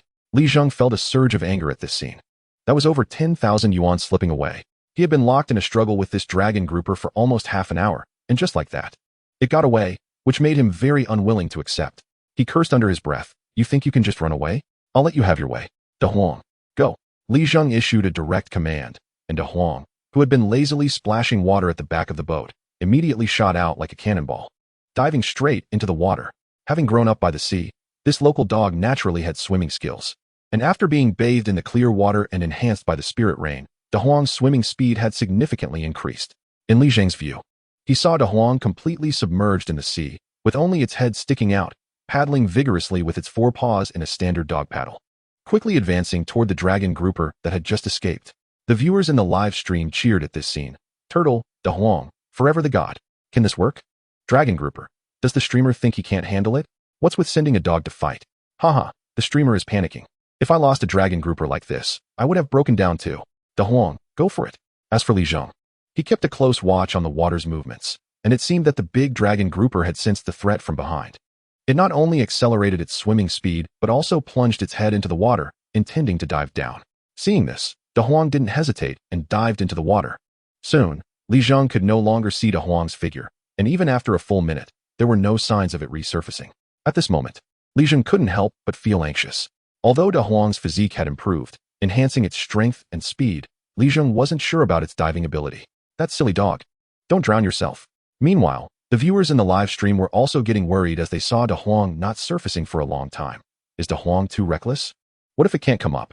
Turtle, I would like to call it the #1 reckless dog. While the fish dived down, why is a dog diving too? Dog, choose wisely in your next life. Don't be reborn to such a dog-abusing owner. Dog, your death will be miserable. Just as Li Zheng was pondering, a sudden commotion broke the surface of the water, immediately catching his attention. Then, a splash erupted on the water's surface, and De Huang's head emerged, with the dragon grouper's body in its mouth.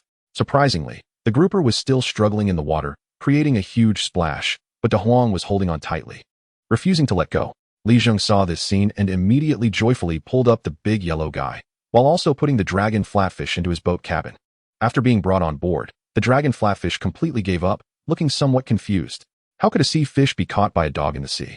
What a disgrace for a fish. The viewers in the live stream saw this scene and immediately erupted. Turtle, Big Yellow, God of War, my dear mother. What kind of combat power is this? Big Yellow is always a god. Even in the sea, his combat power is so fierce. Brothers, I'm stunned. What about you? Is this really a land dog? Can take on wild wolves on land and dragon flatfish in the sea. Li Zheng directly picked up the dragon flatfish and excitedly said, Brothers, this dragon flatfish must weigh at least 30 kilograms.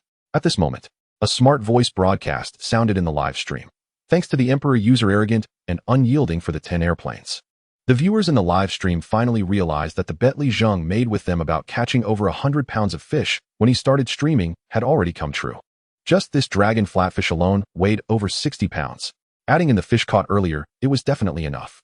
Arrogant and unyielding, exciting, thrilling. After this Emperor user generously sent 10 airplanes, he simply typed 2 words, and Li Zheng's live stream, with its ups and downs, was indeed thrilling. The brothers who said they would send airplanes earlier, it's your turn now. Unfortunately, I've already set an example for you. You won't go back on your word, right? Chapter 82, Restaurant. Get lost. Are we the kind of people who go back on our word? Here come the airplanes. Exactly, we can still afford one card. In an instant, a wave of gift-giving surged through Li Zheng's live stream. Besides the 10 airplanes from the Emperor user arrogant and unyielding, there were also 4 or 5 individual airplanes scattered around. There were also plenty of smaller gifts like card-related items. Li Zheng also unified his thanks. Thank you for the gifts, brothers. Moreover, the dragon flatfish that Big Yellow just caught had to be sold at the market while it was still fresh. If it died, the price would drop significantly. Therefore, Li Zheng immediately started the electric boat, oars, and headed back towards Gourd Island. Upon receiving the command, Big Yellow immediately ran towards his own yard, and soon, Li Zheng saw Big Yellow again, with 2 tin cans in his mouth. The viewers in the live stream laughed upon seeing this. Dog, you're even more of a dog than I am. This dog just accomplished a great feat and now has to do hard labor again. The host is really playing the game of crossing the river and dismantling the bridge too smoothly, right? Poor dog, risking life and death and still having to do hard labor. Ha ha ha, being a dog is just a life of hard labor. However, Li Zheng did not put the remaining fish into the cans, but instead placed the tin cans beside the boat cabin. These fish had to stay in the cabin for now. After all, they were nourished by the seawater soaked with dragon horn, and they wouldn't die so quickly. These fish were meant to entertain his classmates tomorrow. Li Zheng planned to have Big Yellow and Wen Zhuangyuan work together to dig for shrimp on the beach, as shrimp are delicious and perfect for entertaining classmates. However, to avoid viewers saying he was mistreating Big Yellow, Li Zheng casually found a reason to close the live stream before giving orders to Big Yellow. Subsequently, Big Yellow and Wen Zhuangyuan immediately started cooperating on the beach, and the remaining tin can was prepared for the shrimp. Li Zheng took the tin can and the dragon flatfish, riding an old bicycle towards Donghai town on the other side. At present, Li Zheng's physical fitness had greatly improved due to the Dragon Thunder Rain Festival. With a significant increase in strength, but carrying a 30 to 40 kilogram dragon flatfish with one hand while riding a bike was still quite strenuous. Therefore, Li Zheng could only hang it on the crossbar of his bicycle and clamp it with his legs to ride. However, the weight of the dragon flatfish, around 70 to 80 pounds, made the old bicycle creak with every movement, causing Li Zheng to be constantly worried that the bicycle might fall apart while riding. He really needed to get a new bike, otherwise it would be inconvenient. Li Zheng muttered to himself that he had already bought the Gourd Island fishing ground. In the future, whether it was transporting fish fry or selling catches at the market, just having an old bicycle would definitely not suffice. So, Li Zheng thought he needed to get a proper vehicle. However, that was a matter for later. The most important thing right now was to sell the dragon flatfish first. When Li Zheng arrived at the market, he found that most of the vendors had already closed up, and there weren't many people wandering around the market. Basically just a few. This was within Li Zheng's expectations, and he didn't expect the elderly folks wandering the market to buy his dragon flatfish, which was worth over 10,000. Such goods should be taken to a restaurant to find a market. So, Li Zheng directly headed towards the largest restaurant in Donghai town with the dragon flatfish. Although Donghai town is located in a remote coastal area and is only a town-level unit, it has developed a good restaurant and accommodation industry due to the constant influx of merchants purchasing fish and tourists seeking excitement. At least, the restaurant Li Zheng visited, called Donghai Restaurant, had a decent scale. Li Zheng went straight to the back door of Donghai Restaurant. Generally, the back doors of such restaurants lead directly to the kitchen. Arriving at the kitchen door with the big dragon flatfish, before Li Zheng could say anything, a chef wearing a tall hat noticed him. Upon seeing the dragon flatfish, his eyes lit up, and he approached directly. Brother, where did this big dragon flatfish come from? Are you here to sell it? Seeing this, Li Zheng nodded and said, I've brought it all the way to your Donghai restaurant. Of course, I'm here to sell it. Name your price, but make it a fair one. I live on Gourd Island, so don't make a ridiculous offer. If you do, I'll just go to the next place. Restaurants in Donghai town often encounter tourists who come to fish and sell their catches, and if they see that the person doesn't know the ropes, they would directly drive the price down. Li Zheng's words made it clear to Donghai restaurant not to mess around with prices. The chef in the tall hat glanced at Li Zheng and smiled. Little brother, don't worry. Our Donghai restaurant doesn't engage in such practices. Let me go ask the boss. You wait here. All right. Li Zheng nodded. The chef hurriedly went to the back, but before leaving, he kept his eyes on the big dragon flatfish in Li Zheng's hands. Although it looked a bit wilted, as long as it was alive, the quality would be greatly different. Little brother, our boss said, how about 261 per kilogram? This price is already reasonable. Our restaurant also needs to make some profit. After hearing this, Li Zheng thought for a moment. This price was about what he expected once Donghai restaurant bought it. They could sell the dragon flatfish for over 300. So Li Zheng directly said, okay, let us weigh it. The chef immediately brought over an electronic scale and placed the dragon flatfish on it. The flatfish wriggled a bit, and the chef was even more delighted, as it indicated the fish was fresh and lively. The final weight turned out to be 38 kilograms, which is just over 76 pounds. Calculating the price, it should be over 9,800, almost 10,000. Finally, the chef brought over the restaurant's accountant, who handed over the cash of over 9,000 right in front of Li Zheng. After receiving nearly 10,000, Li Zheng felt a little excited. He was in need of money, and this was a nice income, just waiting for tomorrow. After Li Zheng returned home, he received a message from that guy Wang Hao. Bro, the classmates have gathered in the provincial city, and tomorrow we can just head over. Your brother Hao has a big appetite. I'm waiting, can't wait to see you. Chapter 83, Heading Over. After putting away his phone, Li Zheng didn't forget about De Huang and Wen Zhuangyuan, who were still digging for shrimp on the beach, and all the fish they had caught. Carrying an iron bucket, Li Zheng rushed to the beach. When he saw the iron bucket they had left behind, he was surprised to find it almost full, packed with shrimp.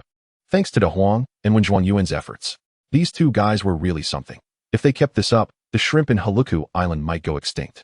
Li Zheng lifted the bucket full of shrimp, which weighed at least 20 pounds, and he couldn't help but feel delighted. Then, he transferred the white fish, mackerel, and other catches from the boat's cabin into the iron bucket he had brought.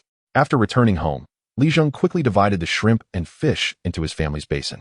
Taking advantage of his parents being busy in the kitchen preparing dinner, he summoned the dragon horn and mixed it in with the fish, so it wouldn't be easily discovered. After soaking in the dragon horn overnight, the quality of the fish and shrimp would not only improve, but also stay fresh. Soon, Li Weimin and his wife brought dinner to the table, and while the family of three was eating, Li Weimin said, "Your classmates are coming.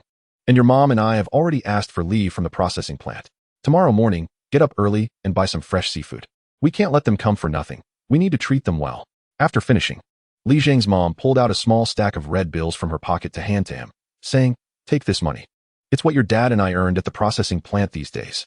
Li Zheng knew that his parents wanted him to use this money for buying supplies, so naturally, he refused, saying while shoveling rice into his mouth, "No need. Mom, I have money." "Money? Where did you get money? You're inviting so many classmates. What can you do with just a little money? You need to buy more." His dad Li Weimin glared at him, and Li Zheng could only helplessly confess, "I caught a dragonfish today. My pockets are bulging." "Dragonfish? You're not kidding me, are you? It's hard to find white fish in our Haluku Island fishing grounds. And you caught a dragonfish?" As veteran fishermen, Li Weimin and his wife knew the value and rarity of dragonfish, so they instinctively doubted him. Li Zheng continued to explain, "It wasn't in our fishing grounds. I went out to sea. Besides the dragonfish, I caught a lot of other fish too, white fish, mackerel, and others that will come in handy tomorrow." He pointed to the fish he had placed in a large basin in the corner of the yard. When Li Weimin and his wife looked over, they were indeed surprised to see such a catch. It had been a long time since they had seen so many fish brought in, let alone a dragonfish. "You child, the open sea is very dangerous. Why did you go alone?" His mom immediately expressed concern, while Li Weimin snorted but didn't say anything. Li Zheng explained, "I grew up on an island, and besides, with the electric boat, oars, it's much more convenient. There's not that much danger." After reassuring his mom, Li Zheng casually mentioned, "In the future, we might not even need to go out to sea. We can catch even more and richer fish right in our Haluku Island fishing grounds." Hearing Li Zheng mention the Haluku Island fishing grounds, Li Weimin and his wife sighed. The Haluku Island fishing grounds are not going to revive. They were so prosperous back in the day. Li Zheng first put away the dragon horn that had been soaking in the basin. It should have had enough effect after all this time. Then, he took De Huang and Wen Zhuangyuan up the back mountain to practice the divine dragon thunderstorm ritual. After some practice, Li Zheng not only felt a bit mentally fatigued, but his mastery of the divine dragon thunderstorm ritual also improved. And De Huang and Wen Zhuangyuan received another shower of spiritual rain. The next day, Li Zheng got up early, needing to head to the market to buy more seafood since so many people were coming. Relying on just the fish he had caught yesterday wouldn't be enough. Originally, with his ability to check the spiritual energy in the sea, Li Zheng could have gone out to see if he could catch more fish. But fearing he wouldn't have enough time, he decided to purchase instead. Since riding a bicycle turned out to be inconvenient, Li Zheng chose to walk to the market on the other side. With his current stamina, it was no trouble at all. Soon, Li Zheng reached the East Sea Town Market, heading straight for the seafood stalls. Many vendors here had gone out to sea to catch fish all night and brought their fresh catches to sell in the morning. Li Zheng found his acquaintance, third uncle. "These flower crabs look great. Pack them all up for me." "Oh, Zhengzi, are you having guests?" "All right, I'll pack them up for you and give you a 10 discount. "Thanks, third uncle." "Auntie, these clams look freshly dug up. I'll take them all." "Okay, it looks like you have many guests today. I'll pick the freshest ones for you." Knowing people has its perks, he didn't have to worry about buying anything stale. Afterwards, Li Zheng bought a lot of fresh seafood at the market, totaling about 30 to 40 pounds. filling his hands and spending nearly 1,000. Adding the fish he caught yesterday, it should be enough. Then, the family started to sort through the seafood in the yard, as they needed to prepare early to avoid rushing later. They spent a good 2 to 3 hours sorting through everything, and just as Li Zheng was about to take a break, his phone vibrated in his pocket. Li Zheng pulled out his phone to see it was Wang Hao calling. He answered immediately, and a mischievous voice came through. Zhengzi, my buddies and the main crew have arrived in East Sea Town. Where's your house? Hurry up and come to pick us up. Hearing this, Li Zheng smiled and said, just wait, I'll let the comrades know that reinforcements are on the way. After hanging up, Li Zheng told his parents and then hopped on his old bicycle, pedaling out. All the way, Li Zheng pedaled quickly and soon reached the East Sea Town market.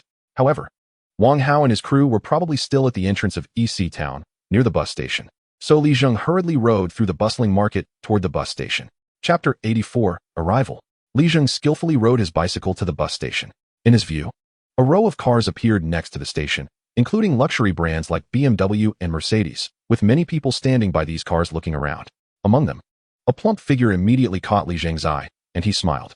This round figure, weighing about 200 pounds, was instantly recognized by Li Zheng as his college dorm mate and close friend, Wang Hao. In stark contrast to his nickname Rat, this guy's hefty build was indeed a bit surprising. Rat, Li Zheng called out from his bicycle.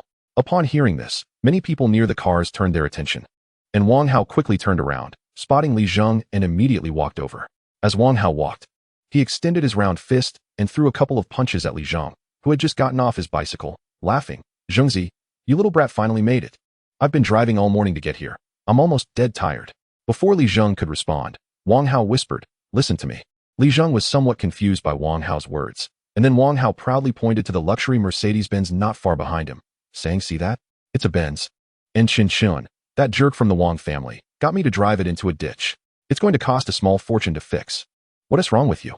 You've had your driver's license for a year or two, and you can still drive a car into a ditch? Oh, I did it on purpose. You're something else. Li Zheng immediately caught on. This guy really had a knack for being sarcastic. Then, Li Zheng looked behind Wang Hao, where the front bumper of the Mercedes was basically totaled, and the body had varying degrees of damage. Not far from the Mercedes, a young man dressed in trendy brands rolled up his sleeves, revealing an obviously expensive watch on his wrist. With a meticulously styled haircut and an air of superiority that naturally radiated from him. Upon seeing this person, Li Zheng's eyes flashed with displeasure. This guy was none other than Chin, who had always targeted him back in school. However, at the moment, Chin was looking at the damage on the Mercedes with a gloomy expression. Who told this kid to act all high and mighty and say he could drive casually? Now, after the accident, he doesn't want to take responsibility. Look at this, how embarrassing. Wang Hao said sarcastically, which made Li Zheng almost laugh. This guy was really something. Li Zheng, you came to pick us up on this old bicycle? This thing must be older than my grandpa. Yeah, we all drove luxury cars from Chin Xiao's family. And your bicycle is just too pathetic. Two flamboyantly dressed guys in the crowd started mocking Li Zheng. Li Zheng just glanced at them, completely ignoring them. These two were usually Chin's lackeys, and knowing that their master couldn't stand Li Zheng, they rushed to show their loyalty. At this moment, Chin noticed Li Zheng and his shabby bicycle, and his previously gloomy expression shifted to one of disdain. Looks like you're even worse than I imagined, huh? Then, Chin pretended to be generous and said to Li Zheng, why don't you get rid of that old bicycle? Want to try out my luxury car? In life, there are some experiences that you just have to try, right? This is a luxury car. Some people can't even afford to buy one in their lifetime. Although Chin's words seemed harmless, they were laced with mockery, implying that Li Zheng might never be able to afford those luxury cars behind him, let alone have the opportunity to experience them. Many people present showed slight embarrassment at this comment. Although it was aimed at Li Zheng, it inadvertently affected some others in the crowd. Li Zheng smiled faintly at this and was about to thank Chin for his kindness when another soft voice chimed in. Everyone has been on the road since morning and is a bit tired. Let's go to Li Zheng's house first. The speaker was Li Zheng's university class monitor, Zhou Qian. Li Zheng felt a soft gaze resting on him, which made him a little awkward. Fortunately, Wang Hao, who was standing beside Li Zheng, said at this moment, yeah, Zhengzi. Let's go to your house to rest first. I've been driving all morning, and my back is sore. At this time, the other classmates also expressed their agreement to go to Li Zheng's house first, effectively diffusing Chin's plan to mock Li Zheng. Clearly, Chin was not ready to give up on attacking Li Zheng. After giving a knowing glance to his two lackeys, they immediately caught on and spoke up. Why don't we go to the hotel first? Everyone has brought a lot of luggage, and it would be convenient to drop it off at the hotel first. Don't you all think so? Li Zheng's university classmates thought about it and agreed with this suggestion, and Li Zheng naturally wouldn't oppose it. Soon, The group arrived at the East Sea Hotel, the highest-rated hotel in Donghai Town. Li Zheng led the way into the hotel lobby, and the other classmates looked at the hotel's decor with astonishment, exclaiming, "I didn't expect such a high-standard hotel in this small town." Chen Chun and his two lackeys, observing the scale of the hotel, commented with amusement, "Just putting on a show. Yeah, how can this kid compare to you, Chen Xiao?" He.S. probably just gritting his teeth to pretend to be rich. "Don't worry, Chen Xiao. Later we'll make sure this kid Li Zheng pays up well. It'll be interesting if he can't keep up the pretense." Wang Hao then pulled Li Zheng aside and quietly asked him something. Li Zheng felt touched by Wang Hao's words and was about to say something when Chun Chen's lackeys started stirring trouble again. "Li Zheng, have you booked good rooms for everyone? We can't share a room with others. We need single rooms. We can't get used to standard rooms.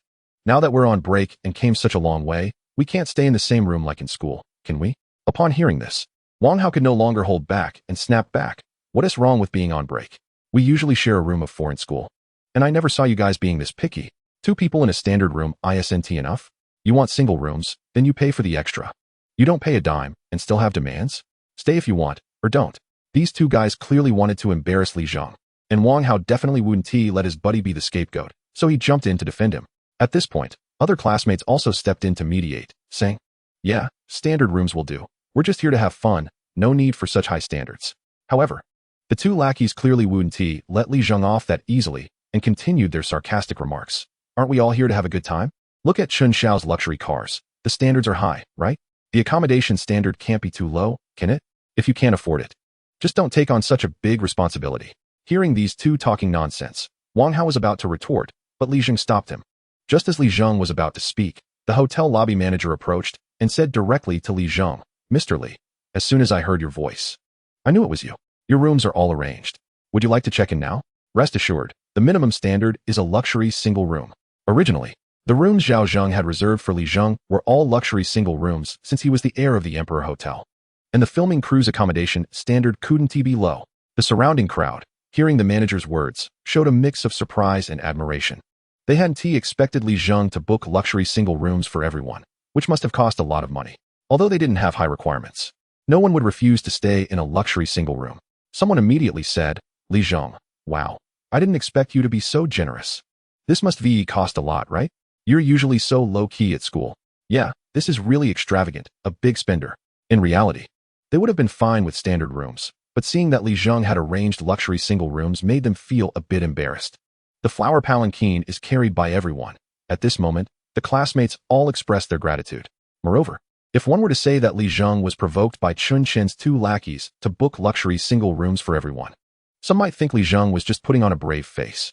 But now, the lobby manager said that Li Zheng had made the reservation in advance, which made sense. All the classmates expressed that Li Zheng is usually too low-key.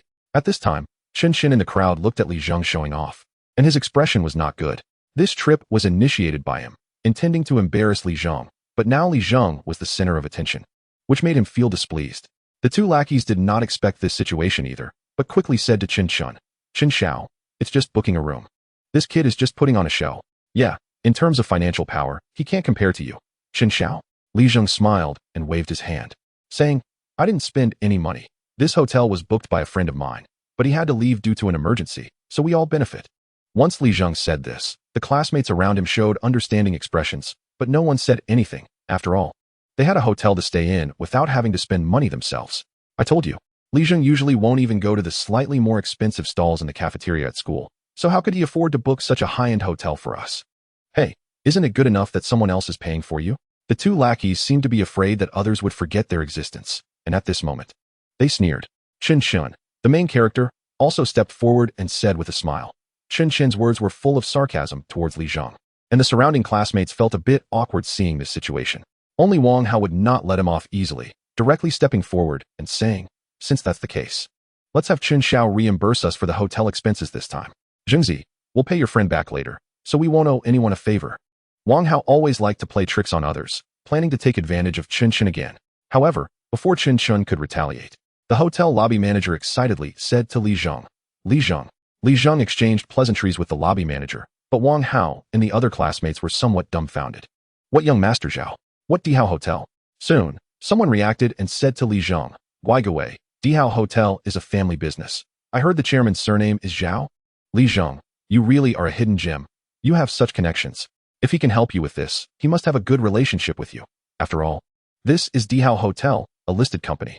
I was still hoping to intern at Dihao after school. The reputation of Dihao Hotel is quite prominent in the country, being a listed company, so Li Zheng's classmates had all heard about it.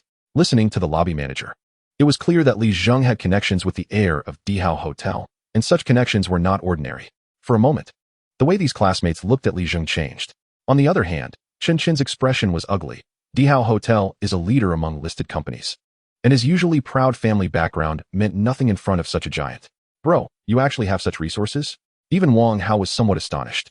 But Li Zheng waved his hand and said, we just met a few days ago. As for whether anyone believed his words, it was uncertain. Li Zheng was too lazy to explain, taking the room card from the lobby manager and letting Wang Hao distribute it. Soon, everyone received a room card for a luxury single room. In front of Li Zheng, a snow-white arm appeared, with 5 fingers like spring onions on a delicate palm. Where's my room card? You didn't forget me, right? The voice belonged to Zhou Qian, who had previously spoken up for Li Zheng. She was now looking at Li Zheng with beautiful eyes, seemingly with something else in her gaze, her graceful figure making it hard for one to look away. Her captivating curves were a sight to behold. Li Zheng awkwardly handed over the room card in his hand, saying, forget anyone, but I can't forget our class monitor. Just then, Wang Hao suddenly chimed in, glancing at the room card in Zhou Qian's hand, then using his unique voice to make an ambiguous remark. Oh, Zhengzi, you're really biased. Why is everyone else in a single room, but our beautiful class monitor gets a suite? The others present cast ambiguous glances at this, letting out a meaningful oh. For a moment, Li Zheng felt his face flush, and Zhou Qian opposite him also blushed. But she seemed to carry a hint of inexplicable delight. Then, Li Zheng quickly handed over another suite room card to Wang Hao, whispering, shut up, rat. Wang Hao chuckled and accepted the suite room card. These 2 suite room cards were originally for the wealthy siblings Zhao Ying and Zhao Zheng, so the standard was naturally higher.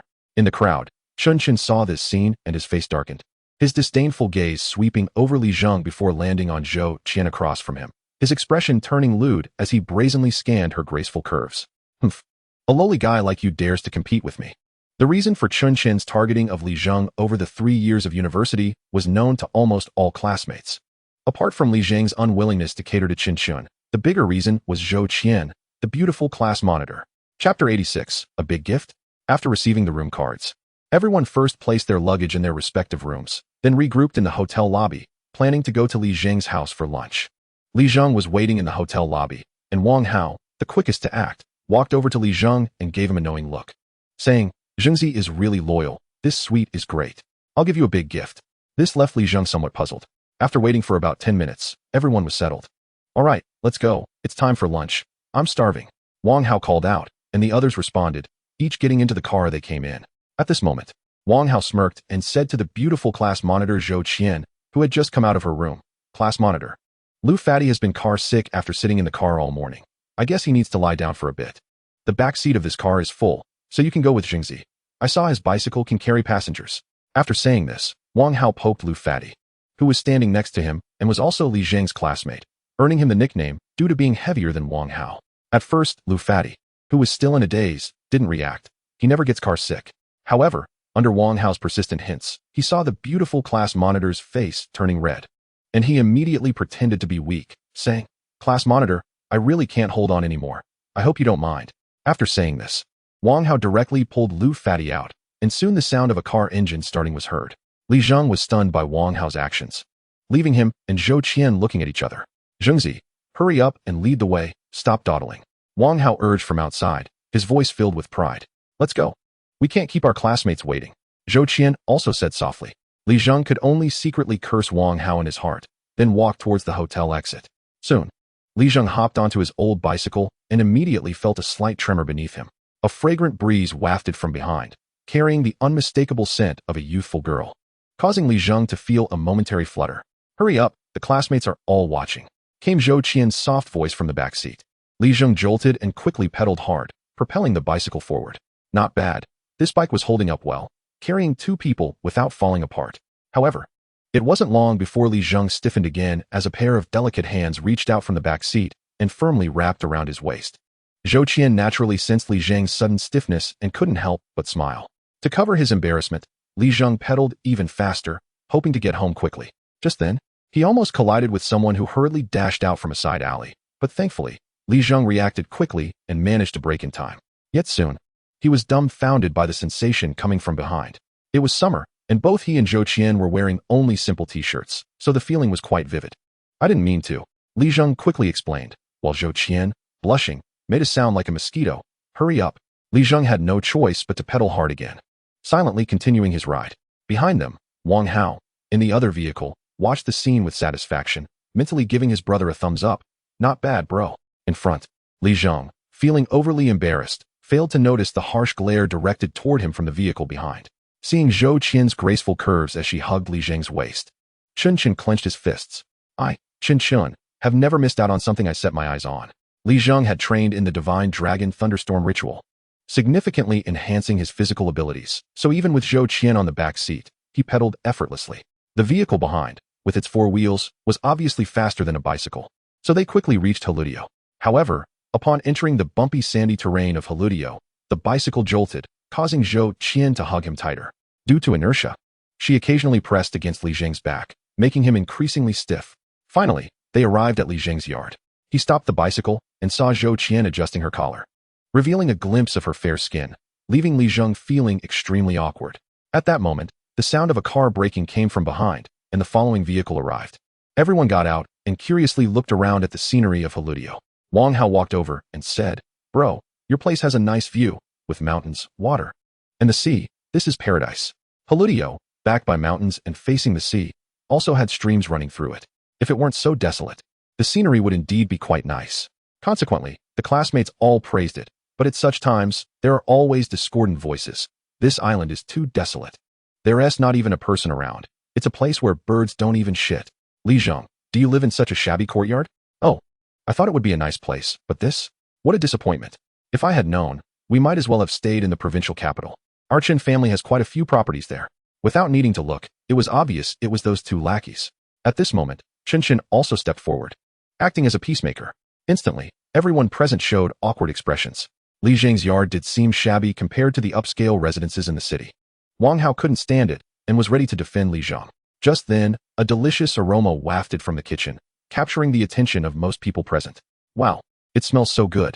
It's the scent of seafood. Wow, this smell is making my mouth water. I can tell it's delicious just from the smell. Li Zheng smiled and said, "What are you talking about? Am I supposed to hide it? This seafood is prepared for everyone. Let us go in and eat." After saying that, everyone rushed into the yard. Chapter 87. Was this taught in advance? Upon seeing the simple appearance of Li Zheng's yard, most people didn't think much of it. However, Chen Chen and his 2 lackeys directly displayed disdain. Previously, the so-called connections Li Zheng had shown off at the Donghai Hotel now seemed nothing but bluster. Chen, with this kid's family background, compared to you, it's like heaven and earth. Exactly, any asset of our Chen family could buy dozens of these shabby yards. The 2 lackeys spoke without lowering their voices, making sure everyone in the crowded yard could hear, causing many to show awkward expressions, and the atmosphere quickly turned cold. We're all classmates here, on a trip together. Let us not be so particular. Some sociable people tried to smooth things over, and others helped speak up, preventing the 2 lackeys from continuing. Meanwhile, in the kitchen, Li Weimin and his wife were focused on cooking seafood, soon bringing out several plates of seafood. To accommodate so many people, they even set up the large round table used for hosting guests during the new year, along with an 8 immortals table. With more than 20 people present, they could stand around the tables to eat. However, as soon as the seafood was served, the 2 lackeys, who had just settled down, began to make sarcastic remarks again. "Oh, isn't this the whitefish that costs just a few bucks a pound outside? And these mackerels, the quality is too low. Since when has our Chen family ever treated us to such low-grade meals? And these crabs, how are we supposed to share just this little bit? Are we each going to get a crab leg?" Hearing this, Li Weimin and his wife immediately enthusiastically said, "Everyone, please eat. There's more in the back. We can't fit it all in one pot. These are the most common homemade seafood from our island. We apologize if it's a bit humble. Just consider it a taste of something fresh." Others quickly chimed in. "Uncle, Auntie, don't be so polite. This is already quite generous." Wang Hao, Li Zheng's close friend, was even more enthusiastic, directly saying, "Uncle, Auntie, I'm a good buddy of Zhengzi from the upper and lower bunks. You can just call me Wang Hao. I'll help you serve the dishes." Unlike some people who eat for free and still complain, the 2 lackeys, who had been subtly mocking, looked even more displeased. Once all the seafood was served, the large round table and the 8 immortals table were filled to the brim with the seafood Li Zheng had caught, prepared in various ways by Li Weimin and his wife. After bringing the dishes to the table, the old couple left for the kitchen, refusing to join the table no matter how they were persuaded, insisting that Li Zheng should take good care of his classmates, leaving him helpless. Steamed flower crabs exuded a fragrant aroma. The whitefish was perfectly pan-fried to a golden crisp. Red braised mackerel and boiled shrimp were all present. However, even with all this, the two lackeys still couldn't keep their mouths shut, making sarcastic comments. This quality is a bit below my expectations. After driving for half a morning, if the food is not good, how can everyone be happy? Isn't that suffering? The atmosphere, which had warmed up, became awkward again, and many people present stopped their chopsticks that had been suspended in the air. The seafood that Li Zheng's family had served, although it didn't have any precious varieties, was quite abundant. However, everyone knew that this was a competition between Chen and Li Zheng, so no one spoke up for a moment. Although Chen didn't say anything, his expression said it all. He wanted to embarrass Li Zheng in front of everyone. Li Zheng had long been accustomed to dealing with nuisances, so he wasn't surprised or angry. However, Wang Hao was already furious. One thing can be tolerated. Two can be endured, but three is too much. These sons of bitches, coming to someone else's house for a meal and complaining about the food. If it weren't for living in modern society, they would deserve a beating. Just as Wang Hao's explosive temper was about to erupt, a crisp voice rang out in the room. If you love to eat, then eat. What are you pretending for? Many people were drawn to this voice, their expressions turning interesting. Previously, Li Zheng had always avoided Chen. Could it be that today they were going to have a showdown? Even Wang Hao was stunned. Could it be that someone was even more intolerant of these guys than he was? As for Li Zheng, he revealed a somewhat awkward expression. He was too familiar with that voice. How could he forget to send the scholar away first? At this moment, everyone in the room noticed something amiss. Li Zheng's voice wasn't like that, and Wang Hao hadn't spoken yet, so who dared to offend Chen's group? Soon, everyone discovered the culprit. It was a parrot. When they had entered Li Zheng's yard earlier, they had noticed the parrot, thinking it was just an ordinary pet and not paying much attention. But now, this parrot was spitting out insults, instantly capturing everyone's attention. Wang Hao was the first to get excited and said to Li Zheng, "Good one, brother. I was wondering why you had no temper today. Turns out you were hiding such a killer move. Look at those two pests' faces. They're green with anger. This is great." Chen's two lackeys saw that they were being insulted by a parrot in front of so many people, and they naturally couldn't take it. Anger surged, and one of them said directly, "Where did this stupid bird come from? So uncivilized? Who's the idiot? I'm your father." Suddenly, the atmosphere in the room became cheerful, and many people couldn't help but chuckle, but out of consideration for their classmates, they could only force themselves to hold back. However, Wang Hao didn't care about that and directly said sarcastically, "Hey, even the parrot can see who the idiot is. Why can't some idiots realize it themselves?" The faces of the two lackeys turned even darker, and Wang Hao leaned closer to Li Zheng and whispered, "Brother, honestly, did you train it beforehand? This bird is amazing. Where did you get it? I want one too." Chapter 88, Breaking Defense. Li Zheng felt a bit helpless. He had never taught the scholar those words. Moreover, after soaking in the spirit rain a few times, its intelligence seemed to be getting higher and higher. How could it start spouting off on its own? The two lackeys had already been publicly scolded by a parrot, and with Wang Hao's sarcastic remarks, they completely lost their composure. Wang Hao, who weighed nearly 200 pounds, was not to be trifled with, so they directly turned their attention to the scholars standing on the wall, throwing down their chopsticks and sneering at Li Zheng. What kind of person raises what kind of bird? Poor mountain and evil water give rise to bad people, so uncivilized. What kind of trash is this? After saying that, they picked up a bowl and smashed it against the wall of Li Zheng's yard. With a loud crash, the bowl shattered into pieces against the wall. The scholar, being quick-witted, naturally dodged and immediately scolded, "Unfilial son." Wang Hao beside Li Zheng was almost laughing out loud. His brother's parrot was hitting every nerve. Sure enough, the two lackeys' faces turned even darker, and they stood up, clearly ready to confront the scholar. The classmates around them saw this and hurriedly advised, "Forget it, forget it. Why bother with a bird while eating? Yeah, this is Li Zheng's house. Let's not make it too embarrassing. We are all classmates." As the class monitor, Zhou Qian couldn't stand it anymore and directly said to the two of them, "I was trying to consider everyone's friendship, but you guys are really pushing it." Li Zheng, who had initially wanted to ignore Chen's group, snorted coldly at this moment. In rural families, breaking someone's bowl during a visit could lead to lifelong grudges. Moreover, these two had repeatedly embarrassed him. Did they really think he was a clay Buddha?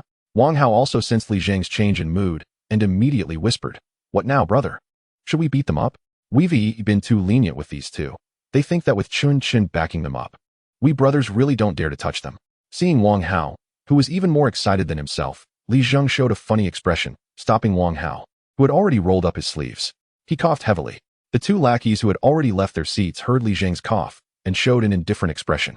They usually followed Chen Shun and had often targeted Li Zheng, who had always taken an avoiding attitude, so they naturally wouldn't take Li Zheng seriously. He was just a poor kid from an island. As long as he wanted to continue mixing in school, he had to obediently endure. However, these two guys completely misunderstood. They thought Li Zheng's cough was dissatisfaction with their behavior. After Li Zheng's cough, a yellow shadow sprang out from the corner of the yard. This fellow De Huang was very clever now. He didn't even need Li Zheng to directly instruct him. With just a cough, he knew what to do. The two guys who were aggressively approaching the scholar soon saw a yellow shadow in front of them, which quickly transformed into a grinning dog face, instantly startling them. Before they could react, De Huang had already directly knocked them down. De Huang's strength was considerable, and these two guys were not particularly strong. Plus, they were caught off guard, feeling a tremendous force hit them like a cannonball, knocking them over. After knocking them down, De Huang's show-off nature re-emerged. He first pretended to howl like a wild wolf. Hearing this sound, everyone present was startled, especially the two guys who had been knocked down by De Huang. If this thing wasn't a mutt but a wolf, they would be doomed. Immediately, the two were half paralyzed, trying to crawl back. But De Huang wouldn't let them off so easily. He unleashed a set of mutt punches, raining down blows on the two lackeys' heads. For a moment, the classmates in the yard witnessed a dog continuously swinging its paws down onto the two lackeys' heads, and it was really hitting them. A series of screams echoed through the yard. The two guys' heads visibly swelled up, turning into pig heads. Chen Xiao, save me. At this time, the two lackeys remembered their savior, Chen Shun, and quickly shouted for help. Beside them, Chen Shun could no longer sit still and stood up, shouting at Li Zheng. What do you mean by this, Li Zheng? We're all classmates. Is this how you treat your classmates? Hurry up and let your stinky dog get lost. Li Zheng looked at Chen Shun, who still had a high and mighty expression at this point, and couldn't help but smile. Just a moment ago, when these two guys were constantly mocking and ridiculing him, Chen Shun didn't say a word. Now, with his underlings getting beaten by De Huang, he suddenly stood up to talk about friendship and camaraderie, which made Li Zheng want to laugh. So Li Zheng casually remarked, De Huang is not some stinky dog. At that moment, De Huang, who was demonstrating his earth dog fist, heard this exchange. How could De Huang, the great lord, be called a stinky dog? Instantly, he stopped his moves, and his aura changed completely, exuding a fierce and menacing vibe. His jaw jutted out, revealing sharp and deadly teeth. He let out a roar towards Chen Shun that was far more intimidating than the earlier show-off's howl. Chen Shun, just a rich kid, had never experienced such a situation. De Huang's fierce demeanor was even more terrifying than the fiercest wild beast on TV. Moreover, De Huang didn't have the habit of talking nonsense before attacking. He directly approached Chen Shun, stepping over the faces of the two guys he had just beaten. At this moment, Chen Shun, with his silver gunwax head, panicked and started retreating, his gaze fixed on the advancing De Huang. But he shouted, Li Zheng, what do you want? Hurry up and make it stop. At this point, Chen Chen's voice was no longer as firm as before. Anyone could hear the fear in it. De Huang let out another imposing sound, then pretended to pounce. Seeing this, Chen Chen couldn't care less anymore and hurriedly retreated, ending up sitting on the ground in a panic. The real sense of intimidation brought by De Huang's ability to confront a wild wolf head-on was not fake. De Huang had leaped into the air, and Chen Shun could only instinctively raise his hands to block. As he watched those gleaming sharp teeth shining ominously in his line of sight, Chen Chen's heart tightened, and a certain nerve seemed to relax, releasing a warm flow. All right. Li Zheng saw this scene and immediately called off De Huang's actions. He hadn't expected that Chen Chen's psychological resilience would be so poor, even worse than his two underlings. Seeing this situation, Li Zheng also lost interest. Chapter 89, Embarrassment. Under He Fan's command, De Huang halted midair and landed steadily on the ground. Most critically, after landing, he whimsically sniffed the air and displayed a human-like, disdainful expression. Wang Hao, who was beside Li Zheng, couldn't hold back anymore and gave Li Zheng a thumbs up. The other people present, witnessing this awkward scene, were also at a loss. Chen Shun had actually been scared to the point of wetting himself in front of so many people by a dirt dog. You two useless dogs, what are you still doing? Hurry up and help me up. Having escaped the deadly threat of De Huang, Chen Shun realized he had wet himself, especially in front of so many people, and immediately lost face. He could only shout angrily at his two moaning underlings. Li Ming and Yao Hao, who had been beaten senseless by De Huang's earth dog fist, were so dizzy they couldn't even tell where they were. But upon hearing Chen Chen's shout, they quickly snapped to attention, enduring the pain as they got up from the ground and walked towards Chen Chen. Upon reaching Chen Chen's side, the two of them smelled the damp odor in the air, but they couldn't show it in front of Chen Chen and could only help him up first. What are you still hesitating for? Let's go? Chen Chen shouted angrily. Having lost such a huge amount of face, he couldn't stay any longer. Li Ming and Yao Hao immediately helped Chun Chen out, and soon the sound of a car engine starting came from outside as the three of them drove away. Everyone, continue eating, don't mind these things. If you don't eat soon, it'll get cold. Seafood that's cold isn't good, Li Zheng called out to the remaining classmates. After experiencing the earlier awkward moment, everyone finally reacted, and with the troublesome trio gone, the atmosphere in the room became harmonious again. The seafood provided by Li Zheng was indeed delicious, especially the mantis shrimp, white grouper, and white-scaled fish, all of which had been soaked in Longjiao water overnight. The quality was comparable to those ordinary high-end seafood, allowing Li Zheng's classmates to feast heartily. Meanwhile, Chun Chun and the others drove away in a panic. Young Master Chun, where are we going now? The two underlings tentatively asked. Chun Chun, furious, replied, You fools, first to the hotel, I need to change my clothes. The two underlings quickly shut their mouths, not daring to say anything more, as they knew Chun Chen's temper. Meanwhile, Li Ming and Yao Hao, whose faces were swollen like pig heads, could only wait outside. After a while, Chun Chen finally changed into new clothes and came out. What should we do now? Young Master Chen, that Li Zheng is really too arrogant. That guy must have the guts of a bear and the courage of a leopard. We have to teach him a good lesson. This guy doesn't even put you, young Master Chun, in his eyes. Listening to these two, for some reason, an image of that fierce dirt dog appeared in Chun Chen's mind, and for a moment, he unconsciously tightened his legs. To hide his state, Chun Chen scolded. Teach him a lesson? How do we teach him? Can you two beat that dirt dog, or can you handle Wang Hao, who weighs nearly 200 pounds? Upon hearing this, Li Ming and Yao Hao recalled how they had been beaten into a state of confusion by that dirt dog, and a sense of dread arose in their hearts. Then we can't just let Li Zheng off the hook, right? Chun Chen's eyes revealed a fierce glint. He still had connections and influence in the provincial city, enough to make Li Zheng unable to establish himself there. Good, young Master Chun. After listening to Chun Chen's orders, Li Ming and Yao Hao immediately understood what he meant. Look at this kid, with his family background and that rundown courtyard. He must have splurged all his savings just to show off. Let us see how he continues to pretend. Young Master Chen, we'll go handle it right away. After saying this, the two underlings rubbed their heads, which were still sore from the beating, and walked out of the Donghai Hotel, while Chun Chen stayed behind, waiting for news from them. Facing Chun Chen's questioning, Li Ming and Yao Hao said nonchalantly, upon entering Hulu Island. We ran into a group of people who were posting notices everywhere. After asking around, we found out that Hulu Island and the surrounding fishing grounds had all been sold off. Recently, they were bought out, and all the original residents of the islands have to relocate. This Li Zheng, acting so pretentious in front of us. Now he doesn't even have a place to live. Let us see how he continues to act tough. Upon hearing this, Chun Chen's face revealed a playful expression. Beside him, Li Ming and Yao Hao continued, Young Master Chun, we can't miss such a good show. Let us hurry and see that kid's face when he realizes. Right now, while those delivering the notices hadn't reached Li Zheng's house yet, they should hurry over to catch a good show. After hearing this, Chun Chen immediately made a decision. After speaking, the three of them left the Donghai Hotel and drove towards Haludio. Once they entered Haludio, they saw the group of people delivering notice letters. Since there were not many residents on Haludio, just a few households, and they were all scattered, these people had to deliver them one by one. Li Zheng's house was deep within Haludio, so these people had not yet arrived at Li Zheng's place.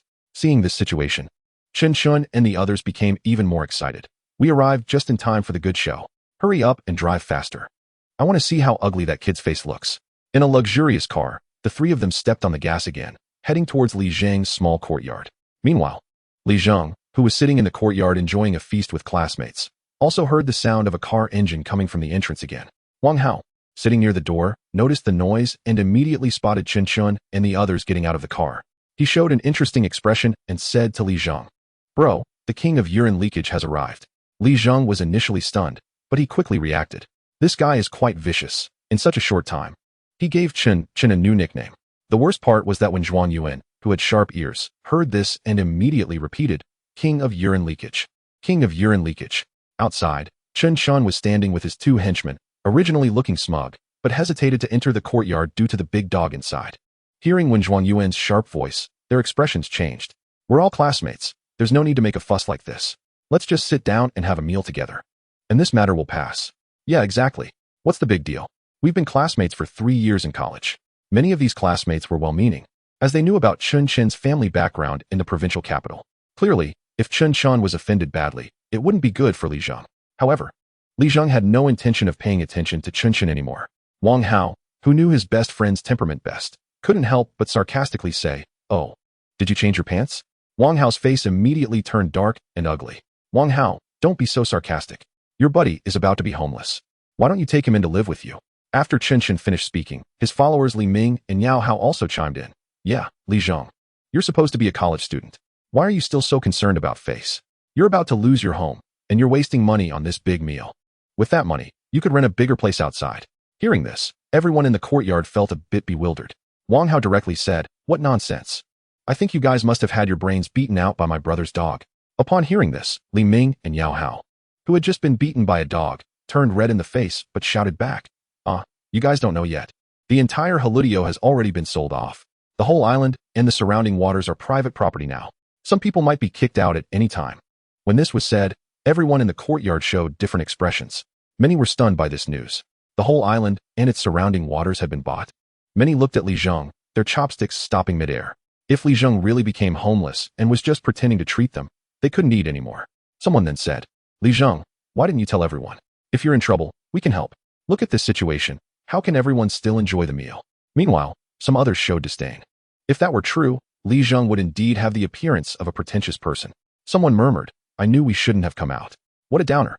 It would have been better to let Chen handle it. Why show up and not see the difference? Just lie down and do nothing. Wang Hao heard these words and was naturally furious, but he didn't have time to deal with these two-faced people. He turned to Li Zheng and asked quietly, bro, what's going on? Meanwhile, Zhou Qian not far away also looked at Li Zheng with concern. Li Zheng gestured for Wang Hao to be patient. Outside, Chen's two henchmen were again mocking Li Zheng. What year is it? And there are still people who don't know their own class, trying to act tough. And now it's a joke. To him, as long as he could showcase the gap between himself and Li Zheng, spending a little money was nothing. After Li Ming and Yao Hao finished speaking, they noticed something in the corner of their eyes and immediately gestured to Chen. Chen, look. Chen turned around and saw a group of people with relocation notices finally walking towards Li Zheng's courtyard. He immediately revealed a smug expression, looking at Li Zheng in the courtyard with a sidelong glance. Seeing the calm expression on Li Zheng's face, Chen couldn't help but sneer inwardly. It's still pretending at this time, poor loser. Soon, the group arrived at Li Zheng's door. Everyone in the courtyard had different expressions as they saw this group. It seemed that Chen wasn't lying. They had indeed seen the relocation notices in this wave of people's hands. Someone was about to be homeless. Li Ming and Yao Hao said mockingly, but this group was clearly government officials. The leader looked at the three standing outside the courtyard with a strange expression, then changed to a warm demeanor and walked into the courtyard. Greeting, Mr. Li, we meet again. Li Zheng also walked out and shook hands with the leader. He recognized that this person was the head of the Maritime Bureau responsible for the sale of state-owned land resources. Li Zheng didn't expect the Maritime Bureau to act so quickly and said, Director Wang, how come you personally came to deliver the relocation notice? Everyone around looked at this scene with various expressions. Outside, Chen sneered, putting on a show? But then, Director Wang's next words surprised everyone present. He said with a beaming smile to Li Zheng, look at what you're saying. Our government agencies are here to serve the people. Mr. Li, you made a big move by purchasing the entire Haludio and the attached fishing grounds. To be honest, you helped us solve a big problem and made a contribution to the country, so we should be diligent. The other families on the island have already been notified, and as long as the compensation is in place, they are happy to move. Upon hearing this, everyone present was stunned, all eyes turning to Li Zheng. Wang Hao was so excited he nearly broke his chopsticks. As for Chen and his two henchmen outside, they were also dumbfounded.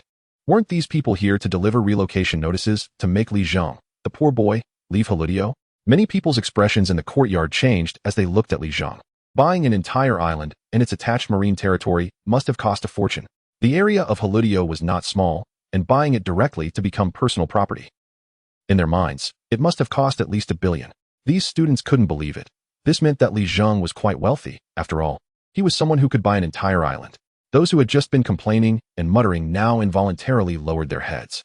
And the ones with the most peculiar expressions were Chen and his two companions outside. They had just ridiculed Li Zheng for being kicked out of Hulu Island. And now he had bought the whole island. Wasn't this a slap in the face? Chen and the others only felt a fiery pain on their faces. The section chief Wang, responsible for state-owned land resources, had originally come to deliver a relocation notice. Upon arriving at Li Zheng's home, he recognized him at a glance. So there was no need to issue any relocation notice. He just came in to say hello, as Li Zheng was basically like a savior to him. Without Li Zheng, who knows how long it would take to deal with this piece of land on Hulu Island. The atmosphere in the room was indeed a bit strange. After years of mingling in the officialdom, Wang could naturally sense this, so he decided to say a few polite words to smooth things over. Mr. Li, are you entertaining guests? I believe your friends, being young talents like yourself, are all outstanding youths of our great motherland. I won't disturb you any further. After saying this, he took his leave from Li Zheng and left with his subordinates. This left a group of stunned classmates in the room. Wang Hao was the first to react, excitedly saying, Zhengzi, that's impressive. You can even afford to buy an entire island. You really are something. Some people rely on their family's influence, pretending to be this and that, but you are definitely on a different level. The others chimed in, saying to Li Zheng, you're amazing. You don't show off at all. If you were any more modest, it would be too hypocritical. You should help us out sometime. Yeah, buying an entire island is just too extravagant. I can't even imagine it. It seems that you are the richest in our class. You've been fooling us for 3 years. Is this what a wealthy person's low-key life looks like? Regardless of whether the crowd was familiar with Li Zheng or just trying to flatter him, there was no doubt that in their minds, Li Zheng had become an implicit low-key rich man. Young Master Chen, why don't you buy an island too and take us all to have some fun? But remember, if you can't afford it, don't pretend to be a big shot. Wang Hao was undoubtedly a master at annoying people. Outside, Chen Chen's face had turned heavy as if it were about to drip water. Originally, he had come to make things difficult for Li Zheng and enjoy a good show. But the result was that he was the clown instead. This made him feel utterly humiliated. He turned and walked toward the luxury car he had arrived in. Behind him, Li Ming and Yao Hao immediately said, Chen Xiao, aren't we going to take the car keys? Hearing this, Chen Chen wished he could strangle these two idiots. It was already embarrassing enough. Bringing up the car keys now would only make him look more like a clown. Fortunately, these two guys were smart enough to see that Chen Chen's expression was off, and they quickly got into the car, keeping their mouths shut. Earlier, they felt a bit embarrassed about eating the seafood at Li Zheng's place, but now that they knew he could afford to buy an entire island, they naturally adopted a mindset of wanting to befriend the wealthy. Bro, turns out you're so rich, you're not being loyal to your friends. Keeping it a secret from me. But why are you still keeping the class monitor at arm's length? Everyone could see that Zhou Qian clearly had feelings for Li Zheng. But due to his family background, Li Zheng focused solely on studying and felt unworthy of her, so he had never shown any indication. Wang Hao, being Li Zheng's close friend, naturally knew the reason why his brother had never shown interest in the beautiful class monitor Zhou Qian. But now that Li Zheng could afford an island, that excuse was no longer valid.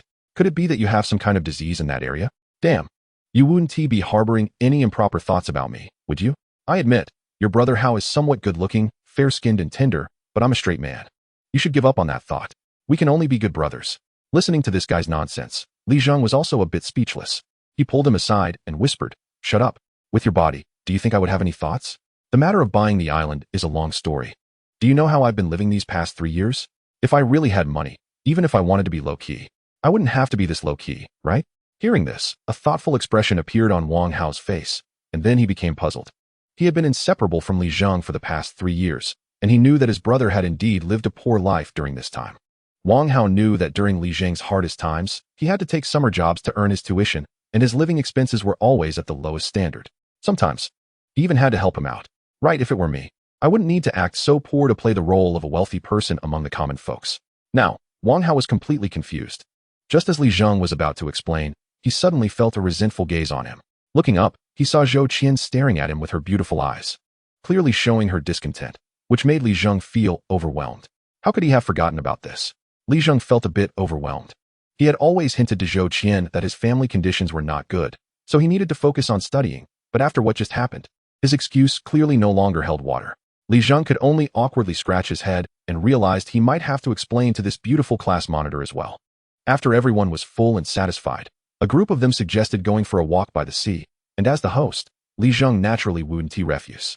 So, they all went toward the beach, walking in pairs or small groups, enjoying the impoverished coastal scenery of Hulu Island. Although there wasn't much to see, taking a walk by the sea after a meal and feeling the sea breeze was still quite pleasant.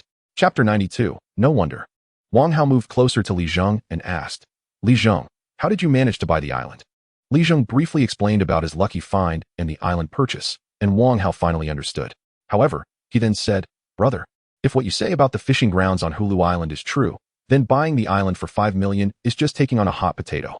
If it's to preserve your home, it's really not worth it, with that 1 million down payment for the island. You could buy a house in our provincial capital. Wang Hao's words also carried a hint of worry, but at this moment, Li Zheng patted Wang Hao on the shoulder and said, Don't worry. I, Li Zheng, have never fought a battle without confidence. Just wait. The fishing grounds on Hulu Island will be restored to its former prosperity in the shortest time possible. I'm counting on this fishing ground to get rich. Hearing this and seeing his brother's confident expression, Wang Hao smiled and scratched his head. Li Zheng really hadn't done anything impulsive. Just as he was about to say more, a gentle voice came from behind. Wang Hao, I need to talk to Li Zheng. The class monitor's orders were not to be disobeyed, so Wang Hao said, you two chat. I'm off. He ran ahead to join those classmates who were playing in the water. Li Zheng secretly cursed this guy for being ungrateful, and he could only muster the courage to walk alongside Zhou Qian by the sea. Aren't you going to explain things to me? Zhou Qian said softly beside him. Li Zheng felt a headache coming on. The inevitable had arrived. He could only brace himself and say, you saw the conditions at my home. I really can't afford to be distracted by other things. But how do you explain buying this island? There was no way around it. Li Zheng could only repeat the excuse he had just told Wang Hao, and then he said, I'm really not a rich man, right now. I still owe the Maritime Bureau $4 million for the island purchase. I have to work hard to pay off my debts. Li Zheng tried his best to distance himself from the title of a young rich man. Not only did he say he wasn't one, but even if he were, he wouldn't be like Qin Xian, who acted pretentious and seemed afraid others wouldn't know how wealthy he was. At the same time, Li Zheng was clarifying that what he had said to Zhou Qian back in school wasn't a lie. He really was so poor he could only drink cold water. And he had no thoughts of dating at that time. Zhou Qian, listening to Li Zheng, fell into a long silence. Li Zheng thought he had passed the test. Feeling Zhou Qian's breath beside him, the sea breeze carried a faint fragrance from her that was very pleasant. For some reason, Li Zheng suddenly remembered Su Qingzi, whom he had met at the market that day. Compared to Su Qingzi, who exuded a mature charm, Zhou Qian was a completely different style, more like a fresh peach, radiating youthful energy.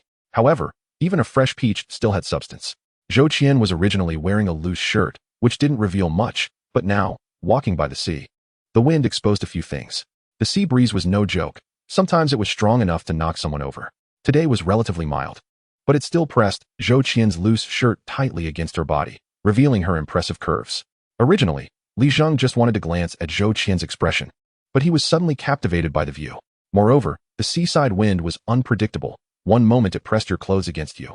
The next it would rush in through the gaps and puff them up. As Li Zheng's gaze shifted, he just happened to see Zhou Qian's loose shirt billow up, revealing a large expanse of fair skin and a deep curve, nearly making his eyes pop out. At that moment, Li Zheng also recalled how he had felt when he carried Zhou Qian on his bike to Hulu Island, and he couldn't help but mutter, no wonder. What are you looking at, pervert? Originally lost in thought, Li Zheng was suddenly jolted awake by that voice, feeling awkward. He could only muster up a shameless attitude and blurted out, the wind is too strong. It's making me squint. Saying this, he hurriedly pretended to rub his eyes. But his awkward expression and clumsy movements had already given him away. Zhou Qian, seeing Li Zheng like this, found it amusing. She pressed her hands tightly against her chest to prevent the damn sea breeze from exposing her.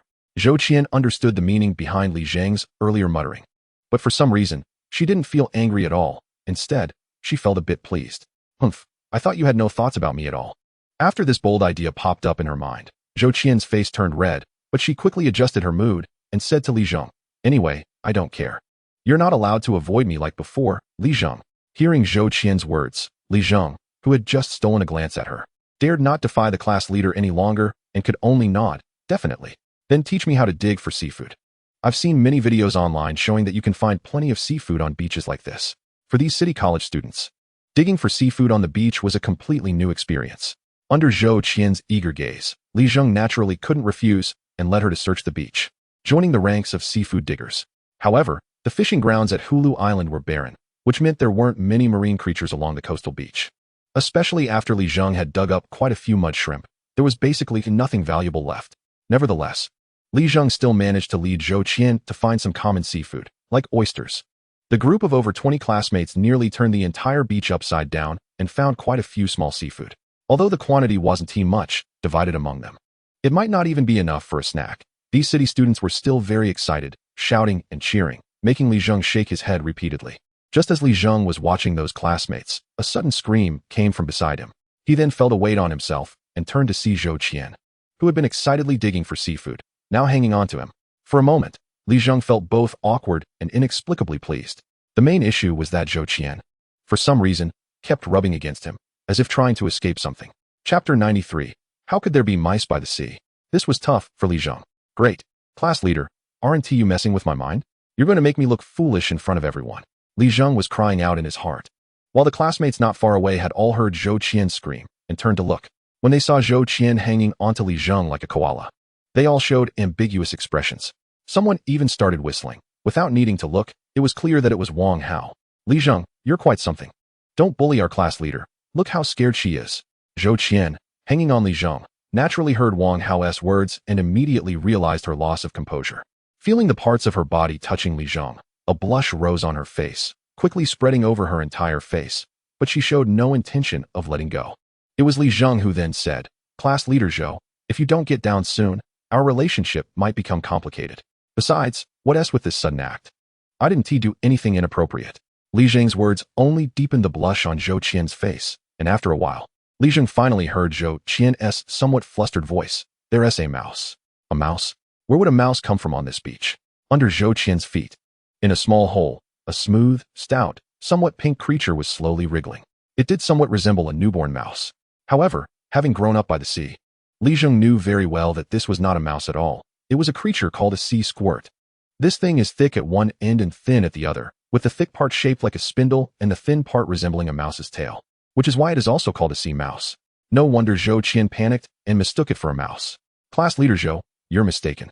This is a sea squirt, not a mouse. It won't bite. If you don't get down, I might never clear my name," Li Zheng said helplessly. Zhou Qian was clearly still skeptical about Li Zheng's claim that the creature was a sea squirt, but it was his last statement that finally made her willing to climb down from him. "Then you move aside. I'll get down. I'm scared." Zhou Qian was genuinely afraid of the sea squirt. Since it could be mistaken for a mouse, it clearly wasn't something that looked pleasant. So even though Li Zheng repeatedly emphasized that it wasn't a mouse, Zhou Qian still wouldn't dare to come down. Li Zheng had no choice but to carry Zhou Qian and take 2 steps to the side. However, with that movement, the huge inertia of their bodies caused Zhou Qian, who was hanging on him, to sway up and down. This swaying made Li Zheng suffer immensely. He had to suppress the heat rising within him and quickly took 2 steps to let Zhou Qian down. Once she was down, the redness that had spread to her neck clearly indicated that she had also sensed the unusualness of the moment. However, still in shock, Zhou Qian immediately fixated her gaze on the thing that resembled a rat, which she had just dug out. It was precisely because she had suddenly uncovered this sea whip that she had been frightened enough to jump onto Li Zheng. In an attempt to cover up the embarrassment, Li Zheng squatted down and dug out the culprit, the sea whip, and casually threw it into the sea not far away. At that moment, Zhou Qian boldly asked Li Zheng, who helplessly replied, "It's nothing." Hearing this, Zhou Qian showed an embarrassed expression, while Li Zheng continued, "Moreover, this sea whip contains a toxic substance, and it's not edible." Upon hearing this, Zhou Qian finally appeared to understand. While Li Zheng pretended to search for seafood on the ground, intending to pass it off as nothing. Just then, Wang Hao, that little rascal, ran over and said, "Class monitor, Zhengzi, let us go play in the water. It's no fun with fewer people." As he spoke, Wang Hao pulled Li Zheng, intending to drag him to the water's edge, where the other classmates had already started playing, clearly having abandoned the seafood digging activity in favor of splashing water at each other. Seeing everyone having fun, Zhou Qian also showed a desire to join in and said to Li Zheng, "Let us go." Now that Li Zheng was in an awkward position, being pulled by Wang Hao and with Zhou Qian staring at him, he could only brace himself and stand up, though his body felt as if it were a boiled shrimp. Wang Hao, puzzled, asked, "Zhengzi, what is going on? Why are you walking hunched over?" As expected, Wang Hao had no idea what questions were appropriate to ask. Li Zheng could only make up an excuse, saying, "I just got my back strained by the class monitor. I need to take it slow." Hearing this, Wang Hao patted his chest proudly and said, "I'm just saying, bro, you really need to work on your physique. Our class monitor isn't that heavy. How could you strain your back so easily? Look at me, I'm fit." Zhou Qian, listening to Li Zheng's words, first showed a hint of concern, but then noticed his expression, which bore no sign of pain from a strained back. Suddenly, Zhou Qian's mind wandered back to the moment when her body was tightly pressed against Li Zheng's, and her face flushed, as if she understood something. After glancing at Li Zheng, a hint of amusement flashed in her eyes, and she quickly said, "You guys go play. I'll stay here and keep him company." Hearing this, Li Zheng felt like kicking Wang Hao, thinking, "What do you mean by understanding?" Chapter 94. Hurry up and get started. Once Wang Hao walked away, Li Zheng finally relaxed, and Zhou Qian, well aware of Li Zheng's current situation, sat beside him with her arms crossed, covering her key body parts tightly, which made Li Zheng feel quite awkward. How could he still face the world? Fortunately, with his superhuman willpower, Li Zheng quickly dismissed the physical embarrassment and stood up, saying to Zhou Qian, "Let us go, class monitor, let us join in and have some fun." Seeing Li Zheng standing up straight, Zhou Qian's beautiful eyes flickered as she thoughtfully remarked, "Your back seems to be healing quite quickly." Li Zheng couldn't help but notice the hidden meaning in Zhou Qian's words, and his face turned red with embarrassment. However, at that moment, Zhou Qian lightly laughed and ran ahead to join the others playing in the water. Li Zheng could only follow behind. And when Wang Hao saw Li Zheng and Zhou Qian join the group, he led the others in teasing them, surrounding the newly joined duo. For a while, Zhou Qian and Li Zheng could only lean on each other. During the intense antics, Zhou Qian directly grabbed the hem of Li Zheng's shirt and hid behind him. Sometimes, the movements became so intense that they inevitably pressed against Li Zheng's back, causing him to groan inwardly, fearing that his back might strain again. Fortunately, after a while, everyone's energy was nearly spent, marking the end of the water battle. Li Zheng's father, Li Weimin, not only was an excellent fisherman but also an experienced hunter. Hearing that Li Zheng's classmates were coming, he had gone up the mountain to set traps, resulting in a good harvest. Li Zheng's classmates all expressed their gratitude, and his mother reminded him, why don't you pick some grapes for your classmates to eat?" Li Zheng suddenly remembered that although he had sold 100 pounds of ice crystal grapes to Zhao Zheng, there were still some left, enough for everyone. So, he immediately went to pick all the remaining ice crystal grapes. The group, who had just been playing by the sea, were thirsty and delighted to see the layer of frost on the surface of the grapes. Wang Hao was particularly unrestrained, taking the lead in tasting them and immediately being captivated by their flavor, exclaiming, "Bro, what kind of grapes are these? They're unbelievably delicious." The other classmates also started tasting the ice crystal grapes, all expressing their amazement. "Li Zheng, you're something else. A rich person is indeed a rich person. Even the grapes they eat are better than ours. Dude, these grapes taste even better than those overpriced high-end grapes in the market. One bite, and it's refreshing all the way to my stomach. It's so quenching." Li Zheng naturally knew the taste of his ice crystal grapes, and didn't want to explain too much. He could only encourage his classmates to eat more. By the time dinner came around, Li Weimin and his wife brought out the prepared wild rabbit and mountain chicken, and everyone enjoyed a hearty meal, feeling satisfied. After dinner, everyone bid farewell to Li Zheng. "Zhengzi, look at that Chen Shun. He really can't handle it." On the way to see everyone out, Wang Hao pulled out his phone and handed it to Li Zheng. Looking at it, Li Zheng saw that it was a message from Chen Shun in their class group. "So, bro, are you going?" Wang Hao was eager to go and said to Li Zheng. Li Zheng naturally shook his head and replied, "I just got this fishery, and there's a ton of work to do. Besides, I can't get along with Chen Shun. Why would you want to go? Aren't you afraid they won't welcome you?" Wang Hao grinned and said, "Of course I'm going. Your bro definitely has to go. Chen Shun isn't that generous. He didn't say I couldn't go, so why shouldn't I? When the time comes, I'll make a killing off him." Wang Hao had a cunning look on his face, making Li Zheng find it hard to stifle a laugh. Wang Hao had always been a little mischievous during their 3 years in college, and his ability to deliberately drive Chun Chen's Mercedes into a ditch was proof enough. At that moment, the other classmates also awkwardly said to Li Zheng, "They can see the relationship between Chen Shun and you, and they don't want to offend a rich second generation like him." Li Zheng naturally had nothing to say and candidly replied, "It's fine, as long as everyone eats well, drinks well, and has fun. The main issue is that Haludio really doesn't have any scenery to visit, and the fishery resources are quite poor. Otherwise, Li Zheng could consider taking his classmates out to sea for an experience. Now that Chen Shun is available to take over, Li Zheng is more than happy about it." Once everyone was almost on the bus, Zhou Qian turned to Li Zheng and said. After saying that, Zhou Qian turned and got into the Mercedes-Benz driven by Wang Hao, and the group set off towards Donghai town. Li Zheng then turned and entered his own yard, helping his parents clean up the leftover food. That big yellow dog had struck gold today, with a pile of leftover bones, and it was eating happily as if it were the new year. After his parents finished tidying up, they hurried out again. They had already taken a day off, and after finishing the household chores, had to rush to the processing plant to work. Watching his parents' hurried backs, Li Zheng silently thought, the Haludio fishery must be developed quickly. Then, Li Zheng went back to his backyard and began his routine practice of the dragon thunderstorm ritual. After finishing his practice, he finally descended the mountain to rest. The next day, Li Zheng got up early, washed up briefly, and headed towards the seaside.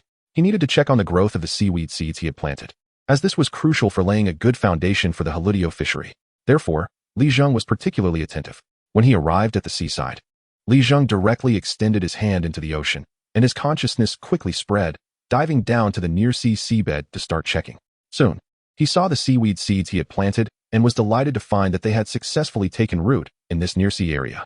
Although the seaweed had not yet grown, Li Zheng's consciousness had already seen the roots sprouting from these seeds through the power of the dragon's horn.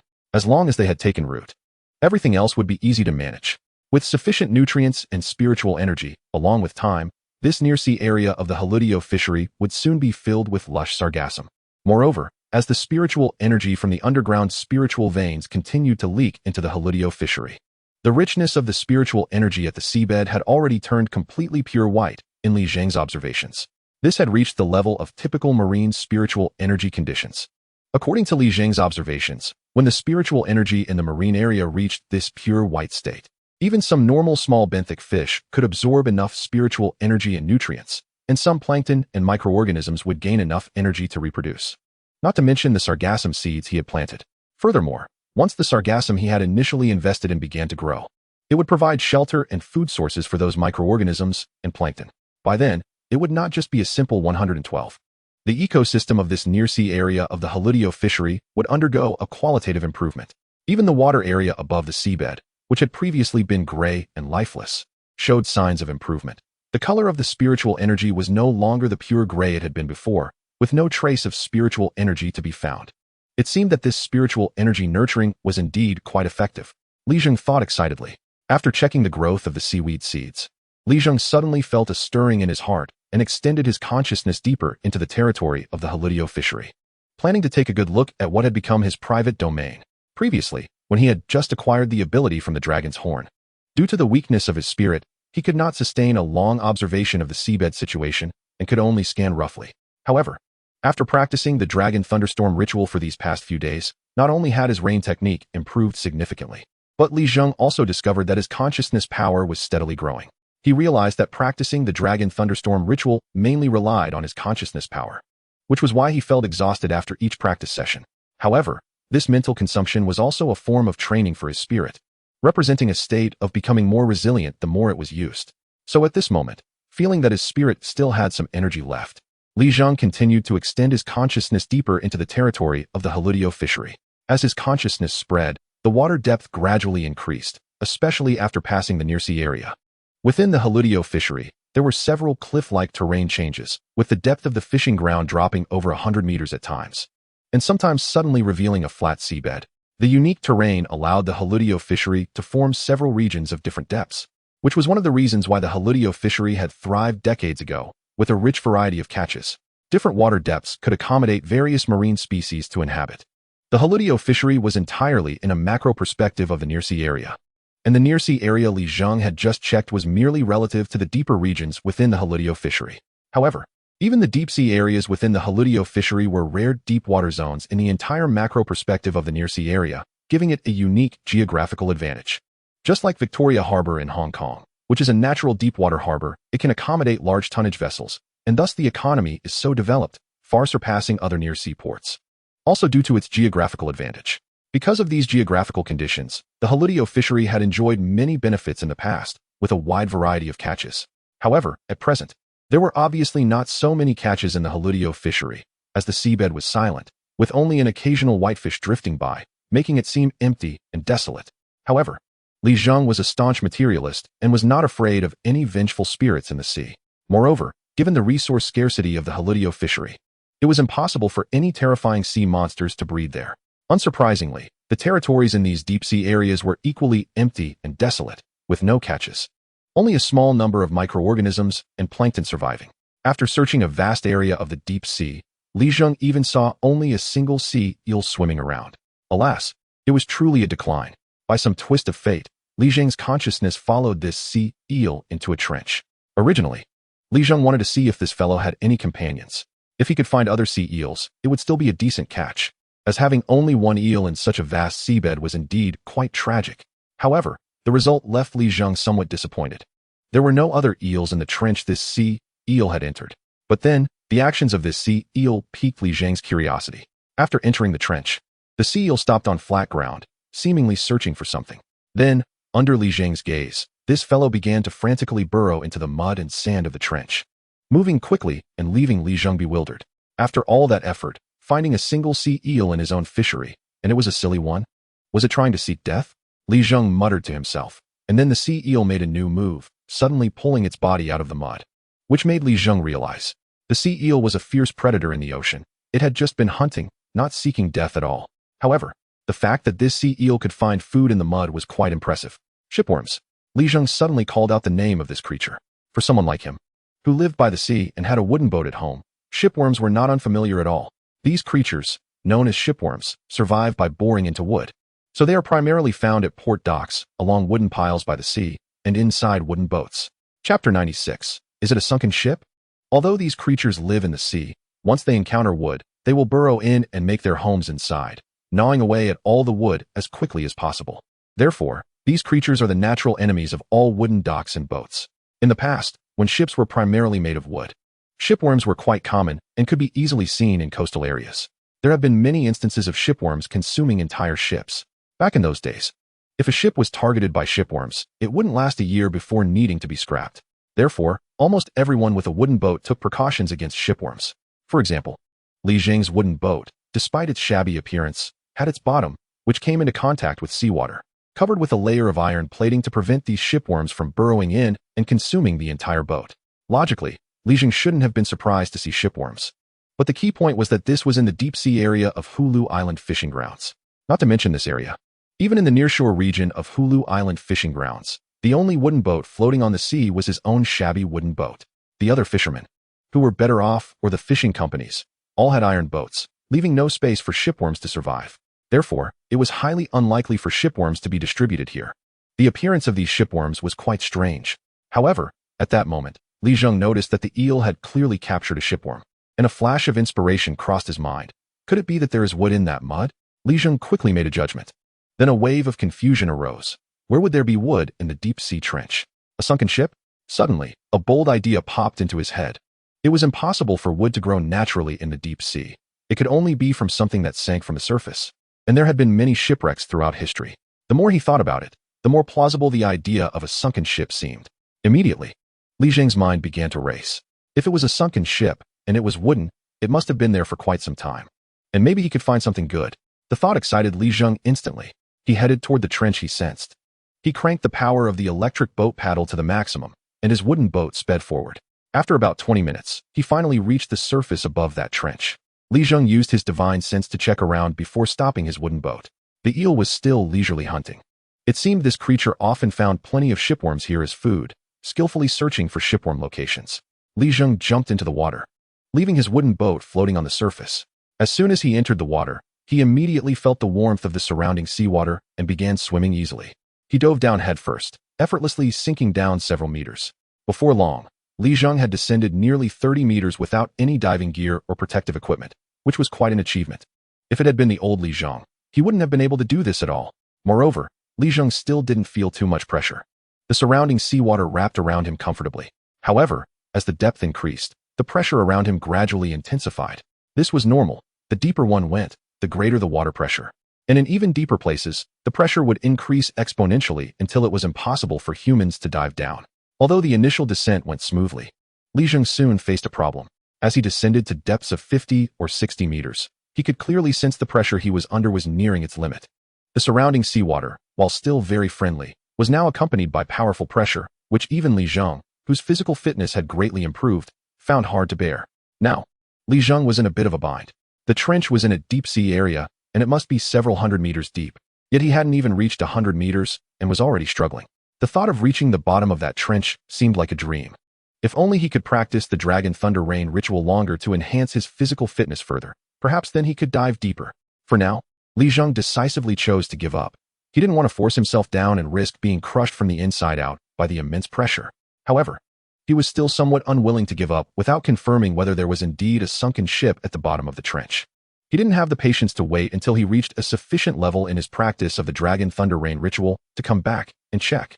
With no other options, Li Zheng could only hope that his unrestricted divine sense might discover something else. He spread his divine sense out, reaching the complex terrain of the trench, and once again spotted that lucky eel. This creature had swallowed the shipworm it had just caught whole, leaving nothing but the two characteristic shell fragments of the shipworm behind.